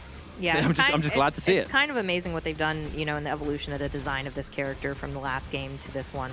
So I'm just excited that we finally did get to see one of these other ones. But it was to be expected. Not gonna lie, like Sonic Fox is in a safe place. It is another dub for them, and maybe some more. We're gonna see the final moments coming out here too. Yeah. The bugs were on Sub-Zero all game long. Yes, every time I looked on the screen, there was at least like 3 or 4 bugs at a time on poor Sub-Zero or poor Cetrion, right? I mean, just look at this close moment. Right there, you're over. You didn't even have a chance to use your fatal blow. No. That's how significant that is. Any crushing blow that does enough damage that... Fatal blow is important in this game. Like, that's me speaking the absolute obvious. We all know how good it is, but if you get hit by a crushing blow that's something as simple as a forward throw, and you haven't even got it yet, you get hit by a forward throw and you're done, you haven't even had that comeback chance. Because that's a comeback mechanic taken from you. Dangerous stuff. And it goes to show you, too, how much is still to be discovered, like we've talked about before, with these custom variations. There's plenty more abilities where that came Right. from, you know, in Ultimate. I agree. You know, he's just hoping that, you know, maybe in his customs he could have had a move with a fly swatter, right? Just a big can of... Yeah. Yeah. Our next matchup is, I think, personally, if you've been watching a lot of the weekly tournaments and the MK11 activity, bit of a maybe dream matchup that we haven't had a chance to see before. You know, because the netcode's great, right? But if you're doing Russia to North America, still probably not going to be amazing no matter what game you're playing. Yeah. On Kratos versus the Mighty Unjust. This is great. 2 champs in the same league, just EU and NA. So we'll see now It's like who's a the champ showdown. of champs. It is. Yeah. This is a show match, basically. Look at his top played character. Who would have guessed? Shang Tsung. The best. I tell you, I told people, do not sleep on Arn Kratos. I think people looked at Arn Kratos, and a lot of people out there somehow would not be seeing this guy as a threat. But if you're from EU or CIS and you've been watching this guy terrorize online tournaments with Shang Tsung for about a year, we know. No, this is what I need to wake up. I told you, I'm not sleep. And on Kratos is up here, so I'm awake. I'm no longer sleeping on him, okay? I've been told it all day. I'm tired of it. Now, Mighty Unjust, his matchup experience, as extensive as it is, this will be interesting. It is, but very. My, I think, curiosity, Romanova, comes from the fact that Shang Tsung's in North America are not as, and this is not a detriment to those players. There are a lot of really good Shang Tsung players. He himself plays Shang Tsung. His brother, El Kakoi, plays Shang Tsung. Zintai, for example. There's a lot of North American Shangs. But they don't have the same kind of variety in moveset as the two Russian Shangs in Desarted and Arn Kratos. So, although I am sure that Mighty Unjust, he knows how to fight Shang Tsung, will he be ready for this one? That's where I'm curious. I don't think anyone, to be honest, is ready for this one, but he's probably been doing his homework. Mighty Unjust has had all day to watch Arn Kratos and maybe take notes mentally. That jump three is kind of good, huh? But yeah, but also, I don't know. I don't know how the matchup is specifically against Shang Tsung, but I would like to kind of see the noob sidebot again. I kind of like that pick earlier on. I would advise against it. You would advise against it? You are a noob player. So, Noob Cybot versus Shang Tsung is a horrible matchup. Okay. It's like, it's a little bit more bearable in Ultimate because you can at least give yourself different moves. With the variations. Yeah. But okay, then never mind. Cross that. Don't do that. Shang Tsung with ground eruption is still not a fun time as Noob Cybot because his mobility sucks. His forward movement's not very good. I'm a Cassie main. Don't listen to my opinions about Noob. I was expecting the Jackie because all right. So part one. Jackie can get in. Jackie versus Shang, especially with it works. Second, Arn Kratos, he hates fighting Jackie. During that kind of like community thing where everyone's like, let's ban Jackie from tournaments. He was the leader of the ban Jackie. Whoa. He was. Whoa. He really was. He was one of the big people that banned. In Russia? He hated fighting Jackie. You're talking about Unjust. No. Arn Kratos. He hated Jackie. So it was like a Russian coalition here against Jackie Briggs. But there's probably going to be a lot of players out there that might be happy to maybe see Arn Kratos defeat his demons. As we can see on screen, 18 plus, and of course bet responsibly, but you can see the stats in front of you. Now Shang Tsung versus Jackie. She is always going to have that mobility factor, but at least now in Ultimate, Shang is able to give himself damage to just hit like a truck. And you can see why he would hate this as Shang Tsung. Having somebody be able to just do that into an amplify and pretty much just be right in your face. Not exactly what Shang Tsung kind of wants in this kind of gameplay. But you, again, said the damage.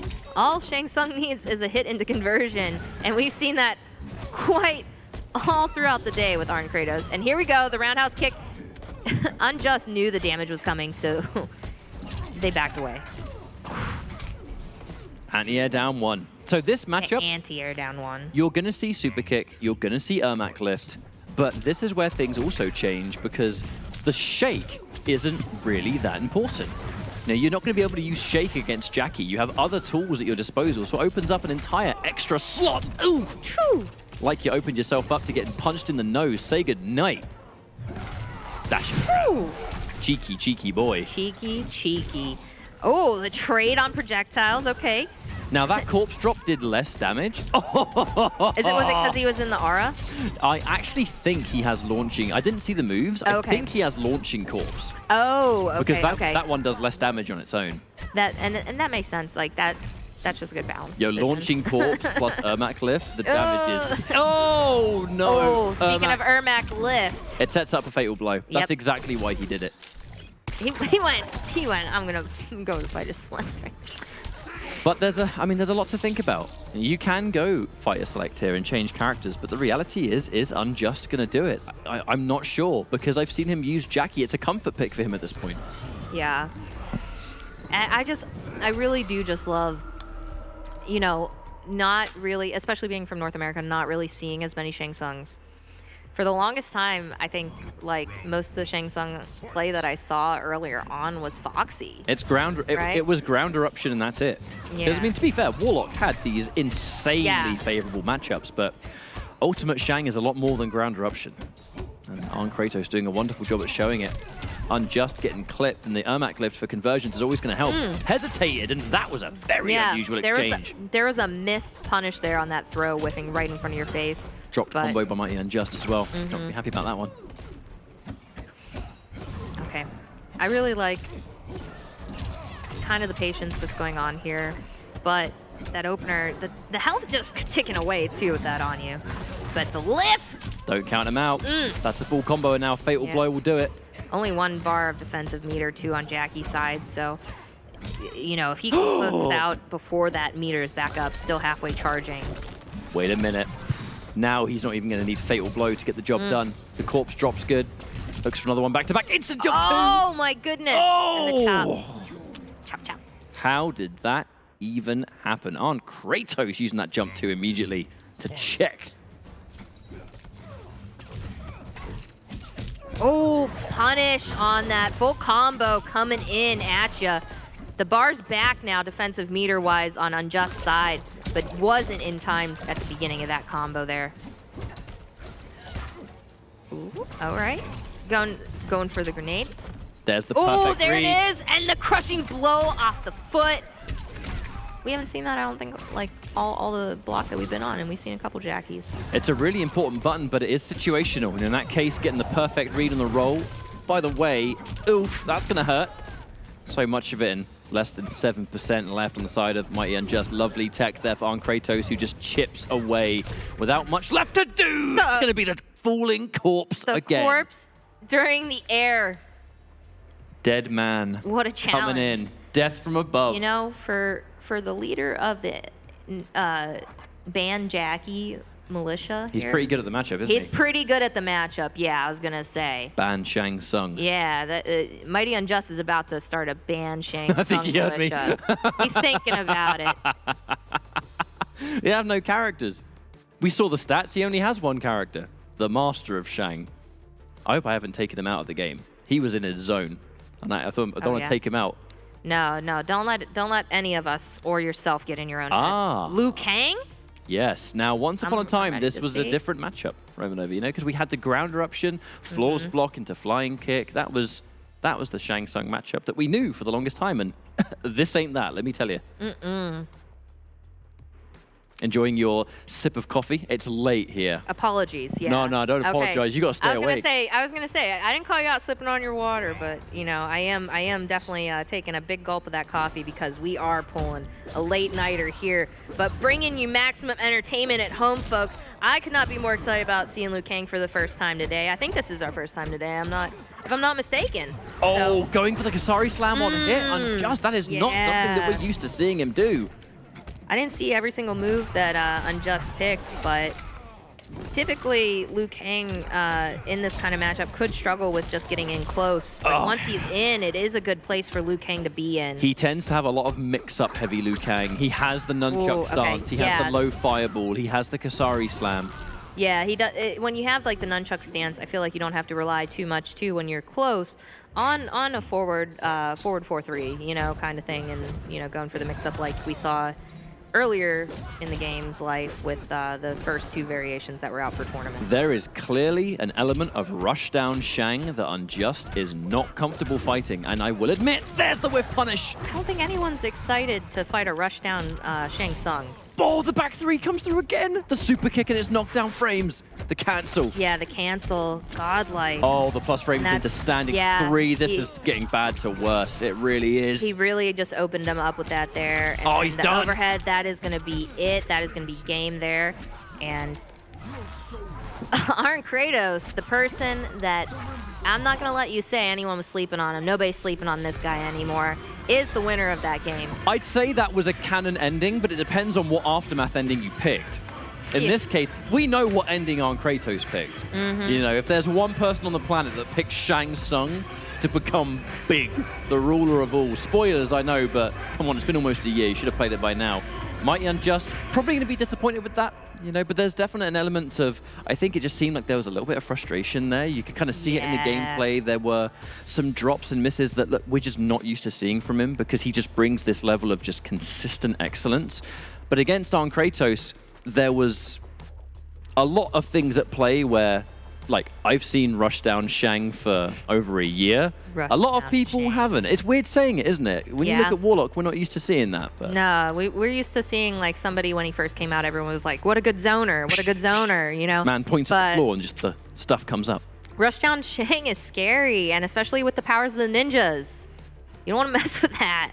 And it's even more prominent in matchups where you don't need Shake. You know, because No. Shake is the counter zoning tool, but if you're fighting someone who doesn't even really use projectiles on you, you've got 2 combo tools and then something else. It could be anything. Well, we've been watching Unjust like take his Jackie and just kind of rock people and mix them up, get the side cross-ups on them, and it just go. And yeah, it didn't phase Arn Kratos. He said, no, I'm the leader of the anti-Jackie Briggs militia here. you're out of here. I know this matchup now, you know, so he took his, you know, previous fear of that character, and it doesn't even matter anymore. But on He's Kratos, not fazed by it. I gotta say, the dominance put forward today. The 2 most dominant players without question being on Kratos and Sonic Fox, and even now, looking unfazed by the situation, unfazed by the competition. He's gone in with this powerhouse of a Shang Tsung, and clearly, I'd say has taken some people by surprise. I really do believe that. I don't know how many people on Kratos has practiced against in like the player practice area. I think he's been sticking to a few players like Azerbaijan and stuff like that, who we'll be seeing tomorrow. You know, stay tuned for that. But that'll be great. Just not letting people get too familiar with his style. And I love it. I really do. And I'm glad and very proud of him that he's been able to do as well as he has today. And this is just the beginning. Yeah, folks. Day just one. the beginning. We've got so Day much one. left. And we look like we got Conqueror coming up? Conqueror and Kombat. Combat. All right. Now, I mean... Combat's had a breather here, you know? Yeah. Some of these players, they've had to just go right back to playing, you know, right after, it seems. But Combat, after the loss to Sonic Fox, had a, you know, little bit of time here to simmer down and take a breather, get ready. But Conqueror, you know, really happy, again, if I can just say, to see Brazil represented here. And see such a great Sub-Zero. We've seen, this is probably my favorite Sub-Zero of the day. We've seen a lot of them. I think Conqueror's is my favorite. He's had a fan favorite Sub-Zero for a very long time, and he was always known for... Sub-Zero, I think, was...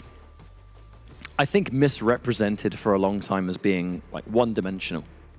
We saw a lot of Sub-Zero players, mostly online. Let's be real here. Yeah. Just going for that mix, that overhead, that low, and that's it. There's really nothing else to it. It's very wafer thin, I think. And then Conqueror rocks up at the first year of Liga Latina with Sub-Zero. And I think played Dead of Winter, but it was not about the mix. It was about just the footsies and the buffers and the deep freeze giving you more confirms. And it was a style of Sub-Zero that we hadn't seen before. We really hadn't. Yeah. And now Conqueror has that exact same style, but is now adding the mix on top of it. I think it's a very scary combination. And he's somebody who doesn't really rely on forward 2 to open people up. So when you are conditioned to this normal play style and Conqueror finally does use forward 2, you're probably getting opened. Like almost all 100% of the time there, I'd say. Hang on, is Fujin? What? He hasn't been selected yet, has he? Not yet, but we saw Kombat pick Fujin earlier. Garrus? Now, right.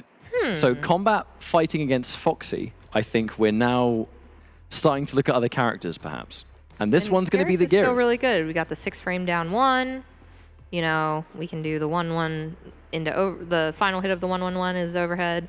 You know, or you could go into the sand trap. So. Which is something we still see players do. I remember when the we still 1-1-1 see got that. changed, and people were like, nah, no one's ever going to get hit by that overhead anymore. They still All the do. low. Oh, yeah, they still do. do. The mix-up that isn't a mix-up, but is definitely still a mix-up. Also, with all these Sub-Zero options, who needs clone, right? I mean, to be fair, one of the characters in this game has clone. It ain't Sub-Zero. Then we can see right now. Yeah. Although I don't know if Kombat took it. We'll have to obviously see if he has the Simulacrum a little bit later on. But the body splash. Ooh, delicious. Delicious flawless block. Anti-air standing 1. Yeah, almost converted off that too. Nope, there's the overhead. Did block it. Gets a throw, punish off of it.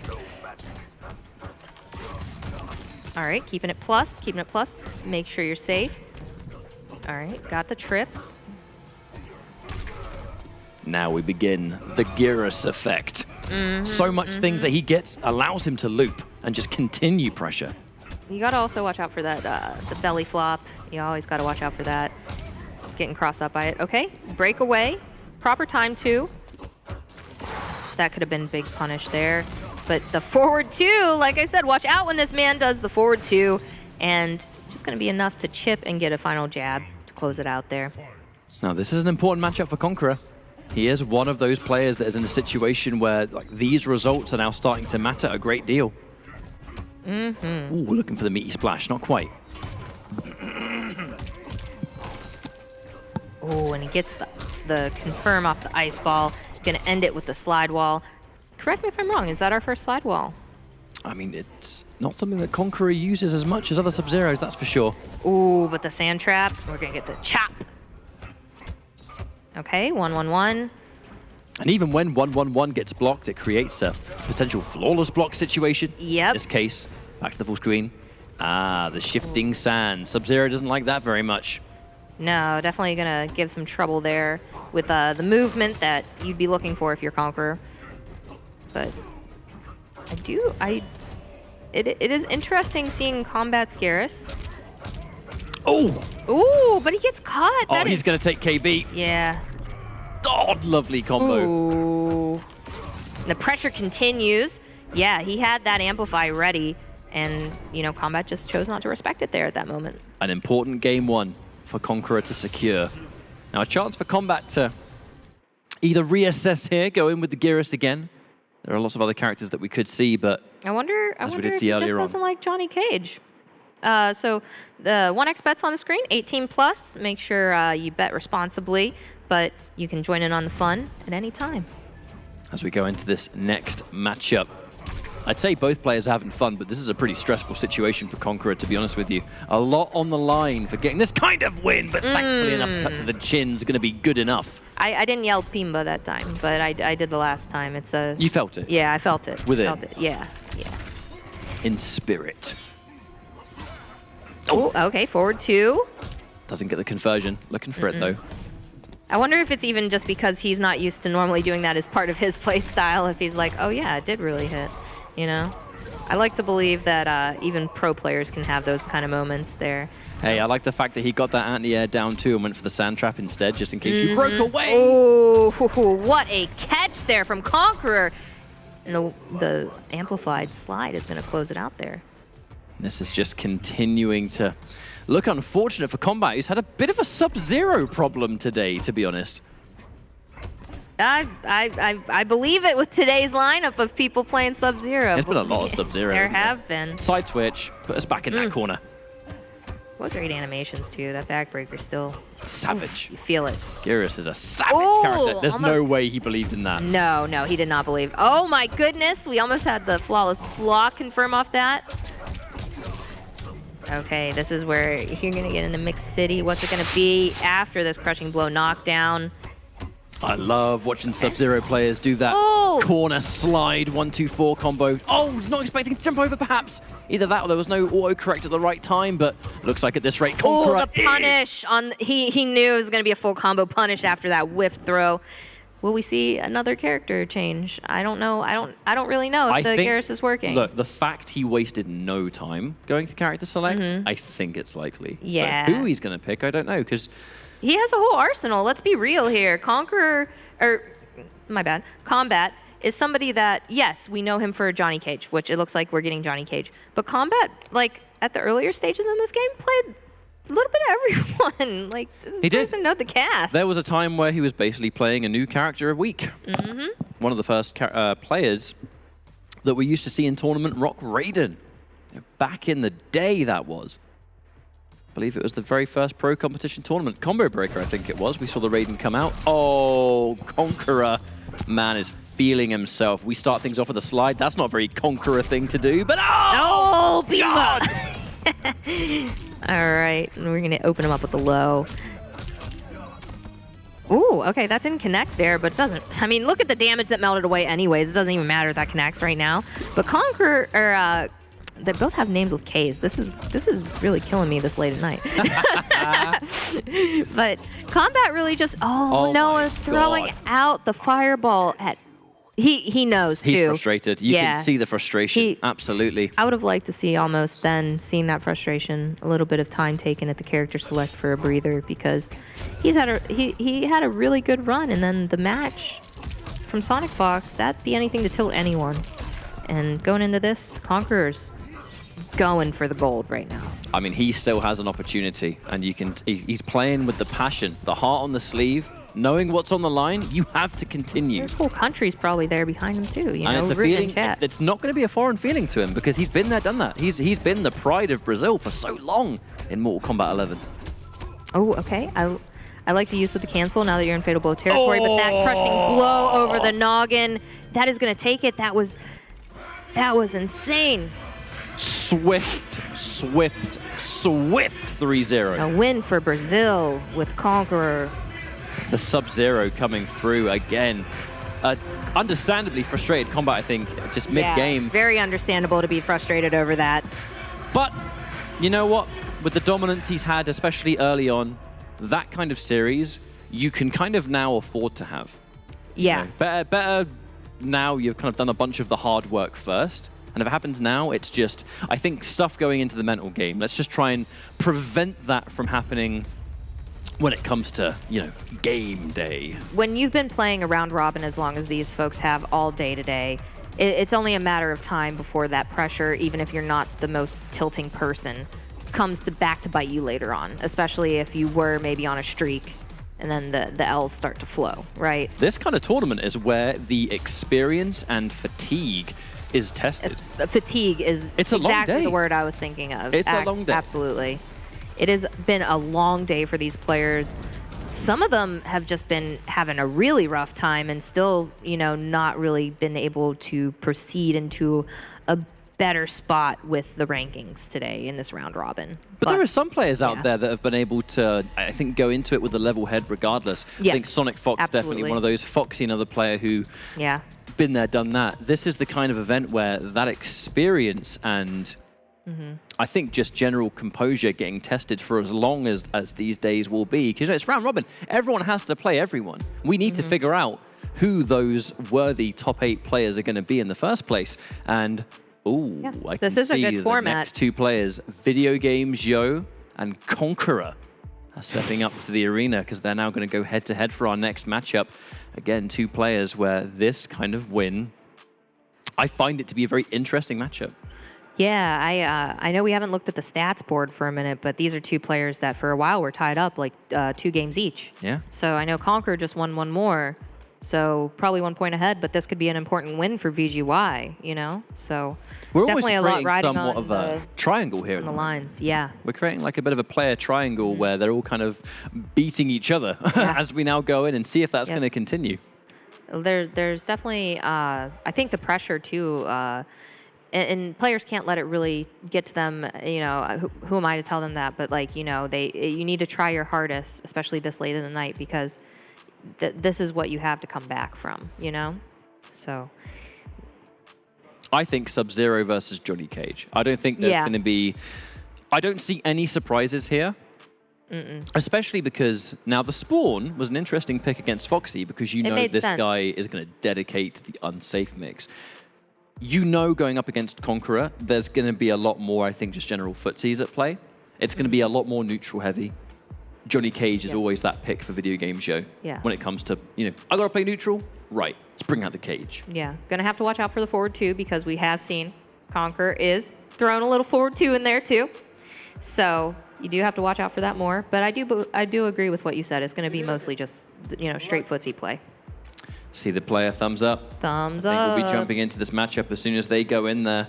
Now, I do think the safe prediction for this matchup is going to be the Cage and Sub-Zero. It's hard to call. I think this could totally be a Game 5.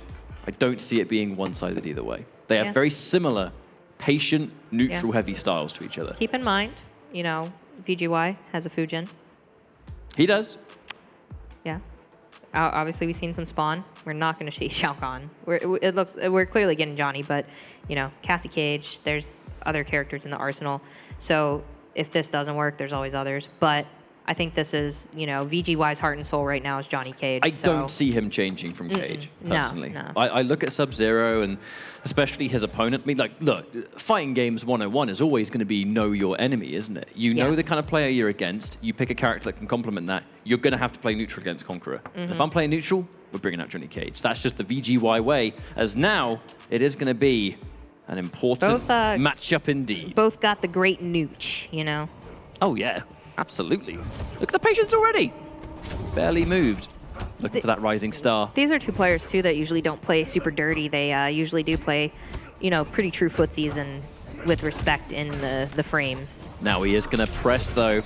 Jump in's going to whiff, and Conqueror, that is exactly what the Brazilian was looking for. You press, I back 3, give me that full combo. Speaking of which, here's another.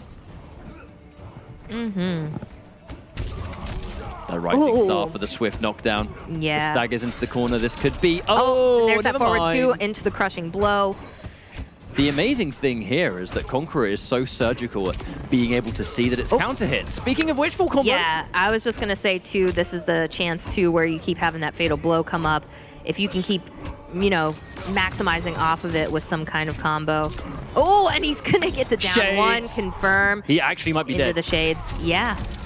Nope, No, never mind. Not just quite. slight life left. Oh, I thought he was going to do an empty jump in and go low, honestly. Losing the shades, that is quite a comeback factor that has been taken from you to not win a round. So Video Game Joe has a little bit more work to do. Thankfully, the fatal blow is still there, but off an anti-air like that, you really want to try and win the round on it, but the confirm from Conqueror begins. Yeah.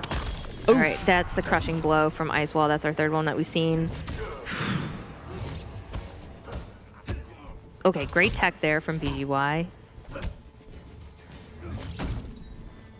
definitely want to see a little bit more of aggression. I feel like VGY is kind of letting Conqueror get a little too up in his face here, and yeah, that's the VGY we want to see. We want to see the nut punches. We want to see him get, you know, maybe some kind of you know, restand off of it.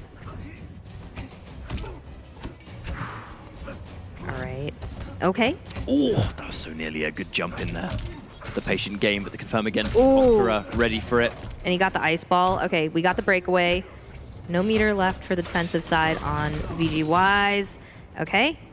Use the amplify to keep it safe there for Conqueror. Conqueror is very much looking for just that.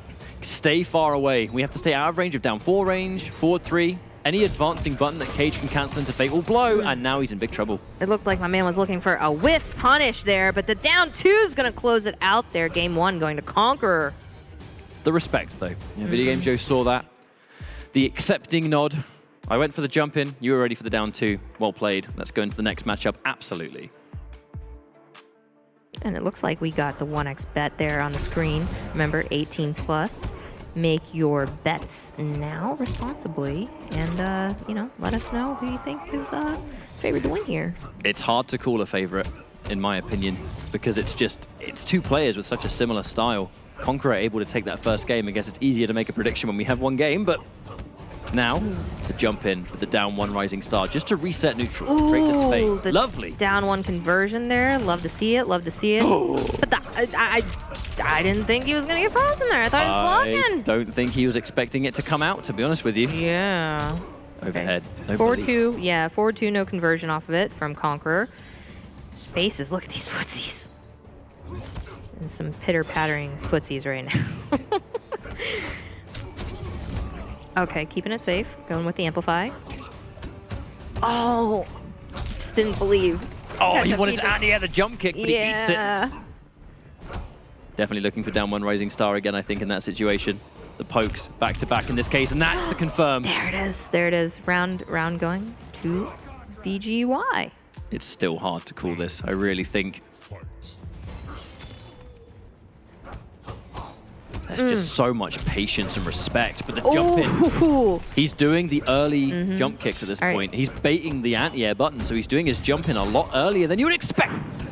Okay, so that's two amplified slides, by the way. So next one's going to be the crushing blow. Didn't have the meter to do it there, so So, or no, he did. He actually did. I think he's saving it. Maybe here? No? Corner positioning perhaps could be on the agenda. Oh! That's not what he wanted. I think he was trying to force ball, but that would have traded anyway. You know, I think he is saving it, just so you know, for like the final round here. Like that's such big damage. Why wouldn't you save it? Oh, could have been a full combo punish there off that whip grab. In this case, he gets it. 22%, not too shabby. The stagger game. We're starting to see a little bit more of that offense actually coming out from Video Games Joe. He's been unable to kind of establish that point-blank situation because Conqueror, his footsies have been so good. There it is. There's the crushing blow. Saving that one for a rainy day, I think. Yeah, and I mean, look why he saved it. He's like, they're essentially tied up now after all the damage from that. I do strongly believe that Video Game Joe is a little bit... What? There was no punish on that wake up? What? I have no idea what that exchange was, but either way, he's going to get completely clipped. He'll survive this, but he's in a bad situation Bad situation now. For sure. Oh! Back 3 into creeping ice, just like that. Oof.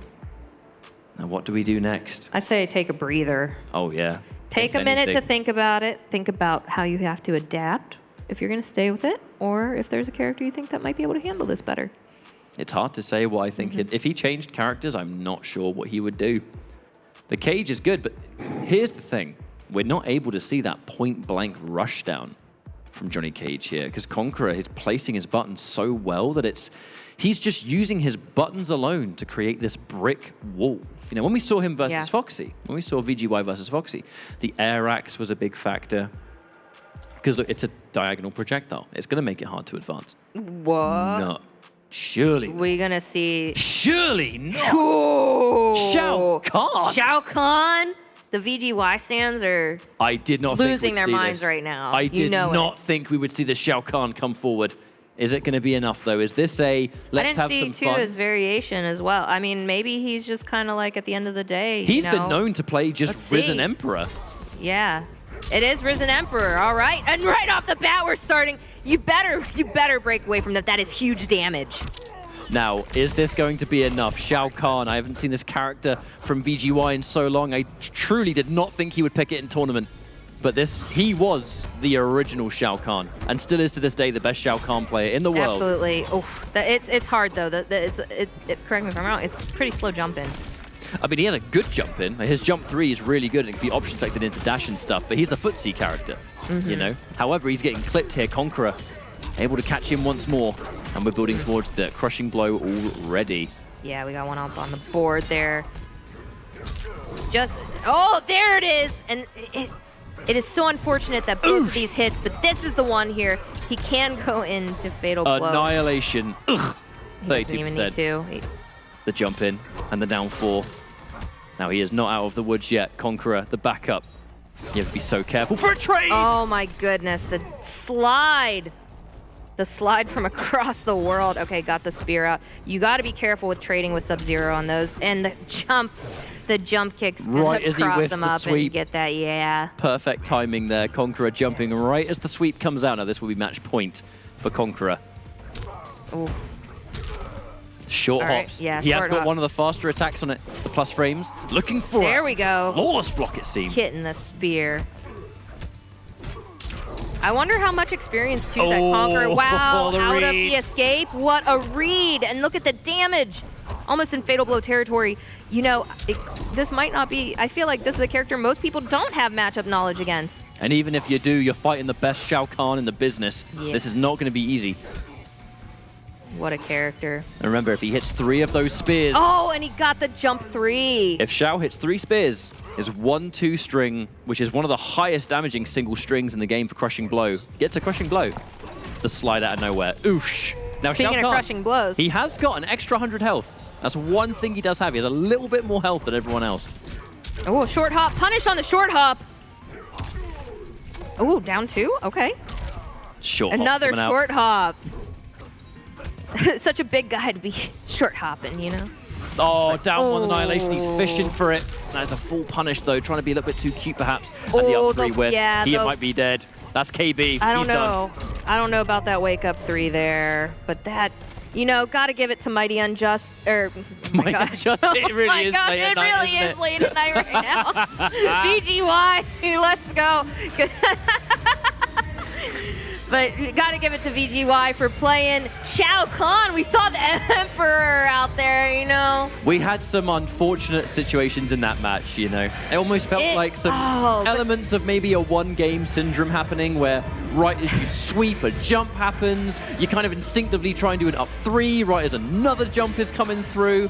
I still think the Shao Kahn, it might have worked. It's just in that one game, there were quite a few just disasters, you know what I mean? Yeah. On top of really nice play. Got an armor break, got a launch, you know, big damage and all that, but not enough. I live for the characters that we just don't get to see that much. So that right there is entertainment itself, regardless. VGY putting on a show for us while there's already a show being brought to you. You know, you love to see it. You love to see that character. We don't get to see it that often, let's be real. You know, it started off, you know, not so great for VGY. You know, Conqueror is just kind of on a roll too. Probably coming off of that momentum that we just saw in the last game that they played and won. So that's a strong possibility. Conqueror is a player that doesn't seem to really suffer from burnout ever, I think. No matter how late in the day it is, no matter how many games he's played, he always brings this crazy level of just excellence, whether it's neutral, reactions, whatever. And just this is solid as a rock. And this is a game of stamina for these players, you know? Like we said, with the round robin that lasts this long, we're going into like 2 a.m. or something like that. You know, we're getting late out here. And these players have been playing. Now, this was the turning point where sometimes it's hard to understand like what the reasoning is behind the Shao Kahn, because when you see Shao Kahn, think about it is, it's still a character that he is unbelievably good with. His Shao Kahn could still enter a tournament and do well on its own. I'm convinced of it. Yeah, I mean, we've seen him do great before. I mean, he made a name for himself with Shao Kahn in the first place. But the lovely conversion there for Conqueror. Boom, boom, boom. KB, thank you very much. The first time I've seen him play offline was at East Coast Throwdown. Yeah? Yeah. I believe he defeated Rewind in that tournament. Yeah, and he was playing Shao Kahn. Everyone was freaking out, and I had to come over. I wasn't there right at the moment, and come over, and I'm like, "What's this crowd?" And it's everyone cheering for VGY and it's Shao Kahn. And I think he used all Shao Kahn in that tournament as well. I believe so. Yeah, I think he got 9th. I think he was super close to top 8 in that tournament. But either way, always a pleasure to see. Might be seeing it a little bit later. I'd like to see it again at some point. Who knows when? But our next matchup is going to be a matchup that I think these two players have played once or twice before. Mighty Unjust versus Kombat. Yeah, it makes sense that these two would have met a couple times online. Once or twice? Yeah, once or twice. Now, what I would like to see, ultimately, is I think Kombat, his best character today, hands down, has been his Johnny Cage. And it seems like it would be just right to see Johnny Cage versus Jackie Briggs, you know? But we have two players with very vast arsenals of characters up here. Both of these two, I would say, might be some of the biggest breadth of characters in their arsenal out of all the players in this round robin. Now, when it comes to Kombat, as much as he can play a bunch of characters, he definitely hasn't, I think, used a bunch of them in this tournament. You know, we're seeing a lot of the Johnny Cage. An absolute ton of the Johnny Cage, in fact. For good reason. I mean, he was the original Johnny Cage, right? Yeah, and it's a really good character. But we can also see Mighty Unjust, who has been playing more of, I think, the conventional ultimate top tier. And when we look at the character variety he was bringing forward, I think during the Aftermath days, he would have a lot of fun, mess around, maybe pick this character or that character. It definitely changes up a bit in Ultimate, where like it's Cetrion and Jackie. There's a Sub-Zero in there as well. Yeah. Great to see the Noob Saibot earlier today as well, because it was one of the first characters that really allowed him to, I think, showcase his early success. But yeah, this matchup is two players that know each other inside and out, so we could see some pretty weird stuff here, to be honest. I think it's funny too, because I'm not gonna let you live this down. Not that it's a bad thing. Is earlier today, I believe, or it might have been yesterday, you were saying, I don't think we'll see a Noob Saibot at all today. I generally didn't think we'd see him pick it, because he's not been picking Noob Saibot recently at all. He must have knew on the back end of his head somehow, like been psychic and knew that you were doubting the noob, and then we got to see some of it today. Maybe, which is cool, but we got Fujin. And Fujin Joker? And Joker. So Joker is a character. Oh, and we start the set off by one of those breakaways, as it's going to be Kombat immediately. Going in with the Joker, hitting the projectile, and it falls out. That is tragic. The kapow. See, showing that not Sonic Fox isn't the only one with a Joker here at the WePlay event. I mean, there are plenty of players that do have a Joker in their pocket for certain matchups. In fact, Mighty Unjust does as well. You've seen him use it in tournaments. However, Kombat has one hell of a start here, I think. Yeah, I'd say so.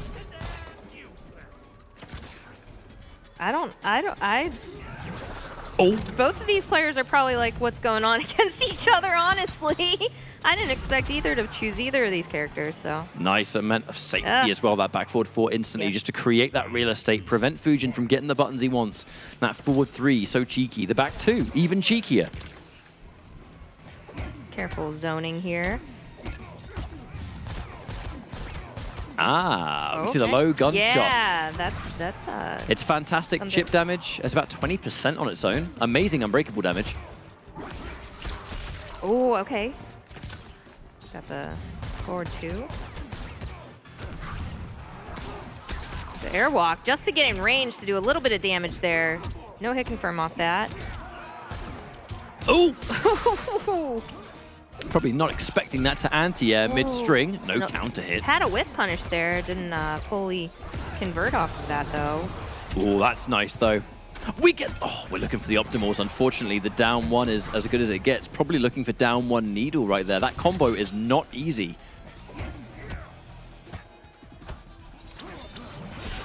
Oh, they finished the string into that. At first, it was going to whiff. That was going to whiff.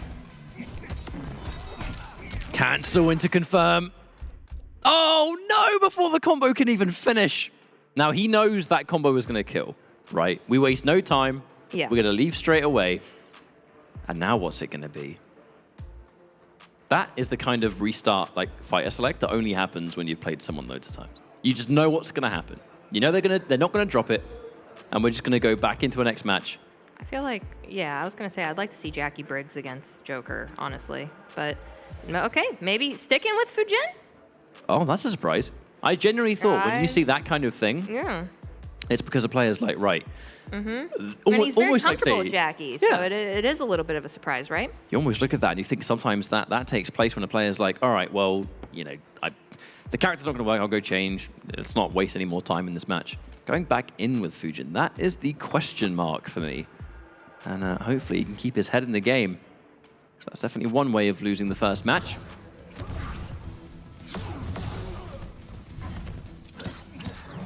Might be a game here, too, of keep away, you know, using Skywalk to get out of there. Well, there has been a variation change, wind push. Oh, we got wind push. Which I can only assume the wind push has replaced the needle, which is going to give him the wind kick. Because when you take away the needle, you do kind of get 2 moves for the price of 1, and it's more swapping the utility, right? Because the wind push replaces the crossbow, but then you get the wind kick. And then, you know, vice versa, when you take the needle, you get the crossbow. So it's kind of a pick and choose. Ooh, and got the conversion off of that. Gonna go for the knockdown in the corner here. And gets the hit again. Used the wake up 3 there from Kombat to get himself out of the corner. I like the use of that. The pressure from Joker is just pretty ridiculous. But we push back to a range where Fujin gets to enforce his game. A wonderful, I mean, not a terrible trade for Fujin in this position. Doesn't have a lot of health left to go. What is it, the back 2, the wind? He's like trying to bring him towards him. Oh, there it is. no. Oh, wait, there it is. Down 2. And there's no way you can stop that damage. A round that was looking so good for Mighty Unjust, stolen away by a Joker confirm. It's Kombat, stone-faced, looking for the optimals, and punished for a whiff down 2. That is a tilter. Just the damage off that conversion into Kapow alone. Like 35% of your life right there. Okay, got the hit off Doesn't the back, get the Skywalk conversion, though. No, but got the hit off the confirm off the back 1.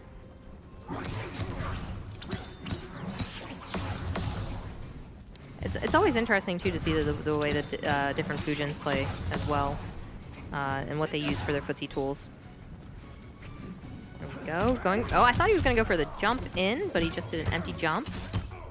This is a good position for Fujin to have Joker in, but look at the pushback. And the chip as well. Pushback and chip from that low gunshot. If you don't flawless block that low gunshot, it is shades of Aquaman. You know what I mean? Ooh, there's the immediate escape. Chasing it down, but we get clipped. And that should be another full combo.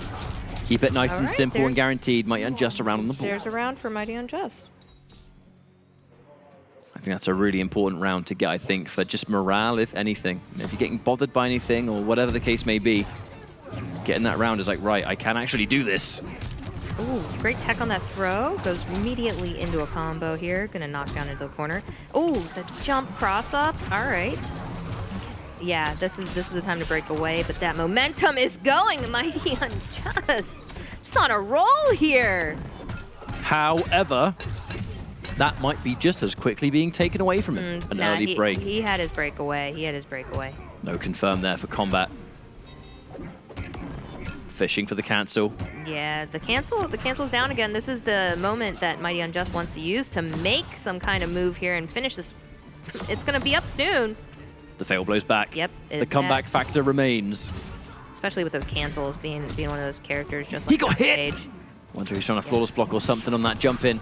And now any confirm is actually probably going to do it. Joker's fatal blow is insanely powerful. There's the he went for the throw, and that's going to be it! I cannot believe that Kombat did that. The flawless block on the back forward 4. The late up 3. Oh no, vice versa. God, what am I talking about? It really is late here, isn't it? But that was so good. And then the micro duck on the other side. Are you kidding me? Yeah. Stone-faced Kombat, though, as always.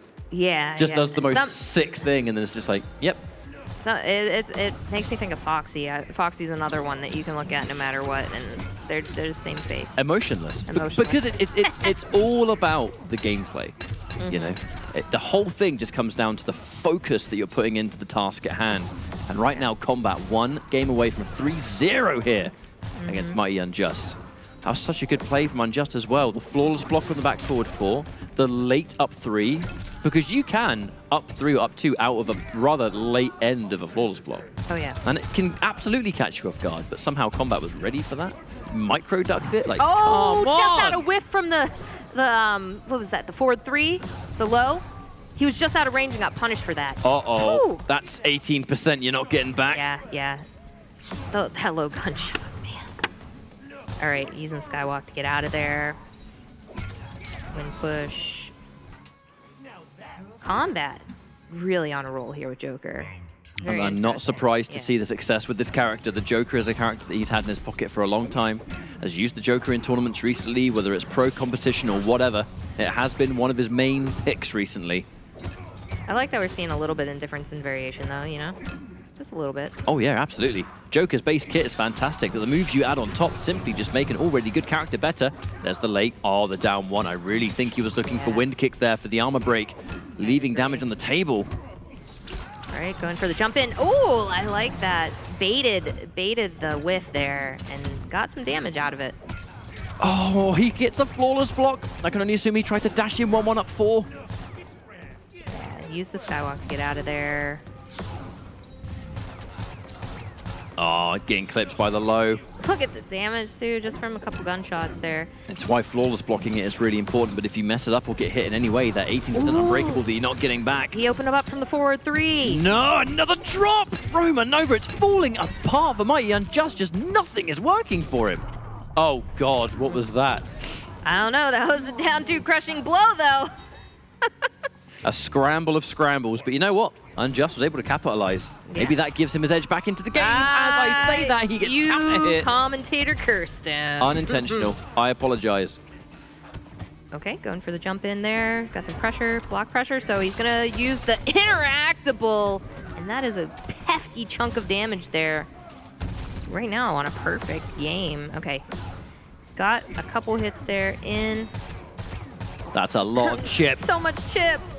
I mean, that's a punish, but I almost think that Kombat will consider that a trade. Okay. Was able to get the win pull there. Staggers it. Oh, great cross up. No breakaway for you, even if you wanted to. Oh, dearie me, he's done. Down 2. Bang! Thank you very much. So much damage. And that's going to be a win here for Kombat. The Joker, a character he's played for so long, but I think in WePlay in particular, not one that we've seen much from him. But you can see why he's had it on the back burner. Unfortunately for Unjust, I think just a lot of uncharacteristic mistakes. Now, whether that could be tournament fatigue, whether it could just be the amount of games he's had to play, who knows? So many different variables in this kind of show, in this kind of event where all the moving parts that makes a top player who they are, every element of that is going to get tested this weekend. Yeah, and that was just cool to be able to see somebody else play the Joker that's not Sonic Fox. So I'm sure we'll see way more of that, especially with tomorrow. I'm really excited to, Group A has been fantastic so far, and Group B is sure to be fun too. And we're winding down a little bit today, but we still have more games for you to, watch at home for everyone tuning in.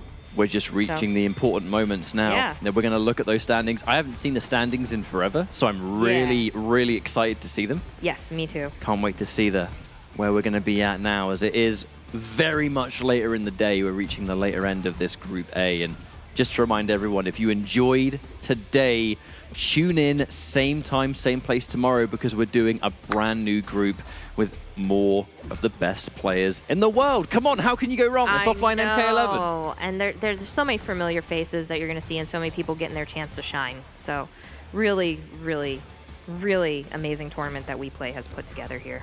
I mean, the appetizer that was the Dragon Temple, you just know that whatever they did next was going to be superb. Absolutely. Whether it was down to the production, the set, the amount of people that have been working tirelessly around the clock, and I don't even mean us commentators and even players, like the production team behind the scenes. Production is often it's often a thankless job, I think, in esports. Yeah. And for this kind of show, the amount of hard-working people that have put this together, shouts to you guys and girls. You are the hard-working ones here. But as we now go into our next matchup, looks like it's going to be Too Easy versus Foxy Grandpa. Will we see Sub-Zero mirrors? I don't know. I don't know if Foxy would use Sub-Zero versus another Sub-Zero. There are plenty of other characters that he could, in theory, use here. Okay. But again, Too Easy, this is an opportunity, I think, for him to just get something on the board. Yeah. Because he keeps having these close games. He's getting games, but he's not getting sets. Yes. And I think that's a worse feeling. The sets are what, This would be great because nobody wants to go home empty-handed, right? Yeah. And in Foxy's position, this is a chance for him to add to the important tally. Another one of those players that is absolutely not out for the count yet, but needs to get these wins in. He's been trying to do it all day for the Queen. Maybe we see the Queen today. Maybe. I'd like to see it again. Maybe some stomps. We saw so many of those earlier against Fox. Yeah, and it was very interesting to see. Also getting to see the crushing blow from it, right? Oh yeah, because you almost never see it hit that many times in a row in tournament. A lot of the times, all it takes is that one miss and that one punish, and it is what it is. We were even seeing the tech against it, seeing how Jade could down to it. I mean, Fox put on an absolute masterclass at how to fight Shiva. Down to the Jade matchup, and then down to how you handled it, because it wasn't just glow versus dragon stance. It was down 2 timing. It was the enhanced strings being really good for whiff punishment. Yes. The dragon drop, sorry, definitely has some pretty insane lack of recovery. Yeah. Jade's still able to punish him. It was just really a mixture of good things, I think. Oh yeah. Now there is another character we could see here. She's right on our screen right now. Yes. There is another character that Foxy has yet to play that he is currently known for. Anyone that's watched his streams, you know that he does play Katana. Yeah. And he has, again, a unique approach to Katana where he plays her more defensively than I think any Katana out there. Yeah. But he seems to do very well with it. There just hasn't been a matchup yet that I think calls for using Katana. But when he does, I kind of expect good things from it. This would be a scary one to try and pull out Katana in because I was watching the set versus Foxy versus Ava just for fun. I think it was like 1st to 10, and she played Cetrion, and he was playing Katana, like his variation of her, and apparently it's a pretty bad matchup. And we know Too Easy has a Cetrion. This is just the decision that Foxy has to make. Yeah. He knows the kind of characters he's going to be up against. It's which character in your team do you think gives you the best chance? Because the likelihood of fighting a Cetrion's already there. Mm-hmm. Is it going to be the Shiva? Is it going to be the Sub-Zero? Surely it has to be one of those. I know that RoboCop could make an appearance. He, once upon a time during Aftermath, actually did quite well versus Cetrion when it was spring cleaning. But Now it's a very different kind of Cetrion. it could be scary, though, to play against Sub-Zero with projectile trade going in He Sub-Zero's did pick RoboCop into Conqueror, though. That's true. He did. Very bold. He Very did bold, indeed. but- And it didn't look helpless. Yeah, very bold, but I expect nothing less from a Foxy Grandpa. Now, what does Foxy pick? Looks like, has he gone for Sub-Zero here? Is he going for him Rising first? Ice. Huh. He's doing it. He's got Rising Ice. I don't know if Too Easy likes the mirror, so it looks like he's going with Cetrion. We'll see Tornado, I'm sure. This is a matchup that Foxy's played time and time again, and this time now, looking at the team of characters, you have to fight a Cetrion. You could have a mirror situation, fighting another Sub-Zero. And there are other characters that Too Easy plays. He plays a huge amount of... He is a breath. I've seen him play multiple different characters. You know, all the way from the start of it. One of the first tournaments at the beginning of the life, he drove up from Florida with a tie to come play, and he had a whole different arsenal then. So people change. Oh, and we got the 1x bet up here, folks. Remember, 18 plus. Make your bets responsibly. Who you think you got the money on for this? You know. There's probably a lot of people out there that would be banking on Foxy Grandpa with just how he's been playing, but Too Easy. He's a player that's always hard to count out, especially seeing as the fact that, oh my god, the whiff punish on the barrier though. Oh, this is one hell of a way of starting the reversal punish and the confirm on the low. Foxy, he ain't messing around. As unsafe as Slide can be, it is a good answer to a lot of Cetrion's zoning, right? Like it may not be the biggest in damage by itself, but you can, get in fast enough to punish her. And we've even seen, was it when he was playing Conqueror that somebody was able to slide under a Cetrion. I forget what game it was specifically. And then, just get I that believe punish. it was Too Easy versus Mighty Unjust, actually. Oh, okay, yeah. It was the other way around. It was the other way the around, same matchup, yes. just the other way, just swapped. Yeah, we've seen a lot of Cetrions and Oh, we will. Sub-Zeros today, and we'll be seeing more of them tomorrow. That is for sure. It's been the day of Sub-Zero, it seems. Ooh! Now that overhead just caught Cetrion pressing a button. The air axe, creating that distance. Better at close range, I think, just in case you're trying to close in that distance, though. We have that Hell's Wrath staying in the air. Really prominent tool for just not trading badly. But if he doesn't have the Amplify, I'm pretty sure that Hell's Wrath can be punished by Slide, if I'm not mistaken. Ooh, hit by a rock in the air, but thankfully it was not the KB version.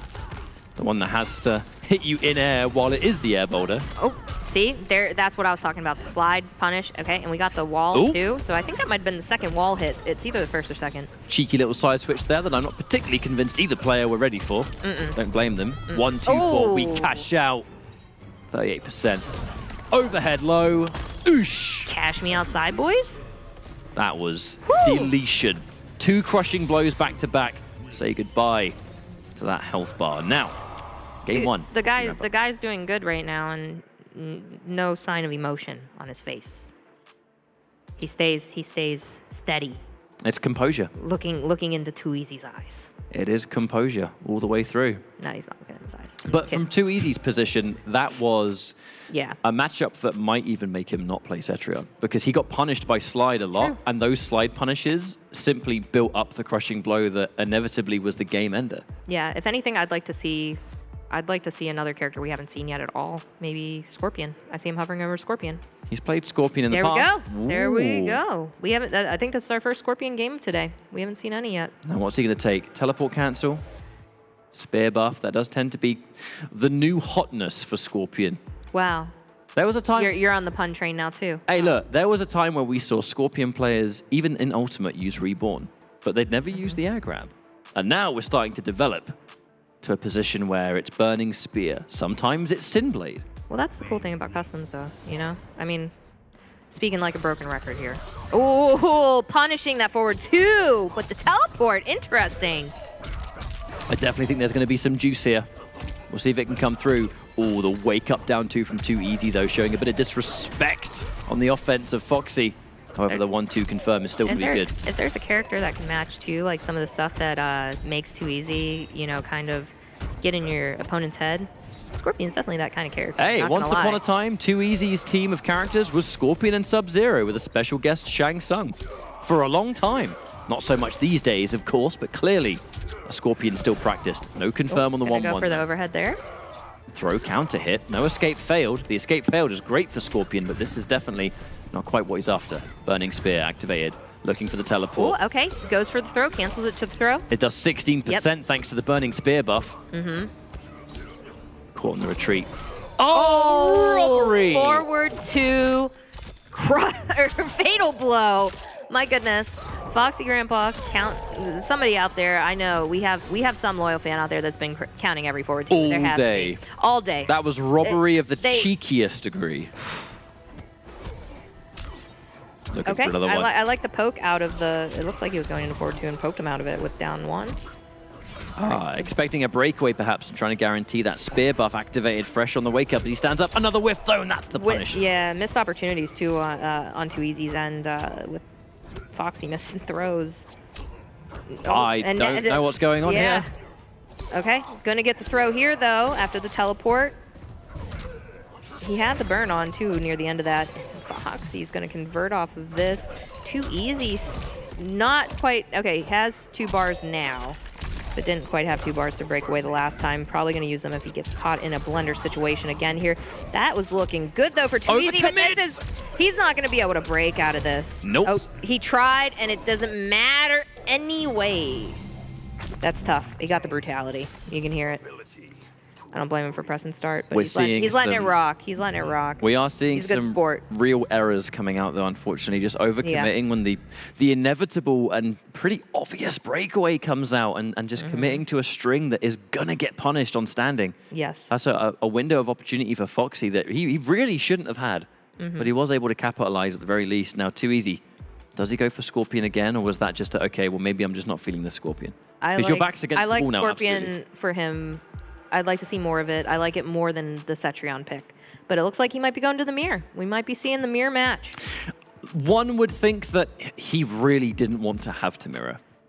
Now, a lot of people out there don't like mirror matches. No, we've talked to a couple players today. I think, you know, VGY was one of the first ones we talked, and right off the beginning of the day had to mirror match Johnny Cage. You know, nobody like you have to be a very glutton for punishment to like mirror matches, I feel. Now, there's one player out there that has never worried about the mirror match, and his name is Foxy Grandpa. He has historically just never been fussed. Yeah. He's not the kind of player that's ever worried about being considered the best with a character or whatever. He just wants to win a tournament.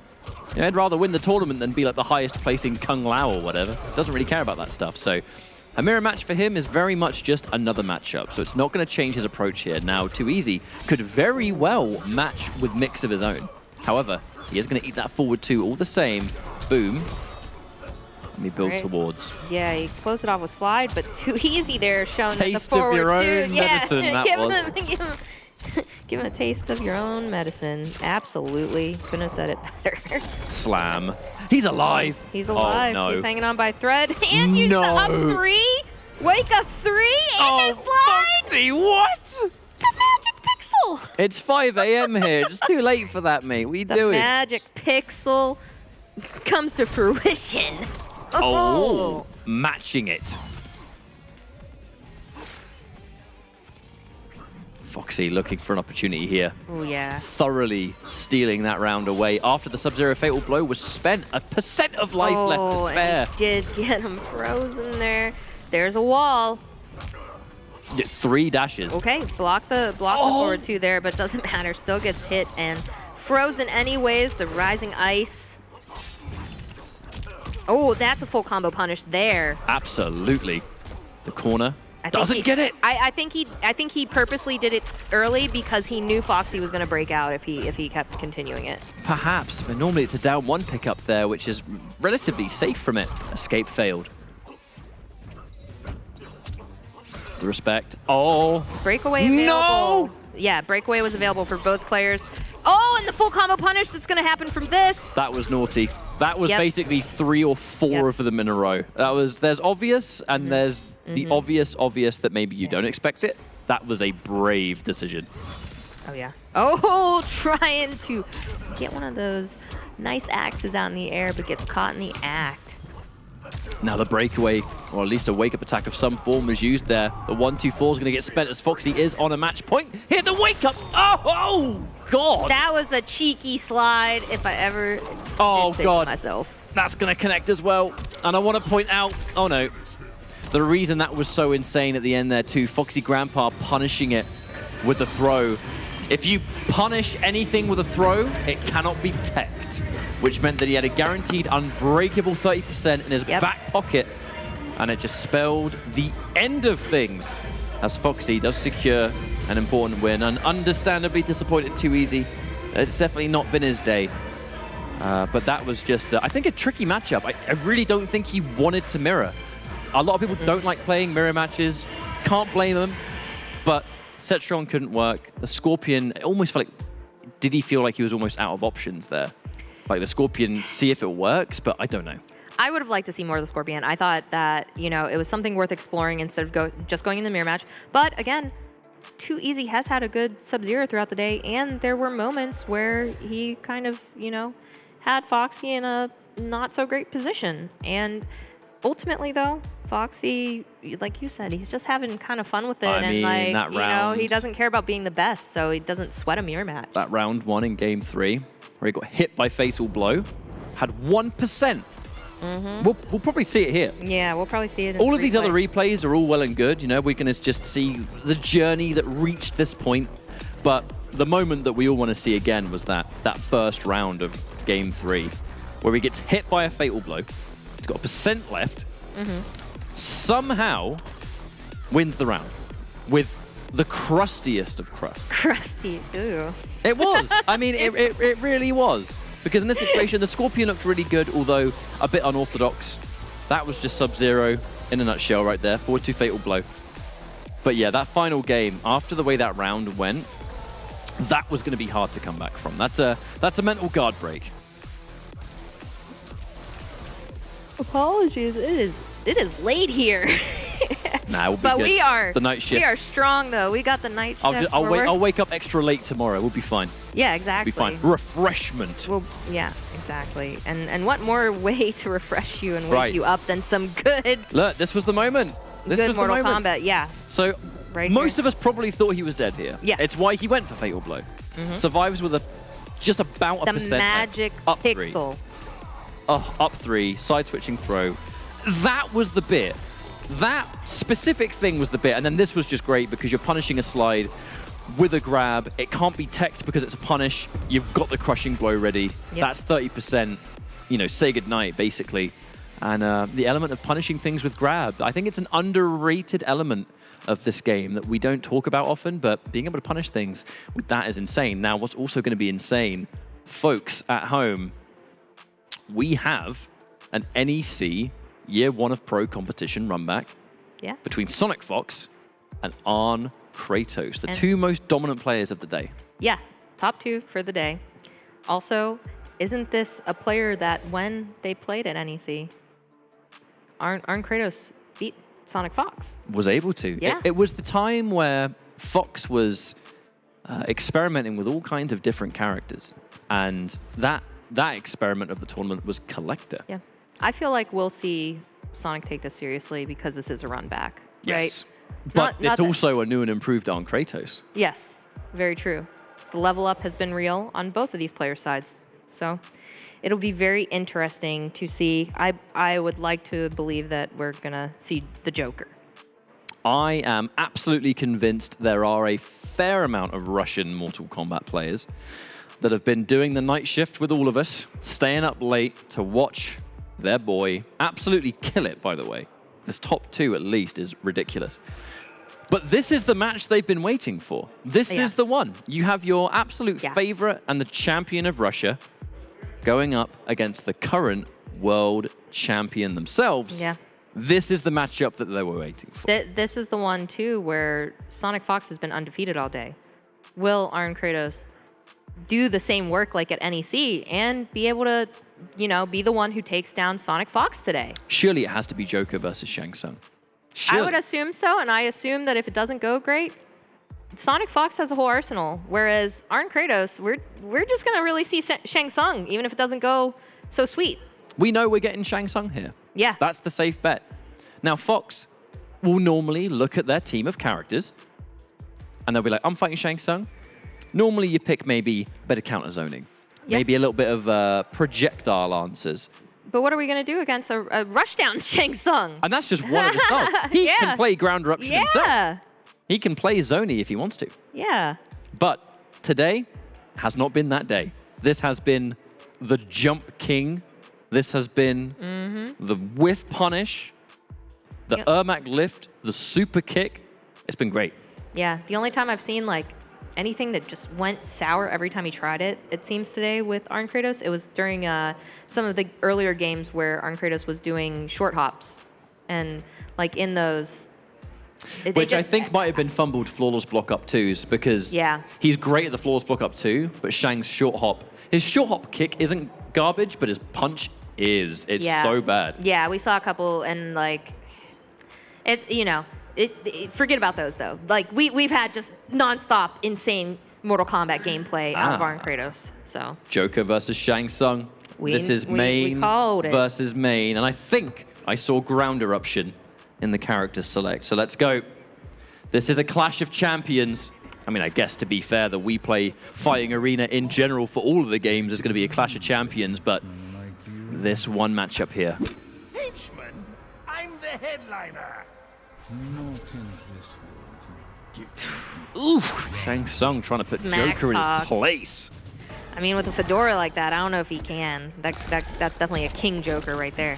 However, Shang Tsung, he's got the other plans, and we start things off really solid. Now, we can definitely see this element of keep away that's going to come through. A massive part of this matchup is that the Joker will out-damage Shang Tsung tenfold. Right, and off to a very even start here. Both getting a little bit of damage off at the beginning from each. And Sonic Fox going to get the kapow. Like you said earlier when we were watching Sonic first play Joker today on the mic, that just drops you into the corner, but Hang on a minute. Now, this has given Sonic Fox the fatal blow. This is where the round could absolutely change. That meet you down 3, the pushback. The respect being shown on defense there on Kratos. Kratos saw it coming, and then that's going to be round 1 going to Arn Kratos. Closing out with the fireball at a range that maybe isn't the safest. No, but it to do a fireball, but it's a cheeky extender to the 1-1-4. You know, they're expecting ground eruption. They might be expecting something else. And then here comes that extra little trump card where, hey, look, one of those projectiles hits going into the next round. Good trade for Shang Tsung as well, right there. Whip punish, kick him in the face. Hit him with the overhead. Going for the crushing blow there. Now this is looking tricky for Sonic Fox so far. Ooh, that would have been some damage right Escape there. failed. They tried to tech. Okay, got the corpse. Ooh, a little bit of a trade there. And he does it again. I guess he just maybe doesn't want to deal with the blocking it, so he'd rather take a little bit of damage from it. Staggers into more pressure in the corner. The walk up. Goes in for the launcher, the turn stealing down 1, and now Fatal Blow is about to come right back. Yeah, you gotta be careful here. The slide! The reptile slide comes to a clutch moment here, and game 1 is gonna go to Arn Kratos. Now, here's the thing. Did Fox even know that Arn Kratos had that?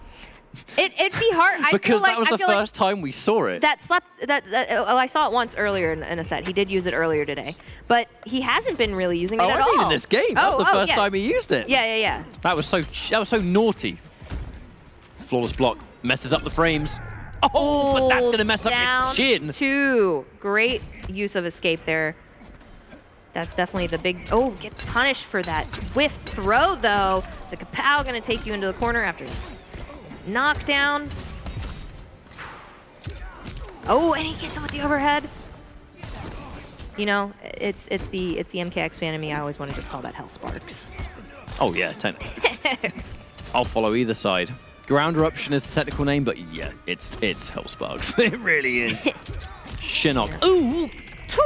Right in the blow. face. Right in the face with the foot. Disrespecting it. Wait a minute, fatal blow.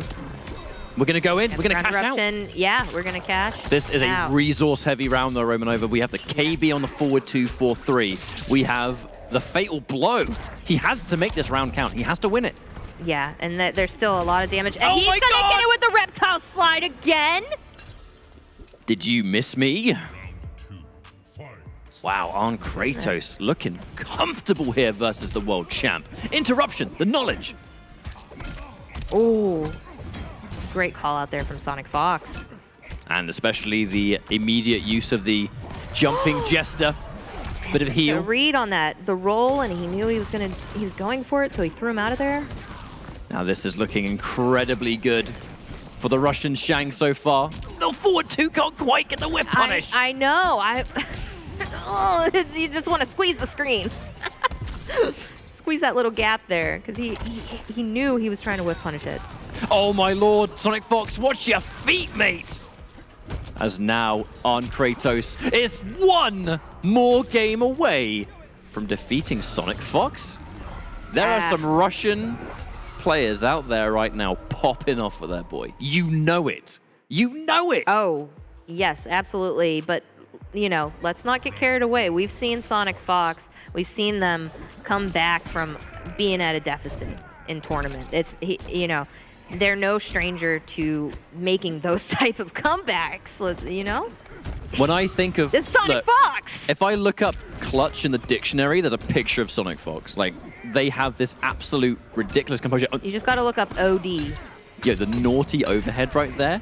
That's the first time the overhead was gone for, but it's still risk calculation. It is much less punishing to get hit by the slide than the overhead. But that overhead to crushing blow launch. But to Arn Kratos' defense as well, I will say if there's anyone in this tournament side of the bracket today that would be the one to give the L, it would be Arn Kratos, absolutely.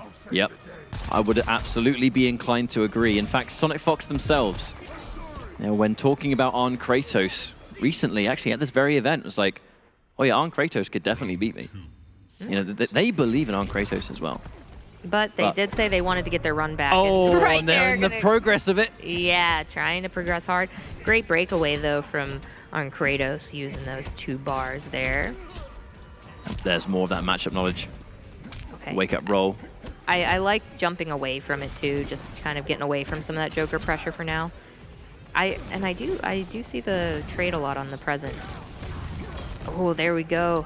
Caught by the Hell Sparks. Wow. A cheeky attempt, but an attempt that's going to get completely punished there by Sonic Fox. More of the tech. Called out there was like a gap there. He called it out. Now there is the flawless block. Punish on the throw there. This is looking like Sonic Fox's game right now, but yeah, he tried to air escape, but gonna catch him on the downside anyways as he comes out of that. Caught slipping in the final moments of that game, and this could be where the reverse sweep begins. Arn Kratos knows that better than anyone. He's Russia's Bay, and they said Bay got caught slipping, so you know. Oh, right, I understand. Yeah, that's it what took me a while to get there. That's what the kids nowadays call it. I understand. Yeah, just in case you didn't know. Now, the overhead. Immediately caught, and there's the breakaway. A breakaway being used this early on. The throw tech there from Fox, but the jump kick! Wow, what a conversion, Shang Tsung's jump kick. It's so good. It really is. Being able to OS ground eruption. Oh, and again, these whiff throws are really what's hurting Arn Kratos the most against Sonic Fox, honestly. Ooh. Sonic Fox has been punishing those every single time. That's going to be a clean jump in. Oh, yeah. Now remember, he does have the reptile slide, so we might see it again here. Oh, absolutely. If it's time to be cheeky. Another lovely throw tech from Sonic Fox. And mid-screen, you have no prior information. The side-switching grab, going for the less obvious direction. Smart stuff. There's that cancel. Waiting for it to come back up. Got to make work while it is gone. Almost did, but had that trade. Unfortunate for Arn Kratos. There it is again. Great tech on the throw there. A beautiful tech. Oh, the dash-in one. Yeah, he gets caught slipping on that side. But Fox has no meter. In fact, plus frames. Empty jump 1-1. The down 4. Looking for it, and there's the ground eruption again on. Kratos is on match point versus Sonic Fox. My goodness, this could be the person to take a win against Sonic Fox. This would be an incredible result for Arn Kratos. Sonic Fox ain't going down for the count either. Oh, the empty jump mid. Look at them. They must have heard us say that this could be it, and they're just on a rampage right now. No way. On Kratos, this has been a pretty one-sided round so far. This version of Shang Tsung, not really known for comebacks. Ground eruption is great, but it doesn't do much damage. The walk-up grab, another great tech. Throw tech. Yo, there their from throw Sonic techs Fox. have been on point. They in this really set. have. Oof. That is it. Absolutely. Don't want to break out of that. Save the meter. Now, importantly, look at where we are. Corner positioning, belonging to Sonic Fox. Not the place you want to be against the Joker. Arn Kratos. Oh, there's the block. Full punish on that slide. Why, oh, why, oh, why? Armor break to boot. Look at that damage, too. Close to like 40% right there. 45%. Oh, this time it's good. But Sonic using breakaway as one should in that situation. That is a heavy damage situation after that crushing blow. That is a good trade for Arn Kratos because it means he's not going to get launched. The jump in. Oh! Active frame to the forward two. We're going to cash out. The down two misses, though. This could be the one to tie it up. Like I said, Sonic Fox, known for comebacks. Look at that damage. Game 5. Game 5. I would expect Fitting. nothing less from these two. Nothing less. Now, what do we do in this situation? I mean, we started that last round back to the corner against Joker. Granted, Arn Kratos able to fight his way out, but we're wasting no time. It's game 5. This is what we wanted. The immediate neutral duck here comes Fox taking the lead. Those whiffed throws are blowing up Arn Kratos. Definitely have to throw the occasional grab to enforce the threat of 1-1-4, but so far it does look like there's been a bit of a full adaptation here from Sonic Fox. Is this going to be where we finish with these two players? The immediate jump I feel like Arn Kratos, not somebody to let people get in their head, but letting Sonic Fox definitely play a little bit of mental games here. Okay, getting blown up by the Amplify on that corpse drop. Another. Oh, went in for the overhead there and just got traded by that gift. And that's going to be Not the a round. good gift either. Sonic Fox on the verge of the reverse sweep. I'd say to the surprise of no one. No, to the surprise of no one. This is if you watch Sonic in any game in any tournament, this is what they're known for. Counter hit as well, just to go from bad to worse for Arn Kratos, who now is against the corner again, trying to fight his way out. The forward throw has to keep it less predictable. Cannot afford throw techs now. You need any amount of damage you can get. A trade that definitely benefits the Joker here. Present is just causing so much pressure here for Arn Kratos. Just making it so hard to make any move here on Fox at this point and get in his head, you know? This is a hard position. The Fatal Blow is going to be a ticket to big damage, but can you even find it with the way things are right now? They are just Get back down! Yeah, I might have just cursed Sonic, but I was going to say they are in, Arn Kratos' head. And, Arn Kratos, he's trying to make this comeback here, which is still possible. Nah, he's done. No. Down 2. Yeah, even the escape wouldn't save him. That is, what a match, folks. My goodness. That was a display and a half. I think Fox is going to be relieved to have prevented a 3-0, let alone pulling off the sweep in the end.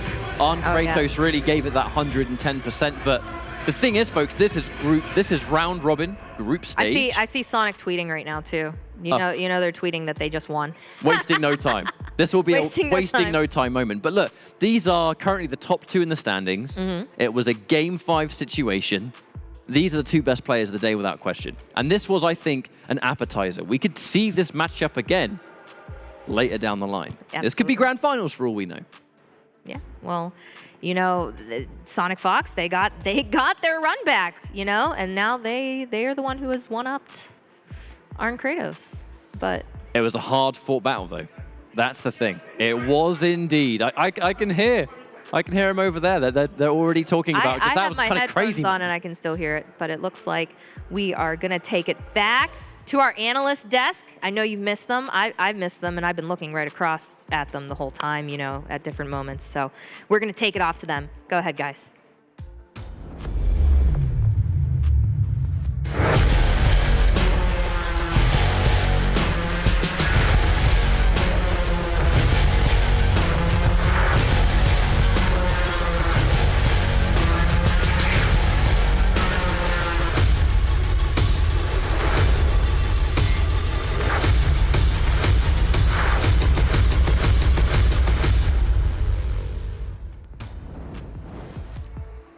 Now that is what you want from a final game to close out Group A. That was spectacular and also fantastic work from Romanova and Ketchup to end the day with in style. We've got to appreciate good games, good commentary, and now we get to find out how this is all panning out, because this group certainly wasn't easy. But I've got to touch on that game still a bit further there.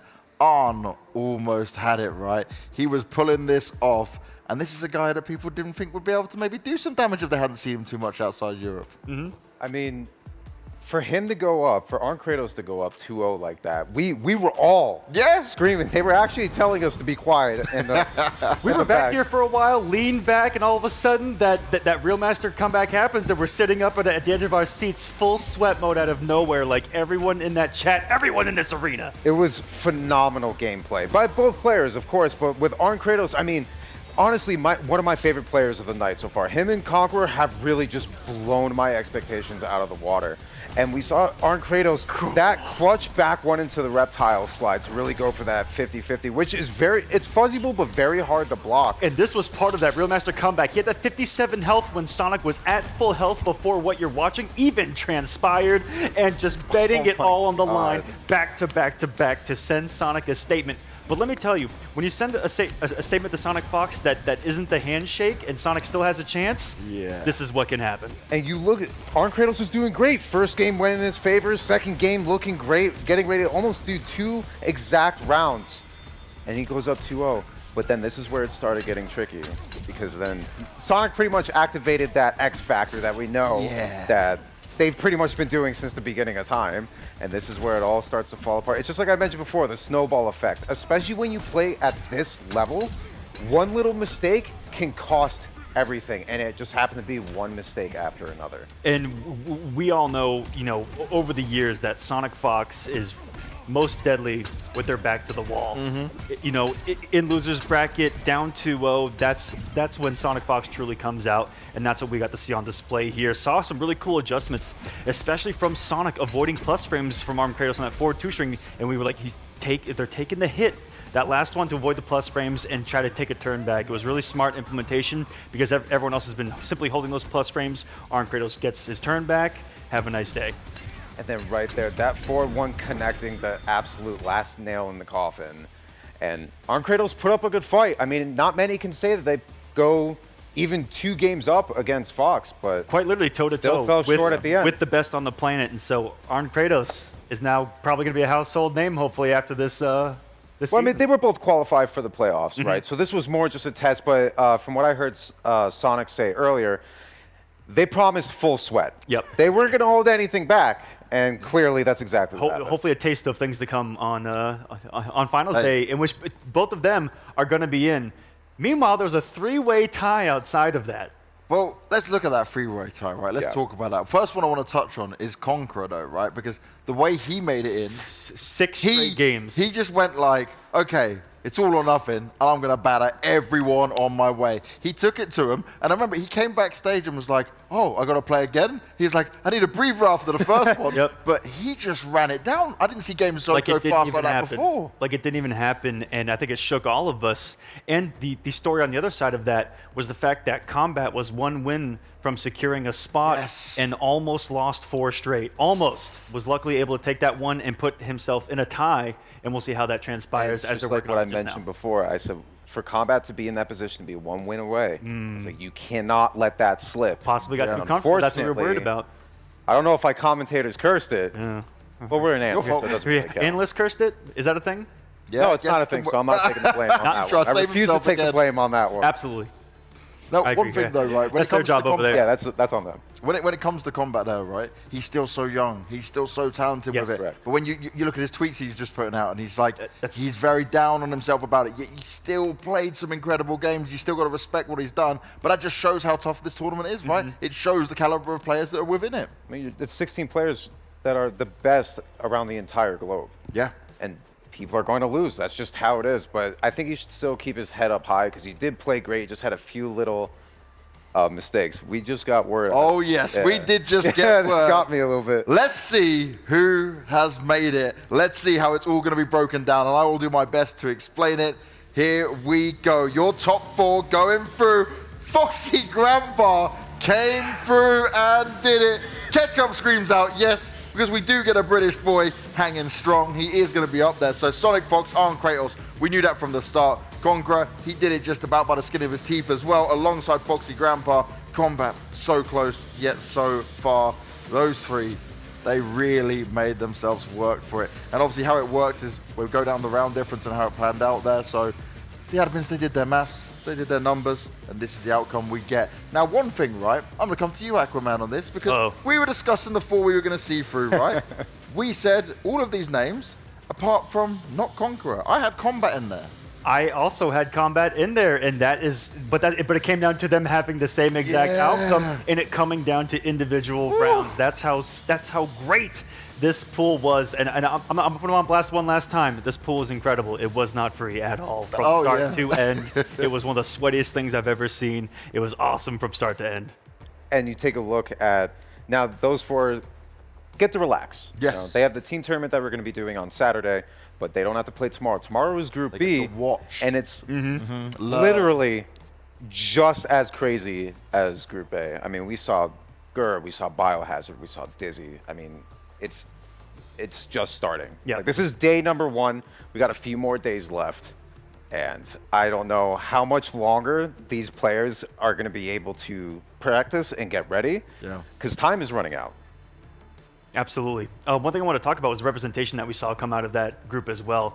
You know, US, Brazil, Russia, UK. I mean, this is global Mortal Kombat at the largest scale seen so far. This is awesome.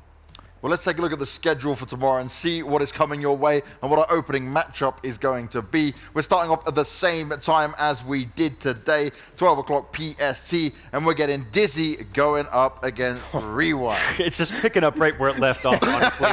This is ridiculous.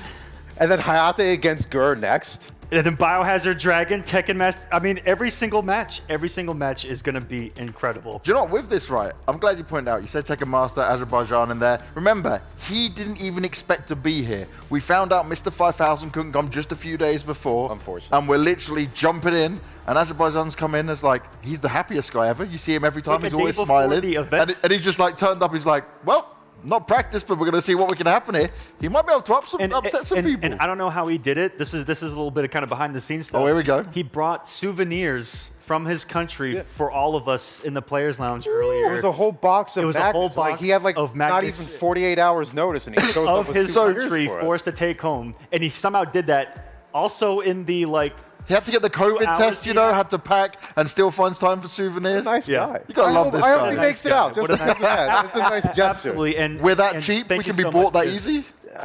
I think so. You can definitely be bought that easy. Yeah, oh, absolutely. Because we all have a nice souvenir from his country to take home and remember this moment by. We're not going to complain about that, but we're not going to complain about ending up the show and getting ourselves to bed. That's definitely what we're going to be doing here. It's bright and early in the morning here in Ukraine, but it's time for us to go and get back ready for tomorrow. This was the opening day of the WePlay Ultimate Fighting League Season 1, and this is just the start of what you're in for a treat across the next few days. We'll see you tomorrow.